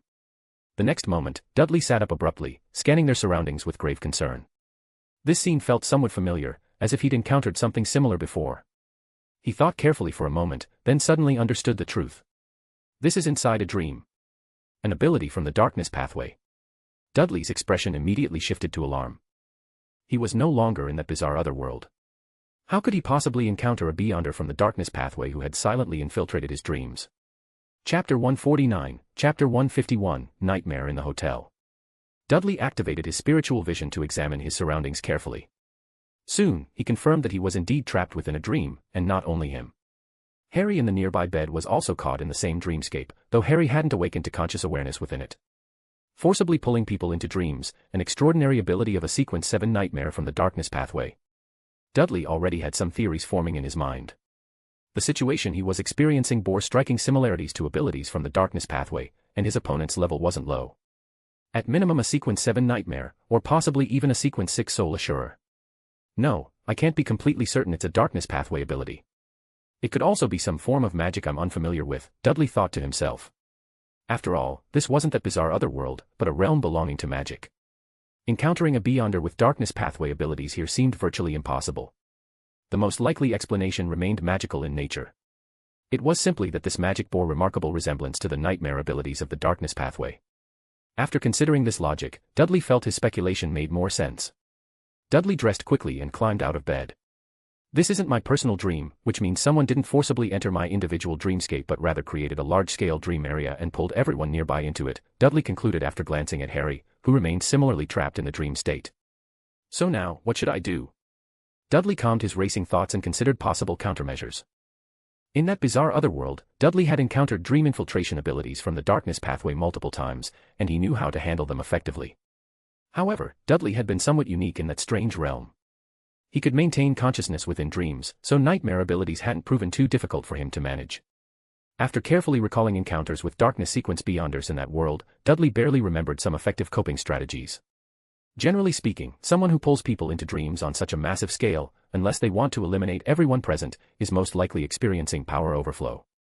That is, they only want to deal with one specific target, and the others are just incidentally caught up.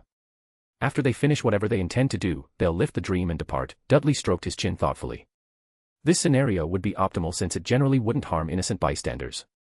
But if the person pulling others into dreams couldn't control their abilities properly and went on a killing spree within the dreamscape, that would be absolutely terrifying. Generally speaking, dreams represented their home territory, where their abilities would be dramatically enhanced. It would prove extremely difficult for others to defeat them within dreams, unless there was an enormous gap in raw power. Currently, Dudley wasn't clear about the specifics. Whether magic possessed similar abilities to forcibly drag people into dreams, how it might differ from darkness pathway extraordinary abilities, he knew none of this. The unknown represented the most frightening and dangerous element. Fortunately, I still retain the ability to stay conscious within dreams, Dudley said with relief. He glanced at Harry, who remained fast asleep, and decided not to wake him. After pondering for a moment, Dudley walked toward the door. Dreams were riddled with hidden dangers, and he didn't plan to explore here recklessly. If this incident wasn't targeting him specifically, it should conclude soon. He needed to ensure his parents wouldn't be harmed during this time. Petunia and Vernon's room was right next door, and Dudley wanted to verify their safety. Hiss, hiss, hiss. Suddenly, faint scraping sounds emanated from the corridor outside, as if something was being dragged slowly across the floor. Knock, knock.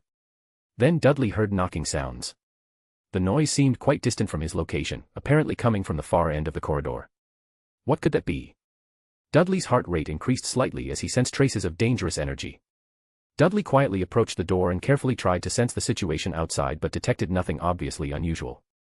Creak. Just then, the sound of a door opening echoed from the distance. Immediately followed by something moving with rapid urgency, then the sounds became much quieter. What followed resembled faint chewing noises that Dudley could barely distinguish. What kind of creature is that? Dudley's expression grew grave. He pondered briefly, then quickly formulated a response. He quietly unlocked their door, then opened it just a crack, pressing his eye to the narrow gap to observe outside. The corridor appeared dim and shadowy. Although lights were functioning, everything seemed covered by a layer of gauze or mist. Dudley looked toward the corridor's end. If the sounds he'd heard were accurate, they had originated from that direction. Then Dudley's pupils suddenly dilated with shock. What is that thing? At the corridor's end, a mass of intertwined tentacles writhed constantly. Most of their bulk had already entered the room at the corridor's terminus, with only portions remaining visible outside. They resembled octopus tentacles, or perhaps snake tails, constantly undulating and slowly dragging across the floor. The sounds Dudley had heard earlier were produced by this creature. These tentacles appeared to have sucker-like appendages on them, or circular patterns of some kind. Looking more carefully, Dudley immediately realized they weren't suckers or decorative patterns at all, but eyes. Dense clusters of eyes covering every surface. It saw me. When Dudley observed those writhing tentacles, those tentacles had already spotted Dudley in return. Snap. Dudley immediately closed the door. What kind of monster is this? Dudley's expression remained grimly serious. Compared to creatures from the magical world, he felt this thing resembled something that could only appear in that bizarre otherworld. More specifically, this creature was an aberrant monster created after a Beyonder lost complete control. Just after Dudley closed the door, writhing sounds suddenly swarmed through the corridor outside. Knock, knock. Knocking sounds came from their door. Dudley stood behind the barrier, his gaze narrowing with concentration. He didn't know what this monster's capabilities were, but its strength seemed formidable. At minimum, enough to make Dudley feel genuine danger. Knock, knock. The knocking continued persistently. Dudley refused to open the door. The knocking persisted, beat by rhythmic beat, as if striking directly against Dudley's heart, making him feel difficulty breathing and his mind growing increasingly foggy. It seems unable to directly break through the barrier, only able to knock and wait for the person inside to open the door voluntarily. And once the door opens. Thinking of the faint chewing sounds he'd heard earlier, Dudley couldn't suppress a shiver of dread. Suddenly, rustling sounds came from within their room, and Dudley immediately turned to investigate. Harry had somehow already sat upright on his bed. Without opening his eyes, he stood stiffly and began walking directly toward the door. Chapter 150, Chapter 152, The Corridor of Eyes. Dudley reacted instantly, rushing forward to grab Harry before he could reach the door. This knocking has hypnotic properties. Dudley immediately realized that the persistent knocking from outside possessed some form of supernatural compulsion, forcing people inside to open the door against their will. The reason Dudley remained unaffected by the enchantment was most likely connected to his ability to maintain consciousness within dreams. Harry at this moment obviously had no control over his actions. He struggled desperately in Dudley's grip, trying to break free and continue toward the door. Knock, knock, knock. The knocking grew louder and more insistent, and Harry's struggling became increasingly violent. Petrificus totalis. Dudley cast the spell directly in Ancient Hermes. Snap. Harry's legs snapped together rigidly, and he toppled straight toward the floor. Dudley caught him immediately and gently placed him on the carpet. Good, magic still functions here, Dudley whispered with relief. Just then, the knocking outside suddenly ceased completely. Dudley's attention focused on their door. He could sense that the creature hadn't departed and was still lurking just outside their room. Suddenly, Dudley's eyes sharpened as he noticed the gap beneath the door. He remembered very little light had filtered through before, but now there was complete darkness. He slowly crouched down, lay flat on the floor, and peered outside through the narrow space under the door. Countless eyes were pressed against the barrier, staring directly at Dudley with unblinking intensity. They were unmistakably human eyes, vacant, terrified, confused, desperate. Dudley's breathing caught slightly. Even though he was battle-hardened from otherworldly experiences, this grotesque scene managed to unnerve him. Open. Open the door. A faint voice drifted through, eerily familiar, like that of a beloved relative or close friend, yet impossible to identify specifically. Quickly, open the door. I have wonderful things for you. The voice continued with false sweetness. I don't care who you are. Don't target me, Dudley replied coldly, meeting the creature's gaze without flinching. Dudley wasn't clear about what was happening here, and he didn't want to intervene rashly, as this could bring tremendous trouble upon his family. Especially since this was the magical world he wasn't completely familiar with, and his parents and brother were all present. Once he acted aggressively, he might very well attract whatever malevolent force was orchestrating all this. At that point, without the ability to protect everyone simultaneously, Dudley would find himself in a completely passive position. This was something Dudley absolutely refused to accept. Therefore, he didn't rashly venture out to confront that monster. As long as this thing didn't directly threaten him, naturally others would come to handle the situation. No matter how incompetent the Ministry of Magic might be, with such a major supernatural incident occurring, they couldn't possibly remain completely oblivious. No further sounds came from outside their door. After several tense minutes, Dudley saw light filtering through the gap beneath the door once again. The monster appeared to have moved away. Do such bizarre incidents also occur regularly in this world? Dudley frowned with concern. He felt everything happening was far too strange. Many aspects seemed completely different from the magical world as he understood it. He hadn't encountered similar incidents described in any books, especially not in a major metropolitan area like London. After all, the Ministry of Magic's headquarters was located right here in the capital. This was equivalent to having such a supernatural incident suddenly erupt in the city where the goddess of night's primary temple was situated. Completely unthinkable. Moreover, from when the incident began until now, considerable time had elapsed, yet the Ministry of Magic seemed entirely unaware of the crisis. Compared to the churches, this Ministry of Magic is absolutely useless, Dudley couldn't help but criticize internally. Knock, knock. Just then, the familiar knocking resumed. This time, it wasn't at Dudley's room but emanating from next door. Damn it. Dudley cursed under his breath. Next door housed his parents' room. This monster hadn't departed at all. It had simply relocated to target them instead. Are you really forcing me to take action? Dudley's expression darkened with fury. No matter who had orchestrated this crisis, he had already shown them considerable restraint, but that person seemed to think he was easily intimidated. Knowing Dudley wouldn't open his own door, they immediately moved to threaten his parents. This was completely unacceptable provocation. Of course, there remained another possibility, that person's original target had always been Dudley or Harry specifically. Knock, knock. The knocking persisted ominously. Dudley didn't hesitate. He yanked open his room door while simultaneously releasing an aura of overwhelming authority from his body. In a flash, Dudley materialized in the corridor outside. He finally got a complete view of the abomination confronting them. This was a grotesque creature over 3 meters tall, composed of countless slimy tentacles intertwined together in nauseating patterns. It possessed no head, no recognizable facial features, only writhing appendages and countless gray-green eyes dotting those tentacles like diseased pustules. Seeing Dudley emerge, the monster immediately produced a strange buzzing sound. All its tentacles moved simultaneously, rapidly coiling toward Dudley with predatory intent. The slimy, fishy stench filled the entire corridor, making breathing nearly unbearable. Back off. Dudley commanded coldly, his voice carrying terrible authority that caused the monster's movements to freeze momentarily. The tentacles that had been curling toward Dudley writhed backward defensively. They seemed to sense the majestic aura radiating from his presence. That supernatural authority made them afraid to approach, wanting to submit, and desperate to retreat and flee from his overwhelming presence. However, soon a strange, inhuman voice erupted from within the monster's core, overriding their instinctive fear and causing those retreating tentacles to surge toward Dudley once again. Swoosh. Just then, Dudley raised his hand and threw a piece of candy directly at the creature. Bribe. Charm. Dudley activated the briber's supernatural ability, not to weaken the opponent's attack, but to create internal conflict. The next moment, those horrific tentacles immediately fell into complete chaos. Some appendages chose to retreat, while others not only withdrew but also began entangling with their neighbors, blocking coordinated attacks on Dudley. For several crucial seconds, these tentacles descended into widespread disarray, causing all their original offensive maneuvers to lose effectiveness entirely. Mental piercing, Dudley prepared his counterattack and immediately unleashed the interrogator's ability. He condensed his mental power into an invisible spear and drove it directly at the bizarre monster's core. Boom. The transparent spear pierced into the creature's essence, causing every tentacle to stiffen simultaneously. Then all the appendages began trembling violently with obvious agony. The eyes dotting those tentacles also displayed expressions of intense pain, and some tentacles were directly reduced to ash under Dudley's mental assault. Entities within dreams were primarily spiritual and soul-based constructs, and the interrogator's abilities happened to counter them perfectly. Swoosh. In an instant, those tentacles that had been intertwined scattered apart like disassembled machinery, the creature beginning to collapse from within as its supernatural cohesion shattered completely. Chapter 151, Chapter 153, The Aftermath. The slimy tentacles scattered in all directions, while those appendages severely wounded by Dudley's mental assault dissolved into black, foul-smelling liquid that quickly evaporated into eerie mist and vanished completely. Incendio. Immediately afterward, Dudley cast the spell, and roaring flames erupted, consuming the remaining tentacles.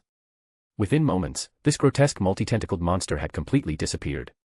What exactly was that creature? Dudley frowned as he watched the abomination gradually dissipate before his eyes. He glanced around the corridor. The entire hotel had fallen eerily silent at this moment. He could barely detect any sounds whatsoever. Dudley considered his options briefly, then walked toward the corridor's far end. That was where the monster had first materialized and also the initial location where a door had been forcibly opened. Perhaps he would find some clues there. However, before Dudley could advance much further, the entire hotel shook violently. Cracks began appearing throughout the surrounding space, and soon, like shattered glass, everything began collapsing rapidly around him. The dream is dissolving. Dudley's expression shifted as he remained motionless. The next moment, his vision went completely black. When he opened his eyes again, Dudley found himself back on his own bed. Everything that had transpired had occurred entirely within the dreamscape. Of course, if you assumed that events happening in dreams weren't genuinely real, you would be gravely mistaken. Dudley reached into his clothing and soon withdrew a palm-sized mirror, the Mirror of Ariste. Channeling spiritual power into the artifact, Dudley first checked the situation in the adjacent room. After confirming his parents were safe and unharmed, he immediately redirected the mirror to observe the room at the corridor's end. The next moment, Dudley's gaze sharpened, his expression growing considerably grave. Through the mirror, he witnessed a middle-aged man lying naked in the center of that room. His body was positioned spread eagle, with dark crimson blood beneath him forming intricate patterns that created a bizarre occult symbol. His corpse was a mangled mess, with exposed bone visible in multiple locations. His eyes remained wide open but contained no pupils or whites, just pitch-black voids. Killed within the dream. Dudley realized with growing alarm. The monster from before had possessed the ability to murder people within dreamscapes. If he hadn't been able to maintain consciousness during the dream, he probably would have faced mortal danger as well. Is this truly magic? Why do I feel it bears such striking resemblance to Darkness Pathway extraordinary abilities? Dudley frowned with confusion. He thought carefully but discovered no useful insights. However, this incident had clearly demonstrated that the magical world beyond Hogwarts wasn't particularly safe either. It remained filled with hidden dangers. Ah! Terrified screams erupted from the corridor. Dudley used the mirror of Eris to investigate. Hotel staff had discovered the corpse in that room. What's happening? Harry opened his eyes and asked with obvious bewilderment. He felt like he had experienced an extremely lengthy dream filled with bizarre imagery. He even recalled dreaming that someone had petrified him with a spell. Something serious probably occurred, Dudley replied without mentioning what had transpired in the dream. Outside their door, numerous people were awakened by the screaming.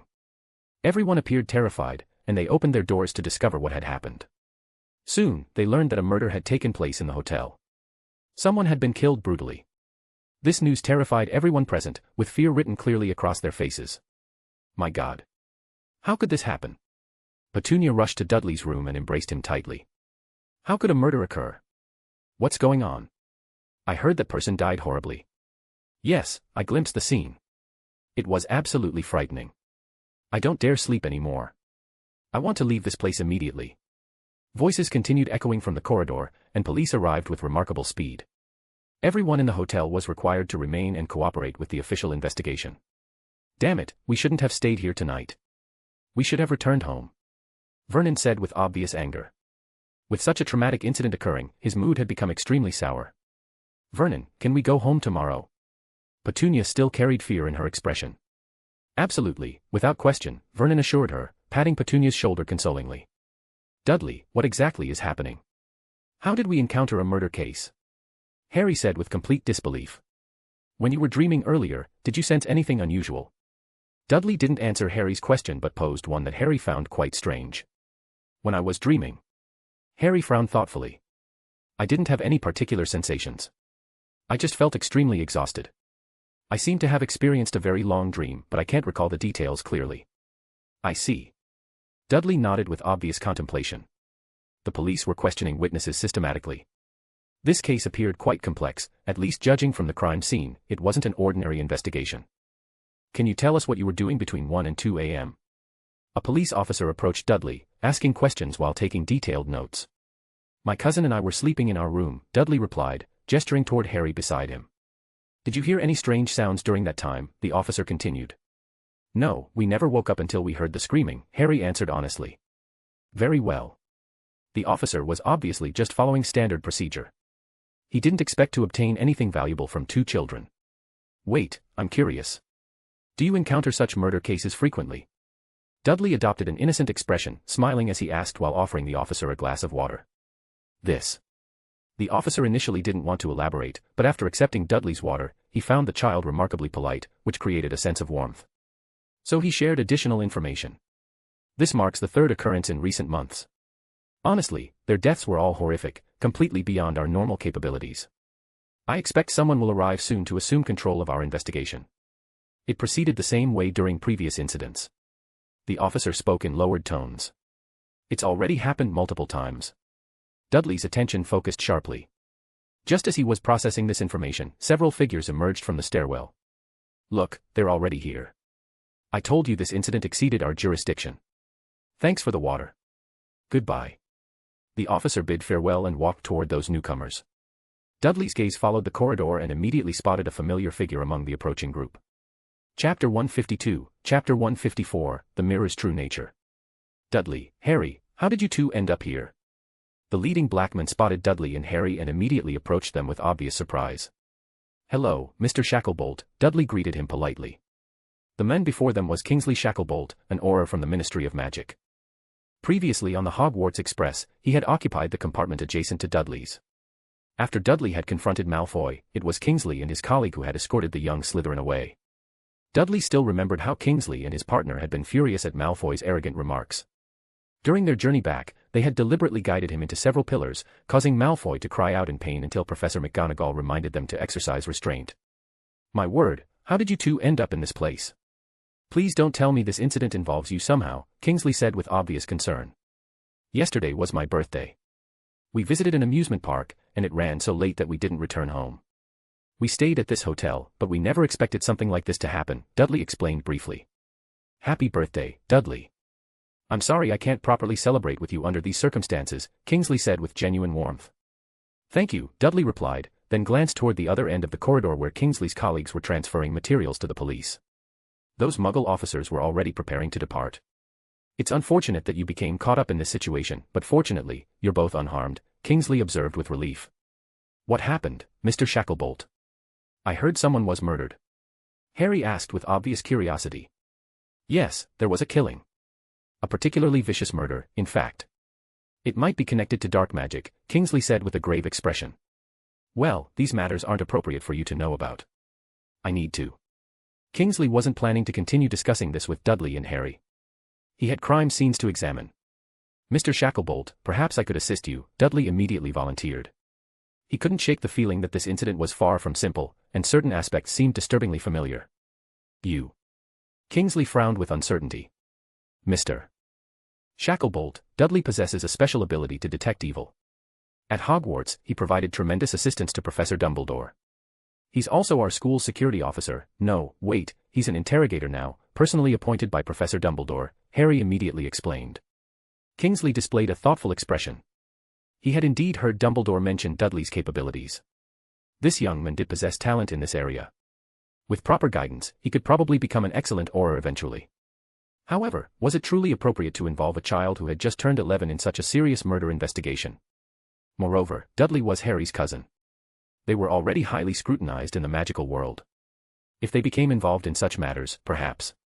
Considering these concerns, Kingsley wanted to decline Dudley's offer. "Just briefly sensing the scene would serve as valuable training for me.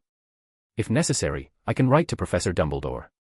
I believe he would approve our participation," Dudley said at precisely the right moment. "Well, very well," Kingsley hesitated briefly, then agreed. "You follow me to the vicinity of those 2 rooms to sense around and see if you can discover anything useful." After speaking, Kingsley walked toward the corridor's opposite end. 2 rooms? Dudley asked with surprise. How had it become 2 rooms? Wasn't it just the room at the corridor's end? Kingsley lowered his voice and explained to Dudley, "There's more than one murder case. Besides this floor, there was also a killing on the 5th floor." Dudley's expression shifted slightly as he asked, "Is it similar to this floor's incident?" Kingsley shook his head grimly. "No, the woman on the 5th floor strangled herself with her own hands in the washroom." Dudley fell silent, processing this disturbing information. Hearing this, Harry also drew in a sharp breath of shock. "Kingsley, why did you bring 2 children here? Are they connected to this incident?" Another auror noticed Harry and Dudley and asked with obvious puzzlement. "This is Harry Potter and his cousin Dudley. They possess special abilities to sense evil and dark magic. I want them to attempt discovering any useful clues," Kingsley explained. "Harry Potter? Good heavens, he might genuinely be able to find something significant. We've been completely overwhelmed by these recent cases. If we can't uncover additional evidence, Minister Fudge will probably arrive personally to demand answers." Several aurors spoke while looking at Harry and Dudley with hopeful expectations. After all, this was the famous Harry Potter, the boy who lived. He might truly possess something extraordinary about him. After all, he had successfully survived a direct encounter with the Dark Lord. Harry felt somewhat uncomfortable under everyone's scrutiny. He knew perfectly well that he didn't possess any special abilities. His cousin Dudley was the one with genuine supernatural talents. However, compared to Dudley's fame at Hogwarts, in the outside world, the name Harry Potter obviously carried more persuasive weight. Kingsley soon brought Dudley and Harry to the first room's entrance but didn't allow them inside. He simply had them sense around the doorway to see if they could detect anything unusual. Dudley turned his back to Kingsley and quietly activated his spiritual vision, carefully observing the room's interior. It really does resemble nightmare abilities. But why would such powers appear here? Could there be others who also traveled back to this world? Dudley's expression grew increasingly grave. If that were truly the case, then this magical world would probably witness numerous bizarre incidents. Combined with what Kingsley had just revealed, could this really be the work of a darkness pathway beyonder? By the way, Dudley, Harry, did you notice a dirty mirror somewhere in this hotel? Kingsley suddenly asked. A mirror. Harry frowned with confusion. In several similar previous cases, witnesses mentioned seeing a dirty mirror that didn't belong at the crime scene, but when we investigated later, we found no such mirror had ever appeared, Kingsley continued. Wait, we did see such a mirror. Harry's expression changed as he looked at Dudley. Dudley met Harry's gaze simultaneously. They had indeed witnessed a dirty mirror in the corridor earlier, with two children playing with it as if it were a funhouse mirror. In an instant, both of them looked toward that location, but the space was now completely empty. Sealed artifact. Dudley nearly exclaimed aloud before catching himself. Chapter 153, Chapter 155, The Soul Requiem Mirror. At this moment, Dudley finally understood everything. His intuition hadn't deceived him. The previous dream had indeed originated from the nightmare abilities of the darkness pathway. But wielding such powers didn't necessarily require a beyonder from that pathway. Possessing a sealed artifact from the darkness pathway could accomplish the same effects. That mirror. Dudley gradually recalled the dirty mirror, replaying the image in his mind. He had glanced at it briefly when passing by. The mirror hadn't displayed any obvious abnormalities at the time, and Dudley hadn't considered such possibilities. Now, recalling the encounter, he suddenly recognized many familiar aspects about that artifact. Dudley frowned, struggling to search his memories for information about this particular mirror. He could now confirm that what had traveled back with him wasn't just himself and the Trunsoist brass book. There were other sealed artifacts as well. This mirror was one of them. Soul Requiem Mirror, probably a Grade 3 sealed artifact, not under official supervision, belongs to the category of items with moderate dangers requiring careful handling. Its appearance resembles an unremarkable mirror that looks perpetually dirty and cannot be cleaned. It cannot accurately reflect reality. What it presents appears severely distorted, similar to a funhouse mirror. During daylight hours it records everyone who looks into it, and when midnight arrives, it forcibly pulls all recorded individuals into the dreamscape within the mirror. This isn't absolute. It may fail due to external interference or distance factors. There are considerable risks within the dreamscape. Countless nightmare monsters condensed from negative emotions may manifest, possessing the ability to kill people within dreams. Negative effects: when using it, the user also enters a sleeping state, unable to move or attack enemies. After prolonged use, one gradually sinks into the dreamscape, becoming a monster within the dream and disappearing from the world entirely. As Dudley concentrated, information about this mirror gradually surfaced in his mind. He could confirm that this artifact had belonged to him in that otherworldly realm. He had rarely used this mirror, though. If he hadn't encountered it this time, he might not have recalled any details about its properties. The effects of this sealed artifact aren't particularly terrifying. It has numerous usage restrictions and can hardly prove effective in random combat situations, but it's excellent for ambush tactics and offers a certain degree of concealment, Dudley quickly assessed. First, this mirror couldn't pull people into dreams at any moment. They had to look into the mirror first, then it could only drag them into dreams at midnight specifically. Beyond that, this mirror didn't provide much enhancement to its user. Even if it could pull people into dreams, it would be difficult to kill those stronger than oneself. Its function was more about control effects, pulling people into the dreamscape while others attacked the person trapped in the dream, thus completing the assassination. The monster composed of countless tentacles and eyes that I encountered earlier should be the nightmare formed from the negative emotions of those pulled into dreams, as well as people killed by previous nightmares. Dudley recalled the situation in the dream and had roughly pieced together this entire incident. While Dudley was thinking, Harry had already brought Kingsley and the others to where the mirror had been located. When we came upstairs earlier, we saw a dirty mirror here, but now it's completely gone. Harry pointed to that spot. Kingsley and the other Aurors exchanged meaningful glances. They could confirm this represented another murder case connected to that mirror. We need to locate that mirror as quickly as possible, Kingsley said with grave concern. Sir, what exactly is happening here? Harry asked with obvious confusion and curiosity. That mirror is very likely a dark magic object. We still can't determine exactly how it kills people, but whenever this mirror appears, such tragedies occur, Kingsley explained. A mirror can hardly kill people independently. Someone must be controlling that artifact, Dudley said as he approached them. That's also our speculation. There might be a dark wizard orchestrating all this, but we haven't discovered any related evidence, Kingsley admitted. We've examined some muggles' memories, but aside from that mirror, we haven't gained any useful information. The expressions of several Aurors appeared troubled. They had been severely challenged by this case recently. Every time something similar happened in the Muggle world, they needed to intervene and investigate. The Ministry of Magic was under considerable pressure, and if they didn't solve it soon, the Muggle Prime Minister might not be able to maintain secrecy much longer. Let's examine the 5th floor, Dudley suggested. The person at the 3rd floor corridor's end had been killed by a nightmare monster condensed from negative emotions. It appeared random and wasn't the sole Requiem mirror user's primary target. But the 5th floor was different. A person strangling herself with her own hands was obviously deliberate. Her manner of death differed dramatically from those killed by nightmares. It was very likely that the sole Requiem mirror's user had acted personally. Agreed, Kingsley said without further discussion and led Dudley and Harry toward the 5th floor. My parents. Dudley suddenly remembered something important. Don't worry, we cast a simple spell on them. They're currently drinking tea and resting in another room. The other Muggles will soon forget about this incident as well, Kingsley assured him. All right, Dudley nodded, unsurprised by this response.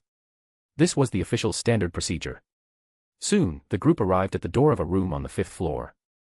This was a luxury suite, far more elaborate than the rooms below. Are you certain you want to enter and investigate?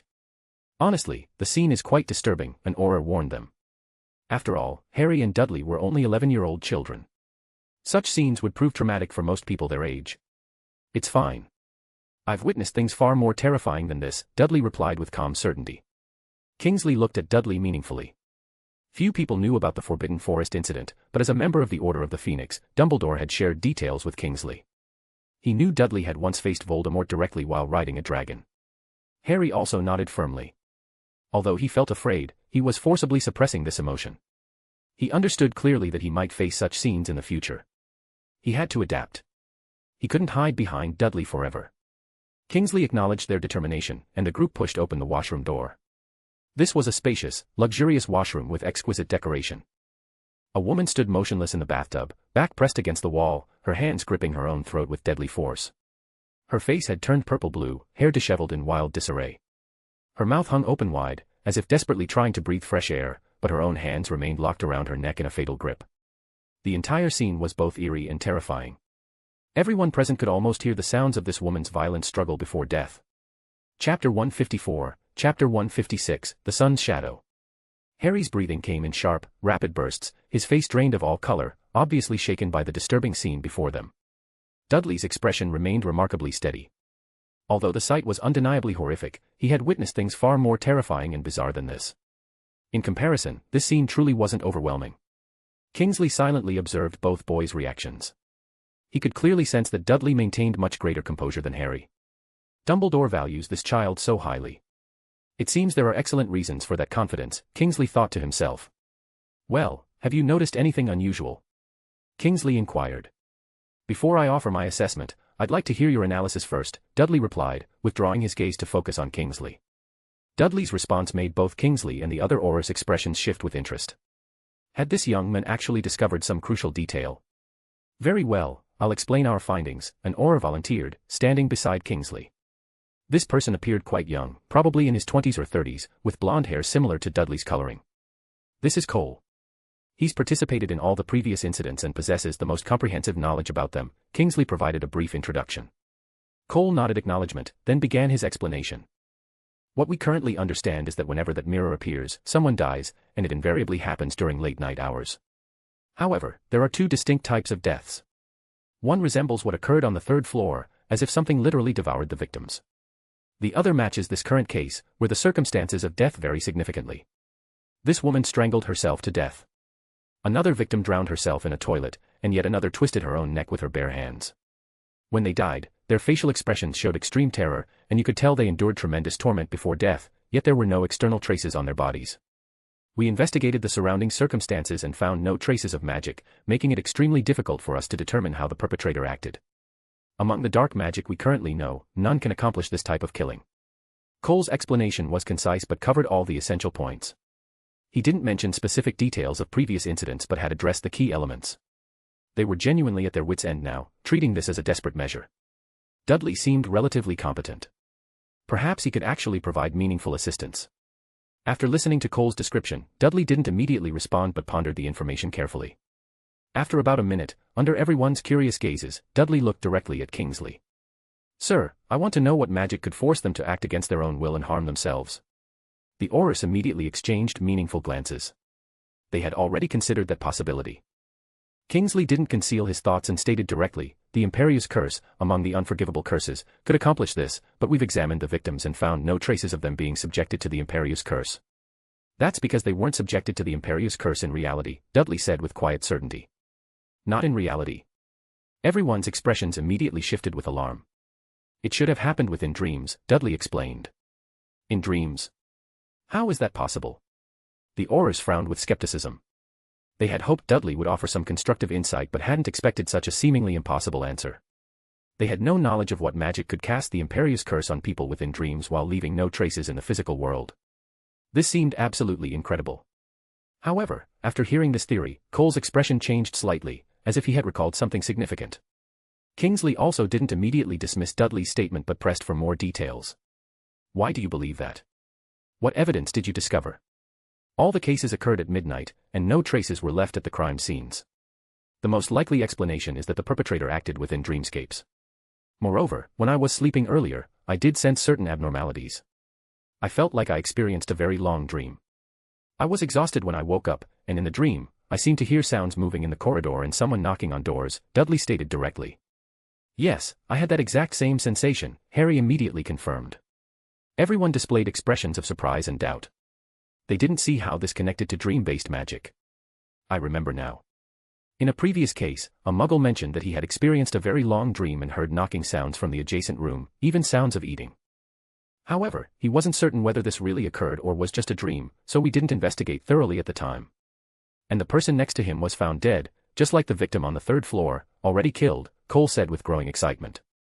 This represented the most plausible theory they'd heard so far that could approach the truth. But how did the perpetrator accomplish this? Another Auror asked with complete bewilderment. The mirror. Dudley provided the answer directly.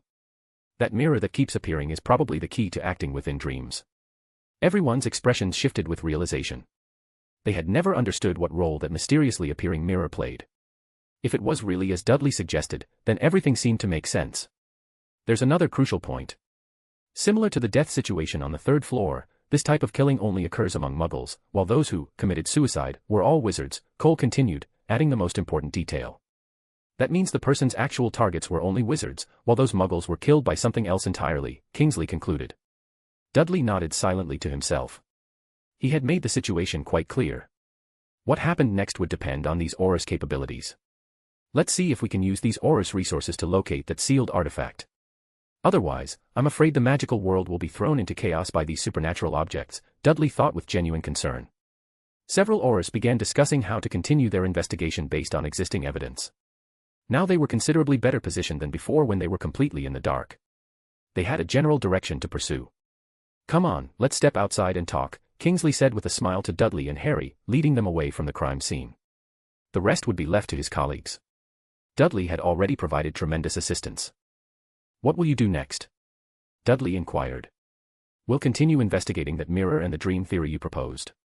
Perhaps we need colleagues from the Department of Mysteries to assist us.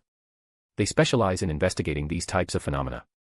That mirror should interest them greatly, or at minimum they can provide useful suggestions, Kingsley explained while guiding Dudley past several Muggles being questioned in the corridor.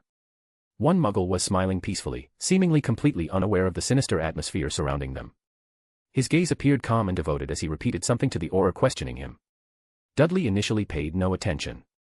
He wanted to extract intelligence about upcoming operations from Kingsley to formulate further plans and see if he could locate the Soul Requiem mirror before the Ministry of Magic. Until a few words from that Muggle reached his ears, making him freeze completely in place. Praise the Sun. Chapter 155, Chapter 157, The Ring of Light. Praise the Sun. Dudley wondered if he was experiencing auditory hallucinations. After freezing momentarily, he immediately turned to observe that particular Muggle. Noticing Dudley's attention, the Auror questioning the man helplessly displayed a weary smile and explained, "This Muggle seems to have something seriously wrong with his mental state. He only knows this one phrase. No matter what you ask him, he just praises the sun. I genuinely don't understand what's so wonderful about the sun that deserves praise. Is this some Muggle religious belief?" another Auror commented with confusion. "No idea, but we certainly can't extract anything useful from this person." Dudley stared intently at that Muggle, his gaze continuously scanning over the man's form and behavior. Praising the sun represented something only believers of the eternal blazing sun would do. But this was the magical world, where no such deity existed. Especially since the person before him was a muggle. How could he possibly be a devotee of the eternal blazing sun? Besides the possibility of being a genuine believer, the only other explanation was that he had come into contact with a sealed artifact from the sun pathway, causing severe problems with his mental state. This was the most common negative effect of sun pathway sealed artifacts: compulsive, devout praise of the sun. Can I speak with him for a moment? Dudley approached and asked. Certainly, but he only praises the sun, the aura reminded him with a shrug before turning to handle other matters. Kingsley glanced at Dudley curiously but didn't interfere. The other auras were all occupied with urgent tasks. There were numerous muggles present who required investigation, and afterward they would need to cast memory charms on them all. They could forget about getting any rest tonight. Hello, what's your name? Dudley attempted to engage the men in conversation. I'm Johnson. Praise the sun, the men replied with a beatific smile, his gaze clear and his attitude utterly devout. If this encounter had occurred during daylight hours on a busy street, he would certainly kneel down and prostrate himself before the sun in worship. May I ask what happened earlier? Do you remember? Dudley inquired carefully. His tone carried subtle authority as he offered the men a piece of candy. Praise the sun, Johnson continued his repetitive praise, completely ignoring Dudley's question. Dudley frowned slightly. In this condition, Johnson had most likely been in prolonged contact with a sun pathway sealed artifact and had been severely affected by its influence. While pretending to continue casual conversation with the men, Dudley activated his spiritual vision to carefully examine Johnson's condition.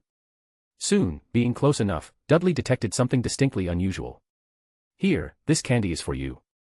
Let me place it in your pocket, Dudley said, putting the sweet in his hand into the man's coat pocket. Immediately, his fingers brushed against a warm ring. He calmly gripped it in his palm, then withdrew his hand smoothly. Just then, the men who had been smiling and praising the sun frowned with obvious confusion. His expression showed genuine bewilderment, and his face was no longer flushed as before but had turned noticeably pale. Do you remember what happened earlier? Dudley continued his questioning. He could confirm that the ring was indeed a sun pathway sealed artifact, but how had it ended up in Johnson's possession? After all, Johnson was merely a muggle. If he had held this sealed artifact for an extended period, he would probably have died long ago and couldn't possibly still be alive now. From Dudley's assessment, Johnson had only been in contact with the ring for a few hours at maximum. Praise the sun. I remember when I was checking in earlier, I met a very beautiful woman. She asked for my room number and said she'd come find me tonight. Johnson said while grinning foolishly. Beautiful woman. Dudley's expression shifted slightly as he thought of the woman who had strangled herself to death. What did she do to you? Dudley pressed for more details. Praise the sun. She embraced me. She was so warm, so passionate, Johnson continued grinning stupidly, drool beginning to flow from the corner of his mouth. Thank you, Dudley nodded and withdrew his beyond her ability's influence. He had roughly pieced together what had transpired. Hello, I also couldn't get any useful information from him. Please cast a memory charm on this man, Dudley said to an aura nearby. See, I told you he only praises the sun, the aura chuckled and approached them. Praise the sun, Johnson said, continuing to smile and speak when he saw the aura drawing near. Obliviate. The aura didn't want to endure more sun worship and directly cast the memory charm. Johnson's memories were quickly extracted, and he looked around with obvious confusion. What are you people doing? He asked with genuine bewilderment. Routine inspection, the aura replied smoothly. All right, can I return to my room now? Johnson inquired. Yes, the aura nodded permission. Okay, praise the sun, Johnson finished speaking and walked toward his accommodation. Even that didn't make him forget about praising the sun. Seems he genuinely loves solar worship, the aura said with obvious exasperation. Dudley smiled and turned to locate Kingsley and Harry. In his pocket, the ring kept rotating in Dudley's palm. He could clearly feel the warm sensation radiating from it, creating an almost irresistible urge to wear the artifact. Sun ring, probably a grade 2 sealed artifact, not under official supervision. This is a golden ring that continuously radiates heat. When worn, it can boost courage, purify the heart, dispel severe cold, have strong restraining effects against vengeful spirits and zombies, provide immunity to fear, and expel evil influences.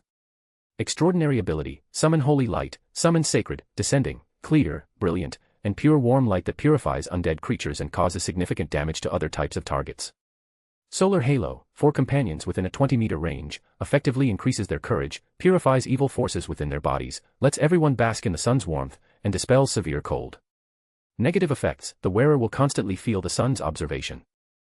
As wearing time extends, the wearer will grow closer and closer to the sun until completely losing rationality, becoming a faithful believer of the eternal blazing sun, beginning to praise the sun constantly, and finally staring directly at the sun until completely burning away their own life force.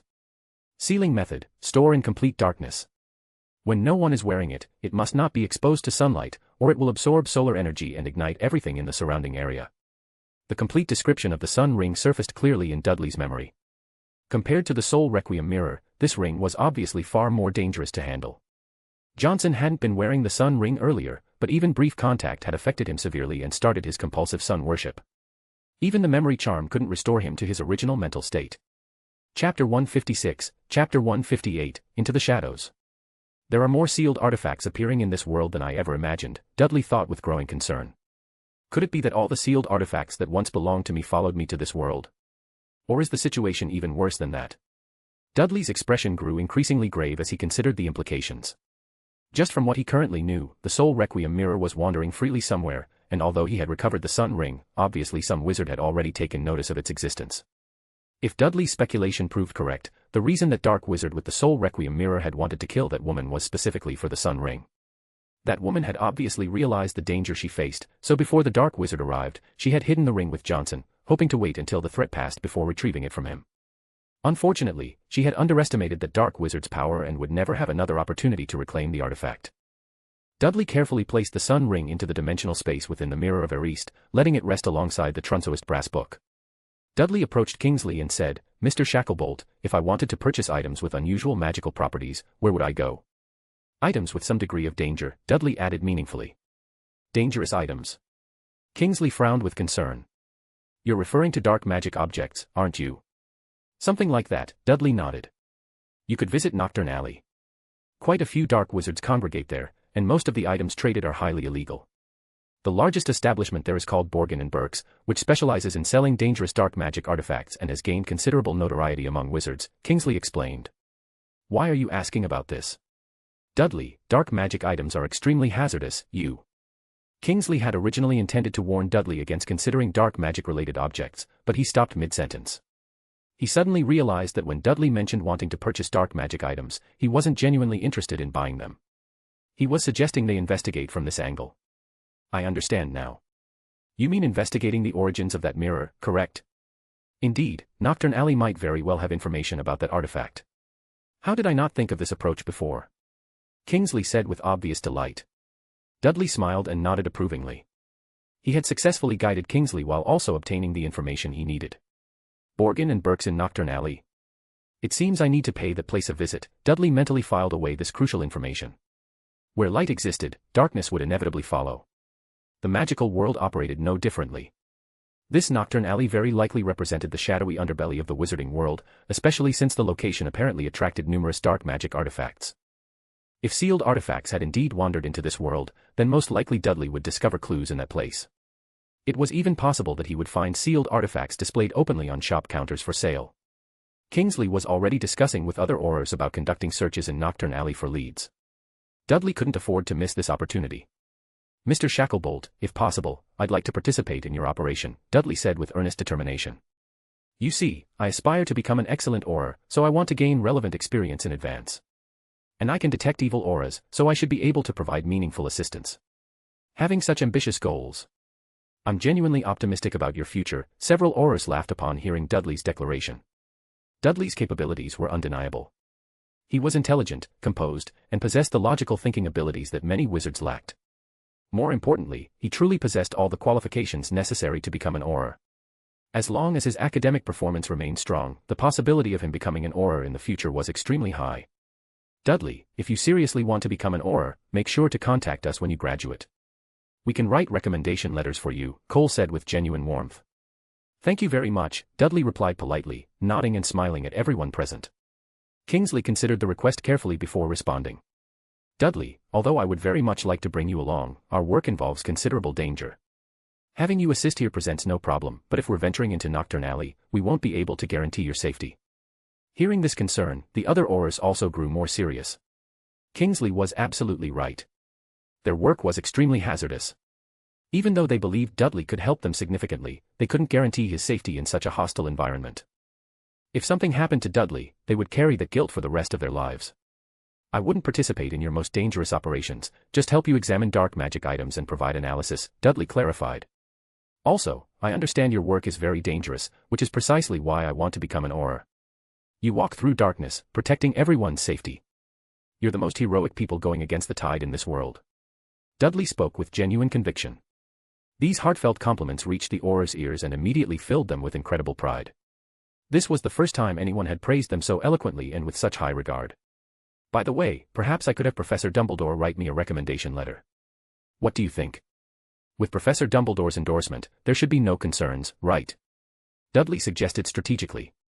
Kingsley smiled and agreed. Very well, if Professor Dumbledore approves this matter, then I'll bring you along. Also, make sure to have Professor Dumbledore mention it to the minister, which will save us from having to provide explanations later. Certainly, Dudley nodded with satisfaction. Harry watched from the sidelines as Dudley effortlessly won over all the Aurors, feeling deeply envious. He also wanted to become an Auror someday. Dudley, Harry quickly spoke up, hoping Dudley would include him as well. You stay home and behave yourself, Dudley said firmly. But I want to come too, Harry protested urgently. Harry, we absolutely cannot take you along. It's far too dangerous, Kingsley also refused decisively. Why can Dudley go but I can't? Harry felt genuinely wronged by this obvious disparity. Because you're Harry Potter. Dudley chuckled with obvious amusement. Exactly right, Kingsley agreed wholeheartedly. Harry fell silent, recognizing the obvious double standard but understanding its reasoning. At this moment, Harry truly grasped what it meant to be treated differently due to his fame. However, he also understood that everyone was acting this way to protect him. It was just that this feeling was genuinely unpleasant. He wanted to fight alongside everyone, not hide behind others and be protected like a delicate greenhouse flower. Focus on improving your own abilities first. When you become powerful enough in the future, I'll take you along on these missions, Dudley said, recognizing Harry's frustration and patting his shoulder reassuringly. In the latter half of the night, Dudley finally returned to his room. Without time for rest, he immediately wrote a detailed letter to Dumbledore, then borrowed the Ministry's owl to send it directly to the headmaster. Regarding this matter, Dudley felt no anxiety whatsoever. He was confident that Dumbledore would approve his request without hesitation. Chapter 157, Chapter 159, Descent into Darkness. The next morning, Dudley received Dumbledore's reply, agreeing to his request while also reminding him to stay safe, even with Aurors providing protection. Kingsley also received a letter from Dumbledore, stating that he would explain the situation to the Ministry and asking Kingsley to take excellent care of Dudley. It seems Professor Dumbledore truly values you. Honestly, I thought he would refuse your request, Kingsley said to Dudley with genuine surprise. Professor Dumbledore understands me, Dudley replied with a knowing wink. The rest became much easier to arrange. Although Harry was somewhat reluctant, he still returned home with Vernon and Petunia. Kingsley cast a subtle spell on them, making them believe Dudley had an educational activity to attend and would return home later. After handling these arrangements, Kingsley also gathered some relevant materials, and everything was prepared.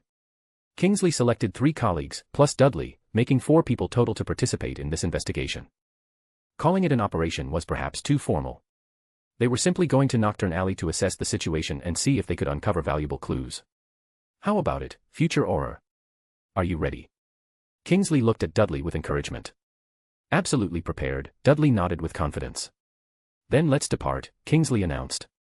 Hold onto my arm, Kingsley instructed Dudley. Of course, Dudley gripped Kingsley's arm, already understanding how they would reach Knockturn Alley. Swoosh. The next moment, Kingsley waved his wand, and both of them instantly vanished from where they stood. Dudley felt everything spinning violently around him, as if he'd been thrown into a washing machine and spun around several times, completely unable to breathe properly. The light shifted dramatically, and Dudley suddenly gasped fresh air as his feet touched solid ground. First time experiencing apparition. How did it feel? Kingsley asked with interest. Not bad at all, Dudley replied honestly. Although the sensation was somewhat uncomfortable, it remained within tolerable limits. You handled that better than most people do after their first apparition, Cole observed, his figure materializing nearby as he looked at Dudley approvingly.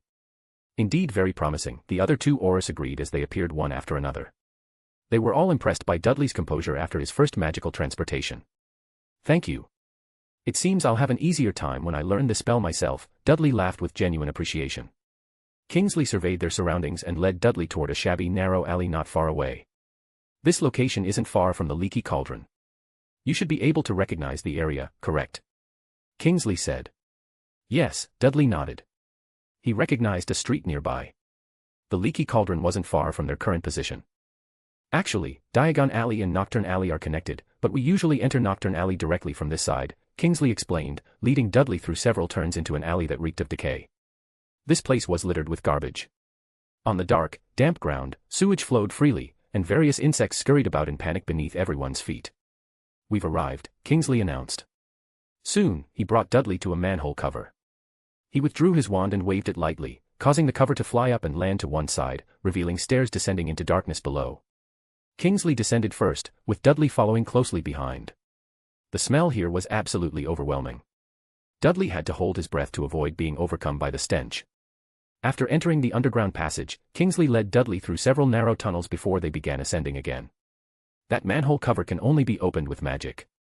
If Muggles attempted to open it, they would only find an ordinary sewer, Cole explained to Dudley from beside him. "I see," Dudley nodded, really not wanting to open his mouth to speak in this environment. After walking for approximately 20 minutes, Dudley and the others finally reached the surface. When he glimpsed daylight, Dudley quickened his pace. After rushing to street level, he immediately took several deep breaths of fresh air. This was an extremely narrow alley. The air remained murky, but compared to the atmosphere in the sewers, it was considerably better. Dudley's gaze swept around the area. Not far away, several wizards were gathered. They all wore black wizard robes, and some wore wide-brimmed hats, making their faces nearly impossible to see clearly. Dudley's eyes narrowed slightly as he activated his spiritual vision. There really are quite a few dark wizards here. As Dudley's enhanced gaze swept around, he detected numerous evil auras. Based on Dudley's current understanding of the magical world, so-called dark wizards didn't actually have particularly clear defining standards. Strictly speaking, wizards who cast dark magic could be considered dark practitioners, but in reality, other wizards would also use dark magic in certain necessary situations. To put it simply, magic itself wasn't inherently good or evil. It mainly depended on how it was applied. However, some dark magic, once used, would leave permanent traces on the wizard's body. These marks would deepen with continued use of dark magic. In Dudley's view, these traces left by casting dark magic were actually evil auras. So judging a person's character solely based on the evil aura surrounding their body wasn't entirely accurate. But when a wizard carried very concentrated evil energy, they most likely had nothing to do with being a good person. Nocturne Alley before him represented Dudley's first direct contact with the dark underbelly of the magical world. The wizards here almost all bore traces left by dark magic on their bodies. No wonder Kingsley had mentioned earlier that Nocturne Alley was a gathering place for dark wizards. This assessment wasn't wrong. Kingsley glanced at those individuals. The few wizards who had originally been approaching immediately retreated in obvious panic after noticing Kingsley, clearly recognizing his identity as an aura. "Stay close to me, Dudley. Don't get separated," Kingsley warned him seriously. "Understood," Dudley immediately nodded. Kingsley walked along the alley toward the main street and soon reached the primary thoroughfare of Nocturne Alley. Compared to the prosperity and spaciousness of Diagon Alley, this place seemed crowded and desolate. Moreover, unlike peaceful emptiness, there were quite a few wizards on both sides of the street here, but they barely spoke a word. The entire street was eerily quiet, and even those walking moved very slowly, creating a distinctly sinister atmosphere. "Since we brought you here this time, consider it valuable experience. When you're alone, never come to this place," Kingsley instructed firmly. "I understand completely," Dudley nodded. He could sense that this location was indeed extremely dangerous. Compared to the fairy tale-like magical world of Hogwarts, this represented the dark side of wizarding society. "We've arrived." Borgin and Burke's, Nocturne Alley's largest dark magic items establishment, Kingsley announced. Following Kingsley's gaze, Dudley soon spotted a shop not far away. This establishment was substantial, at least much larger than the other shops in Nocturne Alley. The glass display windows contained many strange and unusual items. Just with a casual glance while using his spiritual vision, Dudley could identify numerous dangerous objects related to dark magic. Chapter 158, Chapter 160, The Watcher's Gaze. Kingsley entered first, with Dudley and the others following closely behind. "Don't touch anything here carelessly," Cole warned Dudley from behind. "Understood," Dudley nodded and looked around with obvious curiosity. There were countless strange and peculiar objects here. Dudley observed a pair of withered human hands, a stack of blood-stained cards, a vacant eyeball, and grotesque masks scattered throughout the shop. Almost all of these items carried the distinct aura of dark magic, making Dudley feel like he had stepped into a supernatural marketplace of forbidden artifacts. Ding-a-ling. Kingsley rang the small bell on the counter. Before long, a hunchbacked man appeared behind the counter. His hair was so greasy it gleamed with an oily sheen, even more pronounced than Snape's perpetually unwashed locks. He used his hand to slick his hair back, essentially using accumulated grease as pomade. Mr. Shacklebolt, what favorable wind brought you here? What an unexpected honor, Borgin said upon seeing Kingsley, appearing somewhat surprised but immediately adopting a subservient tone. We're here to investigate several dark magic items to determine if they were sold from your establishment, Kingsley stated directly. How could that be possible? The things I sell here are all perfectly. Borgin immediately began protesting. Mr. Borgin, Kingsley interrupted the shopkeeper and fixed him with an intense stare. Oh, well then, whatever requires investigation, please let me know, Borgin said after glancing nervously at Dudley and the other Aurors. Obviously, Borgin and Kingsley knew each other, or at least knew of each other's reputations. To successfully operate the largest dark magic items shop in a place like Nocturne Alley, this Borgin was definitely no ordinary merchant. Neither could truly threaten the other, so all that remained was maintaining superficial cooperation. I want to know if you've ever encountered a dirty mirror, Kingsley said, roughly describing the Soul Requiem mirror and its ability to pull people into dreams. A mirror, let me consider this carefully, Borgin fell into deep contemplation. Soon, he raised his head with recognition. There was indeed such a mirror, but it wasn't sold from my shop. About 3 months ago, I saw someone selling it in Nocturne Alley. Who was this person? Kingsley immediately pressed for details. The other Aurors also perked up with renewed interest. After such extensive investigation, they had finally discovered a useful lead. And 3 months ago coincided exactly with when the first wizard murder case had begun. My apologies, Mr. Shacklebolt, but I don't know who that person was. You understand, we people here never inquire about each other's identities. I merely observed him selling at a street stall outside, Borgin explained with obvious caution. Kingsley frowned but gestured for Borgin to continue his account. I originally wanted to purchase that mirror because I thought it seemed quite intriguing. Not like a typical dark magic item, but possessing some genuine magical abilities, Borgin continued. Unfortunately, that person considered my offer too low and refused the transaction, Borgin shook his head with apparent regret. Kingsley's frown deepened with frustration. And then what happened? Borgin shook his head again. There was no then. Later, when I decided I could raise my price somewhat, I went to find him, but he had already disappeared. Hearing this disappointing conclusion, the expressions of Kingsley and his colleagues became noticeably grim. They had finally uncovered a promising clue, only to have it terminate so abruptly. Perhaps you could inquire with others. The other shops in Nocturne Alley might have purchased that mirror, Borgin suggested helpfully. Excuse me, besides selling that mirror, was that person offering other items as well? Dudley spoke up for the first time. Borgin didn't respond immediately but looked questioningly at Kingsley. Obviously, in his estimation, a child's inquiry didn't warrant a direct answer. Answer his question, Kingsley commanded firmly. Borgin appeared somewhat surprised. He studied Dudley with renewed interest, then spoke slowly. Besides the mirror, there were various other intriguing trinkets. Things like withered skulls, a strange comb, a gleaming golden ring, some cards, and numerous other miscellaneous objects. You understand, there are many people setting up street stalls outside selling such merchandise. You could step outside right now and observe quite a few similar vendors. Ring, cards, comb. Dudley silently catalogued these items in his memory. Whether the ring was the sun ring remained difficult to determine, what exactly the cards represented was unclear, and the comb provided even fewer identifying clues.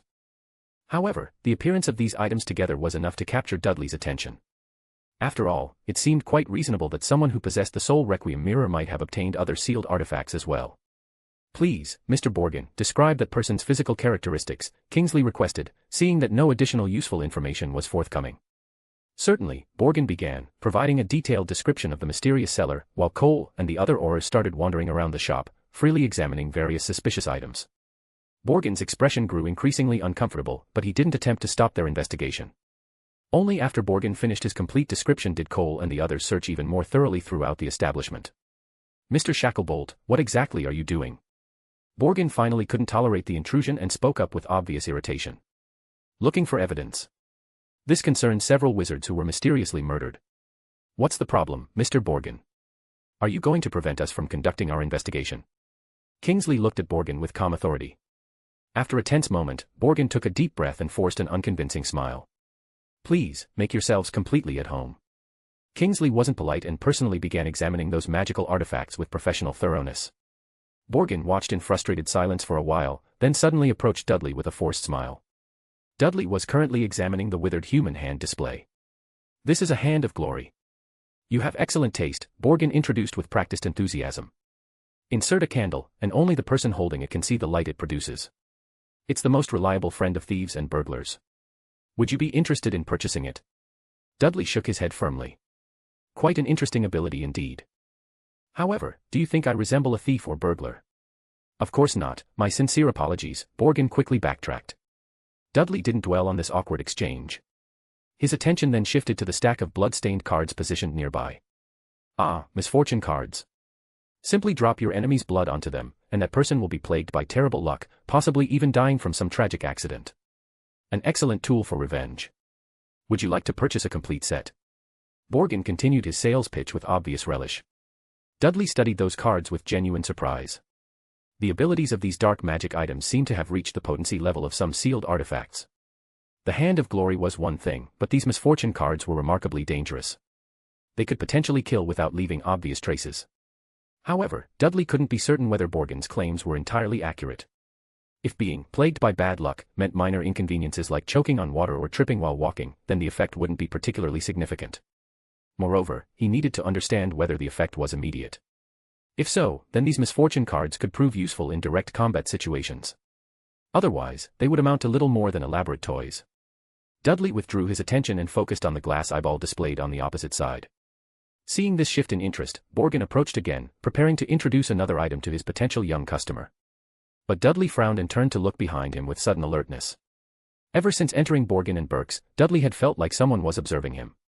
This sensation had been steadily intensifying until now, when Dudley finally pinpointed the source of that unsettling gaze.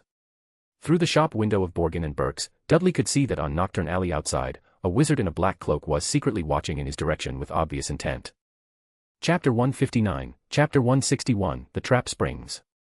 After noticing Dudley's gaze directed toward him, that wizard immediately lowered his head and hurried away, soon vanishing into a narrow side alley. Hee, you'll encounter all sorts of characters in Nocturne Alley. Don't pay him any mind. Borgin also noticed the retreating figure and grinned at Dudley, revealing a mouth full of yellowed teeth. Dudley stared at where the person had disappeared, his expression growing increasingly grave. He could be absolutely certain that this individual had been observing him ever since he entered Borgin and Burke's. Initially, the watcher had merely stolen occasional glances with concealed movements, not alerting Dudley to the surveillance. Later, he might have grown careless or lost focus, staring at Dudley for too long, which triggered Dudley's spiritual intuition and allowed him to catch the spy in the act. Why would someone be watching me? Is there something distinctive about my presence? Dudley wondered with growing concern. This marked his first visit to Nocturne Alley, and he believed he wasn't famous enough to be recognized by people outside of Hogwarts.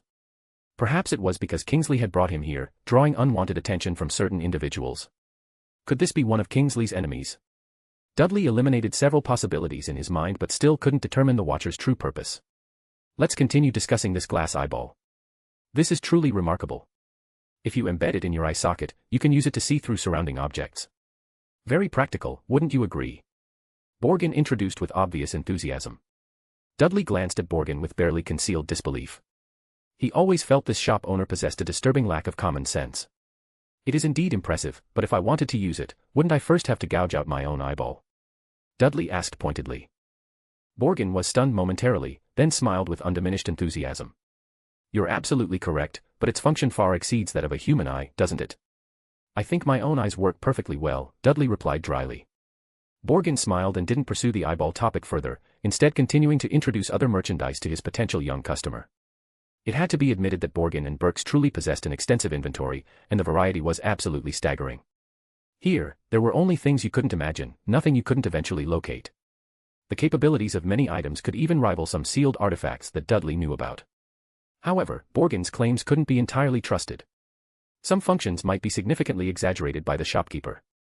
Dudley mentally applied substantial discounts to these assertions, but even so, the effects that could realistically be achieved remained quite impressive.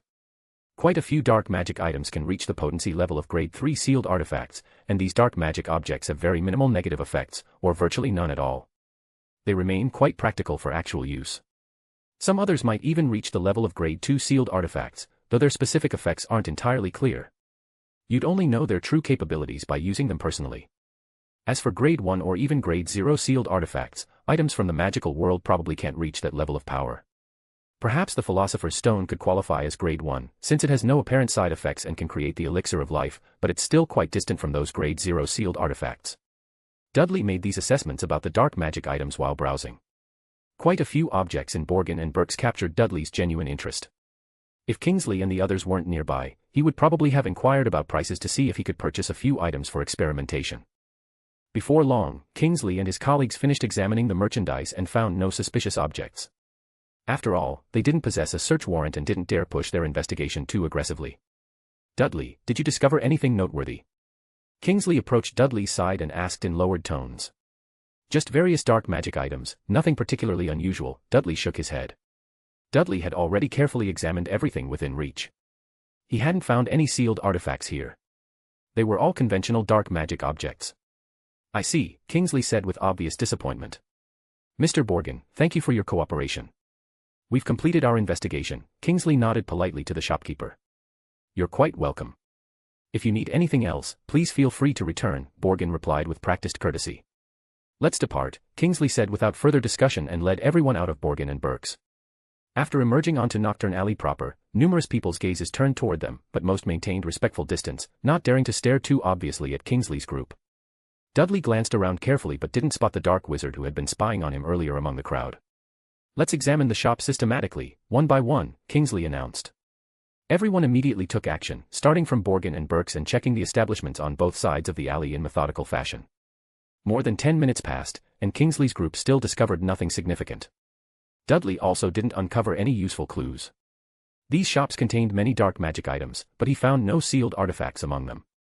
Just then, Dudley once again experienced the familiar sensation of being watched from before. He immediately turned to scan the outer alley and spotted another suspicious dark wizard. He wasn't certain if this was the same person from earlier, but this individual was also clearly observing him with obvious intent. "That dark wizard is suspicious. I've already noticed him spying on us multiple times," Dudley reported. Instead of pursuing the Watcher himself, Dudley directly shared this information with Kingsley. Following the direction Dudley indicated, Kingsley also spotted the wizard who was rapidly retreating. "Come on, let's pursue him." Kingsley didn't waste time on explanations and immediately led the others in chase of the black-cloaked figure. Dudley followed closely behind. He also wanted to understand why that dark wizard was spying on him specifically. That's correct. When Dudley spoke to Kingsley just now, he had deliberately concealed one crucial piece of information. That dark wizard wasn't watching Kingsley and the other Aurors. His attention had been focused exclusively on Dudley from beginning to end. This clearly indicated that this dark wizard's target wasn't Kingsley and his colleagues, but Dudley himself.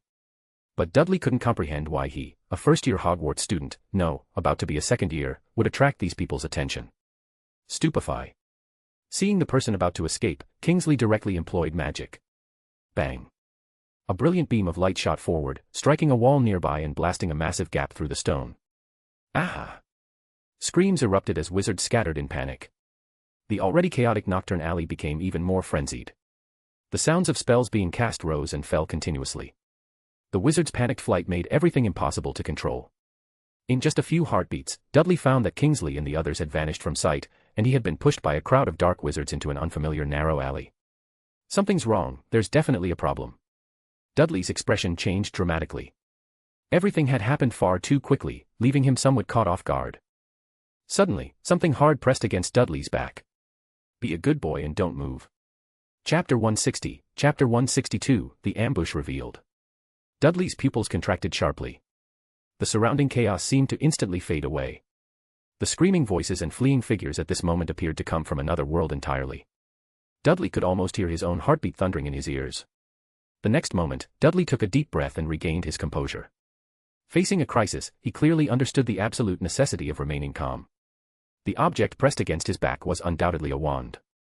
If he made the slightest unexpected movement, his captor could attack him with a spell instantly. But the opponent hadn't used control spells like Stupefy on him immediately, which meant they needed Dudley to remain conscious, or at least temporarily aware. The dark wizard who had fled earlier was most likely a deliberate diversion, designed to create chaos and separate Dudley from Kingsley and the other Aurors. They needed Dudley isolated and vulnerable. Dudley's mind raced through possibilities. In just an instant, he had analyzed the current situation with crystal clarity. "Good. As long as you obey, I won't harm you," the voice behind him spoke again, hoarse and deliberately low, making it impossible to discern specific details or even distinguish gender. "Now, don't turn around. Take out that golden ring," the voice behind Dudley commanded slowly. Hearing this demand, Dudley's expression changed dramatically. These people's target was actually the Sun Ring.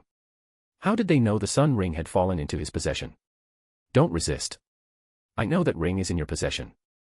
Now obediently hand it over," and I won't hurt you, the voice continued with menacing patience. Otherwise, I don't mind turning you into a corpse first and then searching your body at my leisure. All right, I'll give it to you. Please don't hurt me, Dudley said after a brief pause, injecting fear into his voice. Very good. Do exactly as I say, the voice replied with obvious satisfaction. Dudley reached into his clothing and withdrew the sun ring from within the mirror of Arist's dimensional space. Let me see that ring clearly, the person behind him immediately demanded. Dudley didn't resist and complied without hesitation. He turned his wrist, clearly presenting the sun ring for that person's inspection. Put your hands behind your back and give it to me, the captor said with obvious urgency. You could hear that his voice had become much more excited and impatient. Dudley continued to comply, reaching behind his back to hand the ring to the dark wizard. Without any hesitation, the person immediately snatched the sun ring from Dudley's outstretched hand. Stop. The moment he seized the ring, he immediately began chanting a spell, preparing to render Dudley unconscious and then add a memory charm for good measure. But the instant the ring fell into his grasp, he suddenly felt overwhelmingly fond of Dudley, with indescribable goodwill surging through him, as if the person standing before him wasn't his enemy but a beloved family member. He completely couldn't bring himself to harm Dudley. Not that he couldn't physically manage it, but that he genuinely didn't want to cause him pain. Whoosh! Just then, Dudley suddenly spun around with lightning speed. Without any fancy techniques, his already prepared fist slammed into the black-cloaked wizard's abdomen with devastating force. Bang! With a sickening thud, the dark wizard was launched backward by Dudley's punch, crashing into a nearby stone wall and spitting out a mouthful of blood. Bribery combined with the barbarian's close combat abilities. Dudley had just demonstrated perfect Black Emperor sequence combat techniques. Stupefy. Petrificus totalis.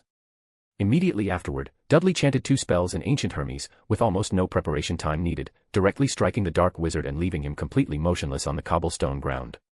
Daring to actively steal a briber's possessions. You won't be the first, and you definitely won't be the last, Dudley sneered as he approached the fallen black-clad figure. Even if he had given the sun ring to this person, so what? It was impossible for them to so easily claim the sealed artifact from Dudley's hands. Reaching the person's side, Dudley pried open his clenched fingers and reclaimed the sun ring. Then he pulled back the dark wizard's hood, revealing his face completely. This was a middle-aged man, approximately 40 or 50 years old, with unkempt black hair and a face covered in coarse stubble. Blood continuously flowed from the corner of his mouth, soaking most of his black cloak. His breathing was extremely labored, his abdomen had completely caved inward, and probably few of his internal organs remained intact. After all, Dudley's close combat abilities were extraordinarily powerful. Beyonders of both the Black Emperor and Arbiter sequences would dramatically improve their physical capabilities during advancement, especially the Black Emperor sequence, which allowed Dudley to engage in physical persuasion when legal negotiation failed. This ability could kill even mountain trolls, let alone striking an unprepared wizard's abdomen. That the men didn't die immediately was already Dudley showing considerable mercy. An unknown dark wizard, Dudley muttered, studying this dying wizard with a deepening frown. Dudley, are you safe? Voices called from a nearby alley. It was Cole approaching rapidly. I'm perfectly fine. There's a dark wizard here who might be connected to the previous cases, Dudley immediately called out loudly. Thank goodness you're unharmed. That's absolutely wonderful, Cole said with obvious relief. When I discovered you were missing, I immediately came searching for you. Do you recognize him? This person attempted to attack me, Dudley said, pointing to the dying dark wizard sprawled on the ground. My God. You actually defeated a dark wizard single-handedly, Cole said in complete shock, immediately examining the fallen wizard. Never seen this person before. Maybe. Cole drew his wand, his words trailing off incomplete. Mental piercing. Suddenly, Dudley directly activated the interrogator's ability, condensing his mental power into an invisible spear and thrusting it at Cole, who was within arm's reach. Ah! The next moment, Cole let out an agonized wail and nearly collapsed to the ground. Reducto. While screaming in pain, Cole's face contorted with rage as he forcibly pointed his wand at Dudley and completed the destructive spell. Bribery. Without time to consider alternatives, Dudley directly threw the candy he had been holding at Cole. Protego. At the same moment, Dudley cast a shield charm in Ancient Hermes. Instantly, a faint golden light flashed around him, forming invisible protective armor. Bang. A dull impact sound echoed. Dudley felt like he'd been struck by something invisible and powerful, but he only swayed slightly without falling. Dudley. What are you doing? Cole's eyes were bloodshot as he roared with hysterical fury. Facing Cole's outraged questioning, Dudley's expression remained ice-cold. While sliding the sun ring onto his index finger, he said with deadly certainty. Stop pretending. You're all working together. Chapter 161, Chapter 163, The Web Unravels. You actually discovered it. Cole never expected that Dudley would figure it all out, even striking first. When he had just drawn his wand, he was already prepared, quietly aiming at Dudley. He only needed a moment, and his spell would definitely hit at such close range. Then Dudley would lose all ability to resist. But Dudley had seen through everything in advance and struck first, using some devastating spell on him. He now felt his brain throbbing with excruciating pain, different from a physical blow to the head. This wasn't a bodily injury but something like the Cruciatus Curse, a spell that specifically attacked his mind. It made him extremely uncomfortable, with blood continuously flowing from his nostrils, and he felt his consciousness becoming increasingly blurred. At the hotel, when I went to chat with Johnson, you were not far away, Dudley said with a cold laugh. Besides that, I don't know who else could have discovered that I took the Sun Ring. And just as I was about to attack this dark wizard, you appeared. Don't you think that's too much of a coincidence? In the previous cases, the Aurors have been led around in circles. Isn't it because there were problems within their own ranks? Cole, who exactly are you? Why did you attack me? Why are you searching for the Sun Ring? Dudley slowly walked toward Cole with predatory intent. Cole looked at Dudley with a pale face, genuine fear creeping into his expression. This 11-year-old child knew far too much. How could he know about the Sun Ring, and why had he taken this artifact from Johnson at the hotel? When he learned about all this, he had been extremely surprised as well. He had originally thought it was a coincidence that Dudley didn't know what that object was. But from their current conversation, he discovered that Dudley not only knew about this ring but also seemed to understand it very well. I don't care who you are, Dudley. You'd better hand that ring over to me. It would be better for both you and me, Cole said, forcibly suppressing the killing intent in his heart as he stared at Dudley. Especially focusing on Dudley's hand wearing the sun ring. Unfortunately, I don't plan to hand it over, Dudley said directly. You'll regret this, Cole threatened. Dissipar. Cole's wand moved slightly as he prepared to disapparate and leave. He was already exposed. There was no point in staying here any longer. Kingsley and the others could find him at any moment, and then it would be too late to escape. More importantly, he wasn't confident he could snatch that ring from Dudley's hands. Dudley's strength far exceeded his expectations. This 11-year-old child was more troublesome than some adult wizards. Whip of pain. Dudley's eyes focused as he activated the interrogator's extraordinary ability again, directly attacking Cole's soul. Ah! Cole screamed miserably. He felt like his soul was being whipped by a barbed lash. A massive current seemed to flow through his spirit, and his thoughts went completely blank in that instant, leaving only soul-deep agony. Blood flowed everywhere, and Cole's left foot was gone. Attempting disapparition in that condition was very unwise. But fortunately, you only lost a foot, not your head. At least you can still live, Dudley glanced at Cole's left foot that had vanished into thin air and said coldly. He knew Cole wanted to escape, but he didn't stop him. Instead, he cast the whip of pain at the moment the other party used disapparition, catching Cole off guard. In such circumstances, his disapparition was interrupted, which could very likely result in the scene before them. Splinching. That's right. Cole was now splinched. His left foot had disapparated, but his body remained in place.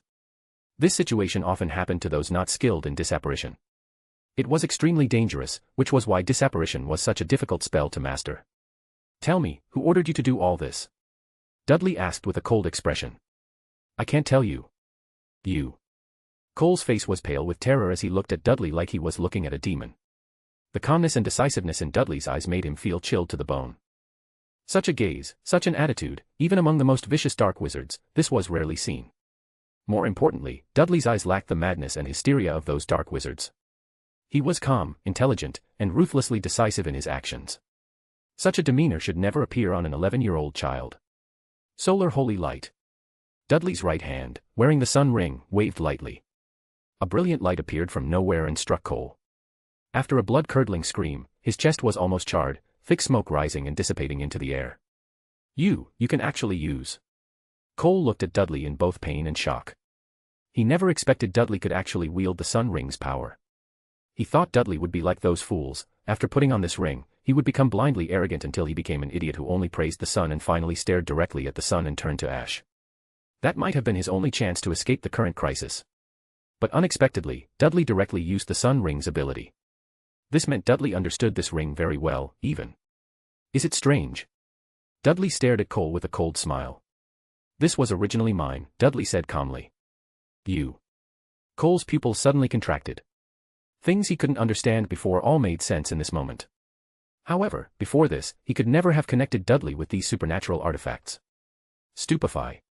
Dudley suddenly struck, a spell directly hitting Cole and making him fall completely unconscious. There's no more time. I'll have to find another chance to interrogate you later, Dudley muttered. Kingsley and the others could appear at any moment, and Cole's screams just now might have already attracted unwanted attention. He had to leave here as quickly as possible. Dudley took out the Mirror of Erist from his pocket, enlarged it, and temporarily placed Cole inside its dimensional space. As for the dark wizard who had initially threatened Dudley, he was now breathless. Dudley considered the situation and collected his body as well. Otherwise, when Kingsley discovered the corpse, it would be troublesome to explain. After completing these tasks, Dudley shrank the Mirror of Erist and quickly left the area while using it to observe the surrounding situation. The content on the mirror's surface kept switching, showing reflections from various mirrors in the vicinity. Suddenly, Dudley's gaze sharpened with focus. In the mirror, he saw a figure rapidly moving away from the area. Judging from the direction he was heading, he had previously been not far from where Dudley and Cole had fought. Borgin, Dudley recognized that retreating figure immediately. Chapter 162, Chapter 164, Secrets and Silences. Did he see what happened? Dudley frowned slightly. Earlier, he had focused all his attention on Cole and didn't have the spare energy to monitor the surrounding situation. Now discovering that Borgin might have been nearby felt somewhat troubling. The image in the mirror flickered, and Borgin had already vanished from view. Dudley switched to observing surrounding scenes again, and soon Borgin's figure reappeared. From what was reflected in the nearby surfaces, Borgin had already returned to the main thoroughfare of Nocturne Alley. His silhouette was visible through a shop's display window. Dudley, Dudley, where are you? Just then, Kingsley's voice echoed from the distance. Dudley's attention shifted. After considering his options briefly, he could only temporarily abandon pursuing Borgin. Mr. Shacklebolt, I'm here, Dudley called out and ran toward where Kingsley's voice originated. Are you unharmed? Seeing that Dudley appeared fine, Kingsley immediately breathed a sigh of relief. If something happened to a student Dumbledore valued so highly under his protection, he truly didn't know how he would explain it to the headmaster. I'm perfectly fine. I got separated from the crowd earlier. Did you catch that dark wizard? Dudley inquired. We caught him, but there were no useful clues. He was paid by someone else. That person told him not to ask questions, just watch us, nothing more. I've already taken him back for questioning, but we probably won't discover any meaningful leads from him, Kingsley said with obvious disappointment. I see, Dudley nodded with understanding. Obviously, that dark wizard was merely bait. The real person who wanted to act was the one who had threatened Dudley afterward. As for Cole, this probably wasn't part of the original plan. He likely saw things going wrong and had to emerge to salvage the situation. Otherwise, a wizard who had successfully infiltrated the Ministry's aura ranks wouldn't be abandoned so carelessly. Cole probably never expected to get himself caught up in this mess. If he had known the risks, he definitely wouldn't have acted so rashly. After all, even if Dudley suspected him, there was no concrete evidence. Where's Cole? Did you see him? Kingsley looked around. The other two Aurors had returned, but Cole was nowhere to be found. I don't know. I didn't see him anywhere, Dudley replied. Kingsley frowned with growing concern. So much time had passed. Even if he'd been separated earlier, he should have returned by now. How was there still no sign of him? Moreover, during the earlier pursuit, Cole hadn't participated at all. From the beginning, Kingsley hadn't seen Cole again. You two go find Cole and see if he got lost, Kingsley instructed the other two Aurors. 10 minutes later, Kingsley's expression had become considerably grim. Cole was missing. At this point, this matter was beyond what Kingsley could handle alone. He immediately reported it to the Ministry of Magic and requested additional support. For an Auror to disappear so inexplicably was definitely a major incident for the Ministry. Even the Minister of Magic was personally alarmed. After all, this was peacetime. Without a Dark Lord like Voldemort, who killed without hesitation, being able to neutralize an Auror wasn't something an ordinary wizard could accomplish. Even though Cole was young, successfully passing the assessment and becoming an Auror was sufficient proof of his capabilities. After this incident, the Ministry immediately dispatched more Aurors to inspect Nocturne Alley, nearly turning the place completely upside down. This wasn't because Cole was particularly important, but because it concerned the Ministry's reputation, especially since the current minister, Cornelius Fudge, was someone who greatly valued public perception. Mr. Shacklebolt, don't you have magic to locate Cole? Dudley asked casually. No, that kind of magic isn't so easily employed, Kingsley shook his head. Hearing this, Dudley felt somewhat reassured. Dudley, I temporarily can't look after you properly. You. Kingsley said to Dudley with obvious regret. It's perfectly fine. You handle your work. I'll wait for you at Borgin and Burke's, Dudley said directly. Kingsley considered this and felt that Borgin was relatively reliable within Nocturne Alley, so he nodded in agreement. Borgin's shop wasn't far from their current location, so Dudley walked over directly. Pushing open the door, Dudley entered Borgin and Burke's once again. Dudley, my esteemed young customer, you've returned. Is there anything I can help you with? Seeing Dudley enter, Borgin was exceptionally enthusiastic. Nothing urgent, I'm just browsing around, Dudley glanced at Borgin and said. Very well, make yourself completely at home. Just tell me if you need anything. Also, if you need anything or want to sell something, you can come find me anytime, Borgin said with practiced enthusiasm. I can find you for whatever I want. Dudley asked with a light laugh. As long as I can locate it, Borgin replied with a knowing smile. There are many magical things in this world. We can't exhaust them all, but we can search for them purposefully, can't we? Oh, this necklace is quite remarkable, Borgin said, noticing Dudley's gaze falling on an ornate opal necklace. He immediately provided introduction. It's been cursed with a very powerful dark magic spell. No counter-curse has been discovered yet. It's already claimed 19 Muggle lives. Such a tragedy. When Borgin said this, he maintained a smile on his face and didn't show the slightest regret for those murdered Muggles. If I wanted to find that kind of mirror from before, could you help me locate it? Dudley inquired. Very difficult, but not entirely impossible, Borgin smiled knowingly. What about similar objects? Dudley continued asking. I can certainly try, Borgin said. But this depends heavily on luck. With good fortune, maybe I could find one tomorrow. With bad luck, it might not be possible to discover even one in a year or several years. Dudley nodded thoughtfully, then said, These matters. Don't worry, I won't tell anyone. We maintain absolute confidentiality for our customers, Borgin interrupted. Then he continued, in our line of work, we come into contact with all kinds of people. If I betrayed their information, you'd probably find my corpse in some unknown alley tomorrow. Keeping one's mouth shut is the most crucial secret to my being able to run this shop in Nocturne Alley. Borgin smiled at Dudley, revealing a mouth full of yellowed teeth. Dudley also smiled but didn't say anything in response. Borgin had most likely witnessed some of what happened earlier, but he hadn't mentioned anything about it. Even though the Aurors outside were frantically searching for Cole, Borgin still acted as if he knew absolutely nothing. Of course, Dudley wouldn't really believe his claims either. Not saying anything now didn't mean he wouldn't speak later. As long as the benefits were substantial enough, there was nothing that couldn't be sold out. Borgin probably just couldn't figure out who was backing Dudley, so he temporarily chose to ignore the situation. Dudley currently had no better way to handle Borgin, because he also wasn't clear about who Borgin was connected to. This kind of local strongman was definitely not as simple as he appeared on the surface. Come, let me introduce you to more items in my shop. I'm sure there's something that will satisfy your interests, Borgin said, not continuing to discuss the previous matters. Instead, he resumed introducing the dark magic items in his shop to Dudley. What had happened before, who Cole was, they seemed to know nothing about it and completely didn't care what those Aurors outside were doing. Chapter 163, Chapter 165, The interrogation begins. After half a day of intense searching, the Ministry of Magic still hadn't found any trace of Cole. He seemed to have vanished into thin air within Nocturne Alley, leaving no evidence behind. Dudley didn't remain long at Borgin and Burke's, and Kingsley soon came to collect him. No trace of Cole found? Dudley inquired. None whatsoever. We didn't even discover any signs of battle, Kingsley said with a deepening frown.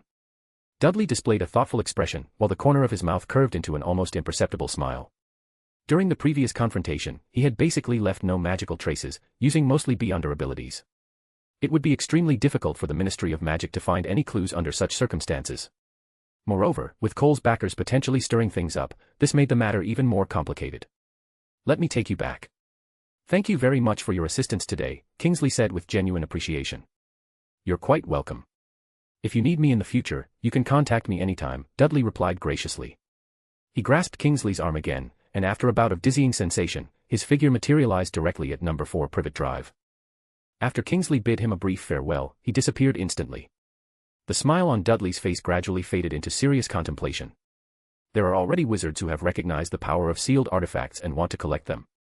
And this person seems quite influential, able to recruit someone like Cole under their command. Who exactly is this individual? Dudley's expression darkened with concern. His biggest problem now was not knowing precisely how many sealed artifacts had traveled with him to the magical world. If the number were substantial, the wizarding world would probably descend into chaos. Besides this, another crucial issue was whether, among the other sealed artifacts, there were any powerful enough to fundamentally change the entire world. After all, if the 002 Trunsoist brass book had appeared, then other grade 0 sealed artifacts materializing here weren't impossible either. Unfortunately, I can't clearly recall what sealed artifacts I previously owned. Dudley frowned with frustration. He suspected that among these artifacts, some might not necessarily have been his personal possessions. They could also have been borrowed items. Like borrowing a sealed artifact from that fool for temporary use. With my current dual-sequence strength, I'm basically equivalent to adult wizards, and even due to the unique and unexpected nature of Beyonder abilities, I can defeat these opponents relatively easily. Dudley reflected on his previous battles. Quirrell and Cole represented relatively powerful wizards. Dudley could defeat them easily, mainly due to the element of surprise. Dudley understood magic, but they knew nothing about his Beyonder abilities. However, if one thought such strength was sufficient to run rampant throughout the magical world, that would be a grave mistake. Currently, Dudley's understanding of magic wasn't comprehensive enough. Those truly powerful wizards all possess their own specialized techniques. Previously, Voldemort had been able to forcibly break free from Dudley's Beyonder abilities, which actually served as a warning. Extraordinary abilities weren't omnipotent.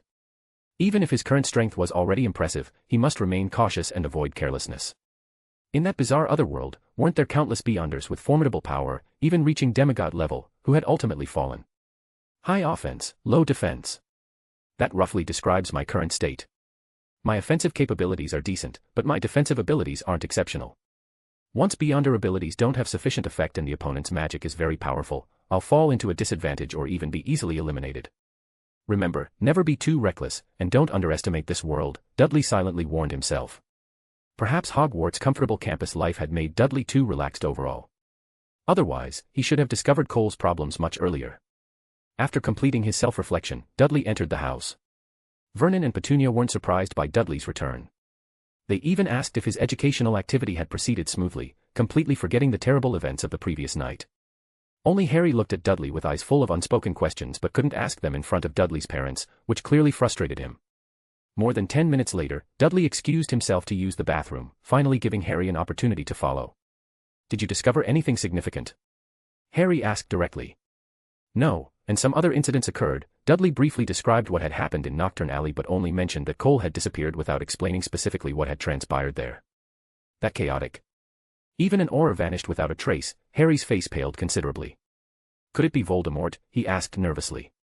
This was the only explanation he could conceive. Probably not, Dudley shook his head. This didn't seem like something Voldemort would orchestrate. Moreover, it hadn't been long since Voldemort fled from Hogwarts. In such a short time frame, it would indeed be unlikely for Voldemort to regroup and cause so much trouble. "I hope the Ministry can uncover the truth as soon as possible," Harry said with obvious worry. "I hope so as well," Dudley agreed. After returning to his room, Dudley immediately retrieved the Mirror of Eriste, enlarged it, and entered its dimensional space. Inside the mirror's pocket dimension, Cole hadn't regained consciousness yet. Dudley checked and confirmed that Cole was still genuinely unconscious, not pretending to sleep. "The stunning spell I cast seems to have worked quite effectively," Dudley observed. He approached Cole, removed the spell's effects, and kicked him awake. Dudley wasn't concerned about facing a wizard without a wand. Moreover, here he could use his Beyonder abilities without any restraint. Cole awakened groggily. He felt severe pain from his missing foot, and the immense agony immediately stimulated him to full consciousness. He was somewhat disoriented, completely unsure of where he was for several moments, and hadn't remembered what had occurred before. Until he sensed a figure radiating overwhelming authority before him. Even though the person looked very small, just a child of about 12 years old, the aura emanating from his body was completely that of someone with supreme power. This presence was full of oppressive force, making him almost unable to generate any thoughts of resistance when facing this diminutive figure. "You. Dudley." Cole finally became fully alert, looking at Dudley with undisguised terror. "You're awake, Mr. Cole," Dudley said with a smile as he gazed at his captive, the majesty belonging to an interrogator fully displayed at this moment. But such a smile, in Cole's eyes, was like witnessing a demon grinning at him with malicious intent. Chapter 164, Chapter 166, The Truth Unveiled. "You, what exactly are you?" Cole's face was etched with pure terror. His gaze swept frantically around the space, searching for any chance to escape, but he found himself in a completely sealed environment with walls that didn't have even the slightest gap or opening.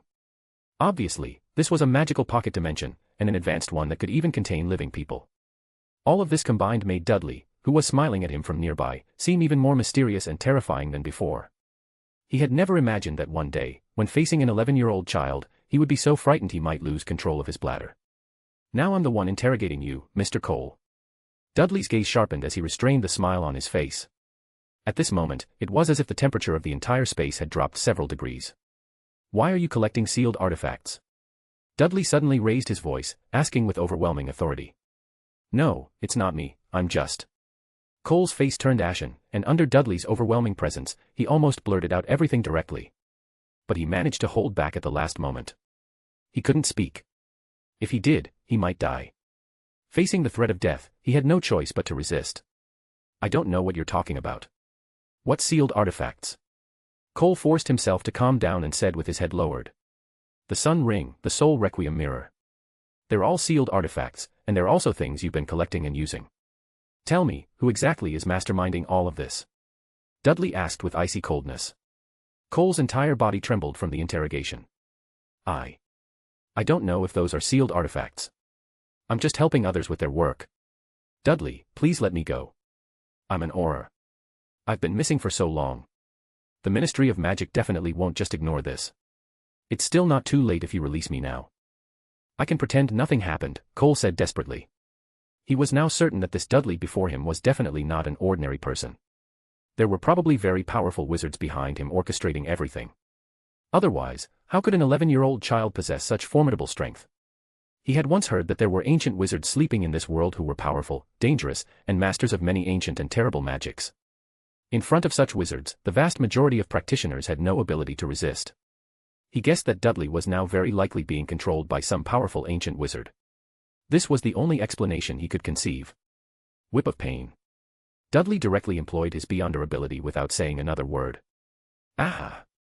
A supernatural current swept through Cole's soul, and a barbed whip viciously lashed his very essence. This wasn't physical pain but torment from the soul and spiritual level. This torture method wasn't the Cruciatus curse, but was far more effective. Screams rose and fell continuously. Dudley's expression didn't change at all as he watched Cole roll on the ground wailing with complete indifference and calm. Since it was already confirmed he was an enemy, there was no need for mercy. He believed Cole couldn't endure much longer under the interrogator's beyonder ability. More than 10 minutes later, Cole finally reached his breaking point. No more, I'll talk. I'll tell you everything. Cole finally couldn't endure the agony anymore. This kind of pain from the soul level was much harder to bear than physical suffering. He truly couldn't persist any longer. Wouldn't it have been better to cooperate from the beginning? Dudley stopped his beyonder ability. I don't know why those people collect sealed artifacts. I don't know what those things truly are. I thought they were just some powerful dark magic items. I received this assignment from a dark wizard. I didn't have much contact with those people. They asked me to help conceal those previous cases and help them find things they needed.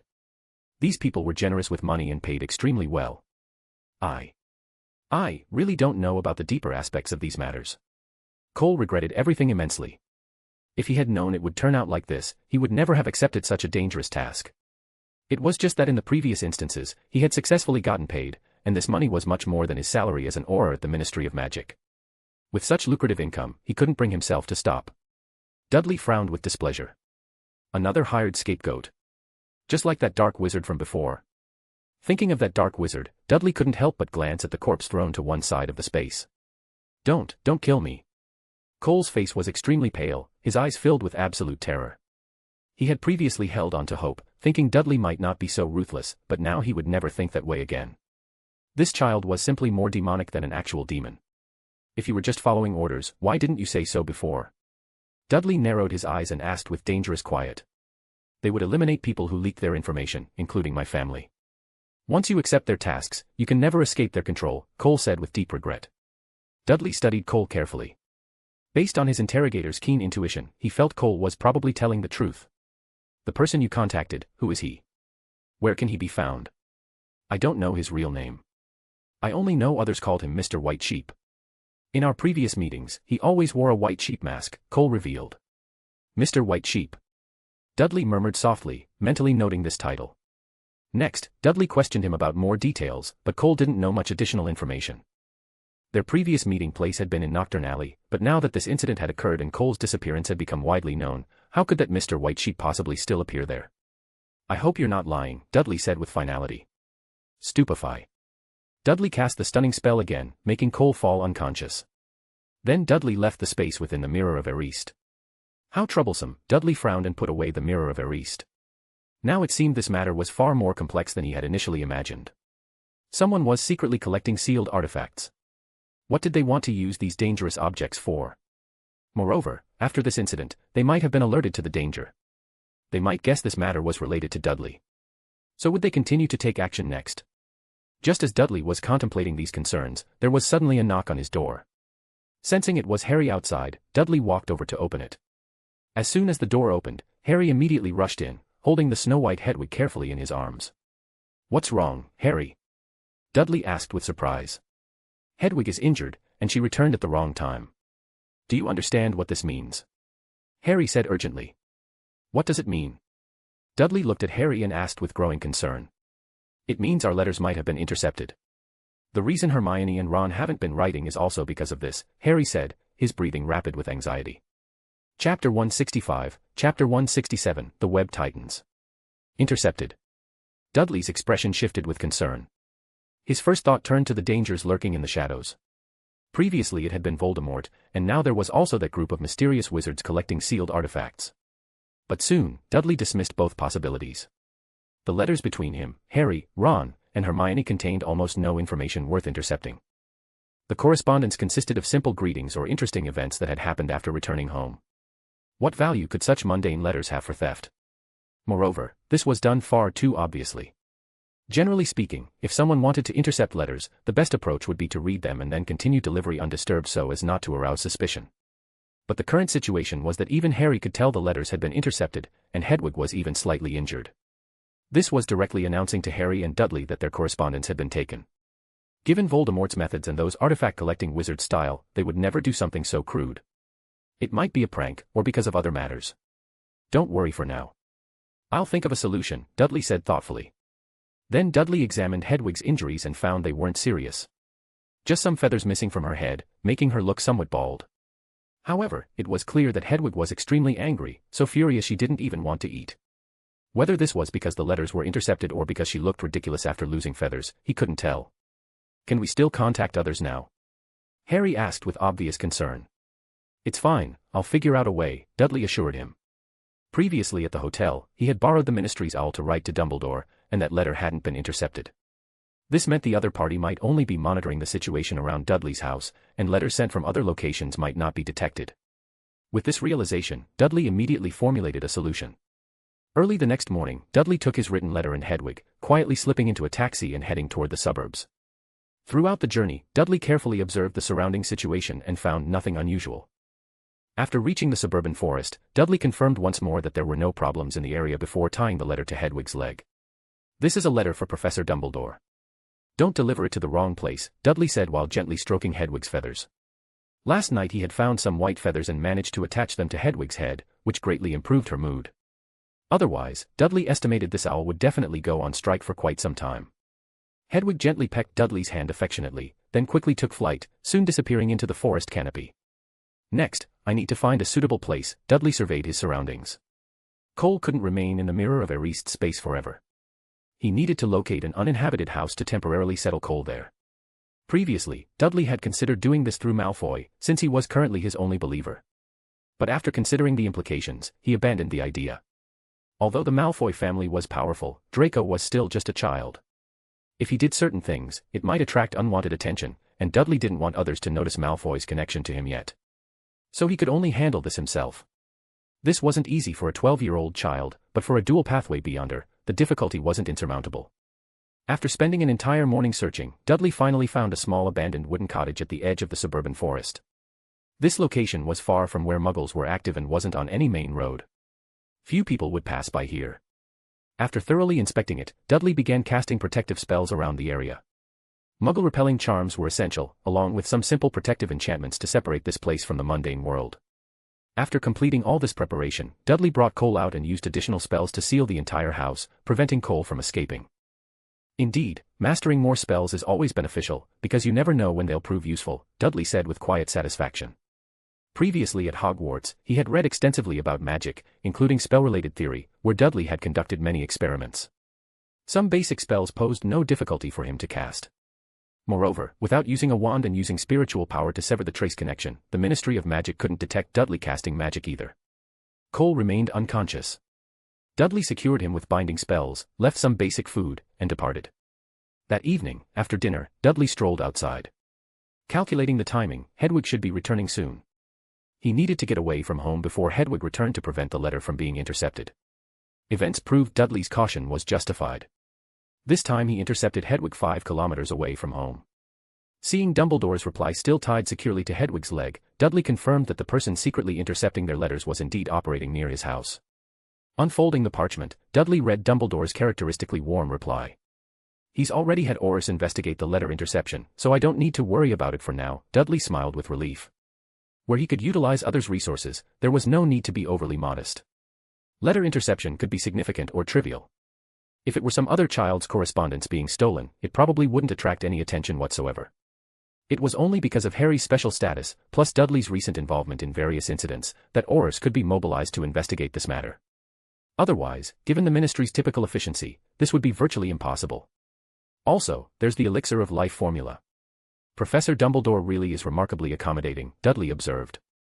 On the final page of the letter was an extensive list detailing the required ingredients and precise instructions for using the Philosopher's Stone to create the elixir of life. This certainly wasn't Dumbledore generously offering it to Dudley out of pure kindness, but rather compensation for Dudley's promise to fully protect Hogwarts for the coming academic year. This was also a benefit from their previous conversation. With mutual understanding established, they could directly state their needs without diplomatic dancing.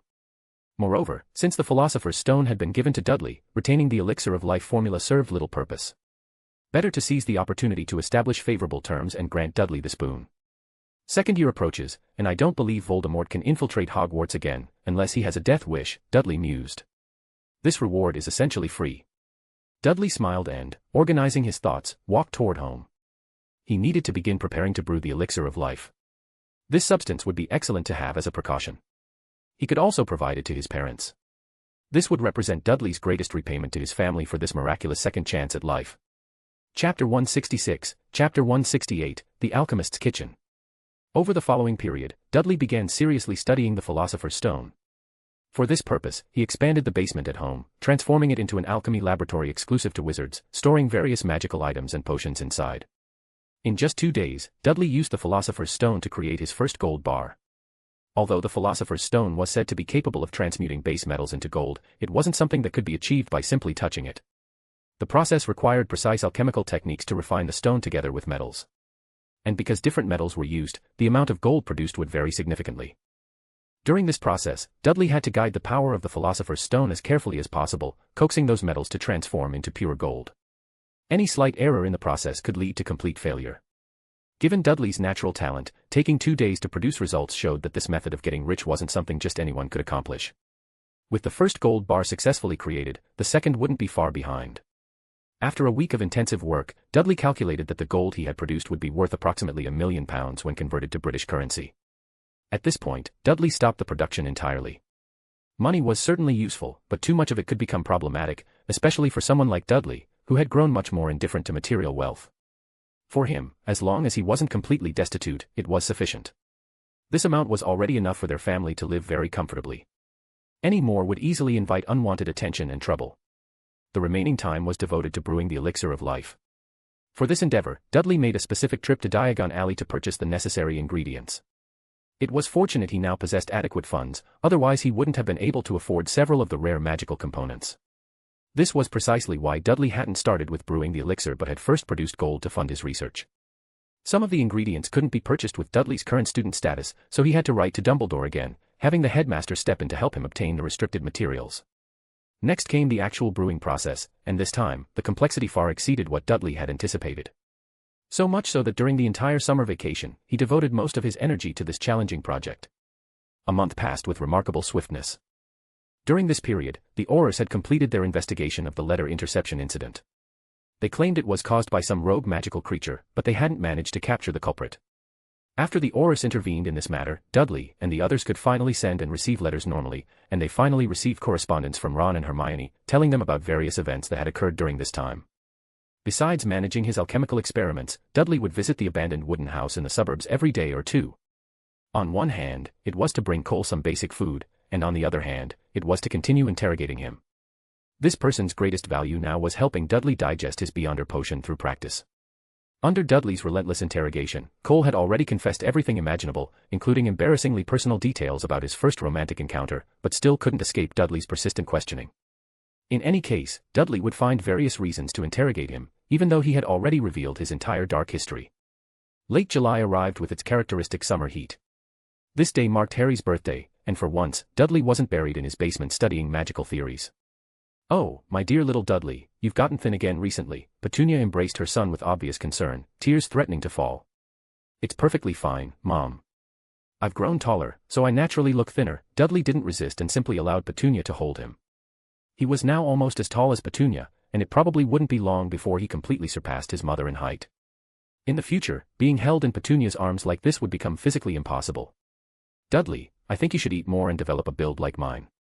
This is what a proper man should look like." "You're really too thin now," Vernon commented from nearby. He had always considered Dudley's weight loss a mistaken decision and firmly believed that men should carry more weight to project strength and security. "Dad, I'm exactly right now. I'm very satisfied with how I am," Dudley replied directly. Vernon muttered helplessly a couple of times but didn't press the matter further. "Good morning." Harry descended from upstairs, looking well rested. "Good morning, Harry, happy birthday," Dudley said with genuine warmth. "Happy birthday, young man." Uncle Vernon also offered his congratulations. "1 year older, now you're 12 just like Duddy." Petunia gave Harry an affectionate hug. Quite a few wrapped gifts were arranged in the kitchen. Petunia and Vernon had both prepared birthday presents for Harry, and several packages were from Hermione and Ron, who had sent them to Dudley in advance. "Thank you all." Harry looked at those colorful gifts and smiled from the heart. The birthday celebrations he had always longed for were finally becoming reality. Although he still hadn't completely integrated into this family dynamic, this was more than enough.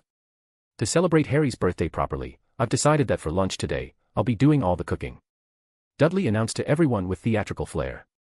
"Baby, you can actually cook?" Petunia asked with amazement.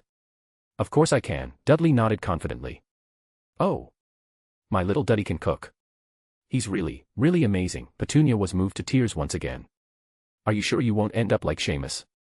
Harry looked at Dudley with suspicious eyes and made a reference only Dudley would understand. "No explosions, I promise," Dudley said with complete confidence.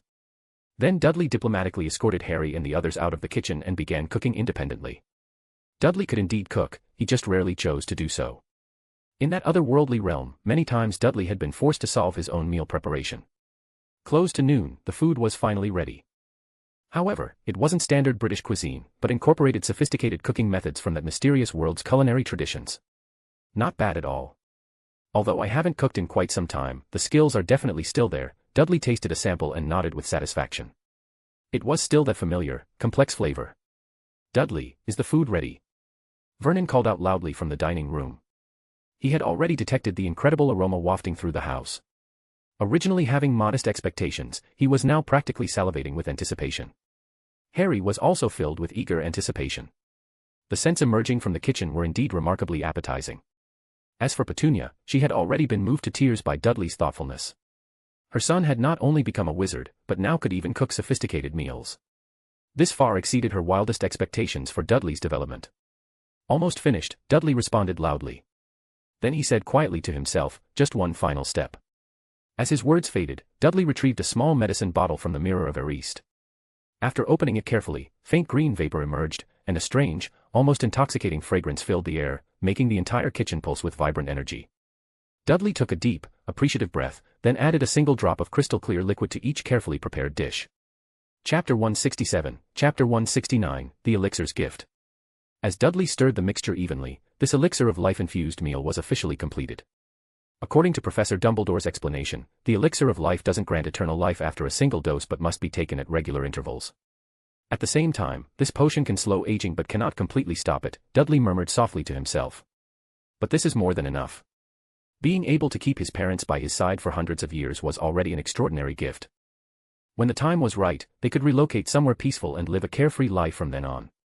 This kind of future was exactly what Dudley had always hoped for. "Dinner is served." Dudley waved his right hand lightly, and the dishes floated gracefully through the air before landing steadily on the table. Soon, Vernon and Petunia, along with Harry, rushed into the kitchen, eagerly admiring the delicious spread before them. "Duddy, you're absolutely amazing." Petunia looked at the meal and praised him warmly. Not only did everything smell incredible, but it also looked remarkably appetizing. I can hardly wait to taste it, Vernon said, practically drooling as he gazed at the food. Dudley, I had no idea you possessed this talent, Harry added with genuine admiration. Please, everyone sit down and enjoy, Dudley invited them to the table. They raised their glasses together to wish Harry a happy birthday while feasting on the wonderful meal. How does everything taste?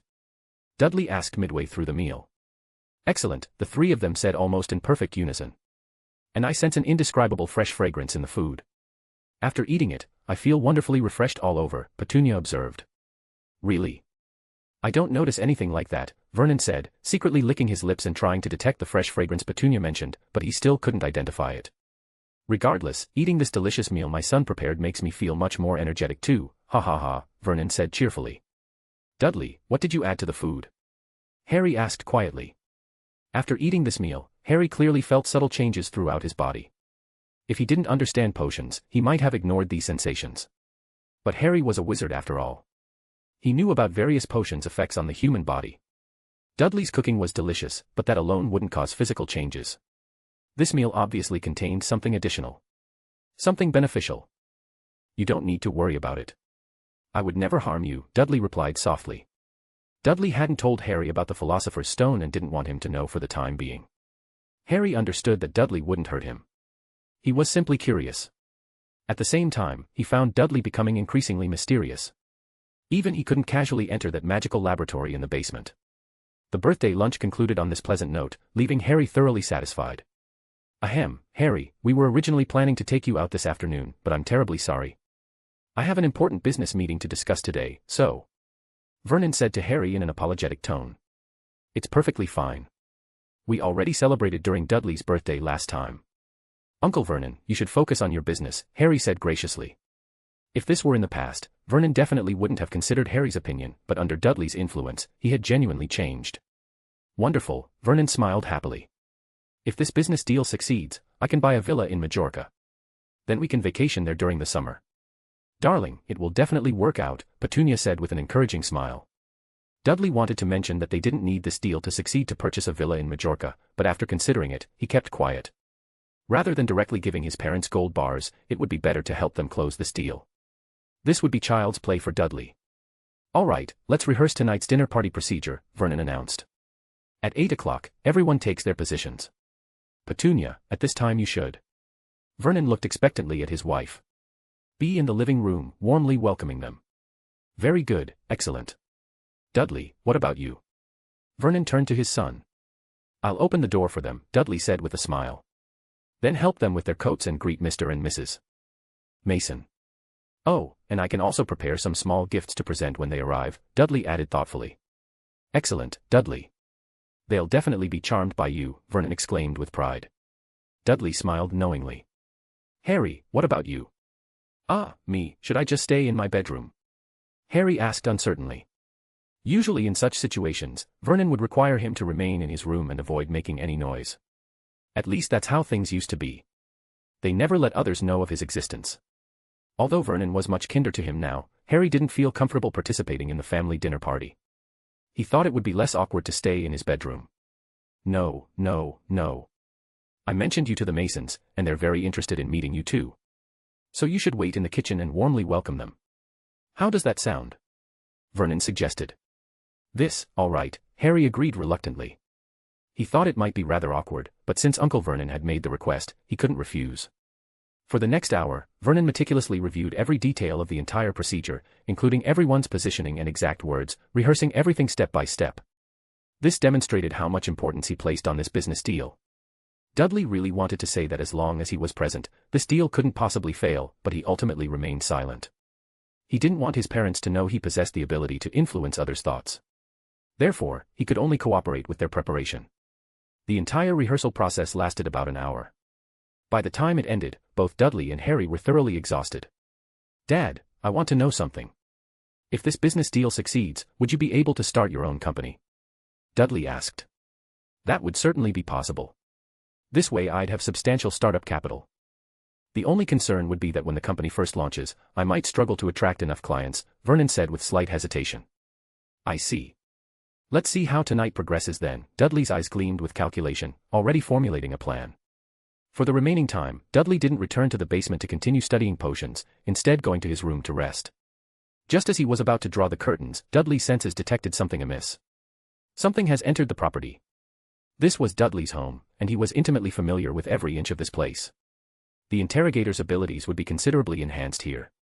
Dudley's eyes sharpened as he immediately focused on the hedge in the yard below. There, a pair of unusually large green eyes was blinking up at him.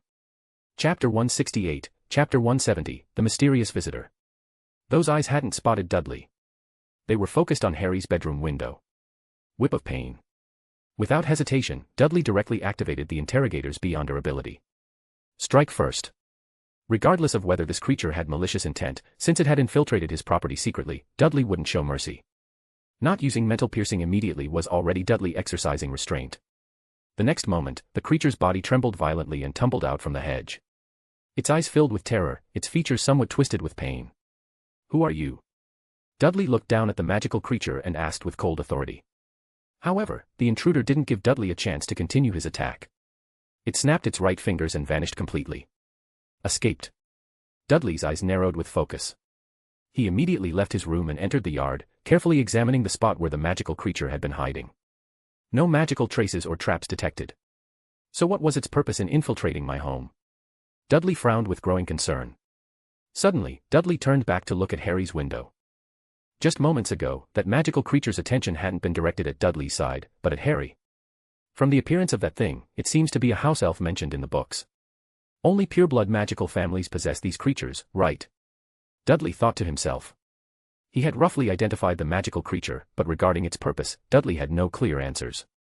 Surely Voldemort wouldn't send a house elf to assassinate Harry. Wait, I remember when the Aurors investigated the missing letters before, they found it was caused by some magical creature, but they never caught it. Could it be? Thinking of this connection, Dudley could basically confirm that the one who had intercepted his and Harry's correspondence was very likely this same house elf. What was its purpose in doing this? Dudley couldn't quite figure it out. However, Dudley had some understanding of house elves. These creatures were a race conquered by wizards in ancient wars. Each one was trained in servility from birth and had to serve their masters as slaves for generations. They handled all household duties, bound by their masters, unable to disobey their masters' commands at will. If they disobeyed, they had to punish themselves. For them, their highest privilege was to obey their master's orders. They had to work tirelessly their entire lives unless their master gave them a piece of clothing, which would grant them freedom. From this perspective, this house elf was very likely following its master's orders to intercept their letters and monitor their activities. But such behavior really didn't seem like something a wizard with a functioning brain would do. It was more like a childish prank. This thing couldn't be from the Malfoy family, could it? Sent to steal mine and Harry's letters, monitor us, trying to discover our secrets, and then continue being obnoxious at school. Dudley frowned with suspicion. Among all his theories, this seemed to be the most reasonable explanation. Mainly because he felt Malfoy could genuinely do something this petty. After gaining no other insights, Dudley returned to his room and temporarily set this matter aside. Evening arrived, and the dinner party they had rehearsed countless times was finally about to begin. Dudley dressed appropriately and waited at the door. Vernon's boisterous laughter rang out from the yard, along with his greeting, "Mr. Mason, Madam, please come in." Hearing the voices, Dudley opened the door. "May I help you with your coats, Mr. and Mrs. Mason?" Dudley said with a charming smile to the two people before him. "Is this your son, Mr. Dursley?" "What a bright and handsome young man," Mrs. Mason immediately said upon seeing Dudley. Dudley had striking features, well-groomed golden hair, wore formal attire, and possessed an excellent physique. If he didn't look somewhat similar to Vernon, ordinary people wouldn't associate Dudley with his father at all. The couple smiled and handed their coats to Dudley. After hanging up the coats, Dudley quickly retrieved the candy he had prepared beforehand and offered it to them. This wasn't any carefully selected gift, just ordinary candy, but for Dudley, this was sufficient. "Mr. and Mrs. Mason, would you like some candy?" "I specially selected this for you," Dudley said with practiced charm. "Oh. Candy?" Mrs. Mason said with mild surprise. Vernon and Petunia, standing in the living room, nearly gasped when they witnessed this scene. Dudley had previously told them he had carefully prepared gifts. But they never expected that Dudley's so-called carefully prepared gifts were just candy casually taken from the table. Mr. Mason was obviously not interested in candy, his brow furrowing slightly with obvious displeasure. Mrs. Mason didn't comment further and, out of politeness, accepted the candy Dudley offered. At that instant, she suddenly felt the boy before her was incredibly handsome, feeling inexplicably drawn to him. Closer than she felt to her own son. "Oh, dear, How did you know I adore this kind of candy? Thank you so much." Mrs. Mason's face lit up with joy, almost ready to embrace Dudley. "Mr. Mason, would you like one as well?" Dudley offered one to Mr. Mason again. This time, Mr. Mason didn't refuse. He wanted to see what was special about this candy. The next moment, his face also displayed a delighted expression. "Thank you, Dudley. This is the finest gift I've received today." From that moment on, they became extremely enthusiastic toward Dudley, treating him like their own son and liking him immensely. This scene left Vernon and Petunia completely bewildered. Everything that followed proceeded extraordinarily smoothly, with the entire dinner party filled with a joyful atmosphere. The Masons developed an excellent impression of Dudley. Beyond the original business deal, under Dudley's verbal persuasion, the Masons finally decided to invest money to help Vernon start a company. As for clients, there was no need to worry at all. They would be the biggest customers. Harry also smiled happily, seeming to already envision the villa in Majorca beckoning to them. After the dinner party ended, Vernon and Petunia couldn't stop praising Dudley's performance. If it weren't for Dudley, their business tonight definitely wouldn't have gone so smoothly, let alone getting the Masons to invest money for Vernon to start a company. That would have been nearly impossible. The couple was genuinely proud of their son. After this day concluded, it also meant August had arrived, and the end of summer vacation was drawing closer. Before that, they had already arranged with Ron to visit his house early and enjoy themselves for a while, then travel to Hogwarts together. Neither Vernon nor Petunia had any objections to this plan. They were currently busy with starting the company and didn't have much energy to supervise Dudley and Harry, so it was perfect to let them go out and have fun. Chapter 169, Chapter 171, Into the Alley of Shadows. Time flew by rapidly, and in the blink of an eye, it was the day they had arranged to meet with Ron. Before this, Dudley had released Cole from captivity. On one hand, this man had already been completely drained of useful information by Dudley. No additional intelligence could be extracted from him anymore, so keeping him served little purpose. On the other hand, under Dudley's repeated mental conditioning and interrogation, Cole had completely surrendered to Dudley, agreeing to serve him with absolute loyalty. And Dudley had left a magical mark on his body, so no matter where he went in the future, he couldn't escape Dudley's tracking. Finally, Cole could no longer return to work at the Ministry of Magic. His previous betrayal of the ministry had been thoroughly investigated, and his family had all perished due to that organization's brutal retaliation. At this point, Cole had become completely alone in the world, and all he could do was use Dudley's resources to seek revenge against that organization. The appointed day finally arrived. Vernon drove Dudley and Harry, along with their packed luggage, to London. Under Vernon and Petunia's reluctant and loving gazes, Mr. Weasley collected the two boys and used flu powder to travel directly to the Burrow. Everything at Ron's house made both Dudley and Harry feel wonderfully novel. Having grown up in a Muggle family, this was their first genuine contact with what a wizarding family was truly like. They spent an incredibly pleasant time at Ron's house during the latter half of their vacation. The start of school was rapidly approaching.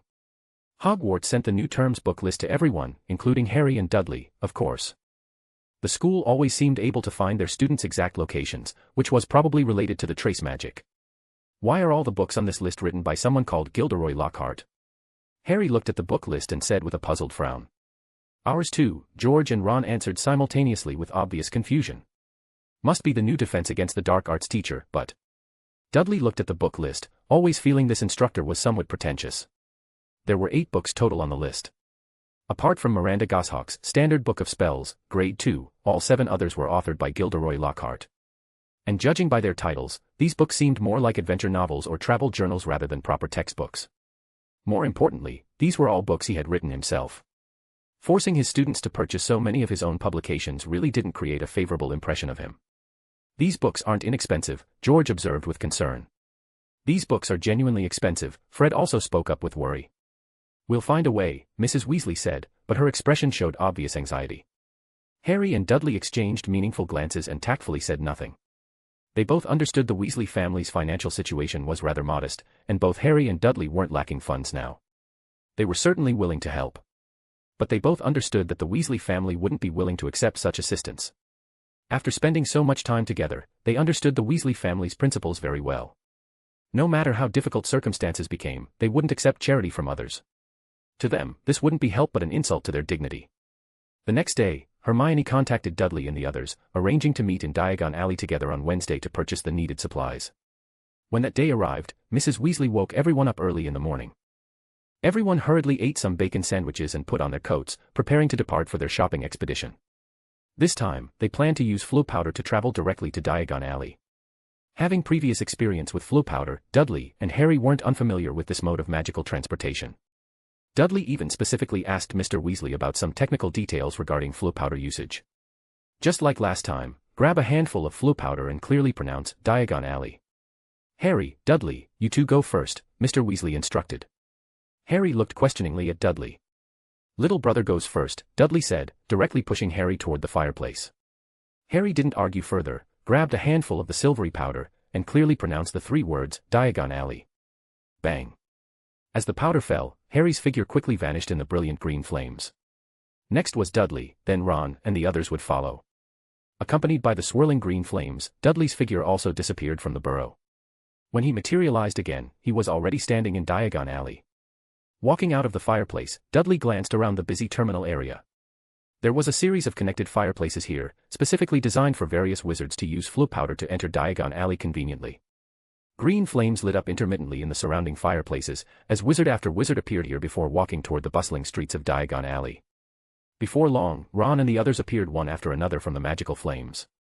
We need to visit Gringotts first to withdraw some money, Mrs. Weasley announced as their first priority.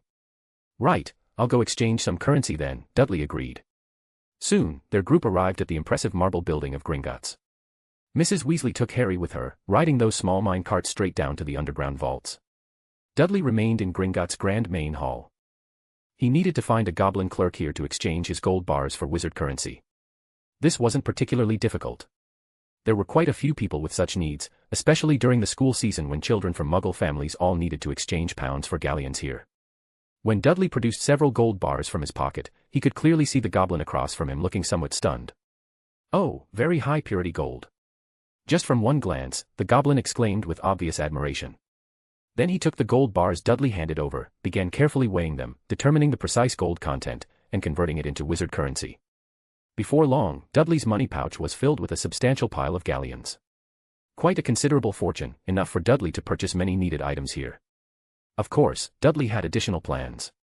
He intended to visit Nocturne Alley later. After waiting briefly in Gringotts' main hall, Harry and the others returned from the underground vaults. Mrs. Weasley's face showed some worry about their financial situation. Harry lowered his voice and whispered in Dudley's ear, the Weasleys might not have sufficient money. Should we help them? Dudley observed Ron and the others, who were discussing where to buy second-hand robes for Ginny. No need. They don't require our assistance, Dudley shook his head firmly. Hearing this, Harry didn't pursue the matter further. After securing their funds, Dudley's group went to find Hermione and soon met her at the appointed location. They discussed together what to purchase for the new term and were also filled with curiosity about the various magical items displayed in Diagon Alley's shop windows. An hour later, Harry and the others prepared to visit Flourish and Blotts to buy their required textbooks. Dudley didn't accompany them. He asked Harry to purchase his share as well, explaining that he had some other matters to handle. After bidding farewell to everyone, Dudley pulled up his hood, concealing his face in shadow, and headed purposefully toward Nocturne Alley. Chapter 170, Chapter 172, Return to Darkness. After passing through several narrow and shadowy alleys, Dudley once again set foot in Nocturne Alley. Unlike his previous visit, this time Dudley had no companions. He had ventured here completely alone. Some of the surrounding wizards seemed to have noticed Dudley, with quite a few casting calculating glances in his direction. Although Dudley had concealed his face beneath his hood, his height wasn't particularly imposing yet, making him appear somewhat vulnerable in Nocturne Alley, which naturally attracted predatory attention. "Dear, are you lost?" A witch with a filthy face approached, asking in a shrill, mocking voice. "Get lost," Dudley rebuked in a low, dangerous tone. In such a place, one absolutely couldn't show any weakness, nor could one afford to be overly polite. Here, only the law of the jungle prevailed. The witch's expression darkened considerably as she glared at Dudley, but she didn't approach any closer. "First time in Nocturne Alley? I can show you around," a withered old man said, stepping directly into Dudley's path after he had walked only a few steps. At the same time, wizards from other directions also began converging on his position. These dark wizards hiding in the shadows swarmed over like flies drawn to fresh blood. Dudley didn't waste words again, slowly raising his right hand as his wand slid smoothly from his sleeve. This action was witnessed by the surrounding dark wizards, immediately causing some of the smarter ones to hesitate. This young man in a black cloak with his face hidden seemed genuinely dangerous.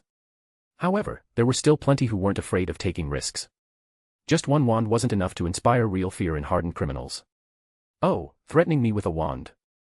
This isn't something little boys like you should be playing with. Better put it away before you hurt your..." The withered old man's mocking words were cut short. Bang! A beam of brilliant light suddenly erupted from the wand, directly launching the old man backward. He crashed into a garbage pile with a thunderous impact, and immediately the stench of decay filled the entire alley. In an instant, the small alley fell completely silent. No one had expected Dudley would actually attack, and so swiftly, giving his target absolutely no time to react. Among the watching dark wizards, several faces changed as they began retreating, quickly abandoning the area. When Dudley had cast that spell, there had been no incantation spoken aloud. Nonverbal spell casting. Although this wasn't any particularly advanced technique, it still proved that the person under the black robe was not to be underestimated. The more experienced wizards quickly chose to withdraw. But there were still some who didn't know when to quit. After that old man was sent flying, they became thoroughly enraged and charged toward Dudley with furious roars. Dudley's wand rotated smoothly, and beam after beam of light shot out with precision. Fast, accurate, and ruthless. In just 2 or 3 seconds, he directly knocked down 5 or 6 wizards. At this moment, no one dared question Dudley's capabilities anymore, all staring at this mysterious figure in black with genuine terror. Among the dark wizards sprawled on the ground, those still conscious didn't dare attempt another assault, crawling and trembling pathetically. Around them, the wizards who had been watching the confrontation seemed to vanish completely in an instant, the entire alley suddenly falling quiet with not a single extra figure visible. Dudley paid no attention to those on the ground, stepping over their bodies as he continued forward. Just as Dudley was about to leave the alley, one person on the ground suddenly leaped up, pointing his wand at Dudley's back. Reducto. Before the curse could be completed, his wand suddenly exploded along with his entire arm, completely blown to pieces. Dudley didn't look back, leaving the alley without pause. Screams were swallowed by the narrow confines. The surrounding dark wizards coldly watched the man who had lost his arm rolling on the ground wailing, with no one offering assistance. Where did this wizard come from? He's even more vicious than us, a dark wizard lying on the ground said with an ugly expression, also glancing at the wizard whose arm and wand had been destroyed, feeling somewhat fortunate that he hadn't attempted a second attack. Originally they thought they could extract some profit from this black-robed figure, but unexpectedly they were completely defeated in one encounter. Although their individual strength wasn't exceptional, so many people against one person being defeated so thoroughly was indeed quite humiliating. Dudley passed through several small alleys and finally reached Nocturne Alley's main thoroughfare.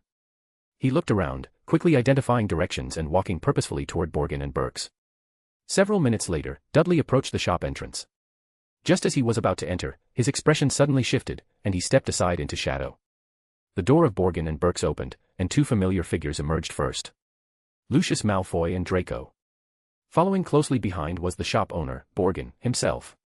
"Goodbye, Mr. Borgin. I'll wait at home tomorrow for you to come collect the merchandise," Lucius said to the shopkeeper with aristocratic authority.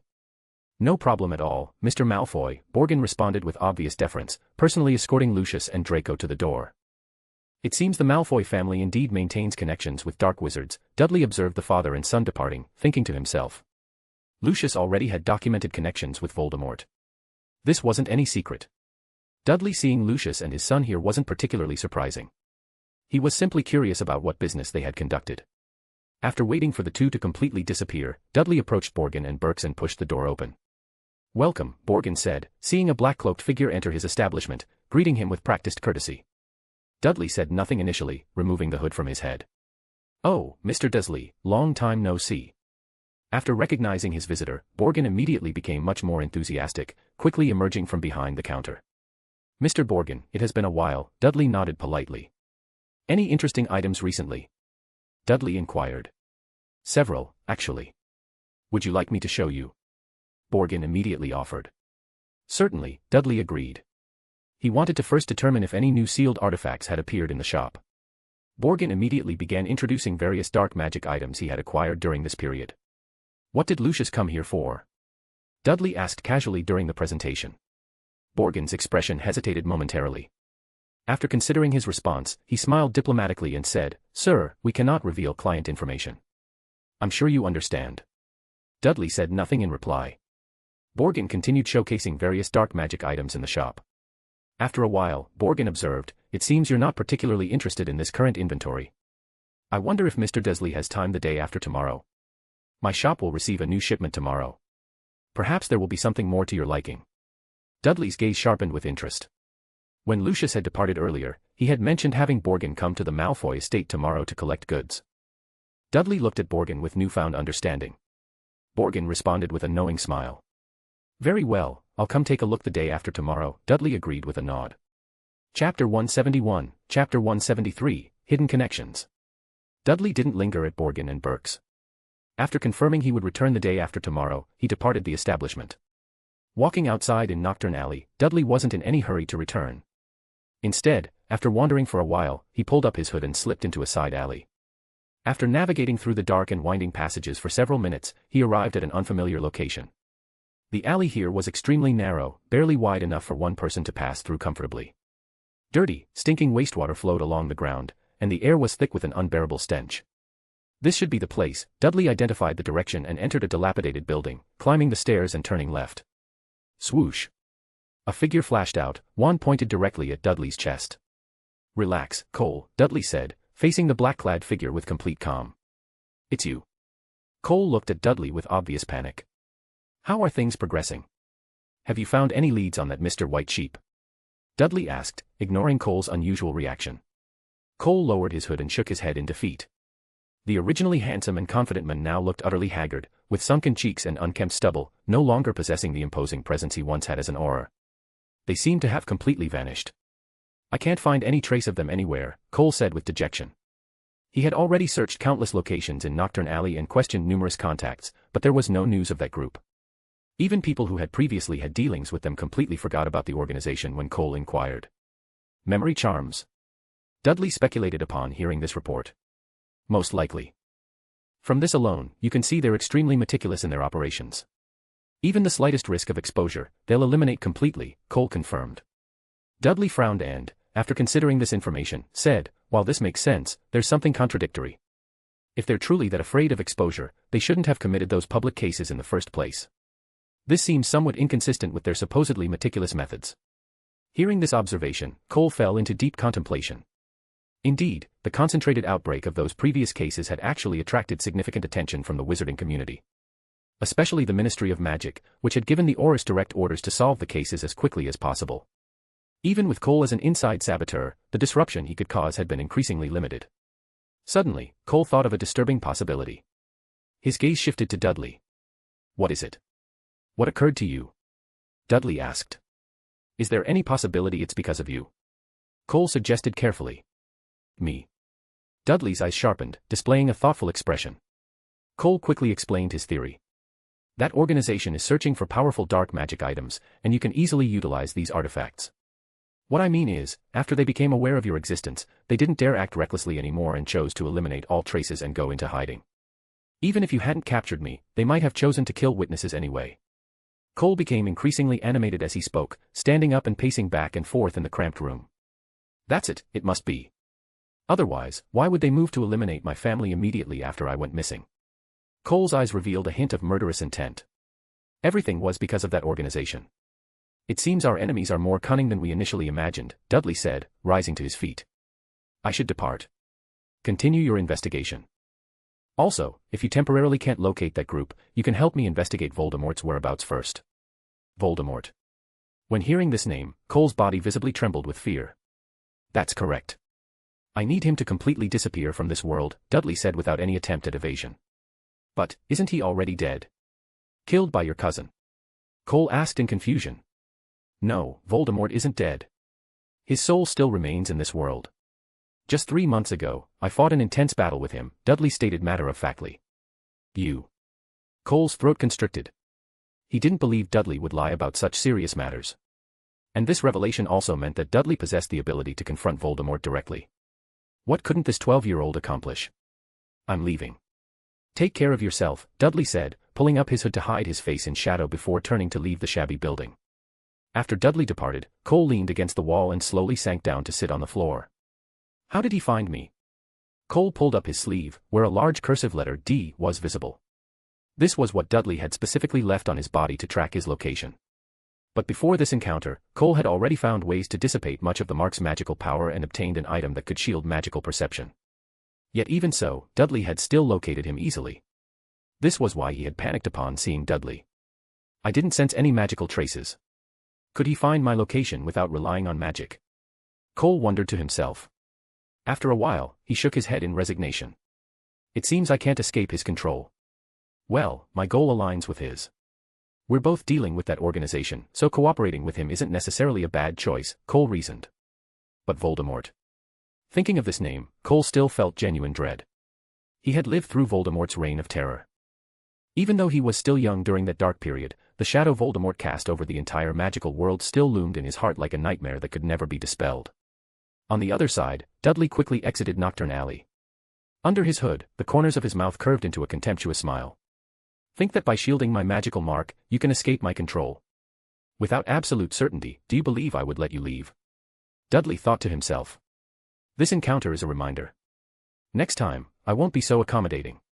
He had long detected that the magical mark was being blocked, but Dudley wasn't concerned in the slightest. The magical mark was merely a decoy, designed to make Cole think this was Dudley's method of tracking him. In reality, among the Black Emperor sequence bribers beyond their abilities, one could establish mystical connections by giving things to others. This connection had no external manifestations and left no magical traces. As long as Dudley wanted to find Cole, even if he wandered randomly, he could unconsciously approach Cole's location and lock onto his position. This was why Dudley could effortlessly find Cole. During his imprisonment, he consumed so many things I brought him. Until these items are completely metabolized from his body, the connection between us won't break. Dudley mused as he walked out of the alley and entered Diagon Alley. He lowered his hood, smiled pleasantly, and blended into the bustling crowd. Chapter 172, Chapter 174, A Gift from the Sky. After walking along Diagon Alley for a short while, Dudley spotted Harry and the others in the distance. However, Mr. Weasley standing beside them didn't look particularly well. There was a swollen patch on his cheek and traces of blood at the corner of his mouth. Dudley quickly approached and asked with genuine concern, "Mr. Weasley, what happened to you?" Dudley, cough cough, this. Mr. Weasley coughed awkwardly, seeming somewhat embarrassed to explain the situation. Dad got into a fight with Lucius Malfoy, Ron said with typical bluntness. What? Dudley displayed a surprised expression. He had just taken a casual stroll through Knockturn Alley, and Mr. Weasley had actually gotten into a physical altercation with Lucius. How unexpectedly impressive. Lucius's mouth is just as foul as Draco's. Now I understand why Draco behaves the way he does, Harry complained from nearby. Then Harry recounted what had transpired at Flourish and Blott's bookstore. He deserved it, Dudley commented after hearing the complete story. Actually, there was no need to listen to every detail. It was basically just Draco's usual taunts at the Weasley family coming out of Lucius's mouth, with hardly any change in vocabulary or creativity. These two were truly father and son in every respect. Where's Mrs. Weasley? Dudley inquired. Mum went with Ginny to buy new robes, Ron explained. Dudley collected the books Harry had purchased for him, and the group strolled around Diagon Alley together. Harry talked about meeting Gilderoy Lockhart at the bookstore, being forcibly dragged up to pose for several photographs, which had made Harry extremely uncomfortable with all the unwanted attention. Meanwhile, Mr. Weasley wasn't seriously injured. Upon spotting Hermione's parents, he immediately went over to chat with them, pulling them aside to ask enthusiastic questions about Muggle matters. Wow! The new flying broomstick. Ron's voice suddenly rang out with excitement, his gaze already fixed on a shop window display. There were already quite a few children like Ron gathered around the window, pressing their faces against the glass. Harry's face also lit up with delight as he ran over to examine the merchandise carefully. Nimbus 2001, this is the fastest flying broomstick available. Ron's face was practically pressed against the window. Harry, you'll be participating in Gryffindor's Quidditch matches starting next term, correct? Dudley suddenly asked. Yes, the previous seeker graduated, and Captain Wood thinks I'm perfectly suited for the position, Harry replied, his eyes barely leaving the magnificent broomstick. Excellent, Dudley responded and turned to walk directly into the store. Welcome, sir. What can I help you with today? A shop assistant approached with professional warmth. Although most visitors just looked without actually purchasing anything, this salesperson still maintained an excellent service attitude. I want this one, Dudley pointed at the Nimbus 2001 broomstick displayed in the window. Sir, this is our display model and cannot be removed for you to examine. Please understand, the shop assistant said politely. I mean, I want to purchase it, Dudley clarified. What? The shop assistant looked at Dudley with obvious surprise, hesitated briefly, then said, I suggest waiting for your parents to arrive. That's unnecessary, Dudley directly pulled out a handful of gold galleons and placed them on the counter. I want 2 of them. Wrap them up quickly. The shop assistant stared in stunned silence. This was the first time he'd encountered such a wealthy child. Wouldn't such a child get severely punished by their parents when they returned home? Yes, sir, please wait just a moment. The shop assistant snapped back to reality and immediately responded. The broomstick in the window was purely for display and definitely wouldn't be sold. Soon, the assistant brought out 2 brand new Nimbus 2001 broomsticks from the back warehouse. The broomsticks were wrapped in elegant oilcloth paper, looking quite exquisite and professional. "Thank you," Dudley nodded and accepted the 2 broomsticks. "Please count the payment," he added. With the 2 broomsticks in Dudley's hands, he could feel they were remarkably light, countless times superior to those old, worn-out school broomsticks. "That's exactly right, sir," the assistant finished counting and pushed the remaining galleons back toward Dudley. "Goodbye," Dudley pocketed the extra money and walked out of the broomstick shop. "Welcome back anytime," the assistant said with obvious reluctance to see such a generous customer leave. "Look. That child bought 2 Nimbus 2001s. So wealthy. I'm incredibly envious." As soon as Dudley emerged, he immediately attracted everyone's attention. The broomstick packaging was incredibly eye-catching, with large, Nimbus 2001 letters printed prominently on each package. Who bought 2 broomsticks? Oh. My goodness. Dudley. Ron turned around, and his jaw nearly hit the pavement. Harry also gaped in amazement, too shocked to form coherent words. "Come on, let's return home and test them out." Dudley winked at the 2 boys and handed one package to Harry. "Happy birthday, this is your birthday present," Dudley said with a warm smile. You already gave me a birthday present," Harry stammered with obvious discomfort. "This makes up for all the previous birthdays you missed," Dudley explained gently. "But..." Harry began to protest. "Come on, let's go. Don't you want to ride the Nimbus 2001 and fly several circles above the burrow? I bet that would be absolutely incredible." Dudley's words successfully sparked Harry and Ron's imagination, and once they started visualizing the experience, they couldn't stop. Although they were physically standing in Diagon Alley, their hearts were already soaring on Nimbus 2001s through the sky. "I'll go tell Dad we're heading back now," Ron said with obvious urgency. They had already purchased everything they needed and had originally planned to spend more time enjoying Diagon Alley. But now, nothing was more attractive than the prospect of flying on a Nimbus 2001 high above the countryside. Hermione witnessed the entire exchange from nearby. From her expression, you could tell she completely failed to understand boys' obsession with flying objects. After saying goodbye to Hermione and the others, Dudley's group returned to the Floo Network fireplace in Diagon Alley and used Floo powder to travel directly back to the burrow. Without any hesitation, they dropped their shopping bags and rushed outside with their precious broomsticks. "Go ahead and try yours first, Dudley," Ron said with barely contained excitement. Harry was already carefully unwrapping his magnificent broomstick. "Ouch, my stomach doesn't feel right." "You ride it first, I need to use the bathroom." Dudley frowned and tossed the Nimbus 2001 to Ron before running back toward the house. "I'll wait for you." Ron carefully caught the broomstick and called after Dudley. "Don't wait for me, go ahead, otherwise there might not be another chance later," Dudley called back loudly. Ron looked conflicted at the broomstick in his hands. This was something he had dreamed about for years. But this belonged to Dudley after all, he couldn't just. Whoosh. A figure on a broomstick whooshed past Ron's field of vision, with Harry's delighted laughter echoing through the air. At this point, Ron could no longer resist the irresistible temptation of the broomstick. He mounted the Nimbus 2001 and transformed into another airborne figure racing through the sky. Chapter 173, Chapter 175, The Shopkeeper's Collection. One day later, Dudley used the excuse that he had forgotten to purchase something and took Floo powder to Diagon Alley again. Originally Ron and Harry wanted to accompany Dudley, but he refused, telling them to stay home and practice Quidditch properly with their new racing brooms. These past 2 days they had been absolutely ecstatic with excitement. Not just Harry and Ron, but Fred and George had also joined in the flying sessions, and even Percy had taken a few circles in the sky on the Nimbus 2001. It was a rare opportunity. This was currently the fastest racing broom in the magical world, and everyone wanted to experience its incredible speed. As for Dudley, he had only tried flying for about 10 minutes before not touching the racing broom again. He had purchased these items for Ron and the others to enjoy, not for himself. If he had directly given it to Ron, they definitely wouldn't have accepted such an expensive gift, so this arrangement worked perfectly. In Diagon Alley, Dudley pulled up his hood and quickly found the narrow alley leading to Nocturne Alley.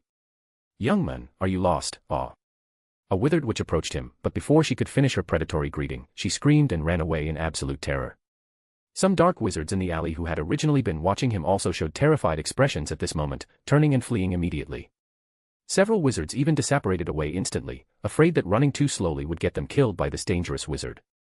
The battle 3 days ago had left quite a psychological scar on the dark wizards here. "I thought you would gather people to come for revenge." Dudley looked at those fleeing dark wizards and sneered with amusement. Most of the dark wizards gathered here were just common rabble. These people bullied the weak and feared the strong. They would attack those weaker than them without mercy, but after Dudley had given them such a thorough beating, they could only flee in terror. Passing through the alley, Dudley arrived at Borgin and Burke's and pushed open the door.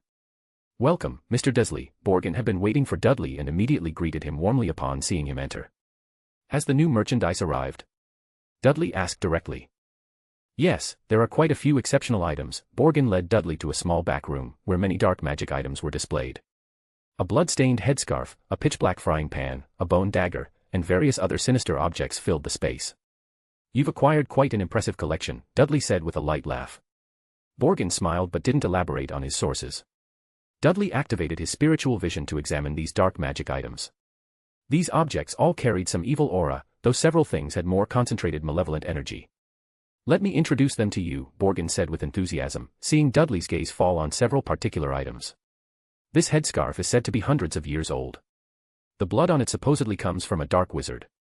After he killed his entire family and then committed suicide, when people found him, only this headscarf remained, with not a single drop of blood at the scene. The killing curse wouldn't create a bloody scene, would it?" Dudley pointed out logically. "Yes, but what I mean is there wasn't a single drop of blood left in the bodies at the scene," Borgin continued his explanation. Dudley's eyes sharpened with interest. "You guessed correctly. They were all mummified corpses. Afterward, this headscarf passed through many hands, but without exception, their owners all became mummified corpses after wearing this headscarf. So this item requires special storage methods?" Dudley asked. "As long as you don't wear it, nothing dangerous will happen," Borgin explained. "But supposedly, it will constantly tempt its owner to put it on." Dudley studied the headscarf carefully. It indeed emanated a very potent evil aura. "Does wearing it cause immediate death, or does it take some time to take effect?" Dudley inquired. "The moment you put it on, the blood in your body will begin draining until you become a mummified corpse," Borgin described with disturbing detail. Dudley nodded thoughtfully. "I'll purchase it. This item might prove very effective in battle situations." Borgin's face immediately showed delight as he continued introducing other dark magic items. Dudley finally selected some relatively useful objects, spending quite a substantial amount of money, but as long as they could improve his combat capabilities, it was worthwhile to him. However, after examining everything, Dudley confirmed that none of these items contained the sealed artifacts he was seeking. "If you acquire any exceptional items in the future, remember to notify me," Dudley said. "Absolutely no problem," Borgin immediately nodded with enthusiasm. Then, as if remembering something important, he ran to the counter in the back and retrieved a stack of parchment, handing it to Dudley. Dudley opened it to examine the contents. Some papers were blank, while others had Borgin's name written on them. "If you need to contact me for anything, just write your message on the paper with my signature and burn it, and it will appear directly here. The other blank papers are gifts from me to you. Please sign your name on these few papers, so when new merchandise arrives, I can notify you immediately," Borgin said with complete sincerity. Dudley had spent considerable money in his shop and could definitely be called a valued customer. "Thank you," Dudley didn't refuse and accepted the magical correspondence papers. After leaving Borgin and Burke's, Dudley placed all the purchased dark magic items, along with those parchments, into the mirror of Arist's dimensional space. Time passed swiftly, and in the blink of an eye, it was time for school to begin. On September 1st, Mr. Weasley drove his enchanted flying car, carrying his entire family plus Harry and Dudley to King's Cross Station. "Harry, Dudley, how do you like this car?" Mr. Weasley asked with obvious pride during the journey. "Arthur," Mrs. Weasley glared at him warningly. "Quite excellent, especially how you've combined magic and automobile technology so seamlessly," Dudley praised with genuine appreciation. In that otherworldly world, technology had already merged successfully with Beyonder power. This seemed to be the natural development direction for such worlds. Even high-sequence Beyonders of the Arbiter pathway could weaken the mysterious and strengthen reality through their decrees, which in many ways bridged the gap between technology and Beyonder abilities, allowing firearms and other modern weapons to be effective in supernatural combat. Looking at the magical world, they seemed to still be stuck in traditional ways, even forbidding the combination of magic and technology. But in the future, this might become the reason for the magical world's decline. After all, technology in this world was advancing at an incredible pace. Hearing Dudley's praise for his modified car, Mr. Weasley was absolutely delighted and kept chatting with Dudley about combining magic with Muggle inventions. Chapter 174, Chapter 176, The Missing Passengers. At King's Cross Station, Mr. Weasley continued asking Dudley enthusiastic questions about Muggle technology. The two chatted constantly from the moment they stepped out of the car until reaching the platform. "Dad must be going crazy. He's actually discussing with Dudley how to modify Muggle objects," Ron said to Harry with obvious concern. "Dudley seems genuinely interested in the topic, though," Harry observed. Although the flying car was undeniably impressive, Mr. Weasley worked in the misuse of Muggle artifacts office, which made this conversation somewhat like knowingly breaking the law. Even if he had deliberately left some loopholes when writing the legislation. "Hurry up, children, we're going to be late," Mrs. Weasley urged them forward. It was very close to departure time, and everyone rushed toward platform 9 3/4. Harry and Ron were at the back, following closely behind Fred and George. Bang. The next moment, both boys crashed headfirst into solid stone, the loud collision attracting attention from many Muggles at the station. Harry and Ron, who had tumbled to the ground, were completely bewildered. They stared at the barrier wall before them in complete shock. "What's happening? Why can't we get through?" Harry asked in panic. "Damn, the train's about to leave," Ron exclaimed desperately. Harry and Ron looked at the impenetrable wall before them with growing despair, their minds going completely blank. Meanwhile, on the other side of the barrier, Dudley and Mr. Weasley exchanged detailed views on combining Muggle technology with magic, both agreeing that the Ministry's laws were frustratingly restrictive. "Wait, where are Harry and Ron?" Dudley looked around but didn't see any trace of them. "They've probably already boarded the train," Mr. Weasley said distractedly. "Oh, I should go say goodbye to Ginny," he added, hurrying off. Dudley didn't pursue the matter further. After bidding farewell to the Weasley family, he boarded the Hogwarts Express and headed toward the rear carriages. Soon, Dudley found an empty compartment at the back of the train and settled in. "Where are those two?" Dudley muttered, looking left and right but seeing no sign of Ron and Harry. Dudley sat down first, opened his pet carrier, and let out his large orange cat, stroking it gently while waiting for Harry and the others to arrive. Soon, with a sharp whistle, the Hogwarts Express began moving. After several minutes, there was a polite knock on the compartment door. "Where did you guys disappear to?" Dudley began but stopped mid-sentence when he realized it wasn't Harry and Ron outside the compartment but an unfamiliar little girl. "Hello, all the other compartments are occupied.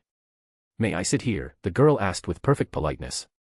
"There are people supposed to be here, but, all right, you can sit down," Dudley nodded after a moment's consideration. "Thank you very much," the little girl smiled and nodded graciously. Dudley examined the newcomer carefully. She had striking silver eyes, dark golden brown hair, and protruding eyes that gave her a perpetually surprised expression. Her skin was quite pale, her eyebrows very light, and she wore strange radish-shaped earrings. "Hello, I'm Luna, Luna Lovegood. I'm a new first-year student," Luna tilted her head and said with a dreamy smile. "I'm Dudley, Dudley Dursley," he replied politely. "Second-year Gryffindor student." Luna's silver eyes stared at Dudley without blinking, which made him increasingly uncomfortable. Staring at others like this was actually quite rude behavior, especially since this girl seemed rather eccentric. Suspiciously, Dudley activated his spiritual vision and began examining what might be unusual about the girl across from him. No evil aura, no spirit possession, mental power and soul are both normal. Just an ordinary first-year student, Dudley concluded mentally. "Your eyes are very different," Luna suddenly observed. "What?" Dudley was startled. "Your eyes have light in them." "I can see it," Luna continued with matter-of-fact certainty. Dudley was genuinely shocked. This little girl could perceive his spiritual vision. Impossible. Even Professor Dumbledore couldn't detect it. How could she? "You must be joking," Dudley said, maintaining his composure. "People are always like that, blind to some obvious things," Luna said, withdrawing her gaze to look out at the passing countryside. Dudley's mouth twitched slightly. This little girl was really unique. He thought for a long time and could only use that word to describe the peculiar girl before him. "You look somewhat uneasy. Did something happen?" Luna asked, looking back at him. "Oh right, where are Harry and Ron?" Dudley suddenly realized something was seriously wrong. The girl's unusual appearance had made him temporarily forget about Harry and Ron. The train had been traveling for quite some time now. Where were they? Dudley quickly stood up, opened the door, and looked outside into the corridor. Those two wouldn't have seen him sitting with a girl and gone to another compartment, would they? There wasn't anyone in the corridor outside. The students had all settled into their compartments. "Are you waiting for your friends?" They disappeared. Luna stood up and asked perceptively. "I can help you look for them. Actually, at home I often lose things, but they always reappear before me at exactly the right time."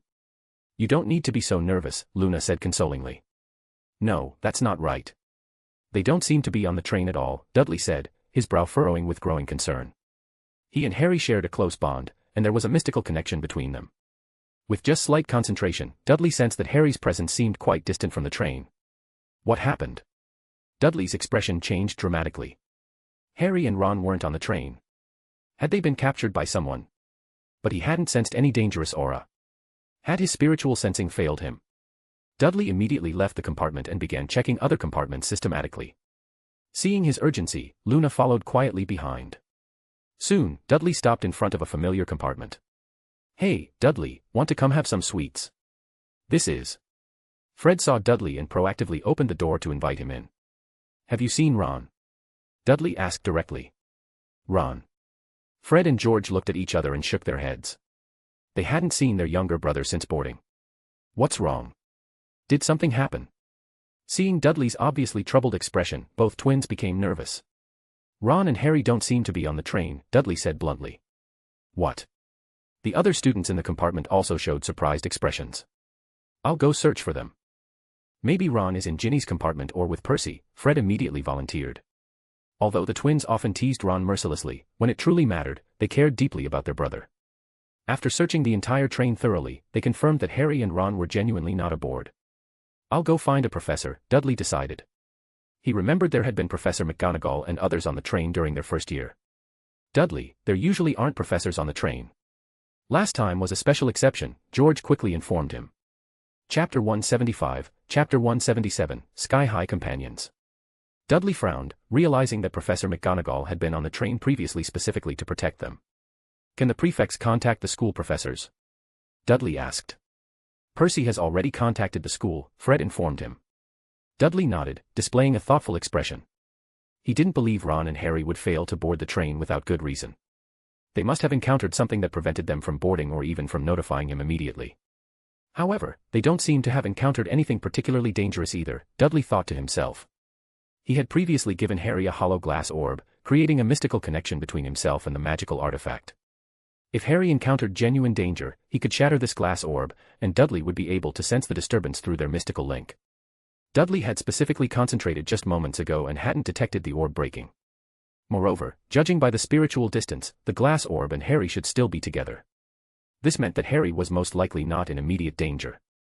Well, that freckle-faced kid and show-off Potter didn't board the train. Don't tell me they thought taking the train to school wouldn't showcase their specialness and wanted to pull some other publicity stunt. A disgusting drawl suddenly interrupted Dudley's thoughts. Malfoy and a group of Slytherin students had arrived to watch the unfolding drama. "If you ask me, the school should expel these two troublesome individuals," Malfoy declared from among his followers, speaking with his characteristic slow arrogance.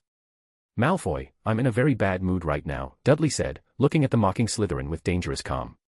Hearing Dudley's voice, Malfoy's expression stiffened slightly, but he quickly regained his confidence because beside him were not only Goyle and Crabbe but also several senior Slytherin students for protection. "What's the matter, Dudley? Want to get expelled as well and accompany your show-off brother?"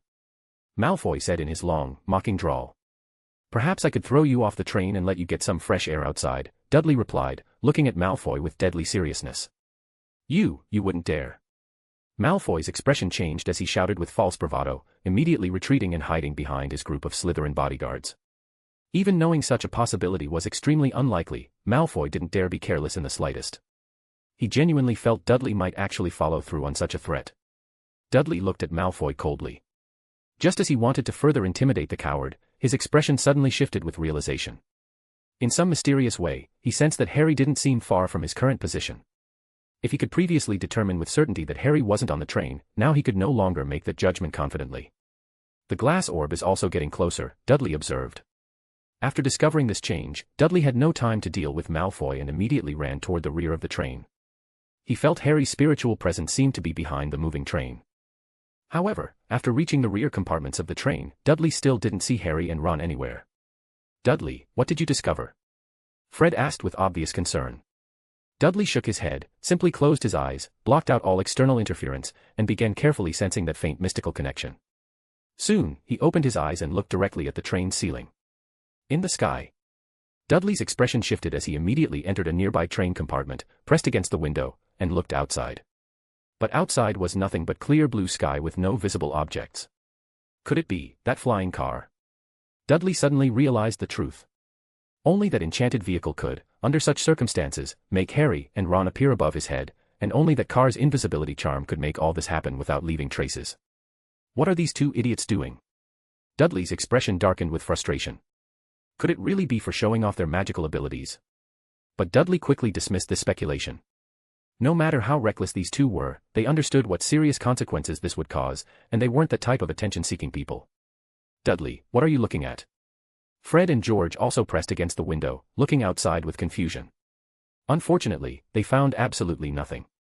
It seems like something is flying in the sky, Luna's dreamy voice suddenly observed, making Dudley and the others notice this unique little girl.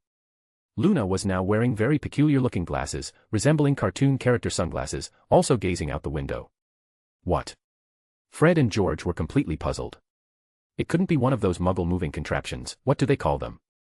Luna showed a thoughtful expression. Could I borrow your glasses? Dudley looked at Luna with genuine amazement.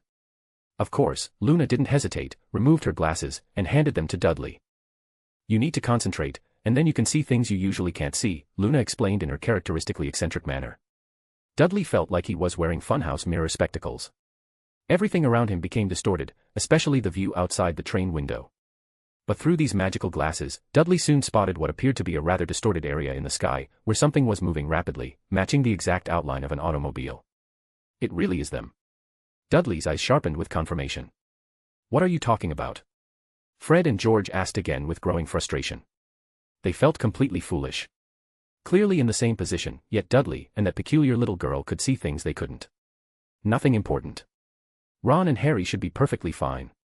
Everyone can disperse now, Dudley said, removing the glasses and returning them to Luna. At the same time, he waved for the curious onlooking classmates to leave. Thank you very much, Dudley said to Luna. You're quite welcome, Luna smiled, genuinely happy to have helped Dudley. Just then, Hermione squeezed through from outside the crowded compartment. Dudley, we've contacted the school professors. They went to King's Cross Station to investigate. I believe they'll locate Harry and Ron soon, Hermione said at breakneck speed. It's no longer necessary. Dudley has already found them, Luna blinked her silver eyes and said matter-of-factly to Hermione. What? Where are they? In the compartment, not only Hermione but also Fred and George showed completely puzzled expressions. Dudley's mouth twitched slightly as he pointed toward the sky outside. If I'm not mistaken, Harry and Ron are driving Mr. Weasley's flying car, following behind our train. For a moment, the entire compartment fell into stunned silence. Oh, so that contraption is called a car. I've been calling them flying houses. Muggle inventions are really fascinating, Luna said to herself with dreamy fascination. Chapter 176, Chapter 178, The Carriage Companions. In the compartment, Fred and George were going completely mad. Of course, the reason for their frustration wasn't because this matter would have serious consequences, but because when Ron and Harry decided to drive to school, they hadn't brought them along for the adventure. As for Hermione, she was utterly speechless at their recklessness. Luna, however, remained perfectly calm, sitting by the window and watching Fred and George's outburst. She seemed to find it all thoroughly entertaining. They probably encountered some trouble and couldn't board the train, Dudley speculated reasonably. But they could have sent an owl with a message to the school. Why would they choose such a dangerous method to get to Hogwarts? Don't these two have any sense at all? Hermione said, her expression growing increasingly troubled. With those two's combined brain power, they probably genuinely didn't think of using an owl to send a message, Dudley said with a resigned shrug. What do we do now? Hermione asked helplessly. They're not in any immediate danger for the moment. Let's discuss it when we reach school, Dudley said, rubbing his forehead with concern. He couldn't fathom what these two had encountered that made them suddenly decide to drive a flying car to school. You had to understand, if this matter was exposed publicly, it would be a devastating blow to Mr. Weasley's career and might even cost him his job at the ministry. Fred and George seemed to realize this serious problem as well, and their expressions grew considerably more worried. But at this point, it was completely impossible to stop their younger brother and Harry. Throughout the remaining journey, everyone was anxious. Dudley would periodically sense the outside situation, confirming that Harry remained not far from their location, closely following behind the train. In the evening, the Hogwarts Express finally stopped at Hogsmeade Station. After Dudley and the others disembarked, they could see Hagrid from quite a distance, holding a lantern aloft and waving to signal the first-year students to follow him.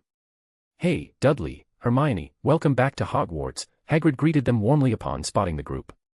How come I don't see those two lads, Harry and Ron? Hagrid searched among the students but didn't spot the missing pair.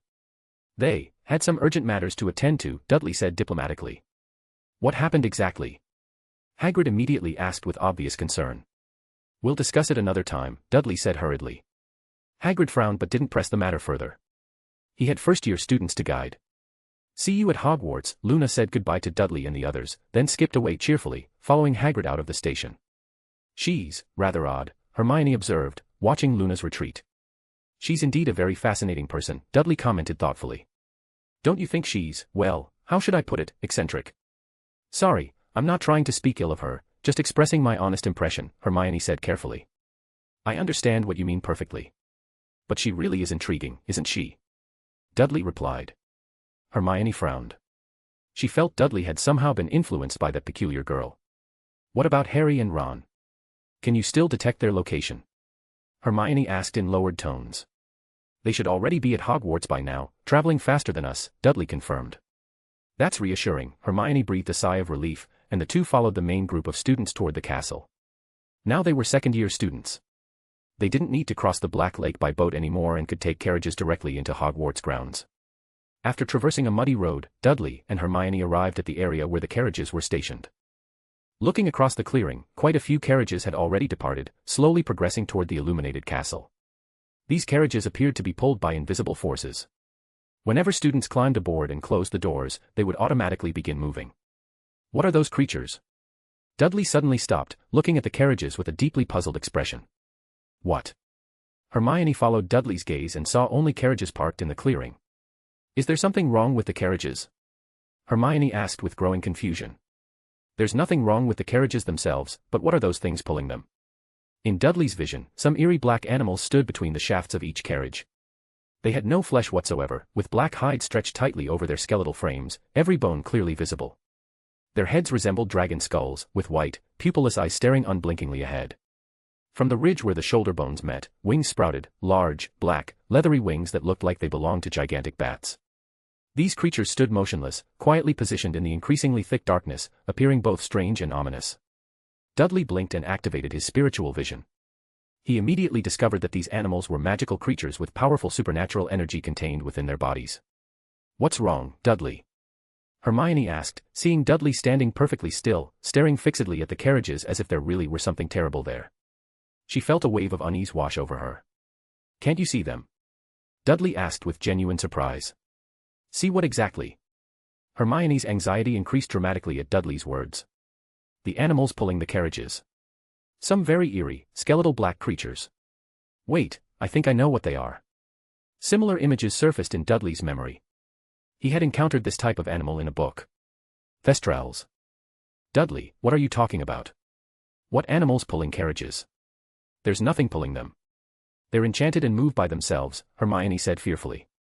She was nearly scared to tears by Dudley's behavior. Only those who have witnessed death can see them, Dudley murmured softly to himself. You genuinely can't see them. Dudley suddenly turned to look directly at Hermione. Ah. Hermione was startled by Dudley's sudden movement, gripping his arm tightly for support. They're Thestrals, very powerful magical creatures. Only those who have witnessed death can see them, Dudley explained.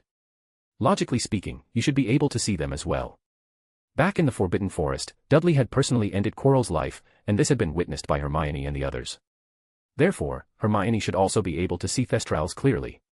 But judging by Hermione's current reaction, she genuinely couldn't see these eerie creatures. What do you mean? Hermione became increasingly confused by his explanation. Didn't you see how Quirrell died? Dudley asked directly.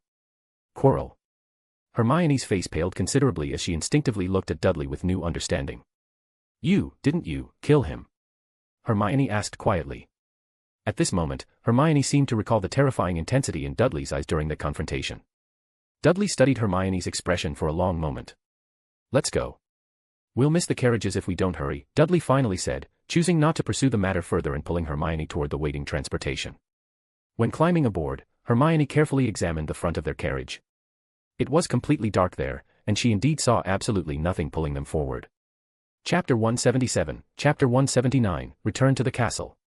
The carriage slowly rolled toward Hogwarts Castle through the evening mist. Hermione and Dudley barely spoke the entire way, both remaining silent as they contemplated their own thoughts. Before long, the carriage stopped outside the towering gates of Hogwarts Castle. Dudley and Hermione climbed down from their transport. Looking at the magnificent castle so close at hand and the warm yellow light emanating from its countless windows, both couldn't help but relax considerably. Here, those troublesome matters from the outside world seemed to fade away significantly.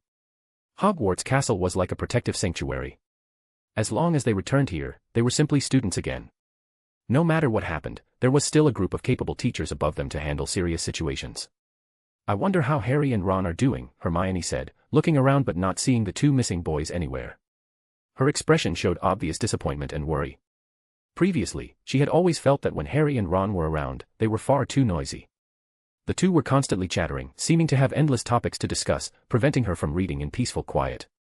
However, after the two weren't by her side, she suddenly found the surroundings somewhat too quiet and empty. Although Dudley would also converse with her, the feeling was completely different.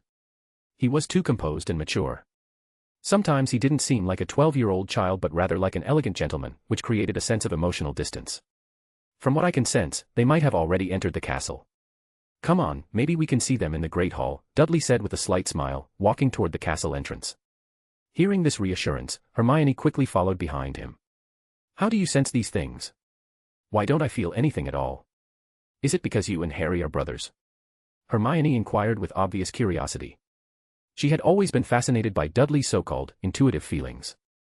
Although Dudley's perceptions were consistently accurate, the word feeling itself was full of subjective judgment and lacked logical foundation, which made Hermione, who always preferred logical and analytical thinking, feel very uncomfortable and unable to understand. Feelings are extremely difficult to describe in words, Dudley said after considering the question carefully.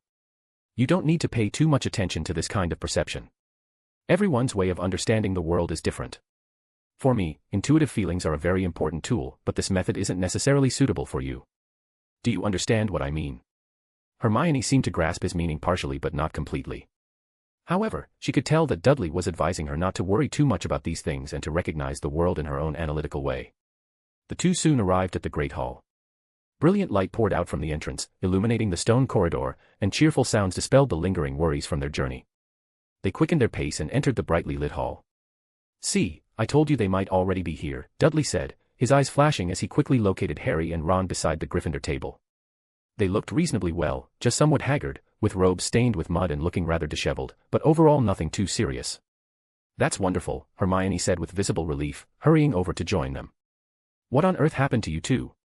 Hermione asked immediately. Don't even mention it. We were incredibly unlucky, Ron said with a pale, exhausted face. Dudley, we encountered some serious problems, Harry said. Before Dudley could even sit down properly, Harry rapidly recounted everything that had happened like rapid gunfire. Dudley listened carefully until he pieced together a complete picture from Harry and Ron's chaotic accounts. So you're saying that the barrier to platform 9 3/4 was somehow sealed, then you drove Mr. Weasley's car following the Hogwarts Express all the way to school, and then got attacked by an aggressive tree. Dudley summarized concisely. Exactly right, Harry and Ron nodded immediately with obvious agreement. Forgive my bluntness, but didn't you think of having Hedwig send a letter to the school explaining your situation? Dudley asked pointedly. Harry and Ron looked at each other and froze completely in place.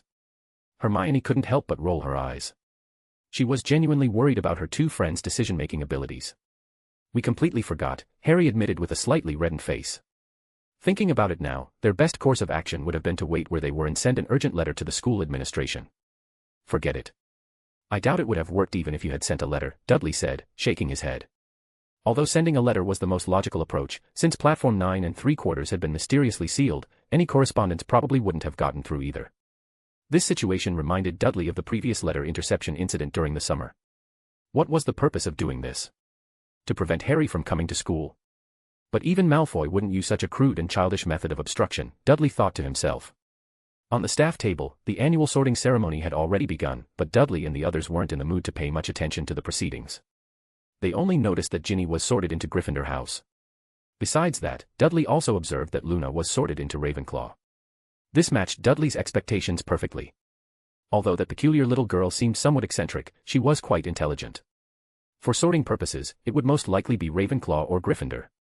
Look, there's an empty seat at the staff table. Professor Snape's usual position, Ron suddenly observed. Maybe he's sick. Hermione suggested hopefully.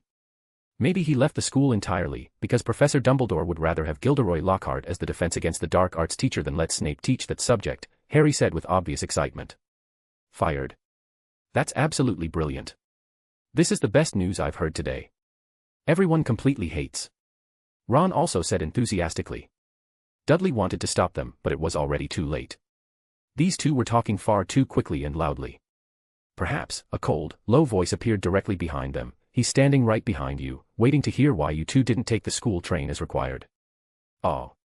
Harry and Ron were genuinely startled.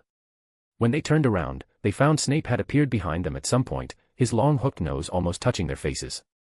They could even smell the unpleasant greasy scent from his unwashed hair. Professor Snape, Harry and Ron called out in obvious panic.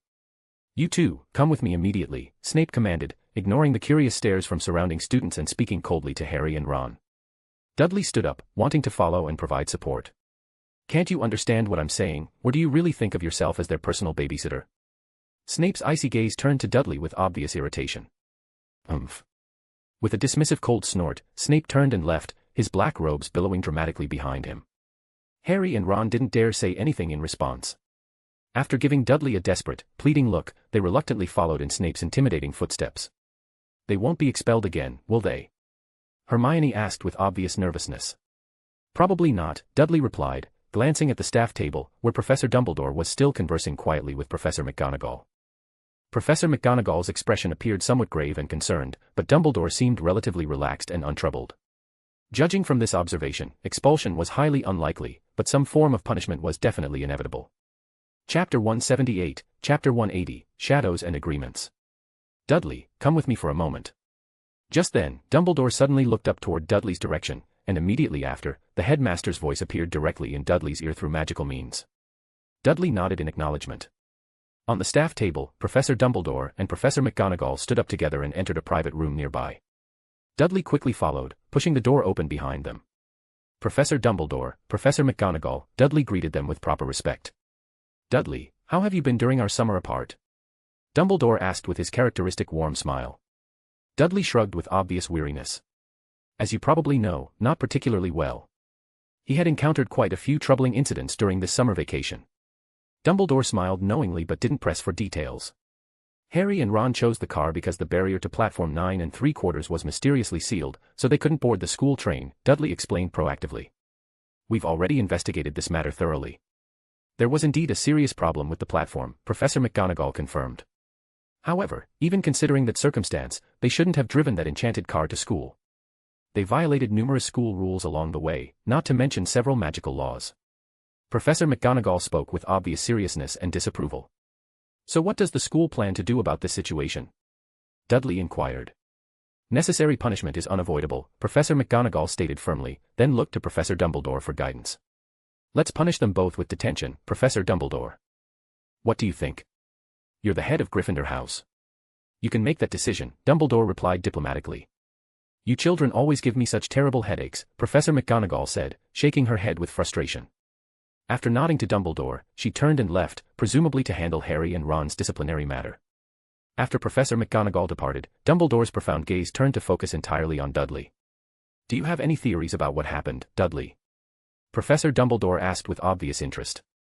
"I suspect it was orchestrated by the house elf that previously intercepted our letters. Only such a creature would have both the ability and motive. But I can't quite understand why it would do this. Just to prevent Harry from coming to school.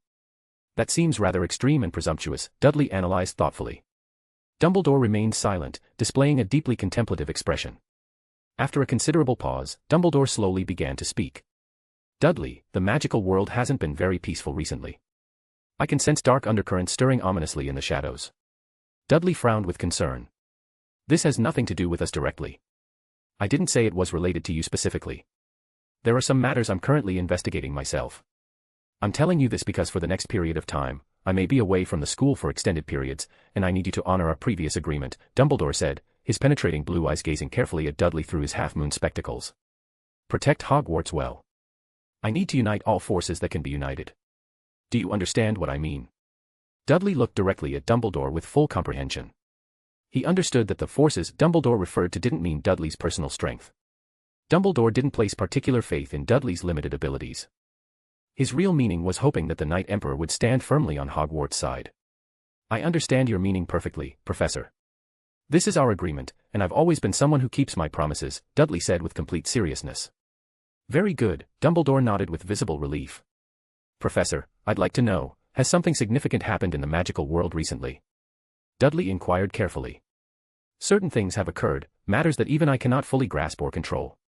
In any case, I have many urgent matters to handle, and sometimes I may not be able to personally oversee Hogwarts," Dumbledore admitted with obvious concern. He didn't reveal the specific details to Dudley. Of course, it was also possible that Dumbledore himself wasn't entirely clear on all the details at this point. I understand completely, Dudley assured him. He had previously promised Dumbledore to protect Hogwarts, especially during this academic year. From the current situation, it seemed that shortly after the summer vacation ended, Dumbledore had encountered some serious complications. Otherwise, he wouldn't have used the Elixir of Life formula to secure Dudley's protection of Hogwarts, or rather, to secure the Knight Emperor's protection of Hogwarts. I'll grant you special authority, allowing you to freely enter and exit certain restricted areas of Hogwarts, including some forbidden places, while not being constrained by normal Hogwarts school rules. But you must guarantee not to abuse this power, Dumbledore said with utmost gravity. I guarantee it absolutely, Dudley replied solemnly. Very well, there's nothing else for now. You may return to the feast, Dumbledore said, waving his hand with obvious weariness. Dudley turned to leave. Halfway to the door, he turned back and offered, if there's anything I can help you with, please feel free to ask. Dumbledore smiled with genuine appreciation. Then what price would I need to pay for such assistance? Equivalent exchange, Dudley said with a meaningful wink. Haha, then before I make any requests, I'd better think carefully about what kind of price I can afford to pay, Dumbledore said with honest laughter. Dudley shrugged and left the room with a slight smile. After leaving the room, Dudley's expression immediately became considerably more grave. What has happened in the magical world to make even Dumbledore so cautious, even choosing to cooperate with me when he can't fully trust my true nature? Dudley thought with growing concern. Could it be related to sealed artifacts? Dudley speculated internally. If it's connected to sealed artifacts and can cause Dumbledore such deep concern, then it's not something ordinary sealed artifacts could accomplish. Of course, it could also be problems that exist within the magical world itself. Forget it. These matters have nothing to do with me directly for now. I've already expressed my goodwill and sincerity. If Dumbledore really needs help, he should come find me or come find the Knight Emperor. That way, I could obtain the latest intelligence from the magical world immediately. Dudley slowly walked toward the Gryffindor seats, his mind racing with possibilities. Will there be any significant changes at Hogwarts this year? Without the Philosopher's Stone as bait, what reason would Voldemort have to infiltrate here? Dudley calculated silently. The sorting ceremony had ended by the time he returned. Harry and Ron had returned to their seats before long. They hadn't been expelled, but the detention punishment was still quite severe and embarrassing. News about the two driving a flying car to school also began spreading rapidly among the students. It was said that this incident had already been reported in Magical World newspapers. Some students thought it was incredibly cool, others thought Harry was showing off for attention, but only the two culprits themselves knew how great the negative impact of this incident would be on their futures. The first day of school passed in such a muddled, uncertain way. What should have been a relaxed and pleasant school life was now cast under a dim shadow by Professor Dumbledore's ominous words about gathering forces and dark undercurrents stirring in the magical world. Chapter 179, Chapter 181, The Howler's Silence. The next day, Dudley and the others arrived at the Great Hall together for breakfast. Hermione had already begun previewing the new courses, especially those books authored by Gilderoy Lockhart. Dudley, have you read the new Defense Against the Dark Arts textbooks? Hermione asked immediately upon seeing him. There were so many books, and even though Hermione had read through them all once, she hadn't memorized much of the content, which made her somewhat anxious about falling behind. No, Dudley shook his head simply. You haven't read them yet. Hermione showed a genuinely surprised expression. Based on her understanding of Dudley, he should have finished reading the new textbooks long ago. Dudley glanced at the book in Hermione's hand. It was Lockhart's Voyages with Vampires. Forgive my bluntness, Hermione, but rather than calling these books textbooks, I think they're more like adventure novels. There's absolutely no need to study them seriously, Dudley pointed out without reservation. Originally Dudley had wanted to carefully read through these books, but after flipping through a few pages, he discovered they were complete rubbish. Expensive rubbish. Hermione looked at Dudley in surprise, saying somewhat incredulously, don't you think Professor Lockhart is amazing? His books record many dangerous adventures, and these experiences could be quite helpful for us in resisting dark magic. Oh, come off it, Hermione. Who knows if what's written in those books was actually done by him? Ron complained from beside her. Harry also nodded in agreement. They had encountered Lockhart at Flourish and Blots before, and both had mediocre impressions of him, especially Harry, who had been forcibly dragged over for photographs, making him very uncomfortable. I trust Professor Lockhart completely. He describes things in such vivid detail. It must have been done by him personally, Hermione said with obvious displeasure at their skepticism. Dudley didn't pursue the argument further. He hadn't had much direct contact with Lockhart, but on the book list sent by Hogwarts, 7 out of 8 books were written by this person himself. And each one was ridiculously expensive while containing virtually no practical content, which made it hard for Dudley not to think this was forcing students to buy his own publications. Moreover, judging from the actual content, Dudley felt there wasn't much useful knowledge inside, and consequently, he suspected Lockhart himself was quite shallow. Of course, he'd only know for certain after actually taking this teacher's classes. Everyone began eating breakfast quietly until a chaotic noise came from overhead. The owls are coming. I think my grandmother should have sent all the things I forgot, Neville said, looking up at the enchanted ceiling. Quite a few people in the Great Hall raised their heads, waiting for owls to deliver the packages and letters they needed. Soon, hundreds of owls flew in, circling above the Great Hall, looking for their owners, then dropping packages and correspondence. Unsurprisingly, Neville received the largest package among all the students. When that owl dropped the heavy bundle, Dudley felt it was remarkable that the bird could stay airborne. Errol. Suddenly, Ron cried out, looking at a familiar owl in the sky. Dudley also recognized it immediately. It was the Weasley family's ancient owl. However, Dudley quickly noticed that the owl had a red envelope hanging from its beak, completely different from ordinary letters. At this moment, Dudley suddenly had an ominous premonition about what was coming. Bang. Errol spotted Ron and then crashed down headfirst, knocking over the pumpkin juice on the table. Oh. No. Ron completely ignored the pumpkin juice splashing on him and cried out in dismay. He stared at the red envelope on the table with terrified eyes, as if seeing the most frightening monster imaginable. This is... Harry looked at the letter in confusion. Look, Ron received a howler, someone shouted, and immediately all eyes in the Great Hall turned toward Ron. My God, it really is a howler. He's absolutely done for. Poor Ron. This is my first time seeing a howler. There were already many students eating breakfast in the Great Hall, and now everyone was looking toward Ron, eagerly waiting to witness the spectacle. Ron, open it quickly, Neville urged with obvious dread. If you don't open it, the consequences will be far worse. Neville seemed to recall some terrible memory, his entire face turning pale with remembered trauma. Ron, did you think driving a muggle car to school was cool? Now you should know what price you have to pay. Ha ha ha, I heard from my family that the Ministry of Magic has already started investigating your father.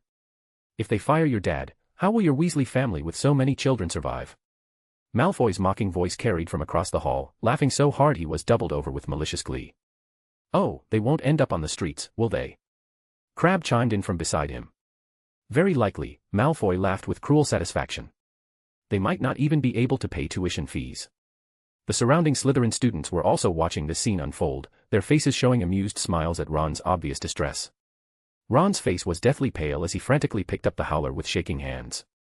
His hands were trembling visibly, his entire mind blank with terror. Ron Weasley. Boom. An explosion-like sound echoed throughout the entire Great Hall, and quite a few people immediately covered their ears in pain.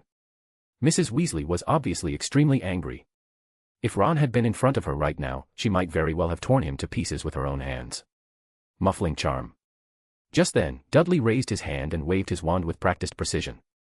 In an instant, a thin, shimmering curtain appeared out of nowhere, isolating the area 2 meters around Ron from the rest of the hall. Stole the car. I wouldn't be surprised if they expelled you both. Just wait until you get home. Did you even think about how your father and I would feel? Mrs. Weasley's furious voice continued echoing from the howler, though only Ron and Harry could hear it now. As one of the instigators, Harry needed to hear Mrs. Weasley's righteous fury. He couldn't let Ron bear everything alone when he was equally responsible. Dudley had originally wanted to immediately dispel the magic on the howler entirely, but considering this was Mrs. Weasley disciplining her own child, he couldn't interfere too directly, so he chose this compromise method instead.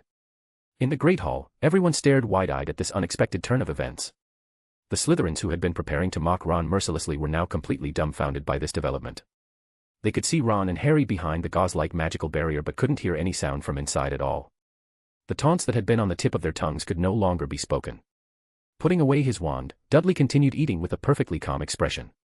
They're the ones being punished, not us, Dudley said matter-of-factly to the still dumbstruck Hermione beside him. Chapter 180, Chapter 182, Patrolling the Castle. Everyone in the Great Hall had their mouths twitching with barely suppressed amusement. It felt like being promised an entertaining spectacle only to have the curtain drawn at the crucial moment. The howler continued its tirade, and Mrs. Weasley's furious roaring obviously couldn't be satisfied with just a sentence or two. Ron should be grateful he was at school now, not at home facing her wrath directly. After a full 4 or 5 minutes, the howler finally caught fire and turned into a pile of smoldering ashes. Seeing this, Dudley drew his wand and lifted the silencing spell. Ron and Harry both wore dazed expressions at this moment. They felt their heads buzzing, their ears still ringing with Mrs. Weasley's voice. In the Great Hall, everyone had already returned to their breakfast. Having missed the anticipated show, they had little interest in continuing to mock Ron. Malfoy looked extremely dissatisfied. He had wanted to hear exactly how Ron's mother would tear into him but heard absolutely nothing, which made him furious with disappointment. "Thank you," Ron finally said to Dudley after a long moment of recovery. Without Dudley's protective spell, he would definitely want to disappear from this world immediately, even regretting being born. Harry also looked thoroughly guilty about the whole situation. "Don't mention it. It's not entirely your fault. The most important thing is still the mysteriously sealed platform. We'll definitely investigate this matter thoroughly," Dudley assured them. Professor Dumbledore had already sent people to investigate, though they didn't know when there would be concrete results. Without time to dwell on the matter further, Professor McGonagall entered the Great Hall from outside and began distributing class schedules to everyone. "Excellent spell work, Dudley," Professor McGonagall praised him with obvious approval. She had witnessed Dudley cast the protective charm just moments before.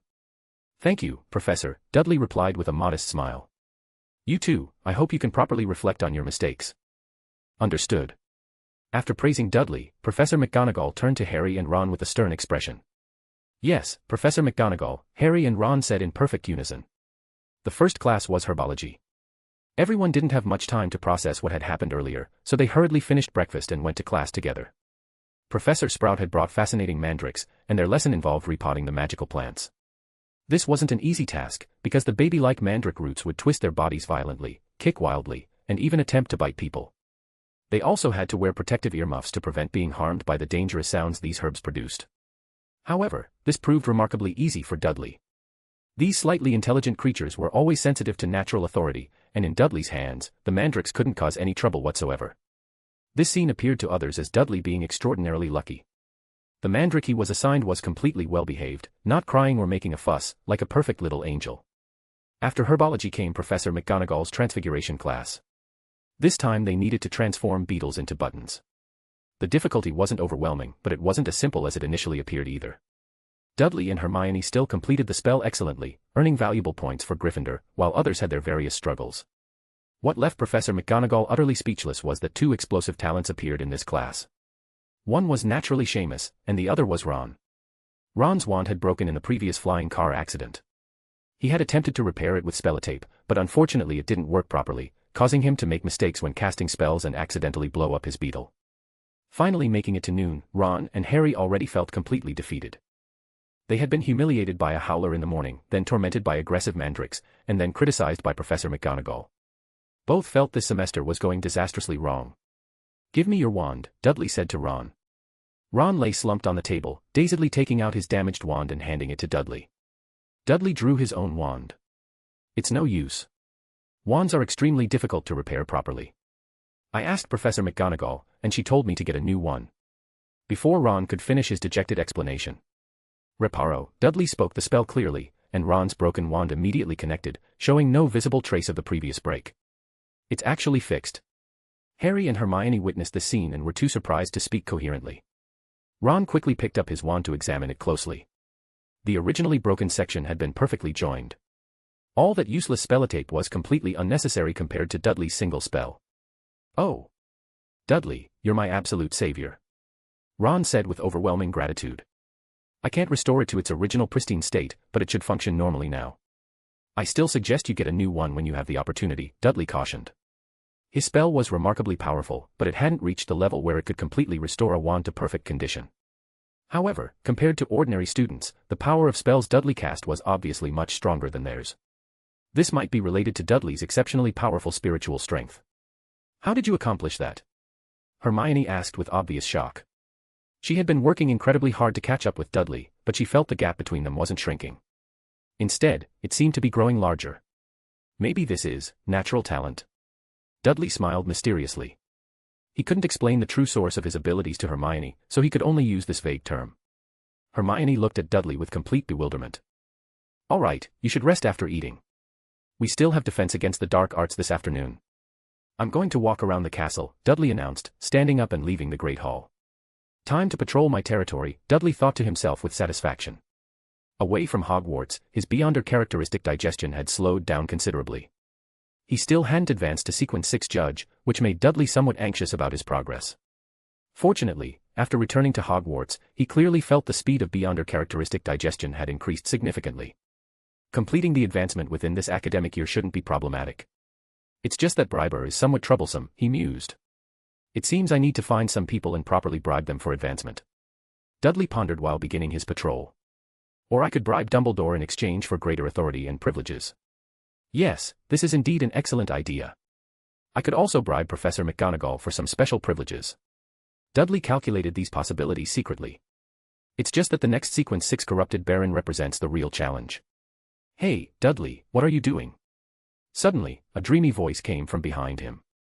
Dudley turned around and found Luna had somehow followed him without making a sound. Good afternoon, Luna. Congratulations on getting sorted into Ravenclaw House, Dudley smiled and greeted her warmly. When I have nothing to do, I like to walk around the castle and explore. Want to come along? Dudley offered. Luna didn't hesitate and nodded directly. Sure, that sounds wonderful. Dudley was genuinely startled. Usually at times like this he would be politely refused. He hadn't expected Luna to agree so readily. Let's go then, Dudley said, not dwelling on his surprise, and began patrolling Hogwarts with Luna as his unexpected companion. Chapter 181, Chapter 183, The Shoe Hunt and Gilderoy's Test. Actually, I lost my shoes, so I wanted to look around the castle to see if I could find them, Luna said as she walked alongside him. You lost your shoes? Dudley looked at Luna with obvious confusion. Don't you remember where you lost them? Luna shook her head with complete unconcern. Maybe someone hid them. Dudley frowned. This situation might not be as simple as misplaced footwear. It could very well be a malicious prank. Then I think you'd better find the person who hid your shoes, rather than searching aimlessly around the entire castle, Dudley suggested practically. It doesn't really matter. I often lose things, but they always reappear before me at exactly the right time, Luna smiled at Dudley with dreamy confidence. You're remarkably optimistic about it, Dudley said with helpless admiration. Isn't life just like that? Full of helplessness, but with some delightful little surprises too, Luna said, bouncing ahead with infectious energy. Outside the corridor windows, the noon sunlight streamed down, forming brilliant beams of light. Luna ran through them like a dancing sprite, her movements graceful and carefree. 10 minutes later, Dudley and Luna discovered her shoes in an abandoned classroom near Ravenclaw Tower. See, I told you they would appear at the right time, Luna smiled as she picked up her footwear. Indeed they did, Dudley smiled and nodded with genuine amusement. In reality, as Hogwarts' unofficial guardian, Dudley was quite familiar with every corner of this castle. After focusing on Luna's spiritual aura, finding her lost items wasn't particularly difficult. Thank you, Dudley. I should return to my common room now, Luna said, waving goodbye to him. She hung her shoes casually on her shoulder and bounced toward the Ravenclaw common room. Dudley continued wandering around the castle for a while longer. Looking at the time, it was almost class time, so he headed toward the Defense Against the Dark Arts classroom. Halfway there, Dudley could see from quite a distance Lockhart in his flashy turquoise robes with a student tucked awkwardly under his arm, dragging him toward the classroom. Harry. Upon closer inspection, Dudley discovered that the person trapped under Lockhart's arm was actually his cousin. Harry's face was currently flushed bright red, as if he couldn't breathe properly. Seeing Dudley approaching, Harry desperately reached out his hand. Help, help me. He gasped. Dudley quickly caught up to them. Professor Lockhart, what happened to Harry? Dudley asked with concern.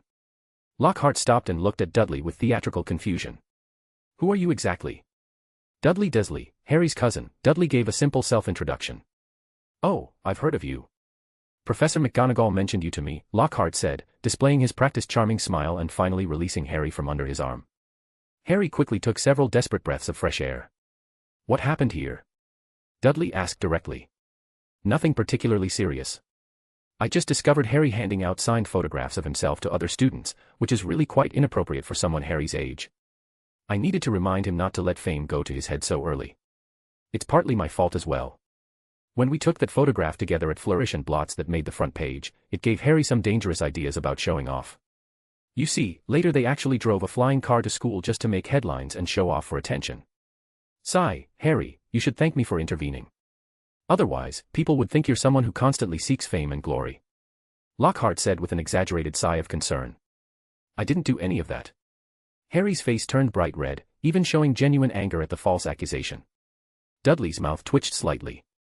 If he didn't know Harry's true character so well, he might have actually believed Lockhart's fabricated story. Look, time with Harry is always so pleasant that we're about to be late for class, Lockhart exclaimed dramatically and hurried toward the classroom. You too, hurry up and follow me. Yes, Professor, Dudley replied diplomatically. What actually happened? Dudley turned to ask Harry as they walked. It's a very long story. Harry looked thoroughly dejected and explained what had really occurred earlier. Among the new Gryffindor students was an overeager Harry fan who kept following Harry around taking photographs. This embarrassing situation was witnessed by both Malfoy and Lockhart, leading to the misunderstanding that just unfolded. With Malfoy's malicious embellishments and rumors, Harry couldn't explain himself clearly even with 10 mouths. After hearing this explanation, Dudley didn't know whether to laugh or cry at the absurdity. Maybe that boy could form a Harry Potter fan club with Ginny, Dudley suggested with amusement. Hearing this suggestion, Harry's expression changed dramatically, even showing a trace of genuine fear. Entering the classroom, Dudley and Harry quickly joined Hermione and Ron at their usual seats. Lockhart stood confidently on the platform, displaying his practiced charming smile and giving a lengthy self-introduction filled with his supposed accomplishments. Most of the girls looked at him with obvious infatuation, while the boys all appeared impatient and skeptical. I don't know where Professor Dumbledore found this character. I think he's not even as competent as Quirrell, Ron said, pursing his lips with disdain. Because he was apparently the only one who applied for the position, Dudley shrugged. But I heard he had pretty decent grades when he was a student in Ravenclaw. After finishing his tedious introduction, Lockhart didn't start the actual lesson but directly handed out test papers to everyone, claiming he wanted to assess how everyone had prepared for defense against the dark arts. However, when everyone received their test papers, they were all completely stunned by the questions. 1. What is Gilderoy Lockhart's favorite color? 2. What is Gilderoy Lockhart's secret ambition? 3. What is Gilderoy Lockhart's greatest achievement to date?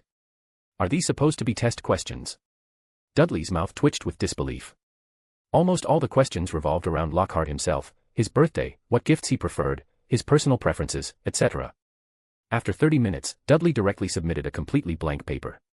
Others, like Harry, scribbled some random answers to at least make their papers look less empty. Only Hermione filled out everything completely, somehow managing to answer all the personal questions about their narcissistic professor. TSK tisk, everyone's preparation isn't very impressive. Almost no one remembered what color I prefer, Lockhart said while dramatically flipping through the papers. Oh wait, there's actually a completely blank paper here. Lockhart exclaimed in exaggerated surprise, as if discovering a new continent. Then he pulled out the paper with theatrical flair. Dudley Dursley. Oh, I remember you. Harry's cousin, correct. Lockhart's attention focused on Dudley with obvious interest. Can you tell me why your paper is completely blank? I remember Professor McGonagall telling me your grades are quite exceptional, Lockhart inquired with false concern. Everyone's attention turned to Dudley expectantly. Personally, I believe practical application is far more important in defense against the dark arts than memorizing personal trivia about instructors, Dudley answered with calm directness. Chapter 182, Chapter 184, The Combat Demonstration. Lockhart's smile became slightly stiff, but he quickly recovered his composure. You're absolutely right. But, Dudley, before practice, we also need to learn theoretical knowledge from books, Lockhart said with forced enthusiasm. Take me, for example. When I was studying at Hogwarts, my grades were quite excellent, which is why I was able to turn danger into safety during all these perilous adventures. You don't think I relied solely on my charming smile to drive away the Bandon Banshee, do you? After saying this, Lockhart displayed another practiced charming smile and even winked at several girls in the class. These girls immediately showed embarrassed smiles, some even blushing prettily at his attention. Dudley glanced at Hermione beside him, who was shyly lowering her head, and shook his head with helpless resignation. But, Professor Lockhart, what's recorded in these books appears more like fiction than actual combat experience, Dudley said, picking up one of the thick books from his desk. Its cover showed Lockhart himself constantly winking and smiling at the reader. For instance, this book, Magical Me, records your supposed defeat of the Wagga Wagga werewolf. You described it like this, I pounced, knocked him flying, and grabbed hold of him, one hand on his throat, holding him down. With my free hand I reached for my wand, cast a very difficult spell, groaned and stirred, and all the hair on his face vanished, his fangs shrank, and he turned back into a man. After Dudley finished reading this passage aloud, he looked up at Lockhart with obvious skepticism. Lockhart's expression appeared somewhat unnatural. Although he still maintained his charming smile, obvious panic could be seen flickering in his eyes. Is there a problem?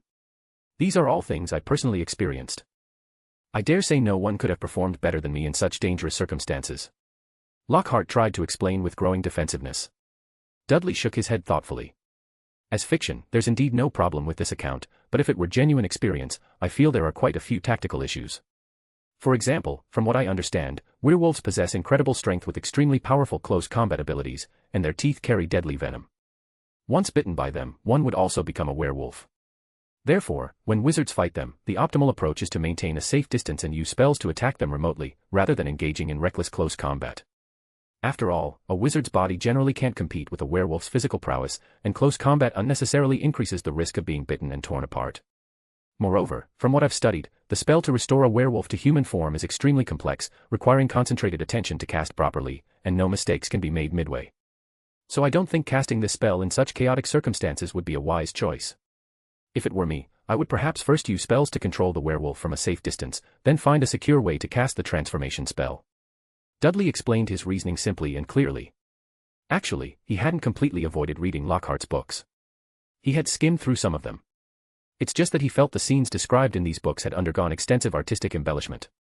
They were exciting to read as entertainment, but when you actually applied such techniques to real combat, you'd discover many were just flashy, unnecessary movements. That's why he maintained Lockhart's books were more like adventure novels than proper textbooks. They were fine for casual reading and entertainment, to learn about the magical world, but as defense against the dark arts textbooks, they were somewhat misleading. You couldn't learn anything practically useful from them. You could only observe how Lockhart supposedly showed off in various dramatic ways. I see, no wonder I always felt the scenes described in the book seemed somewhat unrealistic, one student murmured. Yes, thinking about it this way, it seems like there were much better tactical solutions in certain scenarios, another agreed. That's right, even if I were somehow stronger than that werewolf, I absolutely wouldn't pounce and engage in close combat with it. That's completely foolish, a third student added. Everyone began discussing among themselves with growing skepticism. Originally, everyone was already dissatisfied with Lockhart making them purchase such expensive books. Now, with Dudley's logical explanation, they felt they had spent substantial money on a collection of fantasy novels, which seemed very poor value. Especially since Lockhart's books weren't available secondhand, this represented quite a financial burden for students with modest means. Lockhart's expression looked increasingly uncomfortable. After standing frozen on the platform for several awkward seconds, he forced another smile and said, "Dudley, you're still too young and don't understand what genuine combat entails. I dare say that only after you've experienced real life or death situations will you understand the true value of my books. Facing an irrational, bloodthirsty werewolf, no one could have performed better than me. Also, you probably don't realize that I maintain excellent physical condition. I've always been training my body rigorously, so even when facing werewolves, I can make them unable to resist my strength." Lockhart said this while throwing a few theatrical punches into the air, trying to demonstrate his physical condition could handle close combat with supernatural creatures. Professor Lockhart, Dudley truly understands combat. Just last semester, he actually rode a Norwegian ridgeback dragon and defeated a dark wizard who invaded Hogwarts. Harry stood up urgently and declared. That's absolutely right, if Dudley doesn't understand combat, then no one here understands combat. Ron also stood up in support. Dudley is indeed incredibly impressive. We all call him the Dragon Knight. He's not only excellent at studying but also has extensive real combat experience. Otherwise, Professor Dumbledore wouldn't have appointed him as Hogwarts sheriff. Everyone chattered enthusiastically in Dudley's defense. Lockhart was completely frozen in place. He hadn't expected a second-year student to have actually ridden a dragon and defeated a dark wizard in real combat. If he had accomplished this, he could have written another best-selling book, Dragon Knight, the Gilderoy Lockhart story. After briefly considering the possibility of casting a memory charm on Dudley, Lockhart quickly dismissed the dangerous idea. After all, too many people knew about this incident, and there was also Professor Dumbledore to consider. He didn't dare cause serious trouble at Hogwarts. Ahaha. So Dudley is that impressive. I had absolutely no idea, Lockhart said with an increasingly forced smile. But Dudley, since you've never actually encountered a werewolf personally, your understanding of werewolves is still somewhat theoretical and one-sided. How about this? To prove my own capabilities, you can play the werewolf, and I'll demonstrate exactly how I defeated the creature. Lockhart displayed his most charming smile with renewed confidence. He didn't believe he couldn't handle a mere second-year student in a simple demonstration. Dudley looked at Lockhart with a genuinely strange expression, pointed at himself, and asked with obvious amusement, "Are you absolutely sure you want me to play that werewolf?" "Absolutely certain." Lockhart nodded immediately. He was worried Dudley wouldn't dare accept the challenge. Chapter 183, Chapter 185, The Demonstration. Hooray! I love watching real duels. This is fantastic. I never expected this defense against the dark arts class to be so interesting. The students, who originally held no hope for this class, were now all genuinely excited. Defense against the dark arts should be teaching them how to deal with real dangers, actual dark magic, not just having them memorize knowledge from textbooks. That would be completely useless. Very well, Dudley said, standing up and walking onto the platform. He was also curious to discover whether this Lockhart possessed real talent and knowledge or was just an attractive fraud. Lockhart's descriptions of some scenes in his books were still relatively accurate, very much like personal experiences, except for the combat descriptions, which contained too many theatrical elements. The rest was reasonably well written. If he was just adding some artistic flourishes when describing combat, then overall this professor might still be qualified. Haha, Dudley, you don't need to be nervous. We're just doing a simple demonstration. It definitely can't compare to real dangerous situations. Lockhart displayed a broad smile and addressed everyone present. Looking at the expectant faces below, Lockhart felt very satisfied with himself.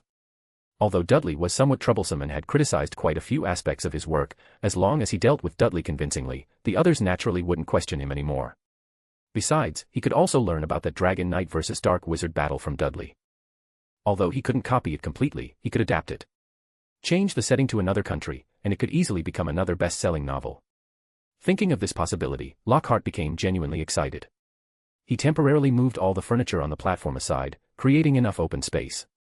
The students below had all stood up by now, afraid of missing any details of the upcoming demonstration. Everyone watch carefully. This is a very rare opportunity. You should know, I've never demonstrated actual combat techniques in front of others before. You are the first to witness this. It's truly your honor. Lockhart said, not forgetting to emphasize this while displaying his trademark charming smile. All right, Dudley, what you need to do is very simple. Just attack me according to the actions described in the book. Let's start with a wolf howl, Lockhart instructed. Dudley's mouth twitched slightly, but he still howled once according to Lockhart's request.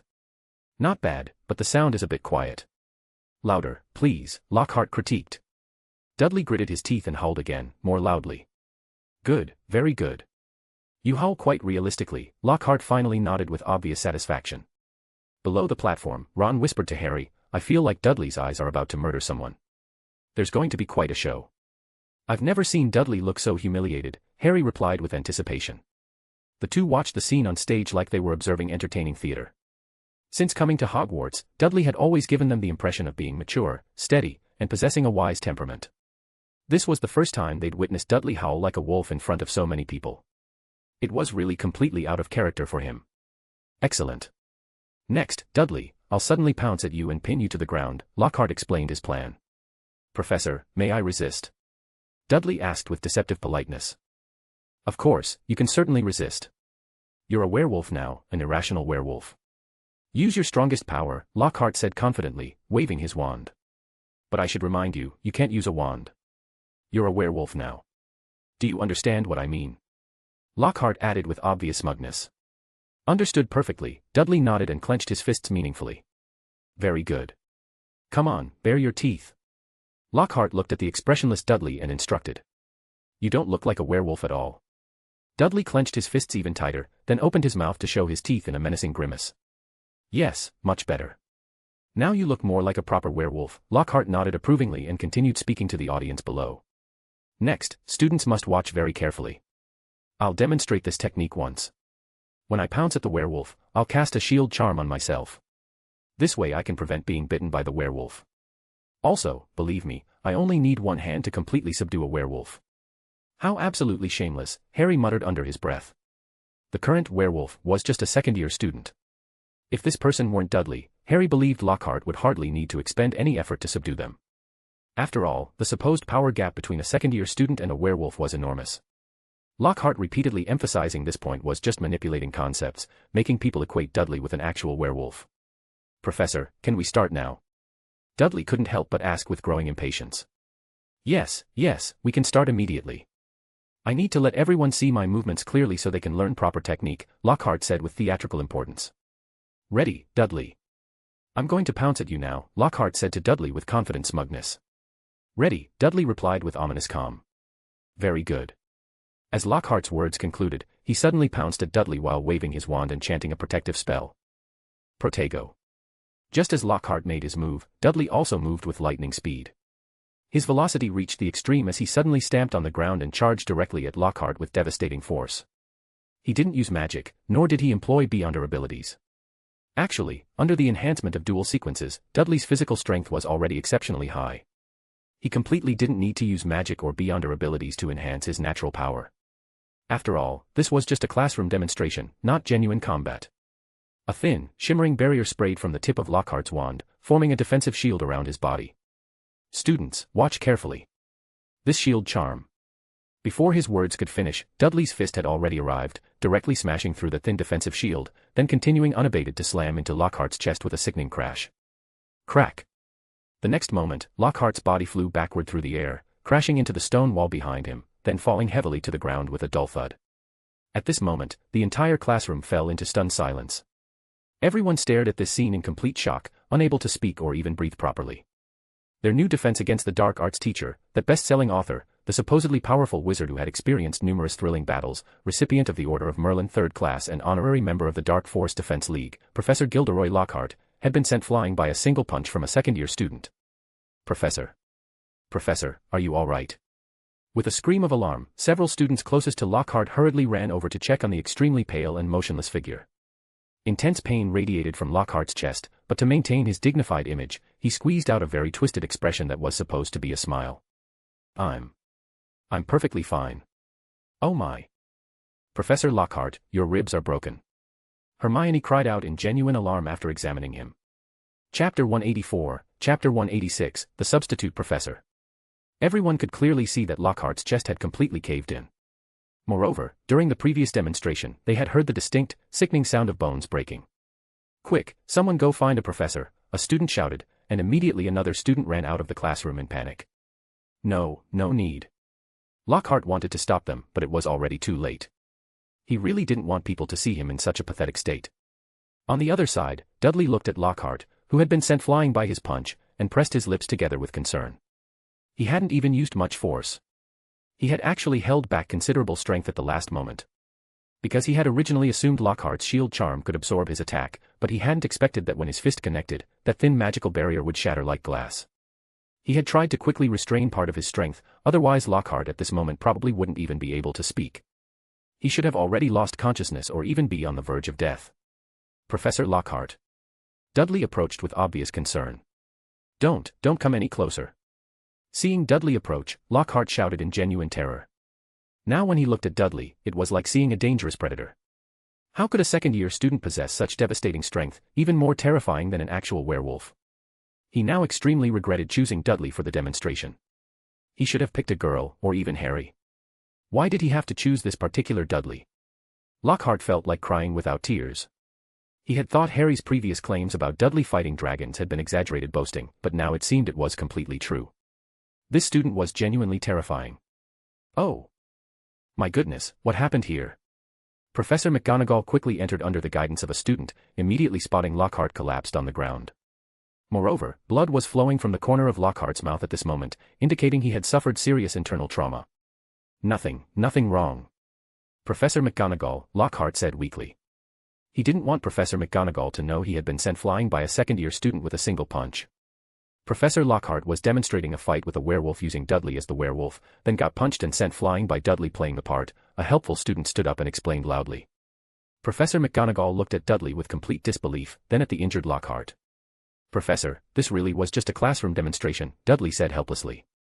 Professor McGonagall glared at Dudley, then said to Lockhart with obvious concern, Professor Lockhart, your injuries are quite serious. We need to get you to the hospital wing immediately. His chest had completely caved in. His ribs were definitely broken. They just didn't know if internal organs had been damaged as well. I'm perfectly fine, I can treat myself. Lockhart said desperately. He drew his wand with trembling hands, opened his chest robes, pointed at his broken ribs, and chanted a healing spell. With a flash of light, Lockhart's chest completely collapsed inward, and you could clearly see the shape of his beating heart and the outline of his lungs through his skin. Professor Lockhart, you've completely removed your own ribs. Well, you did cure the fracture, because there are no bones left, Dudley observed, watching this scene with horrified fascination. Oh. No. Lockhart let out a cry of absolute despair, then completely lost consciousness. Whether from pain or from being too ashamed to face a room full of students was unclear. Professor McGonagall took a deep breath and quickly cast levitation magic to make Lockhart float gently upward. I'm taking Professor Lockhart to the hospital wing. You all stay in the classroom and don't move. Professor McGonagall commanded everyone present. Especially Dursley, Potter, and Weasley, you three. Professor McGonagall couldn't help adding before departing. The three boys' expressions immediately changed with dread. Professor McGonagall hadn't used their first names, but their surnames. This was definitely not a good sign. Why me? I didn't do anything wrong. Ron said with obvious hurt. Me neither. Harry looked helplessly at Dudley for support. Dudley tilted his head thoughtfully. Maybe Professor McGonagall thinks when the three of us are together, we always manage to cause significant trouble for her. Hermione looked at the three helplessly, not knowing what to say for a moment. After about 10 minutes, Professor McGonagall returned with a thoroughly dark expression. Professor McGonagall, how is Professor Lockhart? Hermione quickly asked with concern. His ribs need to completely regrow, and his internal organs were also injured. He'll probably need to stay in the hospital wing for quite some time, Professor McGonagall said, pressing her lips together grimly. Several students covered their mouths in fright, not expecting Lockhart's injuries to be so severe. Mr. Dursley, I originally thought you wouldn't cause trouble for me this semester. At least you didn't give me shocking news right from the start like Potter and Weasley, Professor McGonagall said, glaring meaningfully at Ron and Harry. The two quickly lowered their heads in shame. They were still serving punishment for driving the flying car to school and didn't dare provoke Professor McGonagall further. But I never expected that on just the first day of classes, you'd severely injure the defense against the dark arts teacher, putting him in the hospital wing for at least half a month. Professor McGonagall said with obvious anger. Professor, you can't blame me entirely. He removed his own ribs with magic, and he specifically asked me to play the werewolf. I really just acted like a werewolf would, Dudley defended himself reasonably. Lockhart clearly wasn't skilled enough.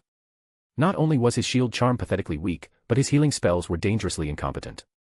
If he hadn't claimed to be a combat expert, how would he have ended up in this condition? If Dudley had known Lockhart was so utterly incompetent, he definitely wouldn't have used even that much force in his demonstration. Dudley, do you think Professor Lockhart's bones are harder than a mountain troll's?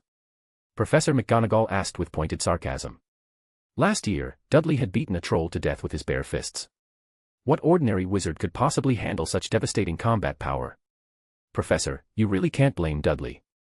Professor Lockhart cast a shield charm at the time. Who would have thought his defensive spell was so weak that it shattered immediately on contact? Harry couldn't help defending his cousin. Hermione also stepped forward at the right moment. Professor McGonagall, it was indeed Professor Lockhart who insisted on demonstrating werewolf combat. Dudley had expressed some doubts about what Professor Lockhart claimed in his books. I think from what we can observe now, Dudley's doubts were completely justified. Other students also immediately joined in, helping Dudley and the others restore the accurate truth of the matter. After hearing everyone's detailed descriptions, Professor McGonagall's frown deepened considerably. That's still no excuse for you to assault a professor.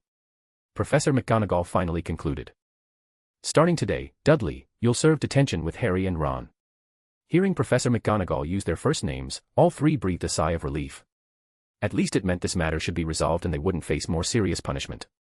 Yes, Professor, the three responded in unison. Then. Professor McGonagall, what about our defense against the dark arts classes? Hermione asked with obvious concern. Lockhart would be hospitalized for more than half a month. That was quite a long time. Would they not have defense against the dark arts classes for this entire period? Moreover, Lockhart didn't just teach their second year but the entire school's defense against the dark arts curriculum. This would have a significant impact on everyone's education. You've put the professor in the hospital wing. Who would dare teach you now? Professor McGonagall adjusted her glasses and said with obvious irritation. Dudley, since you're the one who injured Professor Lockhart, for the next half-month, you'll substitute for Professor Lockhart. Aren't you quite capable? Even the defense against the dark arts professor is no match for you. Since you're so talented, why not be a professor for a few days? Professor McGonagall patted Dudley's shoulder with meaningful emphasis. What? Dudley looked at Professor McGonagall in complete surprise. The other students in the classroom were equally stunned by this unexpected development. That's decided then, Professor McGonagall announced with finality. After delivering this shocking decree, she left the classroom immediately. Everyone looked at each other in bewilderment, and finally all turned to stare at Dudley with a mixture of amazement and anticipation. Chapter 185, Chapter 187, The Temporary Professor. This. Dudley frowned, looking at the chaotic mess in the classroom, falling into contemplative silence. Dudley, why don't you teach us? After all, you're doing exceptionally well in your studies, Neville suggested hopefully. That's absolutely right. You fought dark wizards last semester. You must have extensive experience. Teaching us would definitely be no problem, Seamus immediately added with enthusiasm. Others quickly echoed their support. If it were any other student, they definitely wouldn't accept such an arrangement, but if this person was Dudley, they were actually looking forward to it with genuine anticipation. Because Dudley's academic performance was outstanding, and last semester, the Dragon Knight's battle against the Dark Wizard was still vivid in everyone's memory. Under such circumstances, they felt there would be no problem with Dudley temporarily serving as their professor.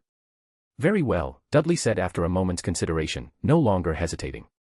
They were just second-year students. Teaching them really wouldn't be much pressure for someone with his experience. However, Dudley wasn't clear about what to do regarding other classes' defense against the dark arts courses. Would he also be expected to teach the upper years? He'd need to ask Professor McGonagall about this later. Speaking of which, our last defense against the dark arts teacher was killed by Dudley, Ron whispered to Harry in lowered tones. Harry nodded thoughtfully, then after a moment asked Ron quietly, "Do you think Professor Lockhart will survive until next semester?"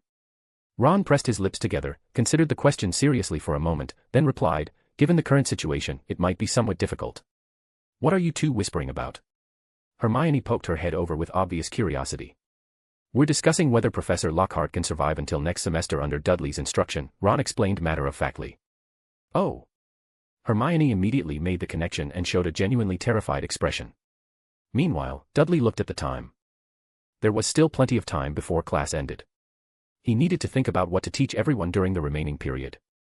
After considering his options for a moment, he had a clear idea. "Since this is defense against the dark arts class, let's teach everyone some practical defensive spells," Dudley announced. "Expelliarmus. Does anyone know this particular spell?" he asked the class. Hermione immediately raised her hand eagerly. "Excellent, Hermione, please explain it to everyone." "This spell can disarm an opponent's weapon, mainly their wand. Once a wizard loses their wand, their magical strength will be dramatically weakened," Hermione explained clearly. "Very good explanation. Unfortunately, I can't award points to Gryffindor in this capacity," Dudley said with mild amusement. "Today I'll teach everyone how to cast this spell properly." The disarming charm was quite practical and could handle most dangerous situations effectively. However, Dudley rarely relied on it because as a Beyonder, he possessed more devastating abilities like metal piercing and whip of pain. He basically didn't need conventional spells. "Since we're not following the textbook approach anymore, everyone pair up and practice together," Dudley instructed.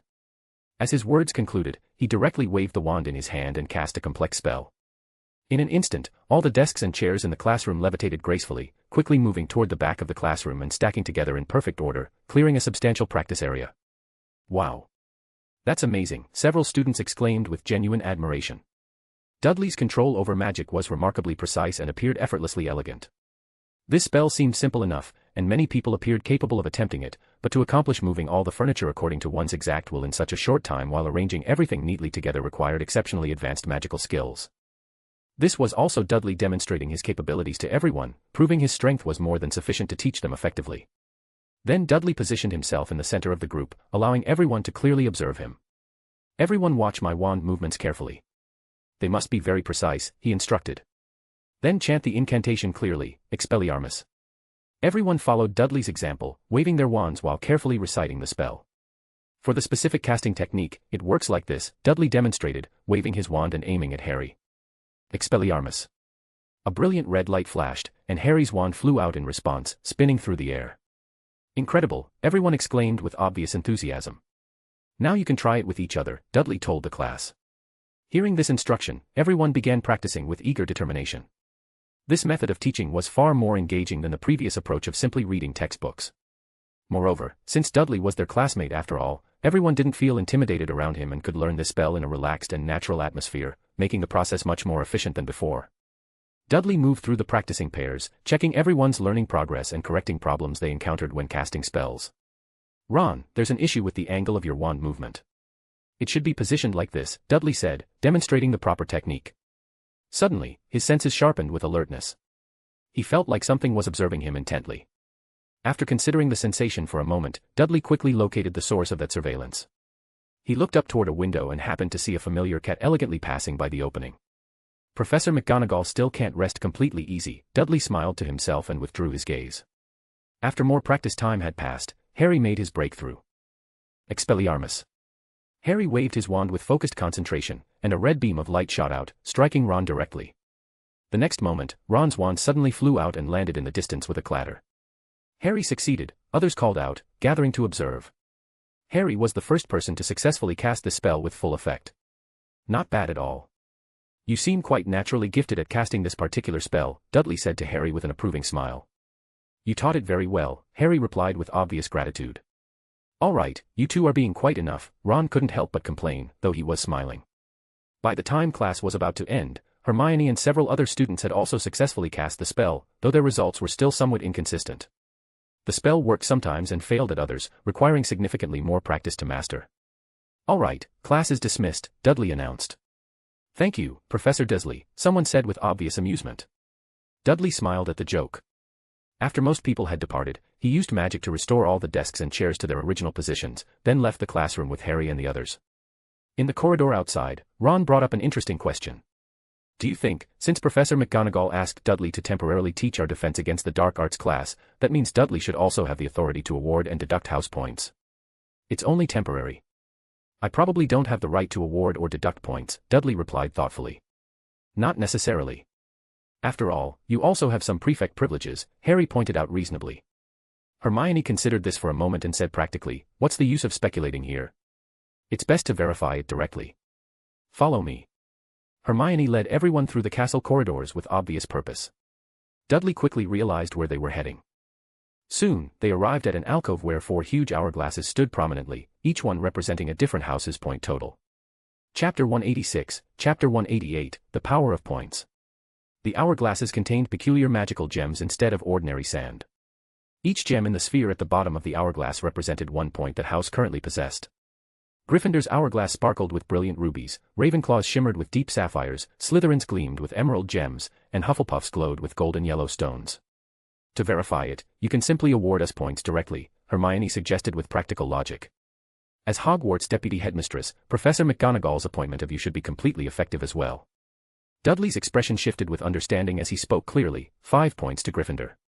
As his words concluded, they watched 5 brilliant red gems fly gracefully from the upper chamber of the hourglass and fall into the sphere below with soft chiming sounds. It actually works. Harry and Ron exclaimed in amazement. Hermione also displayed a delighted expression of triumph. I now suspect this isn't Professor McGonagall's punishment for you at all, but rather some kind of test, Harry couldn't help observing. Dudley pressed his lips together thoughtfully. Actually, he felt like he was being cleverly manipulated. Who pays their own effort to teach others without proper compensation? Does that mean we can later? Ron showed a hint of a mischievous smile. Since Dudley could award them points, wouldn't the House Cup be within easy reach? Don't think too ambitiously. If I award Gryffindor too many points, Professor McGonagall would probably come find me within minutes, Dudley warned practically. You go back first. I need to speak with Professor McGonagall.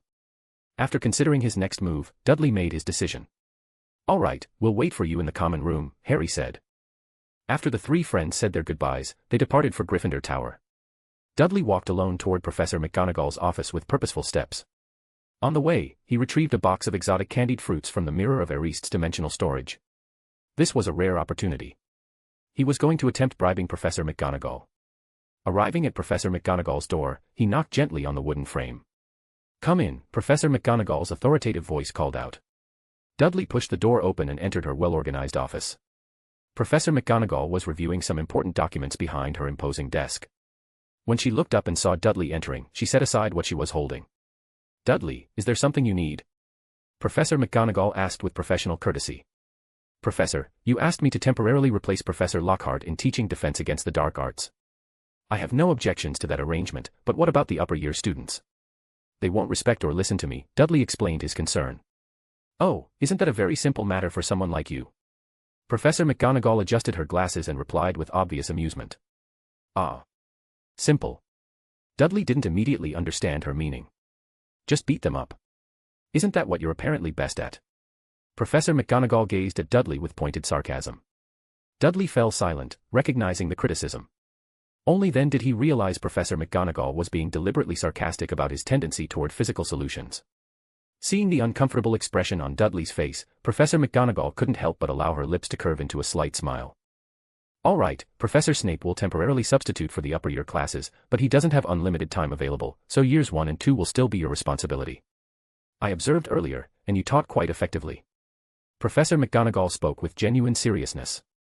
Obviously, she had already considered all the logistics and communicated with Professor Snape about the arrangement. Thank you, Professor, Dudley said gratefully, then placed the ornate box of candied fruits on Professor McGonagall's desk. What is this? Professor McGonagall frowned with curiosity. A box of rare candied fruits, to apologize for the trouble I caused you earlier. Dudley smiled with apparent honesty. Are you attempting to bribe me? Professor McGonagall asked with meaningful directness. If that's how you interpret it, that's not entirely impossible. Dudley didn't deny the accusation. After all, he had originally come specifically to bribe her. Professor McGonagall rarely showed a hint of genuine amusement and said, very well, I'll accept your gesture, but don't expect me to overlook things next time you make a mistake. There won't be a next time, Dudley quickly promised. Don't speak too confidently, Mr. Dursley. I have considerable faith in your remarkable ability to cause unexpected trouble, Professor McGonagall replied with dry humor. Fine, your detention is temporarily cancelled. I investigated further afterward, and this matter really can't be blamed entirely on you. Also, during your substitute teaching period, you have the authority to award and deduct house points, but please remember to not abuse this privilege. Professor McGonagall instructed with clear expectations. After accepting that box of candied fruits, she felt her professional relationship with Dudley had grown somewhat warmer. No problem at all, Professor McGonagall, Dudley quickly agreed with obvious relief. Go on then, Professor McGonagall waved her hand dismissively and lowered her head to continue her administrative work. Dudley quickly nodded respectfully, turned, and left Professor McGonagall's office. Walking in the corridor outside, Dudley was in an exceptionally good mood. Bribing a wizard of Professor McGonagall's caliber has greatly accelerated the digestion of my potion. Excellent results. I should bribe more influential people in the future. Feeling the accelerated digestion of the briber potion within his body, Dudley began planning his next bribery targets. Perhaps I could try bribing Professor Dumbledore next, Dudley thought to himself with growing ambition. Dumbledore was a wizard standing at the absolute pinnacle of the magical world. If he could successfully bribe him, his beyonder characteristic digestion would dramatically accelerate. However, Dudley had always been extremely cautious regarding Professor Dumbledore. Others might not notice anything suspicious when faced with bribery attempts, but Dumbledore was far too perceptive. Dudley didn't dare easily attempt anything with such a brilliant and experienced wizard. I'll consider it when there's a proper opportunity later. 2 days later, in the afternoon, the sun was shining brilliantly through the castle windows. There are no classes scheduled this afternoon. Hagrid invited us to visit his hut, Harry announced to Dudley and the others. You go ahead without me, Dudley shook his head politely. What's wrong? Harry looked at Dudley with obvious confusion. Previously they had always gone together, and since returning to school this term, they hadn't had time to visit Hagrid yet. You don't have classes, but I do, Dudley explained. There's a Defense Against the Dark Arts class this afternoon for second-year Slytherin and Hufflepuff students. Almost forgot about that. Harry and Ron were filled with excitement upon hearing this news. Damn, I suddenly want to attend that class, Ron said with obvious enthusiasm. Me too. I really want to know what Malfoy's expression will be like when he sees you enter the classroom as the professor, Harry added eagerly. Right, Dudley, remember to deduct points from Slytherin. Deduct them ruthlessly.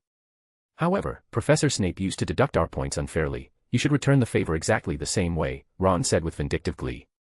Don't say that. Are you trying to get Dudley in serious trouble? Hermione quickly warned with obvious concern. Dudley smiled with confidence and said, deducting a few small points shouldn't be a significant problem.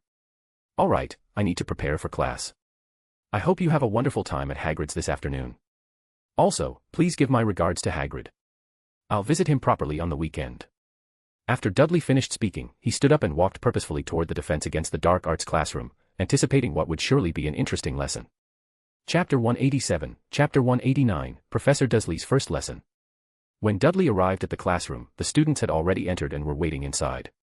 Standing at the door, he could clearly hear their conversations, with Malfoy's voice being the most prominent.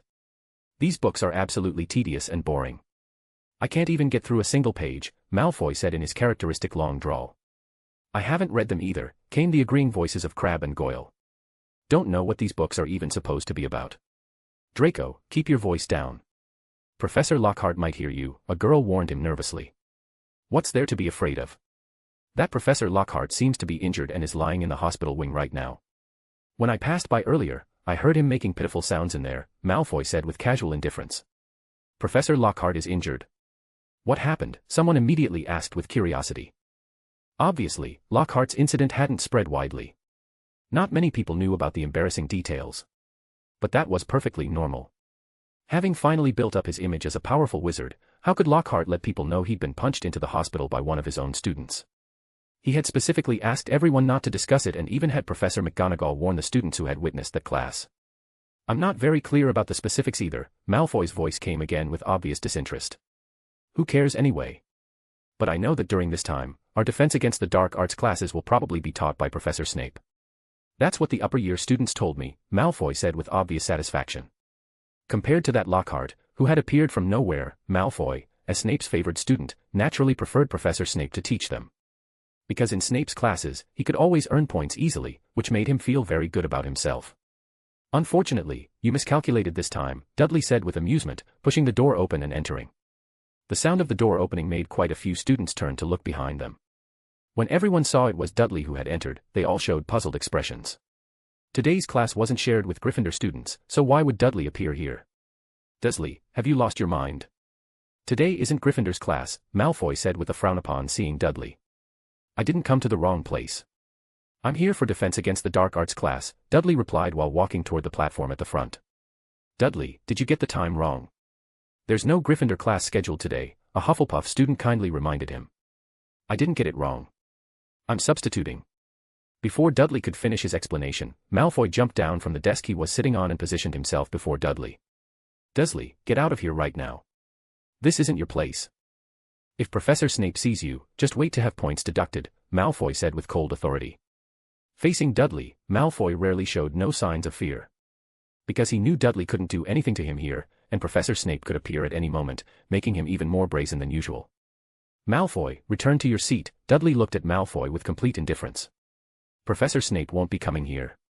Ha ha ha, how absolutely ridiculous, Malfoy displayed an exaggerated smile of disbelief. Professor Snape, someone is disrupting your classroom order here. Malfoy shouted loudly. Calculating the class time, it was already the scheduled start. Professor Snape was probably just outside the door, waiting to make his entrance. However, after Malfoy's voice echoed, no response came from anywhere. Unfortunately, as I said, Professor Snape won't be coming here, Dudley said with calm certainty. Because I am your defense against the dark arts professor for today. Malfoy, please address me as Professor Dursley. Dudley looked directly at Malfoy and spoke with complete seriousness. The moment his words concluded, the entire classroom fell into stunned silence. Everyone looked at Dudley with complete disbelief, with quite a few showing utterly confused expressions. Dudley, this isn't the time for jokes, someone reminded him uncertainly. Ha ha ha. Malfoy suddenly burst into loud, mocking laughter. Dursley, you're asking for serious trouble. How dare you impersonate a professor here? You're completely finished. Come on, let's go see Professor McGonagall. I'm going to tell her you're impersonating a professor. Malfoy grabbed Dudley's arm, attempting to drag him out of the classroom. But soon he discovered he couldn't budge Dudley at all. Malfoy, for defying a professor, 5 points from Slytherin. Dudley shook off Malfoy's grip and, under everyone's shocked gaze, walked up to the platform. What the hell are you doing? Malfoy looked at Dudley with an increasingly ugly expression. I've already explained this clearly. For the next period of time, I'm temporarily replacing Professor Lockhart to teach defense against the dark arts. This is Professor McGonagall's official appointment. Dudley emphasized once more with authority. Impossible. Absolutely impossible. Malfoy simply refused to believe Dudley's claims. Now, everyone return to your seats, Dudley commanded the class. Everyone hesitated for a moment, then the Hufflepuff students moved first. No matter what the truth was, Dudley really did seem like he was here to substitute teach, and it had already been several minutes past class time with no other professor appearing in the classroom, which indirectly suggested that Dudley's words were very likely accurate. Moreover, the Hufflepuff students were familiar with Dudley and knew he had excellent academic performance. Last semester he had even ridden a dragon to fight a dark wizard, which had been confirmed by Professor Dumbledore himself. Having such a person teach them defense against the dark arts didn't seem entirely impossible. After more than 10 seconds, the Slytherin students still hadn't moved significantly. They still refused to believe Dudley could be their professor, especially Malfoy and his loyal followers. For ignoring classroom order, 10 points from Slytherin, Dudley announced coldly. Don't make me repeat myself. Dudley's expression turned stern, his tone carrying a trace of genuine authoritative presence. This time, quite a few Slytherin students moved, hesitantly returning to their seats. But Malfoy and his group still remained defiantly standing. I don't believe it. Malfoy declared. You can't possibly be a professor. Much less have the authority to deduct points. Malfoy's face was ashen with stubborn disbelief. Go check. Malfoy said directly to Goyle beside him. Without a word, Goyle ran straight out of the classroom. He understood exactly what Malfoy wanted him to verify. Slytherin's point total. Just by observing whether the gems in Slytherin's hourglass had decreased, they could determine if Dudley was lying to them. Goyle left the classroom without permission. 10 points from Slytherin. Dudley watched Goyle's departing figure and said with complete composure. The classroom fell into absolute silence, with everyone waiting anxiously for the answer to arrive. Before long, Goyle returned to the classroom. His face was completely pale with shock.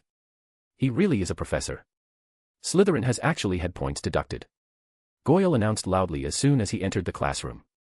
Chapter 188, Chapter 190, The Lesson in Power. It's actually true. Who would have thought this would happen? This is going to be absolutely fascinating to watch. The Hufflepuff students, after their initial surprise, immediately turned to observe the Slytherin students with obvious anticipation, especially Malfoy and his loyal followers.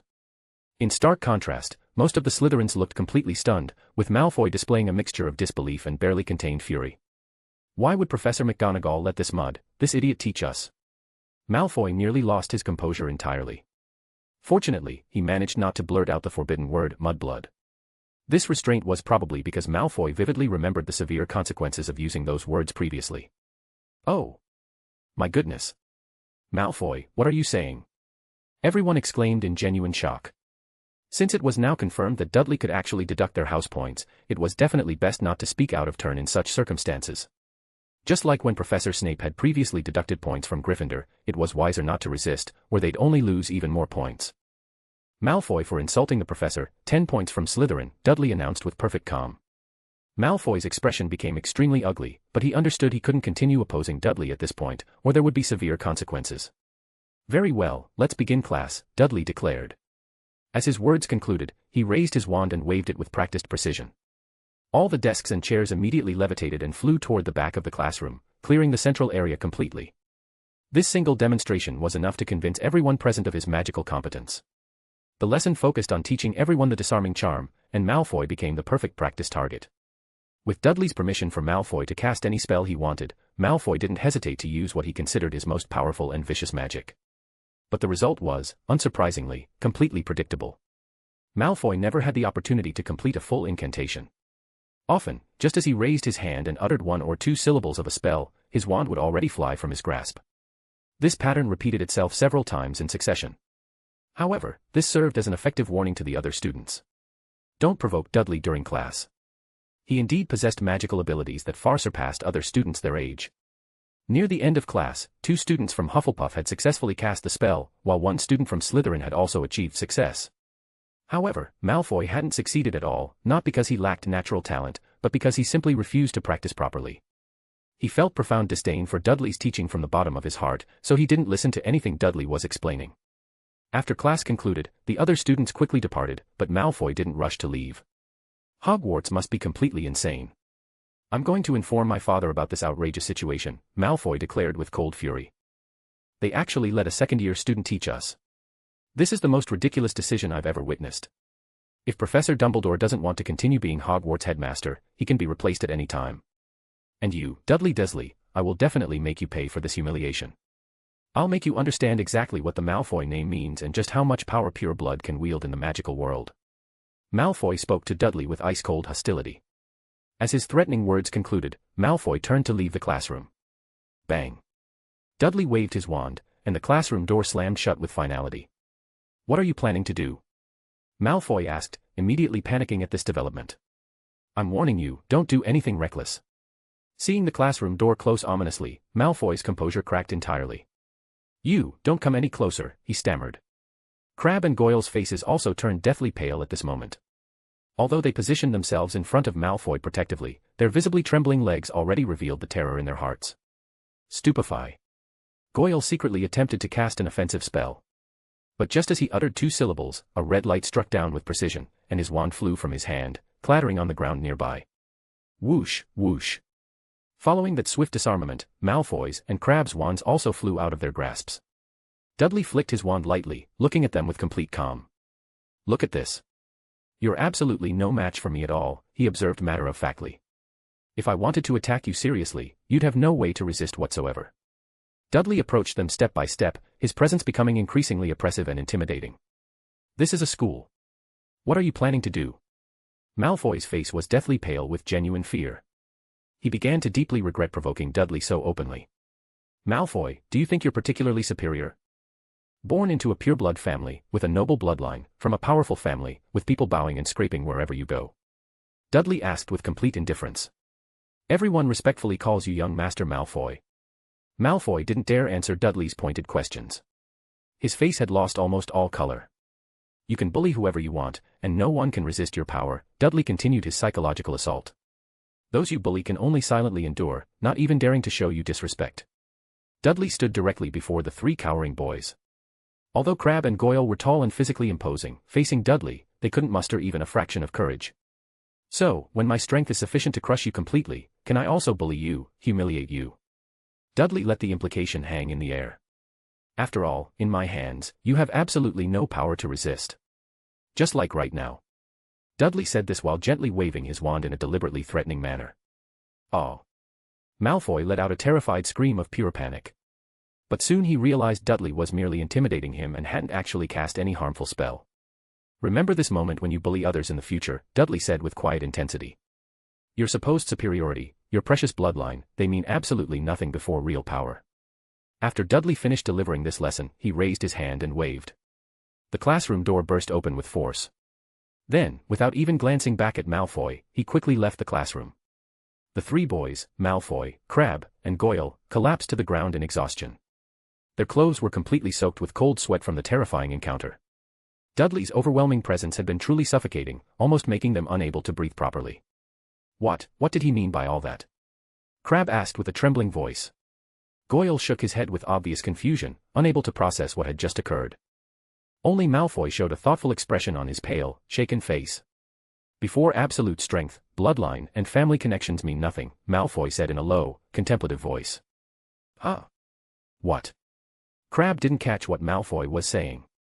Malfoy, we must quickly inform your father about this incident. He's a member of the Board of Governors. He'll definitely have a way to deal with Dudley, Goyle suggested from beside him. No, there's no need for that, Malfoy said, standing up with newfound determination. What? Crabbe and Goyle looked at Malfoy with complete disbelief. I will defeat Dudley personally, Malfoy declared with quiet resolve. After making this announcement, he got up and left the classroom directly. In his mind, a familiar and respectful title surfaced with new meaning. Malfoy, he's not actually afraid of Dudley, is he? Crabbe asked in shock, watching Malfoy's confident departure. I don't know, Goyle replied, shaking his head in bewilderment. The two got up and hurried to follow their friend, still trying to understand what had just changed. Chapter 189, Chapter 191, The Test of Authority. At the same time, outside the window of the Defense Against the Dark Arts classroom, the air rippled slightly, gradually revealing a tabby cat. She glanced at Malfoy and the others as they departed, paused for a few seconds, then turned and left with feline grace. In Dumbledore's office, Professor McGonagall stood before the headmaster's desk with obvious concern. Professor Dumbledore, I don't quite understand why you gave Dudley the authority to substitute for the professor and then had me observe his classes, Professor McGonagall said with a frown. After Lockhart had been seriously injured by Dudley's punch, Professor McGonagall had spoken in anger about letting Dudley substitute teach. However, under Professor McGonagall's supervision, Dudley had completed that lesson excellently. For subsequent classes, Professor McGonagall had actually planned to hand everything over to Professor Snape. But when Dumbledore learnt of this arrangement, he immediately stopped Professor McGonagall, only allowing Professor Snape to take over the upper year classes while still having Dudley substitute for first and second years. This approach was very controversial and could easily draw questions from the Board of Governors, but even so, Dumbledore insisted on his decision. This led to Dudley continuing to substitute teach and having his detention punishment cancelled. Dudley performed too well, Dumbledore said with a light laugh. It could even be described as perfect. McGonagall's frown deepened. She didn't understand what Dumbledore was implying.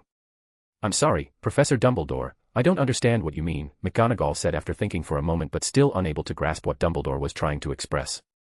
Dumbledore smiled knowingly and said, Professor McGonagall, don't you think he's very much like a certain person? Intelligent, studious, powerful, with great influence among students. He could even be described as perfect.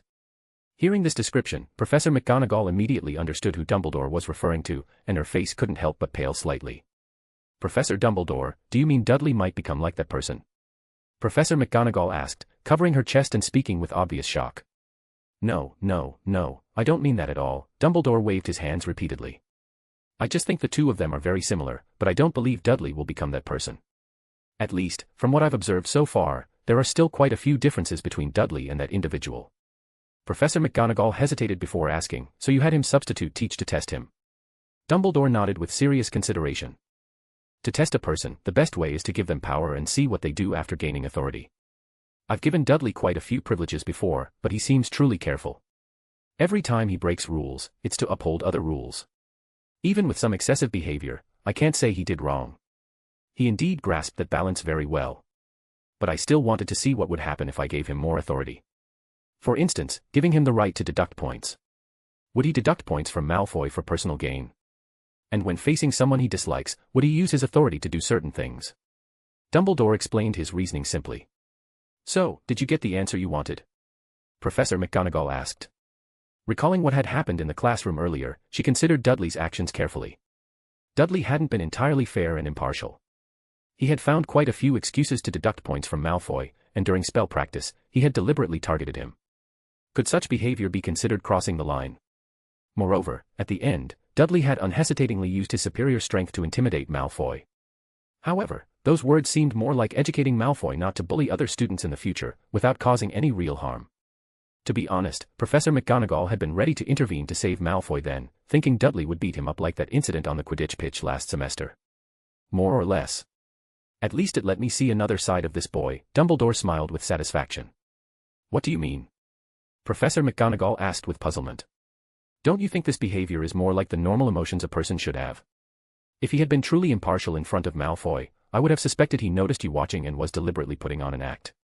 Now, I actually think he's quite genuine. Dumbledore stroked Fawkes' brilliant feathers with a light laugh. That previous person disguised himself very well, so perfectly that even I was deceived. So, compared to hypocritical pretense, this appropriate use of authority actually makes me feel there's nothing wrong with him.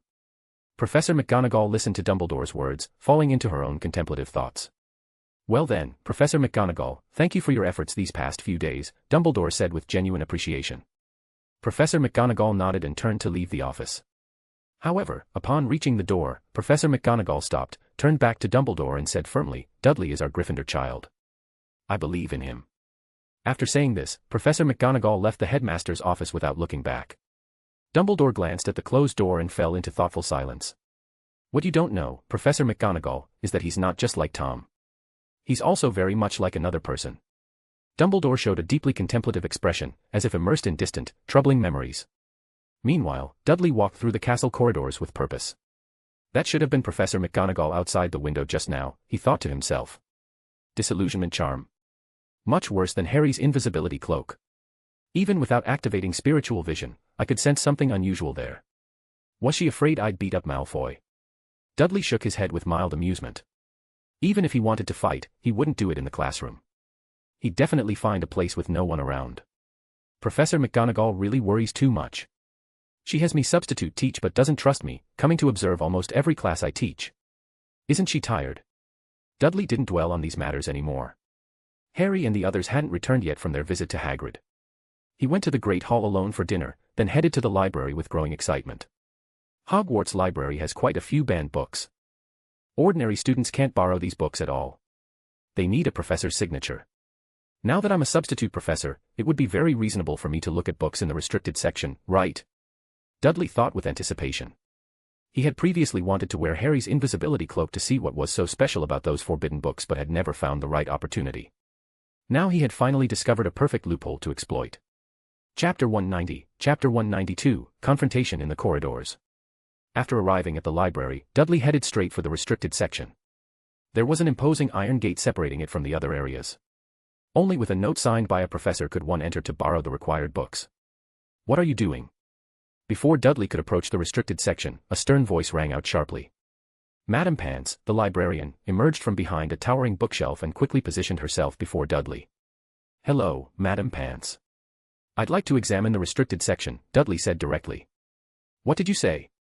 Madame Pants thought she had misheard completely. I want to look at the restricted section, Dudley repeated clearly. What kind of ridiculous joke is this? Get out, she snapped. Get out right now. Madame Pants waved her feather duster aggressively, attempting to shoo Dudley away. Wait, Madame Pants. I'm currently serving as a substitute professor. I have the right to read books in the restricted section, Dudley quickly explained, using his hand to block the feather duster she was waving at him. Substitute professor. How would I know that? If the school hasn't officially notified me, it doesn't count, she declared. Get out immediately. Without any room for discussion, Madame Pants directly drove Dudley out of the library and glared at him fiercely to prevent him from sneaking back in when she wasn't paying attention. I'll go get proof from Professor McGonagall right now, Dudley said with obvious frustration. I need proof from Professor Dumbledore. He's the headmaster of Hogwarts. Madame Pants said coldly. She completely refused to believe Dudley's claims. Although she knew Professor Dumbledore had given Dudley some privileges, these privileges didn't include access to the restricted section. Dudley helplessly rolled his eyes and turned to leave. Unless he wanted to engage in conflict with Madame Pants, he wouldn't be able to enter not just the restricted section today, but even the regular library areas. What a hassle, Dudley muttered with annoyance. This librarian, Madame Pants, like the school caretaker, Filch, seemed to genuinely dislike students, always wanting to catch evidence of them breaking rules and then punish them severely. Dudley looked at the time. It was already quite late. Going to disturb Professor Dumbledore now seemed somewhat inappropriate. After considering his options, he temporarily abandoned this idea and began patrolling the castle. Around 9 o'clock, Dudley had finished most of his patrol and was walking toward Gryffindor Tower. Suddenly, Dudley's brow furrowed with concern. He felt something unusual had appeared in the castle, making him sense a hint of danger. But this feeling was very faint and quite far from his current position. It was a very subtle sensation. What's going on? What is it? Dudley frowned with growing concern. He stood perfectly still without moving. Spiritual power began spreading out from his body, carefully sensing the changes around him. Danger, evil, unsettling. Dudley clearly felt some abnormal auras permeating the castle. What's happening in the castle? Dudley's expression kept changing with worry. As Hogwarts sheriff, he had formed a deep mystical connection with this area. Even the slightest changes would alert Dudley through supernatural means. And now, he had that exact feeling. Dudley raised his hand and pressed it against the stone wall, his whole body leaning against it. He wanted to sense the situation in the castle more precisely. It feels like something has been added to the castle, very dangerous, and with a distinctly evil aura. Could another dark wizard have infiltrated? Dudley said with obvious concern. He felt that entity seemed to be moving, and quite rapidly, but it appeared to be far from his location. He couldn't accurately identify what that thing was. Mr. Dursley, what are you doing? A cold voice came, interrupting Dudley's concentration. Professor Snape, Dudley said, recognizing who had arrived. Snape glared at Dudley with obvious suspicion, then carefully examined the wall Dudley had been pressed against. Did you discover dark magic on this wall, or did you sense a dark wizard infiltrating the school? Snape asked with complete expressionlessness. You're absolutely right. I did discover certain problems in the castle. It might be a dark wizard, or it might be something else entirely, Dudley said with complete honesty. Snape frowned with obvious concern. He wasn't sure whether Dudley was being serious or playing some kind of game. After all, Dudley did have demonstrated talent in this area. He could detect evil auras. Are you serious? Snape asked again with intensity. If something involving dark magic or dark wizards had really been discovered, they would have to be extremely vigilant. I'm completely serious. I was just about to track it, but Professor Snape interrupted me. Now I can no longer find that feeling, Dudley explained. A flash of anger crossed Snape's pale features. Dursley, do you think you're being humorous? Snape was visibly annoyed. He felt Dudley was making fun of him.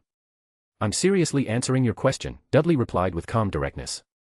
Snape narrowed his eyes and said with ice-cold menace, just because you're temporarily substituting for a few days doesn't mean you're actually a professor, Dursley. In front of me, you'd better be extremely careful. Otherwise, who knows when I might add something special to your meals. Dudley looked at Snape defiantly and said, if you have that kind of free time, you'd be better off thinking about how to properly manage your Slytherin students and stop them from bullying others. Snape's expression instantly became extremely ugly, and his breathing became noticeably rapid and agitated. Swoosh. He reached out to grab Dudley's chest with sudden violence. However, Dudley reacted quickly, directly dodging and drawing his wand to point at Snape. You dare cast a spell on me? Come on, if you're capable, try it. Let me see just how much strength you really have. Come on. Snape roared with uncontrolled fury. His emotions seemed completely out of control, becoming very agitated, with no color left in his ashen face. Dudley's expression also looked grim. He didn't understand why Snape's emotions had fluctuated so dramatically, like a cat whose tail had been stepped on, directly bristling with explosive fury. What's wrong? Don't you dare. Snape taunted. Or don't you know how? Snape pressed forward step by step. He had also drawn his wand with threatening intent. Do you need me to teach you? Snape's expression contained anger, loss of control, and bitter resentment. Dudley felt magical power gathering dangerously. Snape really intended to cast a spell on him. Expelliarmus. Dudley chose to strike first, directly casting magic. A red light shot from Dudley's wand, heading straight for Snape with precision. But Snape's wand flicked lightly, and a burst of brilliant light erupted, forming a protective magical barrier. Chapter 191, Chapter 193, The Nightmare Returns. Bang. Dudley's spell was intercepted by the magical barrier and had no effect whatsoever. Seeing this result, Dudley frowned and immediately cast another spell. Stupefy. Petrificus Totalis. Dudley cast several spells in rapid succession, but they were all easily defended against by Snape with seemingly effortless skill. Is this all the strength you possess? Snape mocked with cold disdain. Dudley's expression darkened with frustration. In front of Snape, he couldn't use his beyonder abilities, or his secrets would be exposed completely. Under these circumstances, Dudley's strength was severely constrained. With his current mastery of conventional magic, he was completely no match for Snape. This was abandoning his most skilled fighting style, using his weaknesses to attack his opponent's greatest strengths. Let me teach you what wizard dueling should actually look like, Snape declared with authority. Suddenly, Snape swung the wand in his hand with practiced precision, and a beam of brilliant light shot out, heading straight for Dudley. Unable to make other defenses in time, Dudley cast the shield charm around himself as quickly as possible. Bang. A thunderous crash echoed through the corridor. Dudley felt a powerful force impact his body with tremendous strength. Although the shield charm defended against most of the impact, considerable force still struck him directly. Dudley grunted in pain and staggered back several steps, struggling to dissipate the impact force. Fortunately, Dudley's physical condition was excellent, so this impact didn't cause him serious damage. Casting spells isn't just about reciting incantations. You need sufficient concentration and focus. The stronger your conviction, the more powerful the spell you cast will be, Snape explained with ruthless efficiency. The same spell cast by you and cast by me aren't even on the same level. What do you think makes powerful wizards strong? Those profound and mysterious spells? Wrong. The magic they cast casually can far exceed that of ordinary wizards. Snape pressed forward step by step with relentless determination. He continuously waved his wand, releasing spell after spell. Although he used very ordinary spells, their power was incomparable to Dudley's attempts, forcing Dudley to only defend without being able to spare energy to attack. The offensive and defensive positions had completely reversed at this moment. Dudley could only defend with all his might to barely hold on under Snape's relentless attacks. Is this the true power that spells can display? Dudley wondered while retreating, also learning from each exchange. Snape indeed disliked him and was indeed casting magic to continuously attack him, but wasn't this also a harsh form of teaching? Dudley didn't have many opportunities to fight powerful wizards. His previous battles had all been life-and-death struggles where he couldn't afford to lose. Only victory was acceptable. Therefore, Dudley had used beyonder abilities in every serious battle. When opponents didn't understand his true capabilities, he could often catch them off guard and establish a decisive advantage. Moreover, the beyonder abilities of the Black Emperor and Arbiter sequences were extremely useful. When Dudley combined them with his spells, the combat power that erupted could bridge the age gap and differences in magical cultivation between him and his opponents. But with Snape, Dudley first couldn't use beyonder abilities, and second, Snape's personal abilities were exceptionally strong. In terms of spell usage, he was definitely among the top wizards in all of Hogwarts. The pressure Dudley faced against such a skilled wizard was tremendous. But this was also a moment when Dudley could grow rapidly. As long as he could learn enough from this battle, it wouldn't be a complete loss. Meanwhile, Snape was equally shocked by the prolonged exchange. He had already used the vast majority of his methods, yet still couldn't completely defeat Dudley. If he continued to increase the intensity, he would have to use those highly dangerous curses. Although he disliked Dudley intensely, he knew this was at school and Dudley was just a student. Those lethal spells absolutely couldn't be used on a student. He still maintained that moral boundary. However, he really couldn't drag this confrontation out anymore, or where would his dignity as a professor be? Bang. Another crash echoed as Dudley retreated again, though this time he was much more composed and controlled. In this battle, he had learned quite a lot about advanced spellcasting. Look at me. Suddenly, Snape shouted with commanding authority. Dudley couldn't help but look towards Snape, especially directly into his eyes. But the next moment, Dudley realized something was terribly wrong. Snape's eyes became extremely deep and penetrating, like the night sky at 2 a.m., making people unable to resist being mesmerized. The blackness kept expanding, like a black hole, threatening to devour Dudley completely. Let me see what secrets you really have. Snape said with cold determination. He wanted to enter Dudley's memories to take a look. Just a little legilimency. As long as he didn't go too far, no one would notice. Consider it a harsh lesson for Dudley's insolence. Snape thought this approach was justified. Suddenly, a strange, otherworldly darkness appeared before his eyes, and hair-raising whispers exploded in his ears with terrifying intensity. You. Snape felt like his brain was about to explode directly. Blood spurted from his nose, his whole body swayed dangerously, and he collapsed headfirst to the stone floor. Dudley also experienced a splitting headache of incredible intensity. In that instant, he felt like something ancient and terrible in his mind had awakened, making him feel overwhelming fear and despair. Whispers in unknown languages and twisted light appeared in his ears and before his eyes, and everything seemed to be moving away from him into an abyss. Dudley slowly collapsed to the ground and closed his eyes, consciousness fading. Dudley felt like he was experiencing a very long, vivid dream. In the dream, he had returned to that mysterious other world again.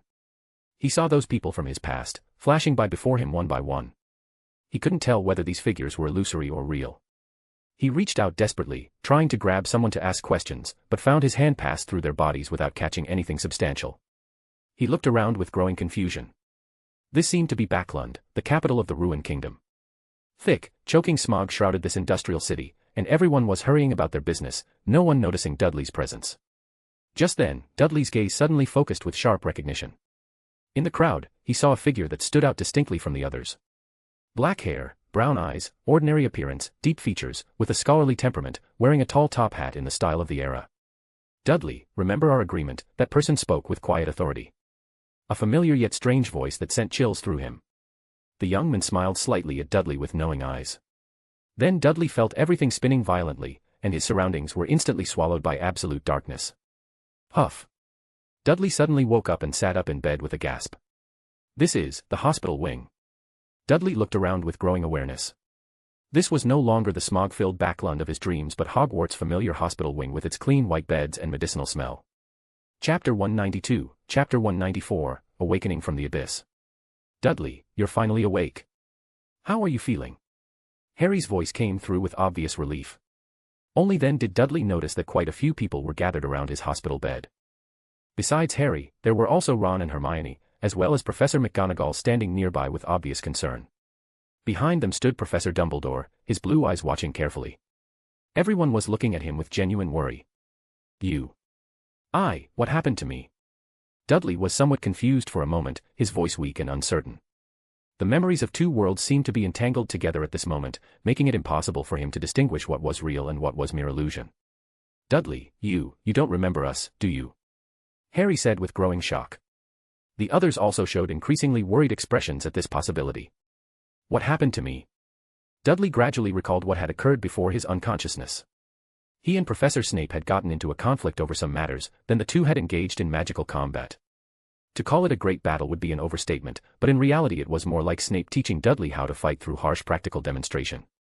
At the end of their confrontation, Snape had suddenly told Dudley to look directly at him, and then, "Where is Professor Snape?" Dudley immediately asked with concern. Everyone breathed a slight sigh of relief. At least this proved Dudley hadn't lost his memory entirely. Professor Snape is still unconscious. Madame Pomfrey said he suffered great mental trauma and doesn't know when he'll wake up, Ron immediately explained. Dudley, what exactly happened between you two? Professor McGonagall asked with obvious concern. Dudley shook his head slowly, trying to piece together the fragmented memories. Did Snape read my memories at the end? This was Dudley's most likely speculation. He wasn't entirely clear about what exactly Snape had attempted, but from the final sensation, Snape seemed to have tried to enter Dudley's mental world to explore his thoughts. But he had obviously underestimated the extreme danger of Dudley's mental landscape. Perhaps there was no place in this world more terrifying than Dudley's consciousness. After all, sealed there were messages about true gods, information that even the current Dudley couldn't safely investigate. Dudley, don't you remember what happened before you lost consciousness? Professor Dumbledore approached Dudley's bedside and asked with careful attention. I don't remember very clearly, Dudley frowned, showing a genuinely thoughtful expression. Saying nothing would seem suspicious, and if Snape woke up and told something that didn't match Dudley's account, that would also be troublesome. After pondering for a moment, Dudley spoke carefully. I was wandering around the castle. You know, I often do that during my patrols. Harry and the others immediately nodded, confirming that Dudley's routine was accurate. Then, when I was preparing to return to Gryffindor Tower, I suddenly felt a sense of unease, as if something dangerous had appeared somewhere in the castle. Everyone became tense upon hearing this revelation. Dumbledore and McGonagall also showed expressions of careful listening, because Dudley could indeed discover anomalies they couldn't detect. But this feeling was very faint, so I pressed against the wall, wanting to sense more carefully, and then I encountered Professor Snape. Between us, well, we had some unpleasantness, then decided to each give the other a lesson, so, we fought. Dudley simply described the confrontation that had occurred. Professor McGonagall couldn't help but cover her chest with obvious distress. Dumbledore didn't show much external reaction, only keeping a pair of scrutinizing eyes fixed on Dudley. Harry and the others gasped with amazement. They had long wanted to resist Snape's unfair treatment, but due to their limited strength, they simply didn't dare. But unexpectedly, Dudley had actually put this into action. Later, when the two of us were fighting, something seemed to happen. My mind went completely blank, and then I didn't know anything else, Dudley concluded. He deliberately omitted the possibility that Snape had used legilimency on him. Are there any other details you can remember? Professor McGonagall pressed for more information. I don't remember much else. Actually, Professor Snape wasn't just fighting me later. He was teaching me how to properly fight other wizards, Dudley said with genuine respect. Professor McGonagall didn't pursue further questions. She looked at Professor Dumbledore with worried eyes. All of this was happening far too dramatically for her comfort. And Dudley had actually taken down another professor within a single week. Now not only was there no one to teach defense against the dark arts, but there was also no one available to teach potions. If Dudley weren't still very weak at this moment, she would be tempted to ask whether Dudley had developed a personal grudge against defense against the dark arts teachers. Anyone who taught this subject couldn't escape Dudley's involvement. Rest well, Dudley. We'll investigate this matter thoroughly, Professor Dumbledore said without revealing much more, patting Dudley's shoulder gently before turning to leave. Professor McGonagall gave Dudley a few caring instructions and turned to follow the headmaster. Dudley, do you really not remember what happened? Harry asked in lowered tones once the professors had left. I really don't remember the details, Dudley shook his head honestly. Dudley, that's absolutely incredible. You actually taught Professor Snape a lesson, and he still hasn't woken up, Ron said with obvious excitement. Ron, this isn't funny at all. Hermione frowned with disapproval. All right. Ron restrained his enthusiasm, also feeling this was somewhat inappropriate to celebrate. Everyone out, visiting hours are over. Out, all of you, Madame Pomfrey announced, seeing that Professor Dumbledore and the others had departed. She immediately came out and drove Harry and the others away. Don't worry, I'll be out soon, Dudley waved at everyone reassuringly. After driving everyone away, Madame Pomfrey brought Dudley a bowl of strange green potion and watched him drink it while it was still hot. If he didn't know that Madame Pomfrey wouldn't harm him, he would have thought this bowl contained obvious poison. After drinking the bitter medicine, Dudley asked about Snape's current condition. He learnt that Snape had been arranged in a special ward where he couldn't be disturbed, and no one could predict when he would regain consciousness. After Madame Pomfrey left him alone, only Dudley remained in the entire hospital ward. Lockhart was probably also in a special ward somewhere. Dudley hadn't seen him anywhere. That person in my memory, who was he? He felt familiar yet strange. What agreement do I supposedly have with him? Dudley frowned in deep thought. Now, when he tried to recall that vivid scene, everything seemed to become very blurry. Not to mention that mysterious person's appearance. Even Backlund had become very unclear, as if completely shrouded by impenetrable smog. Shaking his head, Dudley stopped thinking about that troubling matter. I hope Snape is all right, Dudley thought to himself with genuine concern. Although the professor was often annoying, he couldn't be considered a truly bad person. In their previous battle, he had obviously been teaching Dudley how to fight properly, though he also intended to give him a thorough beating. If this incident caused irreversible damage to Snape, that wasn't what Dudley wanted to see happen. Rolling over in his hospital bed, Dudley felt overwhelming tiredness wash over him and fell back into deep, dreamless sleep. Chapter 193, Chapter 195, The Curse of Defense Against the Dark Arts. Outside the hospital wing, McGonagall hurried to catch up with Dumbledore. Albus, what do you think this attack was really about? Professor McGonagall asked with deep concern. After rooting out Voldemort, who had been lurking in the school last year, Professor McGonagall had finally breathed a sigh of relief, thinking this semester would return to peaceful normalcy.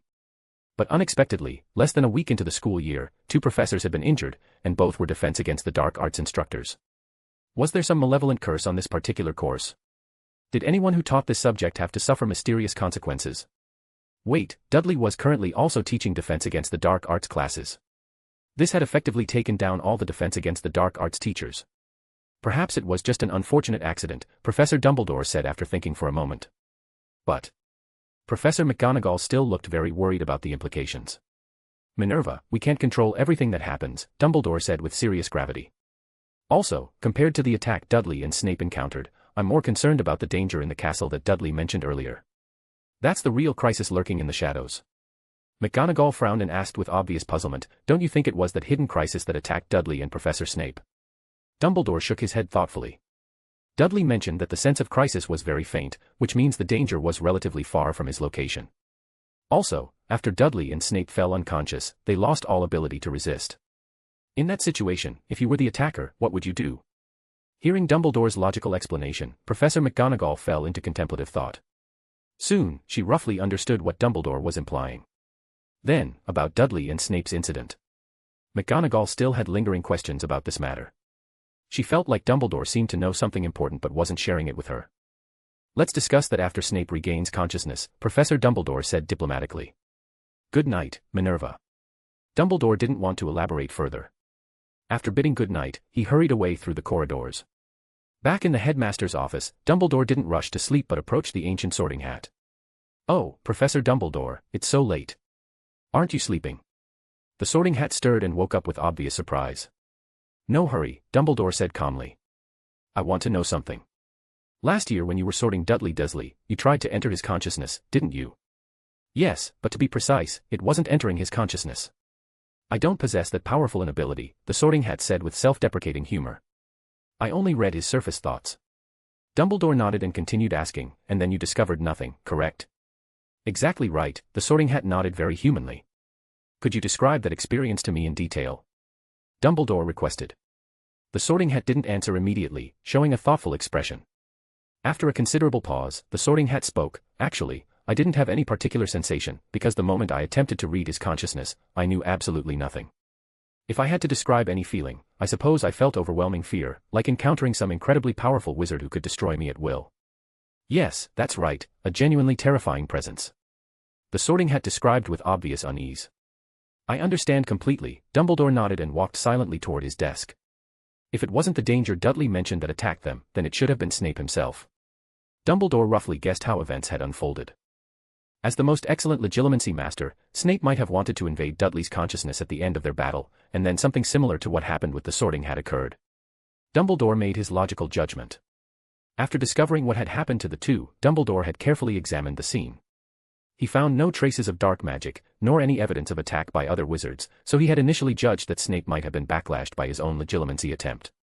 Coming back to question the Sorting Hat was just to confirm this speculation. Dumbledore, don't tell me you also want to enter Dudley's consciousness to take a look. The Sorting Hat asked with obvious curiosity.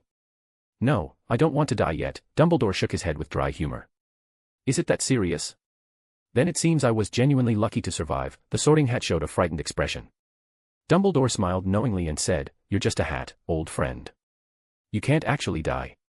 Oh, that's right, I'm just a hat. But I feel like I could still perish, be destroyed, you know what I mean. Don't worry, I'll protect you, Dumbledore assured. Thank you, Professor Dumbledore. The next day, news of Dudley and Snape's mysterious attack spread throughout the school, shocking everyone.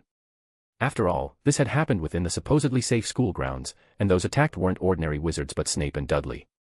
One was the head of Slytherin House, the other was Dudley, who had defeated dark wizards in combat.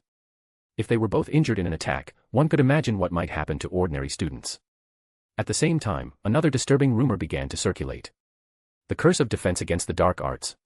Less than a week into the school year, 2 Defense Against the Dark Arts professors were hospitalized, and even Dudley, who was substitute teaching, couldn't escape injury. Many people thought this was no mere coincidence. However, what made everyone secretly happy was that they temporarily didn't have to attend Defense Against the Dark Arts classes because there were no professors left to teach. Other professors with free time were all unwilling to take over this apparently cursed course. Dudley slept in the hospital wing until noon before finally waking up.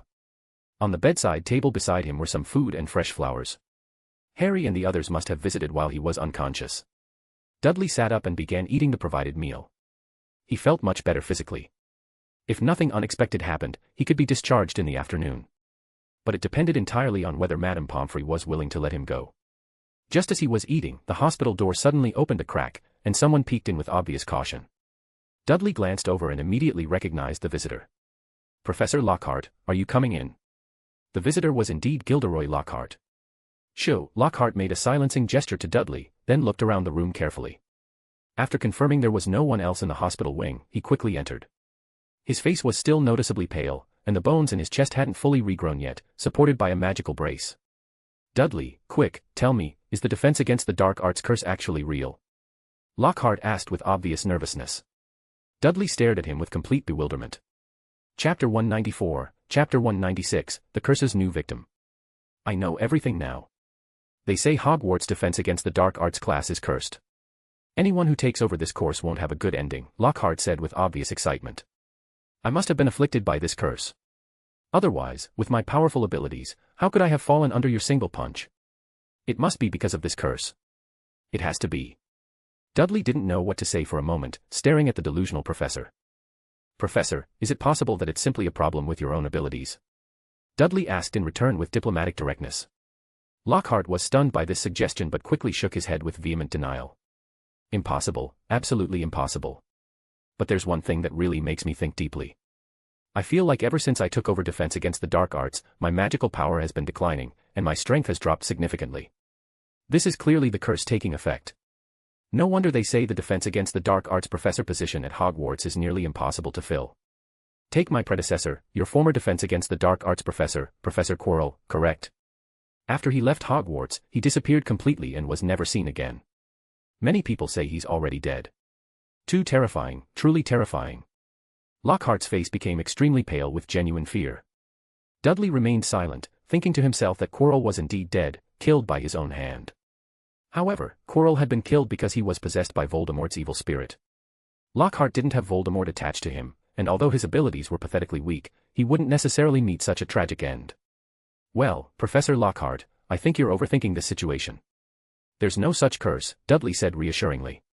"Besides, as long as you serve at Hogwarts for one complete year, you could write a book about this experience afterward, telling everyone how you heroically defeated Hogwarts' supposed curse. It would definitely be a bestseller." Dudley seriously suggested this approach. He could tell that Lockhart seemed to have thoughts of abandoning his position and running away. After all, he had just come to teach one class and was beaten unconscious by Dudley and hospitalized, which was quite a devastating loss of face. Now hearing that defense against the dark arts was cursed with terrible endings, anyone would probably want to flee immediately. If Lockhart was really as brave as described in his published books, he could indeed courageously challenge this position, prove the curse didn't exist, or directly break it. But from what Dudley could observe now, Lockhart's actual abilities were far too inflated compared to his reputation. "Really? You think so?" Hearing Dudley's suggestion, Lockhart seemed to show genuine interest. "Yes, I absolutely believe you can accomplish it," Dudley said with false confidence. At this stage, it would be better if Lockhart didn't leave, or there really would be no one qualified to teach defense against the dark arts. "That's actually a brilliant suggestion. Perhaps I really could break this supposed curse." Lockhart showed an increasingly interested expression. He had originally planned to flee Hogwarts as quickly as possible, but it had to be said that Dudley's suggestion was very tempting. If he could continue serving at Hogwarts successfully, his next book could indeed use this experience to write a best-selling novel, perhaps even more popular than his previous publications. After all, those previous adventures were too distant and unverifiable, while Hogwarts was a school many wizards had graduated from. Writing a novel about experiences here would definitely attract enormous attention in the magical world. He didn't want to miss this golden opportunity. The only concern was that this time he would have to do everything personally and couldn't rely on stealing others' experiences and accomplishments. However, relatively speaking, being a professor at Hogwarts should be much simpler and less dangerous than supposedly facing vampires, werewolves, and other dark creatures. "Excellent, thank you for the suggestion," Lockhart said with renewed determination. "When I break this curse, you must tell me about last year's battle between the Dragon Knight and the Dark Wizard." "Agreed." "No problem at all," Dudley immediately agreed. "Good, I should leave now. Can't let Madame Pomfrey catch me wandering around." After saying this, Lockhart hurriedly departed the hospital wing. In the afternoon, after drinking a large bowl of bitter green potion that Madame Pomfrey brought, Dudley asked if he could be discharged but was directly refused. Unable to help it, Dudley stayed in the hospital for another 2 days. Only after Madame Pomfrey confirmed he was completely fine did she reluctantly let him leave. As for Professor Snape, he was reportedly still unconscious, though his condition had improved somewhat. It was estimated he would wake up before long. Harry, Ron, Hermione, and others came together to pick up Dudley from the hospital wing. "Dudley, here's some excellent news. Harry has been confirmed as Gryffindor's seeker for the Quidditch team," Ron excitedly announced. "Congratulations, Harry," Dudley immediately congratulated his cousin. "Mainly they needed a skilled seeker, and I happened to fit the requirements," Harry said with characteristic modesty. Harry didn't just fit the requirements. He flies better than everyone else on the team. Oh right, the Nimbus 2001 played a crucial role too. They could barely see Harry's flight trajectory, only a long shadow streaking past like lightning, Ron described with obvious excitement. All right, Ron, Dudley just got out of the hospital and needs proper rest, Hermione couldn't help saying with concern. She was afraid if Ron continued his enthusiastic descriptions, Dudley wouldn't be able to resist going out for a couple of flights immediately. You're absolutely right, I got too excited, Ron admitted sheepishly. Ron, didn't you try out for the Gryffindor Quidditch team? Dudley asked with curiosity. Currently Gryffindor's Quidditch team only lacked a seeker, so there's no position available for now, Ron said with obvious regret. Then start practicing seriously. You can use my racing broom for training. Opportunity favors the prepared. Don't let it be embarrassing if there's an opening but you can't make the team, Dudley suggested practically. Really? That's absolutely fantastic. Ron was so happy he almost jumped with joy. Hermione shook her head helplessly at Ron's enthusiasm, but seeing everyone laughing so happily, she also showed a bright smile. Only Harry seemed less than enthusiastic about the celebration. Did something happen? Dudley keenly sensed that Harry's mood didn't seem right. Joining the Gryffindor Quidditch team should make him extremely happy, but from his behavior, Ron seemed more like the person who had become the Seeker. When I was changing clothes after tryouts today, I found this in my pocket, Harry said, not hiding anything from Dudley. He took out a crumpled note from his pocket. Harry Potter must leave Hogwarts immediately. Dudley looked at the note's ominous content and frowned with concern. No signature.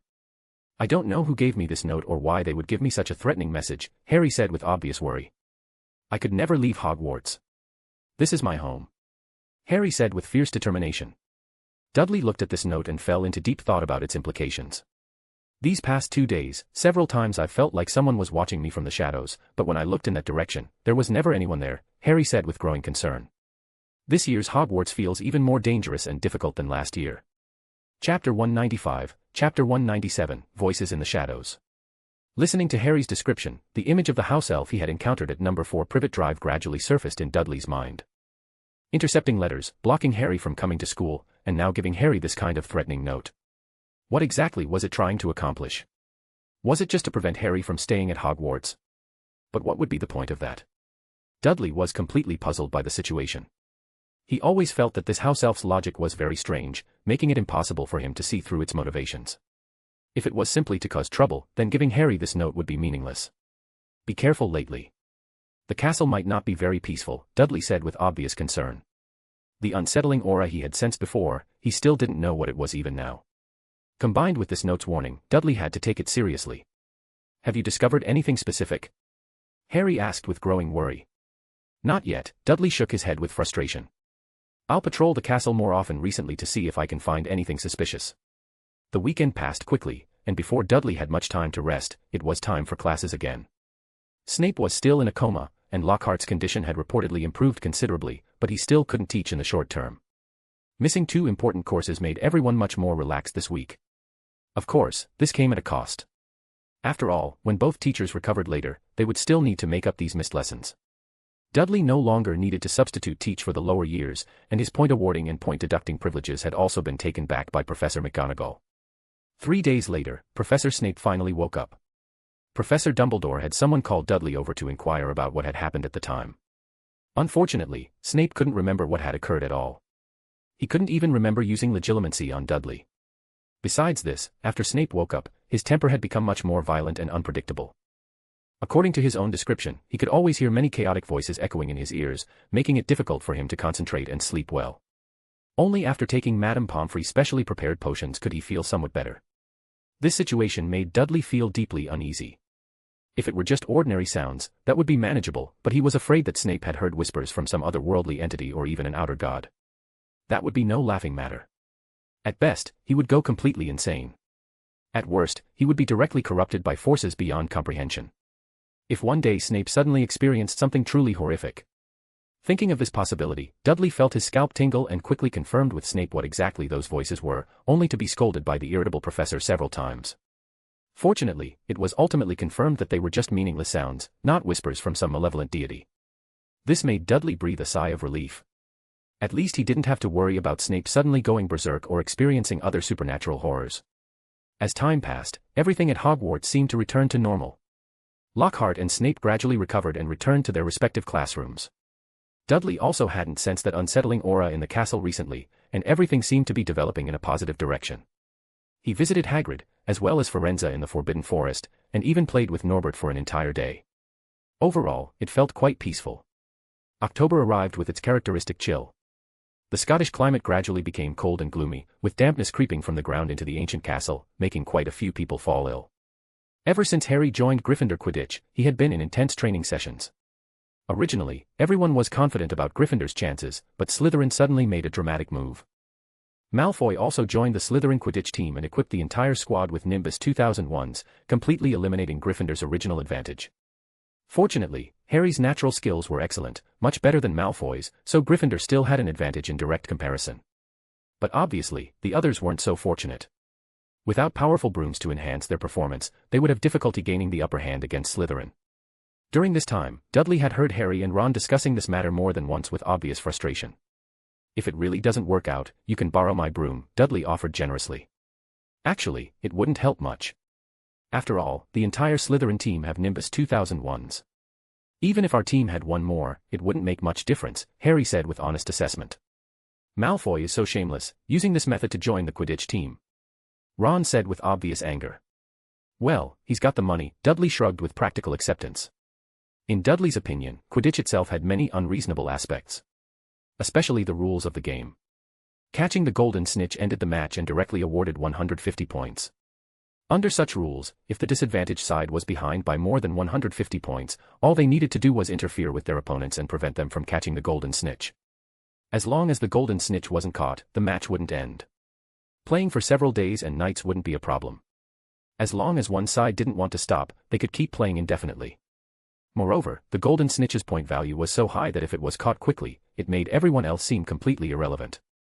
In any case, Dudley had never been very interested in this particular sport. However, Harry and Ron were both extremely enthusiastic about it, and Professor McGonagall was also a devoted Quidditch fan, so sometimes he had to help Harry and the other straight guys. Suddenly, both Dudley and Harry stopped in their tracks at the same time. Ron walked forward several steps alone before realizing the two hadn't followed, looking back at them in confusion. Dudley's expression was grave with sudden alertness.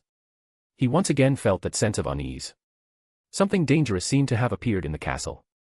Harry's face showed more confusion and bewilderment, along with obvious fright.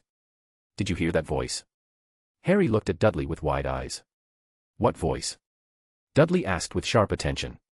"Didn't you stop because you heard the voice?" Harry was amazed, then looked at Ron. "Ron, did you hear any voice?" Ron shook his head with obvious confusion. "What are you talking about?" "What voice?" "A terrifying voice. It said it wants to tear someone apart, kill them." Harry listened while repeating what he heard, his face growing increasingly pale.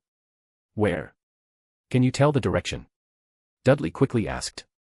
He hadn't heard that voice at all, yet Harry had heard it clearly. What was this situation? Could Harry's perception be even stronger than his, able to hear sounds he couldn't detect? "That voice, it seems to be moving." Harry frowned with concentration. "This way, follow me." Harry locked onto a direction and ran toward it first, his face filled with determined urgency. Chapter 196, Chapter 198, The Yellow Light of Terror. "Wait for me, you two." Ron called out desperately. Harry and Dudley were moving with incredible speed, and Ron hurriedly followed behind them. But even now, he was still completely confused, having absolutely no idea what was happening. "Did that voice say anything specific?" Dudley asked while running. "No, it just kept repeating that it was hungry, that it wanted to kill, to tear someone apart," Harry said with a pale, frightened face.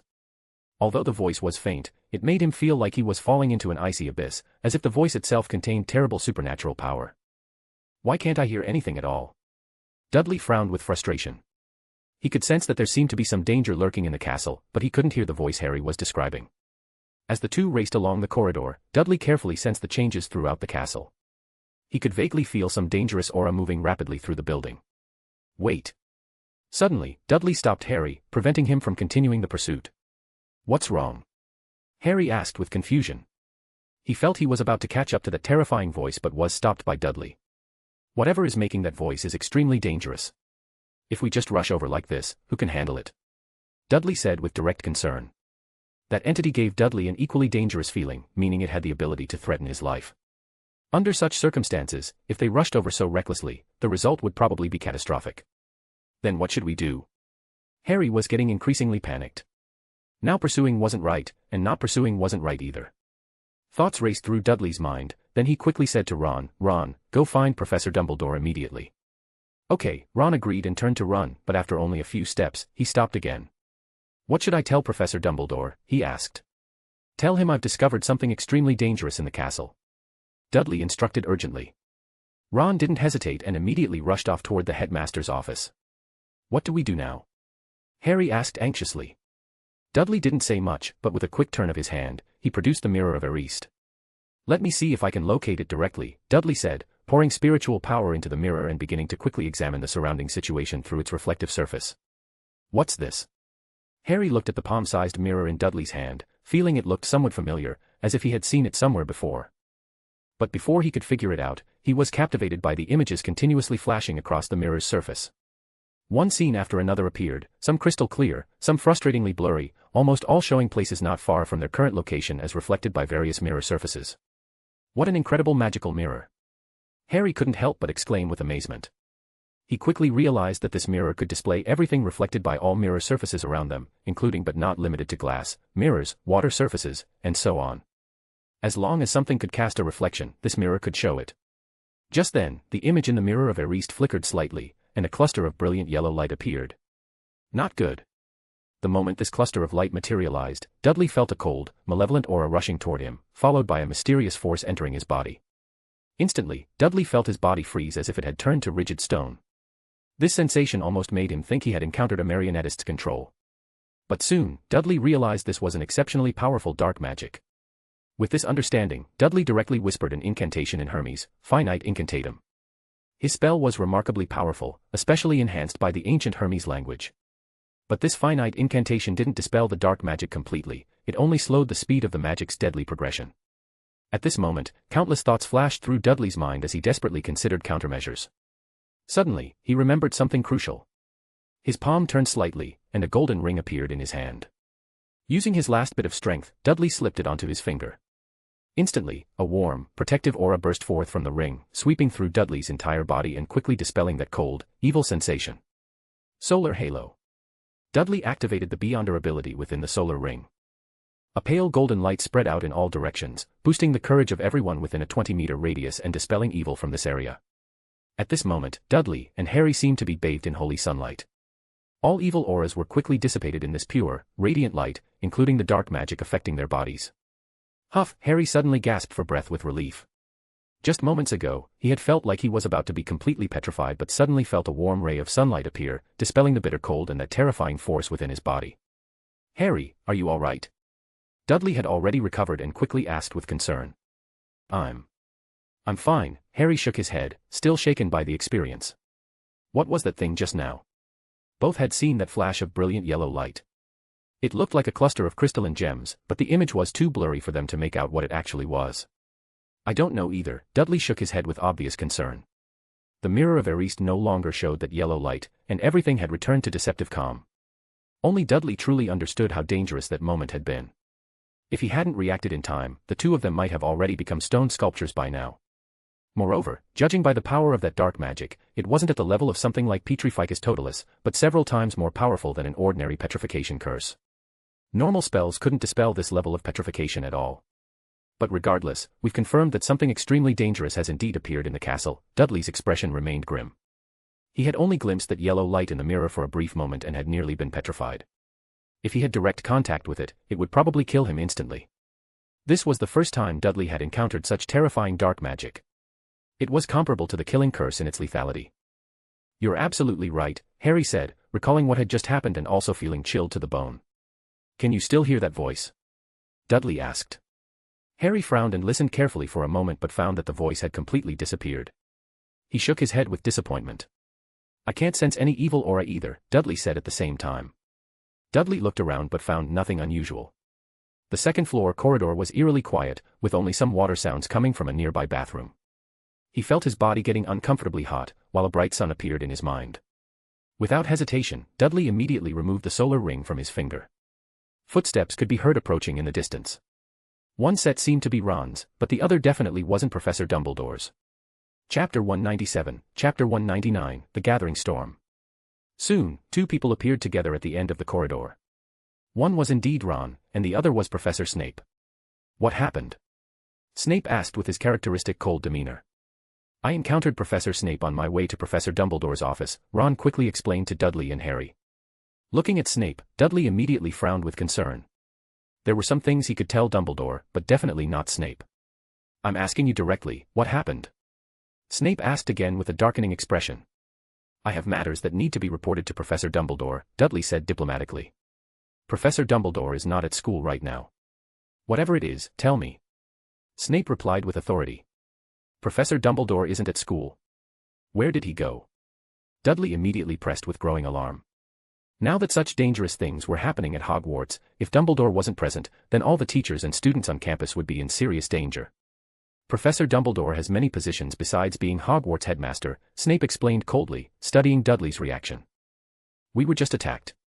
After pondering for a moment, Dudley said directly. Attacked? Who would dare attack you? Snape's expression shifted as his gaze swept around the area with sharp attention. I don't know either, but it should be extremely powerful dark magic. Harry and I were almost directly petrified just now, and not the kind of petrification from an ordinary petrification curse, Dudley said with complete seriousness. Hearing this revelation, Snape's expression finally became genuinely serious. Are you telling the truth? He asked with intensity. I have no need to lie to you, Dudley said gravely. Last time when we had our conflict in the corridor, I told you I had discovered hidden dangers in the castle. Just now, I discovered that danger again. After pursuing it here, I used a special mirror to reflect the surrounding situation and saw a blurry yellow light. Then Harry and I became completely rigid and were rapidly being petrified. I used some of my own methods to break free from this dark magic. Dudley explained, concealing some of his secrets but trying to restore the course of events as accurately as possible. This matter didn't just concern the two of them but the safety of all Hogwarts students. He could only temporarily set aside his grudge with Snape. I can testify that everything Dudley said is completely true, Harry glanced at Dudley and said with gratitude. He was thankful that Dudley hadn't mentioned his hearing that terrifying voice. Snape's expression also became intensely serious. He stepped forward, drew his wand, pointed it at Dudley's shoulder, and recited some complex spells Dudley had never heard before. Detection spells fell upon Dudley one after another, meticulously searching for traces of dark magic. After several tense moments, Snape narrowed his eyes slightly with recognition. Very powerful dark magic, he confirmed grimly. Come with me. Knowing that Dudley wasn't lying, Snape also realized the extreme seriousness of the situation. Without another word, he headed straight for Dumbledore's office.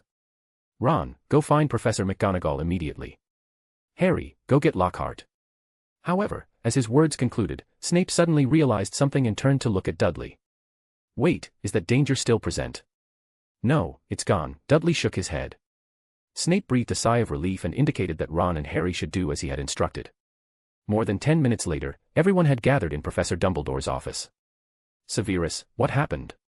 Professor McGonagall walked in with a deep frown, then she saw Dudley sitting in the office, and her eyes immediately darkened with suspicion. Have you caused trouble again? Professor McGonagall asked with obvious disbelief. Now whenever she saw Dudley, Ron, and Harry gathered together, she felt they were up to something troublesome. Especially this late at night, with Snape calling her over, and it was Ron who had summoned her. This gave Professor McGonagall an instinctive sense of foreboding. No, Professor, Ron said with obvious hurt feelings. It's something else entirely. I've already notified Professor Dumbledore. I believe he'll be back soon, Snape briefly explained. It's so late. What are you all doing here? Having a midnight party. A relaxed voice came, followed by Lockhart walking in slowly under Harry's guidance, wearing an ornate blue-purple pajama set that was quite elaborate. Professor McGonagall, Professor Snape, good evening, Lockhart greeted them with his practiced smile. When Harry came to find me just now, I thought he wanted my autograph, Lockhart showed his confident smile again. He didn't, Snape said with cold directness. There was an attack here involving dark magic, which happens to be your supposed area of expertise. I remember Professor Lockhart saying before that if there were any matters involving dark magic, we must notify you, as you're supposedly a professional in this area. Well, now there's a dark magic incident right in front of you. Hearing this challenge, the charming smile on Lockhart's face immediately stiffened noticeably. Well, oh, I did say that. No problem, Professor Snape. What kind of dark magic incident is it that even you can't solve and requires my intervention? Lockhart asked with obviously forced confidence. His gaze swept nervously over Dudley, Harry, and Ron. Professor McGonagall also showed a surprised and puzzled expression at this development. Bang. Suddenly, at that moment, a brilliant flash of fire appeared behind the desk, and Professor Dumbledore appeared out of nowhere in the office. "Good evening, everyone. What happened?" Dumbledore asked with gentle concern. Everyone's attention immediately focused on the headmaster.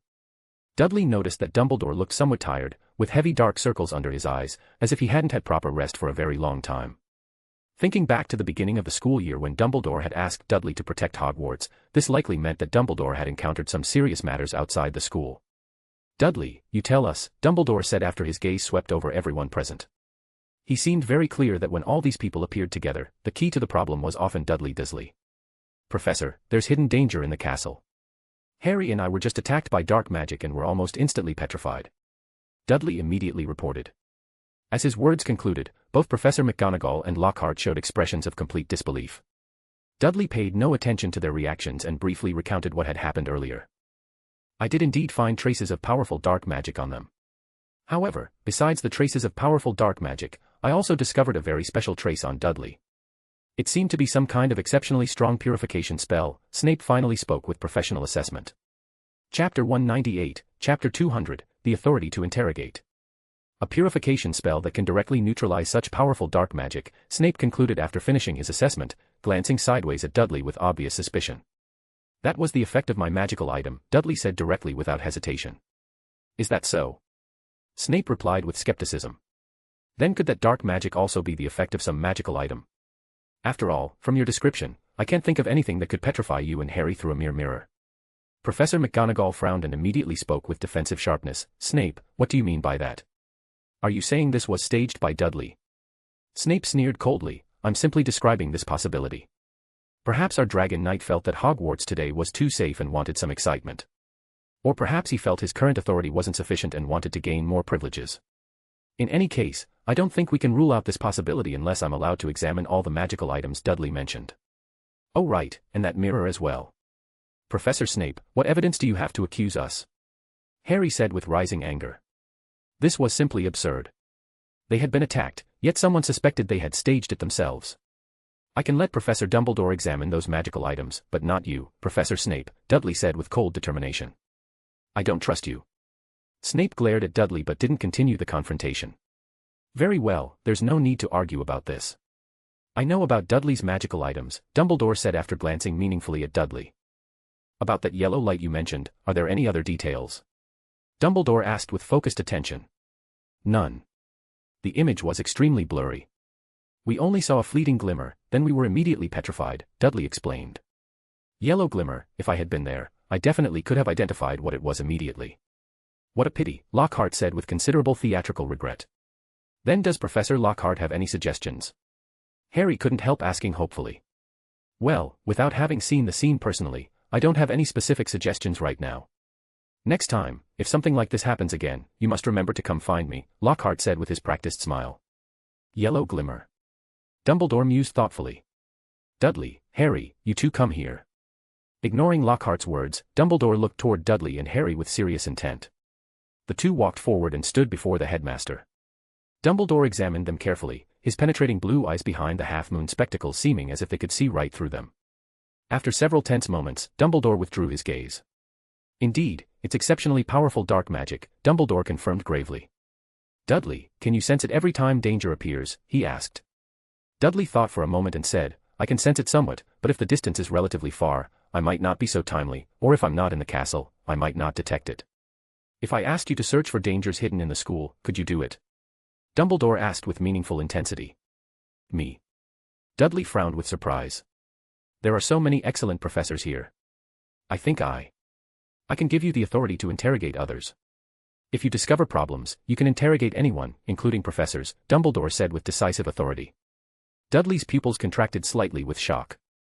This Dumbledore had indeed realized something significant. Dudley had originally just wanted to assist others in investigating this matter. He didn't want to get deeply involved.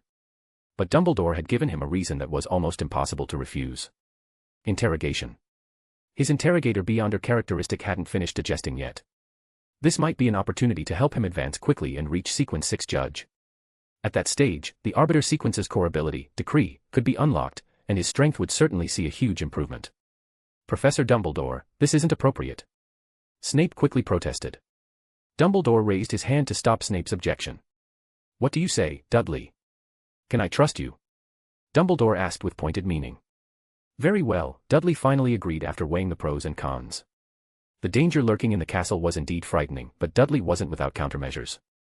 At least the solar ring in his possession could restrain his opponent, and in the castle, all of Dudley's abilities were enhanced, so the danger was relatively manageable. Professor Dumbledore, Professor McGonagall frowned with obvious concern.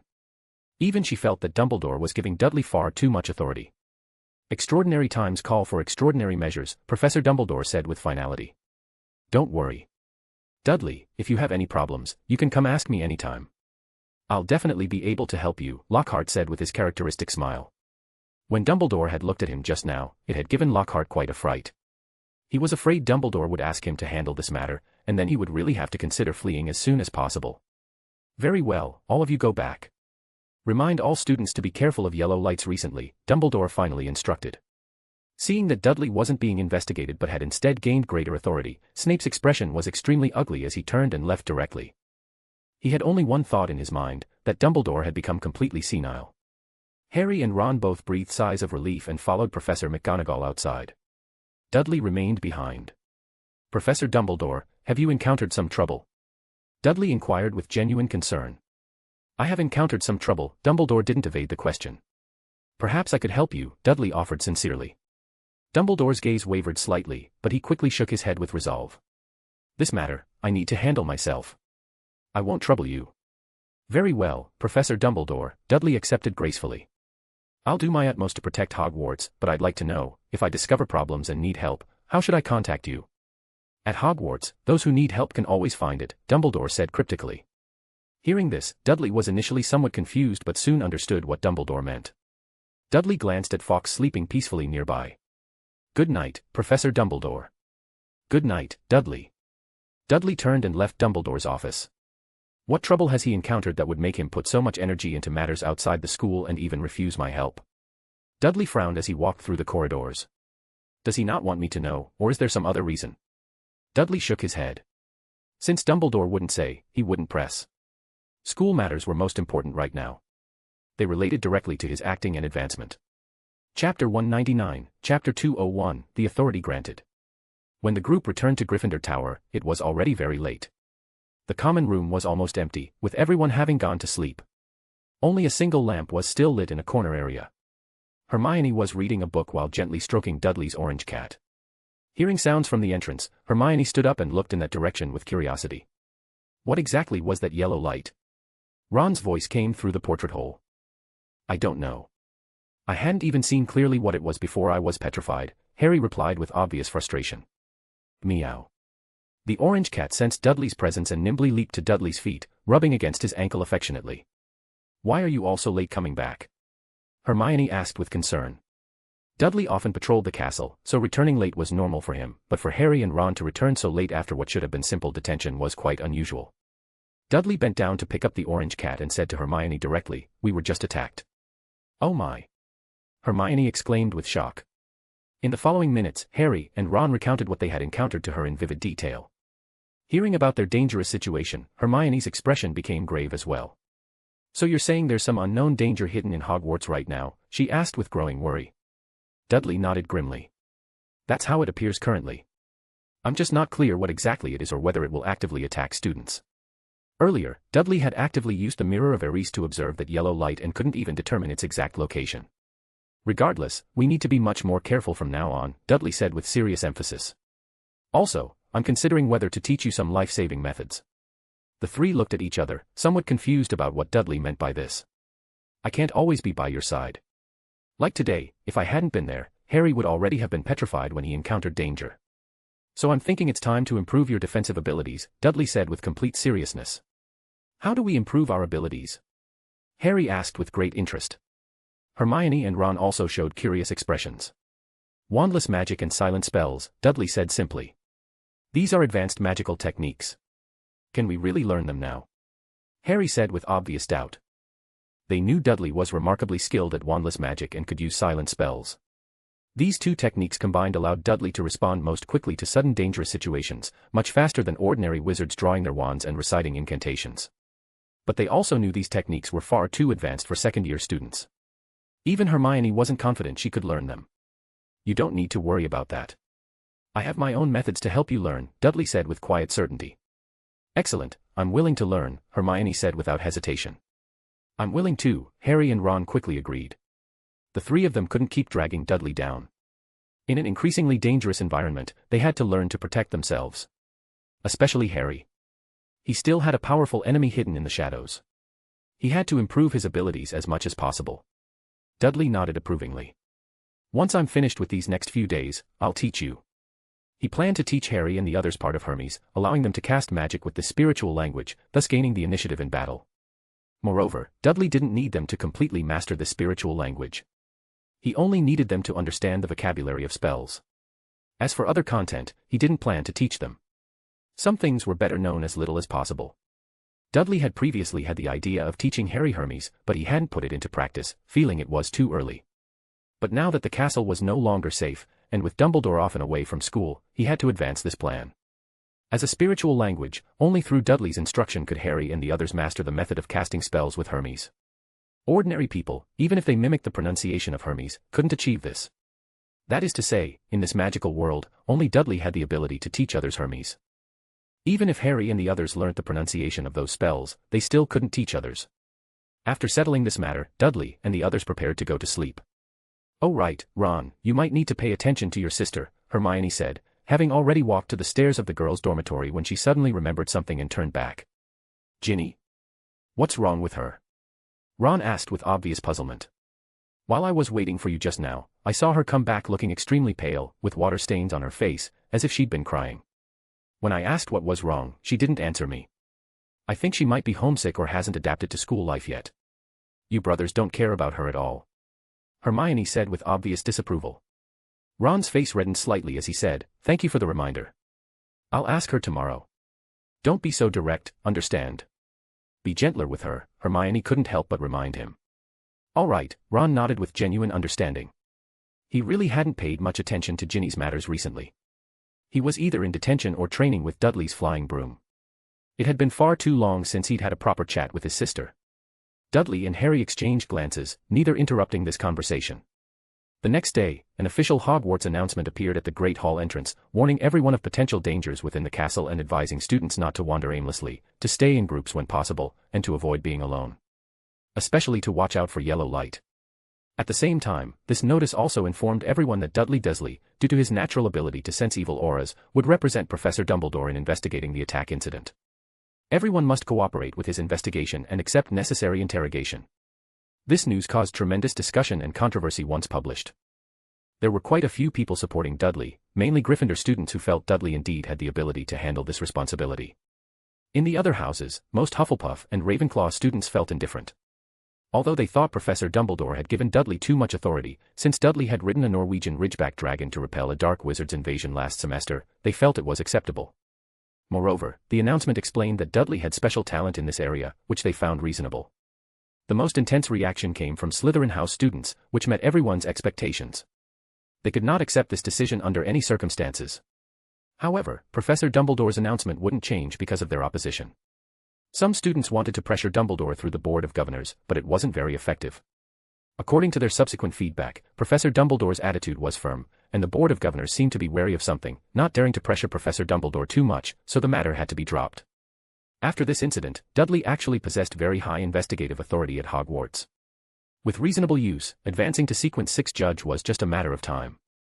Chapter 200, Chapter 202, The Language of Power.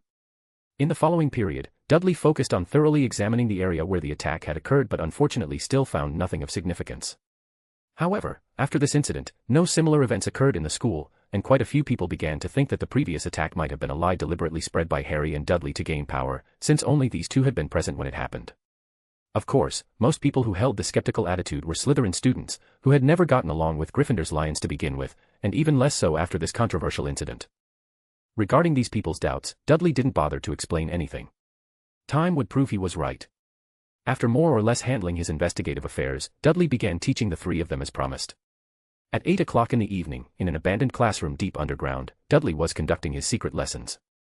Harry, your pronunciation is wrong. Dudley corrected Harry's pronunciation of Hermes and guided them in using this ancient language to cast magic. Reparo, Hermione chanted the incantation at a damaged chair on the other side of the room. Her pronunciation was already very standard. What she needed to focus on was how to use the spiritual language to mobilize the magic power within her body and thus cast spells effectively. Whoosh. After Hermione's words concluded, the damaged chair immediately returned to its original state, looking like a completely new piece of furniture. Excellent. Hermione, your learning talent is truly the most impressive I've ever seen, Dudley couldn't help but praise with genuine admiration. They had only been taking these secret classes for a few days, yet Hermione had already successfully cast magic using Hermes, much faster than Harry and Ron. It's because you teach so well, Hermione smiled modestly. Harry, we need to work considerably harder, Ron couldn't help saying with obvious determination. Absolutely, Harry nodded with serious commitment. The two of them actually weren't lacking in natural talent, just not as focused as Hermione. Seeing themselves fall behind Hermione again, both felt somewhat anxious about their progress. So what we need to do next is silently recite Hermes in our hearts without making any sound while casting spells, Dudley explained. Silent spells are originally quite difficult to cast, but if you replace the original incantations with Hermes in your mind, the difficulty of casting becomes much more manageable. Hermione, you can try it now. All right, I'll attempt it, Hermione said, taking a deep breath and looking with firm determination at the shabby chair before her. After several tense moments, the chair trembled slightly and developed a minor crack, then there was no further movement. I cast the severing charm, but it seems it didn't work properly, Hermione said with obvious disappointment. It's perfectly fine, try a few more times. Once you've mastered this language, the difficulty of silent casting will decrease significantly, Dudley said encouragingly. Dudley, I'm very curious. Who invented this language called Hermes? Why can it easily mobilize the magic power within the body without needing a wand? Ron couldn't help asking with obvious fascination. That's a secret, Dudley said without evasion. All right then, Ron shook his head with resignation. They had asked Dudley this question before but received the same mysterious answer as now. Whoever invented this language must be an absolute genius, Harry said with obvious awe. It couldn't be that you invented this language yourself, could it? Hermione speculated with growing curiosity. Do you think that's actually possible? Dudley laughed with genuine amusement. Well, I was definitely overthinking it, Hermione also felt it was impossible. Such a complex language that could directly mobilize magic power obviously wasn't invented by a 12-year-old student. But this also indirectly indicated that Dudley might have been exposed to very profound magic elsewhere. Very well, you continue practicing, Dudley instructed. I need to go patrol the castle. After Dudley finished speaking, he left the underground classroom to resume his duties. Do you think if this Hermes language spread widely, it would cause earth-shaking changes in the magical world? Ron asked with obvious curiosity. Probably not completely. After all, it's only partially simplified. Most people would still need to use wands and recite incantations to cast spells. This language only shows its true value in battle. It doesn't have many advantages in daily life, Harry said after careful consideration. Indeed, what Hermes brings us is the ability to cast spells completely unexpectedly. Because we don't need wands and don't need to recite incantations allowed to cast magic, this means enemies can't guard against our attacks and don't know what magic will cast, making it impossible for them to cast counter spells. This is a huge advantage in wizard duels, Hermione analyzed with growing excitement. The more she practiced Hermes spellcasting, the more Hermione felt this casting method was an entire era ahead of the current magical world. It was just obvious that Dudley had no intention of promoting this revolutionary casting method. Otherwise, he could completely establish his own magic school in the future, specializing in teaching people this casting method, and could even rival Hogwarts itself. The three continued practicing Hermes spellcasting with dedicated focus. Around 9 o'clock, they packed up their materials and prepared to return to their dormitory. Dudley hasn't returned yet. Let's wait for him here, Harry suggested, noting that the corridor outside was completely empty and somewhat ominous. Good idea, Ron agreed immediately. For safety reasons, after finishing their secret practice sessions, they would wait for Dudley to return to Gryffindor Tower together. Doesn't meet the requirements, just a little bit short, just a little bit. Suddenly, a melancholy voice appeared abruptly in the corridor, startling all three of them. Turning around, they saw a milky white phantom float out from the stone wall, muttering to himself with obvious distress. Hello, Nick, the three called out in recognition. This was Gryffindor's resident ghost, nearly headless Nick. Hello, hello. Nick seemed startled as well. He hadn't noticed there were living people here at all. What's wrong, Nick? You look deeply troubled, Hermione asked with genuine concern. It's nothing particularly important. I actually don't want to participate that badly anyway, Nick said with forced indifference. The result is always the same every time. I wasn't holding out much hope to begin with. But the three could clearly see that Nick actually cared very much about whatever this matter was. The next moment, Nick seemed to give up pretending entirely, his ghostly face showing deep anguish. You tell me. Nick suddenly exploded with frustration. Does having your neck chopped 45 times with a blunt axe qualify you to join the headless hunt? Well. The three looked at each other, momentarily unsure how to respond to such an unusual question. I think it should definitely qualify, Harry said consolingly. You see, even you think so, but they rejected my application once again, Nick said with obvious anger and hurt. Only a tiny bit of skin and sinew connecting my neck. This is practically no different from being completely headless, but they. Suddenly, Nick stopped mid-sentence, a trace of genuine fear appearing on his translucent face. Oh. Nick screamed and plunged headfirst into the wall, disappearing from sight completely. Chapter 201, Chapter 203, The Ghostly Encounter. The three were startled by Nick's sudden, piercing scream. Run! Harry was the first to react, shouting loudly. The next moment, the three raced frantically down the corridor. Hermione, frightened by the unexpected terror, couldn't help but scream as well. They didn't know what had happened, but Nick's sudden scream made them feel there was some unknown danger lurking around them, especially given that the school was already unsafe. They ran at full speed for about 15 minutes before finally stopping. Huff, huff. The three were gasping desperately for breath, their faces flushed bright red. They simply couldn't run anymore. What just happened? Ron gulped air frantically, feeling like his lungs were about to burst. I don't know, Harry shook his head, completely out of breath. Hermione was utterly unable to speak. Even so, they all vigilantly watched their surroundings, guarding against any dangerous things that might suddenly approach. After about a minute, the three finally caught their breath. Did Nick discover something? That yellow light? Hermione speculated. Possibly, but how did he discover it? Harry was somewhat puzzled.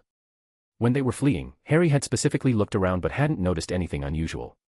Of course, it was also possible that because he was running too fast, he had missed some crucial information. Do ghosts have strong perception abilities? I didn't know that, Ron said with confusion. And Nick didn't even warn us before running away.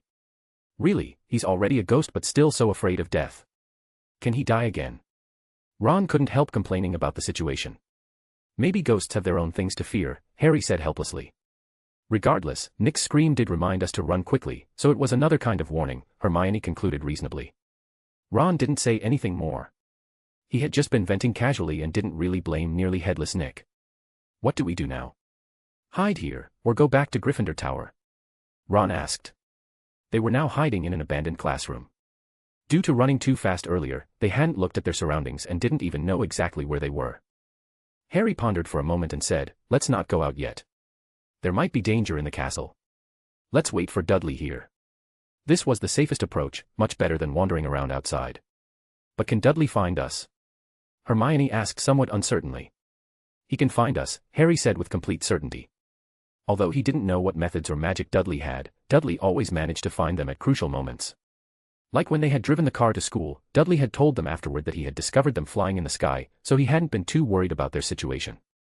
All right, let's wait here for a while.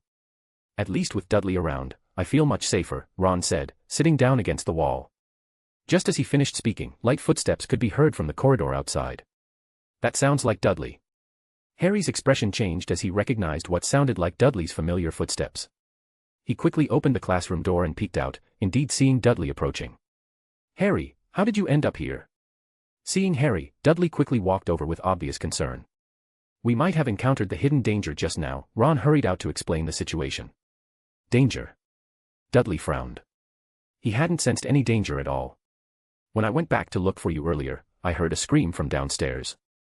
I immediately ran over but didn't see you anywhere. It was nearly headless Nick. He was talking to us, then suddenly screamed and ran away.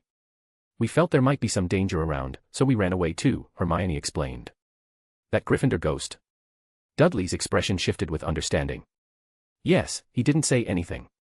Just plunged headfirst into the wall and escaped. We were startled too, Harry said. Hearing the three's description, Dudley suddenly realized something and looked down at the golden ring on his index finger. I think I know why he ran away, Dudley said. What? The three asked in unison with confusion. Let's go. There's no danger in the castle right now, Dudley said to the three. Nearly headless Nick had probably been frightened by the solar halo of the solar ring. Dudley had been wearing the solar ring while patrolling recently, with the purpose of being able to use the solar ring's ability to dispel that powerful dark magic immediately if he encountered the petrification situation from before. But the solar halo's effect would work on all wraiths and ghost-like entities. Just now, it was probably because Dudley approached Harry and the others while wearing the solar ring, causing nearly headless Nick to feel the burning of the solar halo, which made him flee in panic. Dudley briefly explained to the three and led them toward Gryffindor Tower. The next day, when Dudley and the others were having breakfast in the Great Hall, they saw nearly headless Nick again. Last night. Harry took the initiative to ask. Oh. I'm so sorry about last night. I hope I didn't frighten you, nearly headless Nick said apologetically. I suddenly felt my body getting hot, as if my whole person, no, my whole ghost was about to burst into flames, so I fled immediately. I really don't know what happened. I need to tell the other ghosts that the danger existing in the castle might threaten ghosts too. How terrifying. Nearly headless Nick said with obvious worry. Harry, Ron, and Hermione exchanged meaningful glances, then looked at Dudley, before silently lowering their heads to eat. Dudley's mouth twitched slightly. After composing himself, he said, "Well, that's really unfortunate. I hope this doesn't affect you all, Sir Nicholas." "I hope so." Hearing Dudley call him by his proper name, Nick smiled and nodded. "But this matter must be taken seriously. I need to let all the ghosts know about the danger of this situation. Oh right, Halloween is my 500th death day. I can inform everyone about this then. Also, may I invite you to attend my death day party?" Nick looked at them hopefully. Dudley and the others exchanged glances, all feeling somewhat guilty about the real situation. "Well, yes, we're honored to be invited," Dudley finally said. "Oh, my dear children, it's wonderful that you can come." Nick appeared extremely excited, praising them for quite a while before leaving satisfied.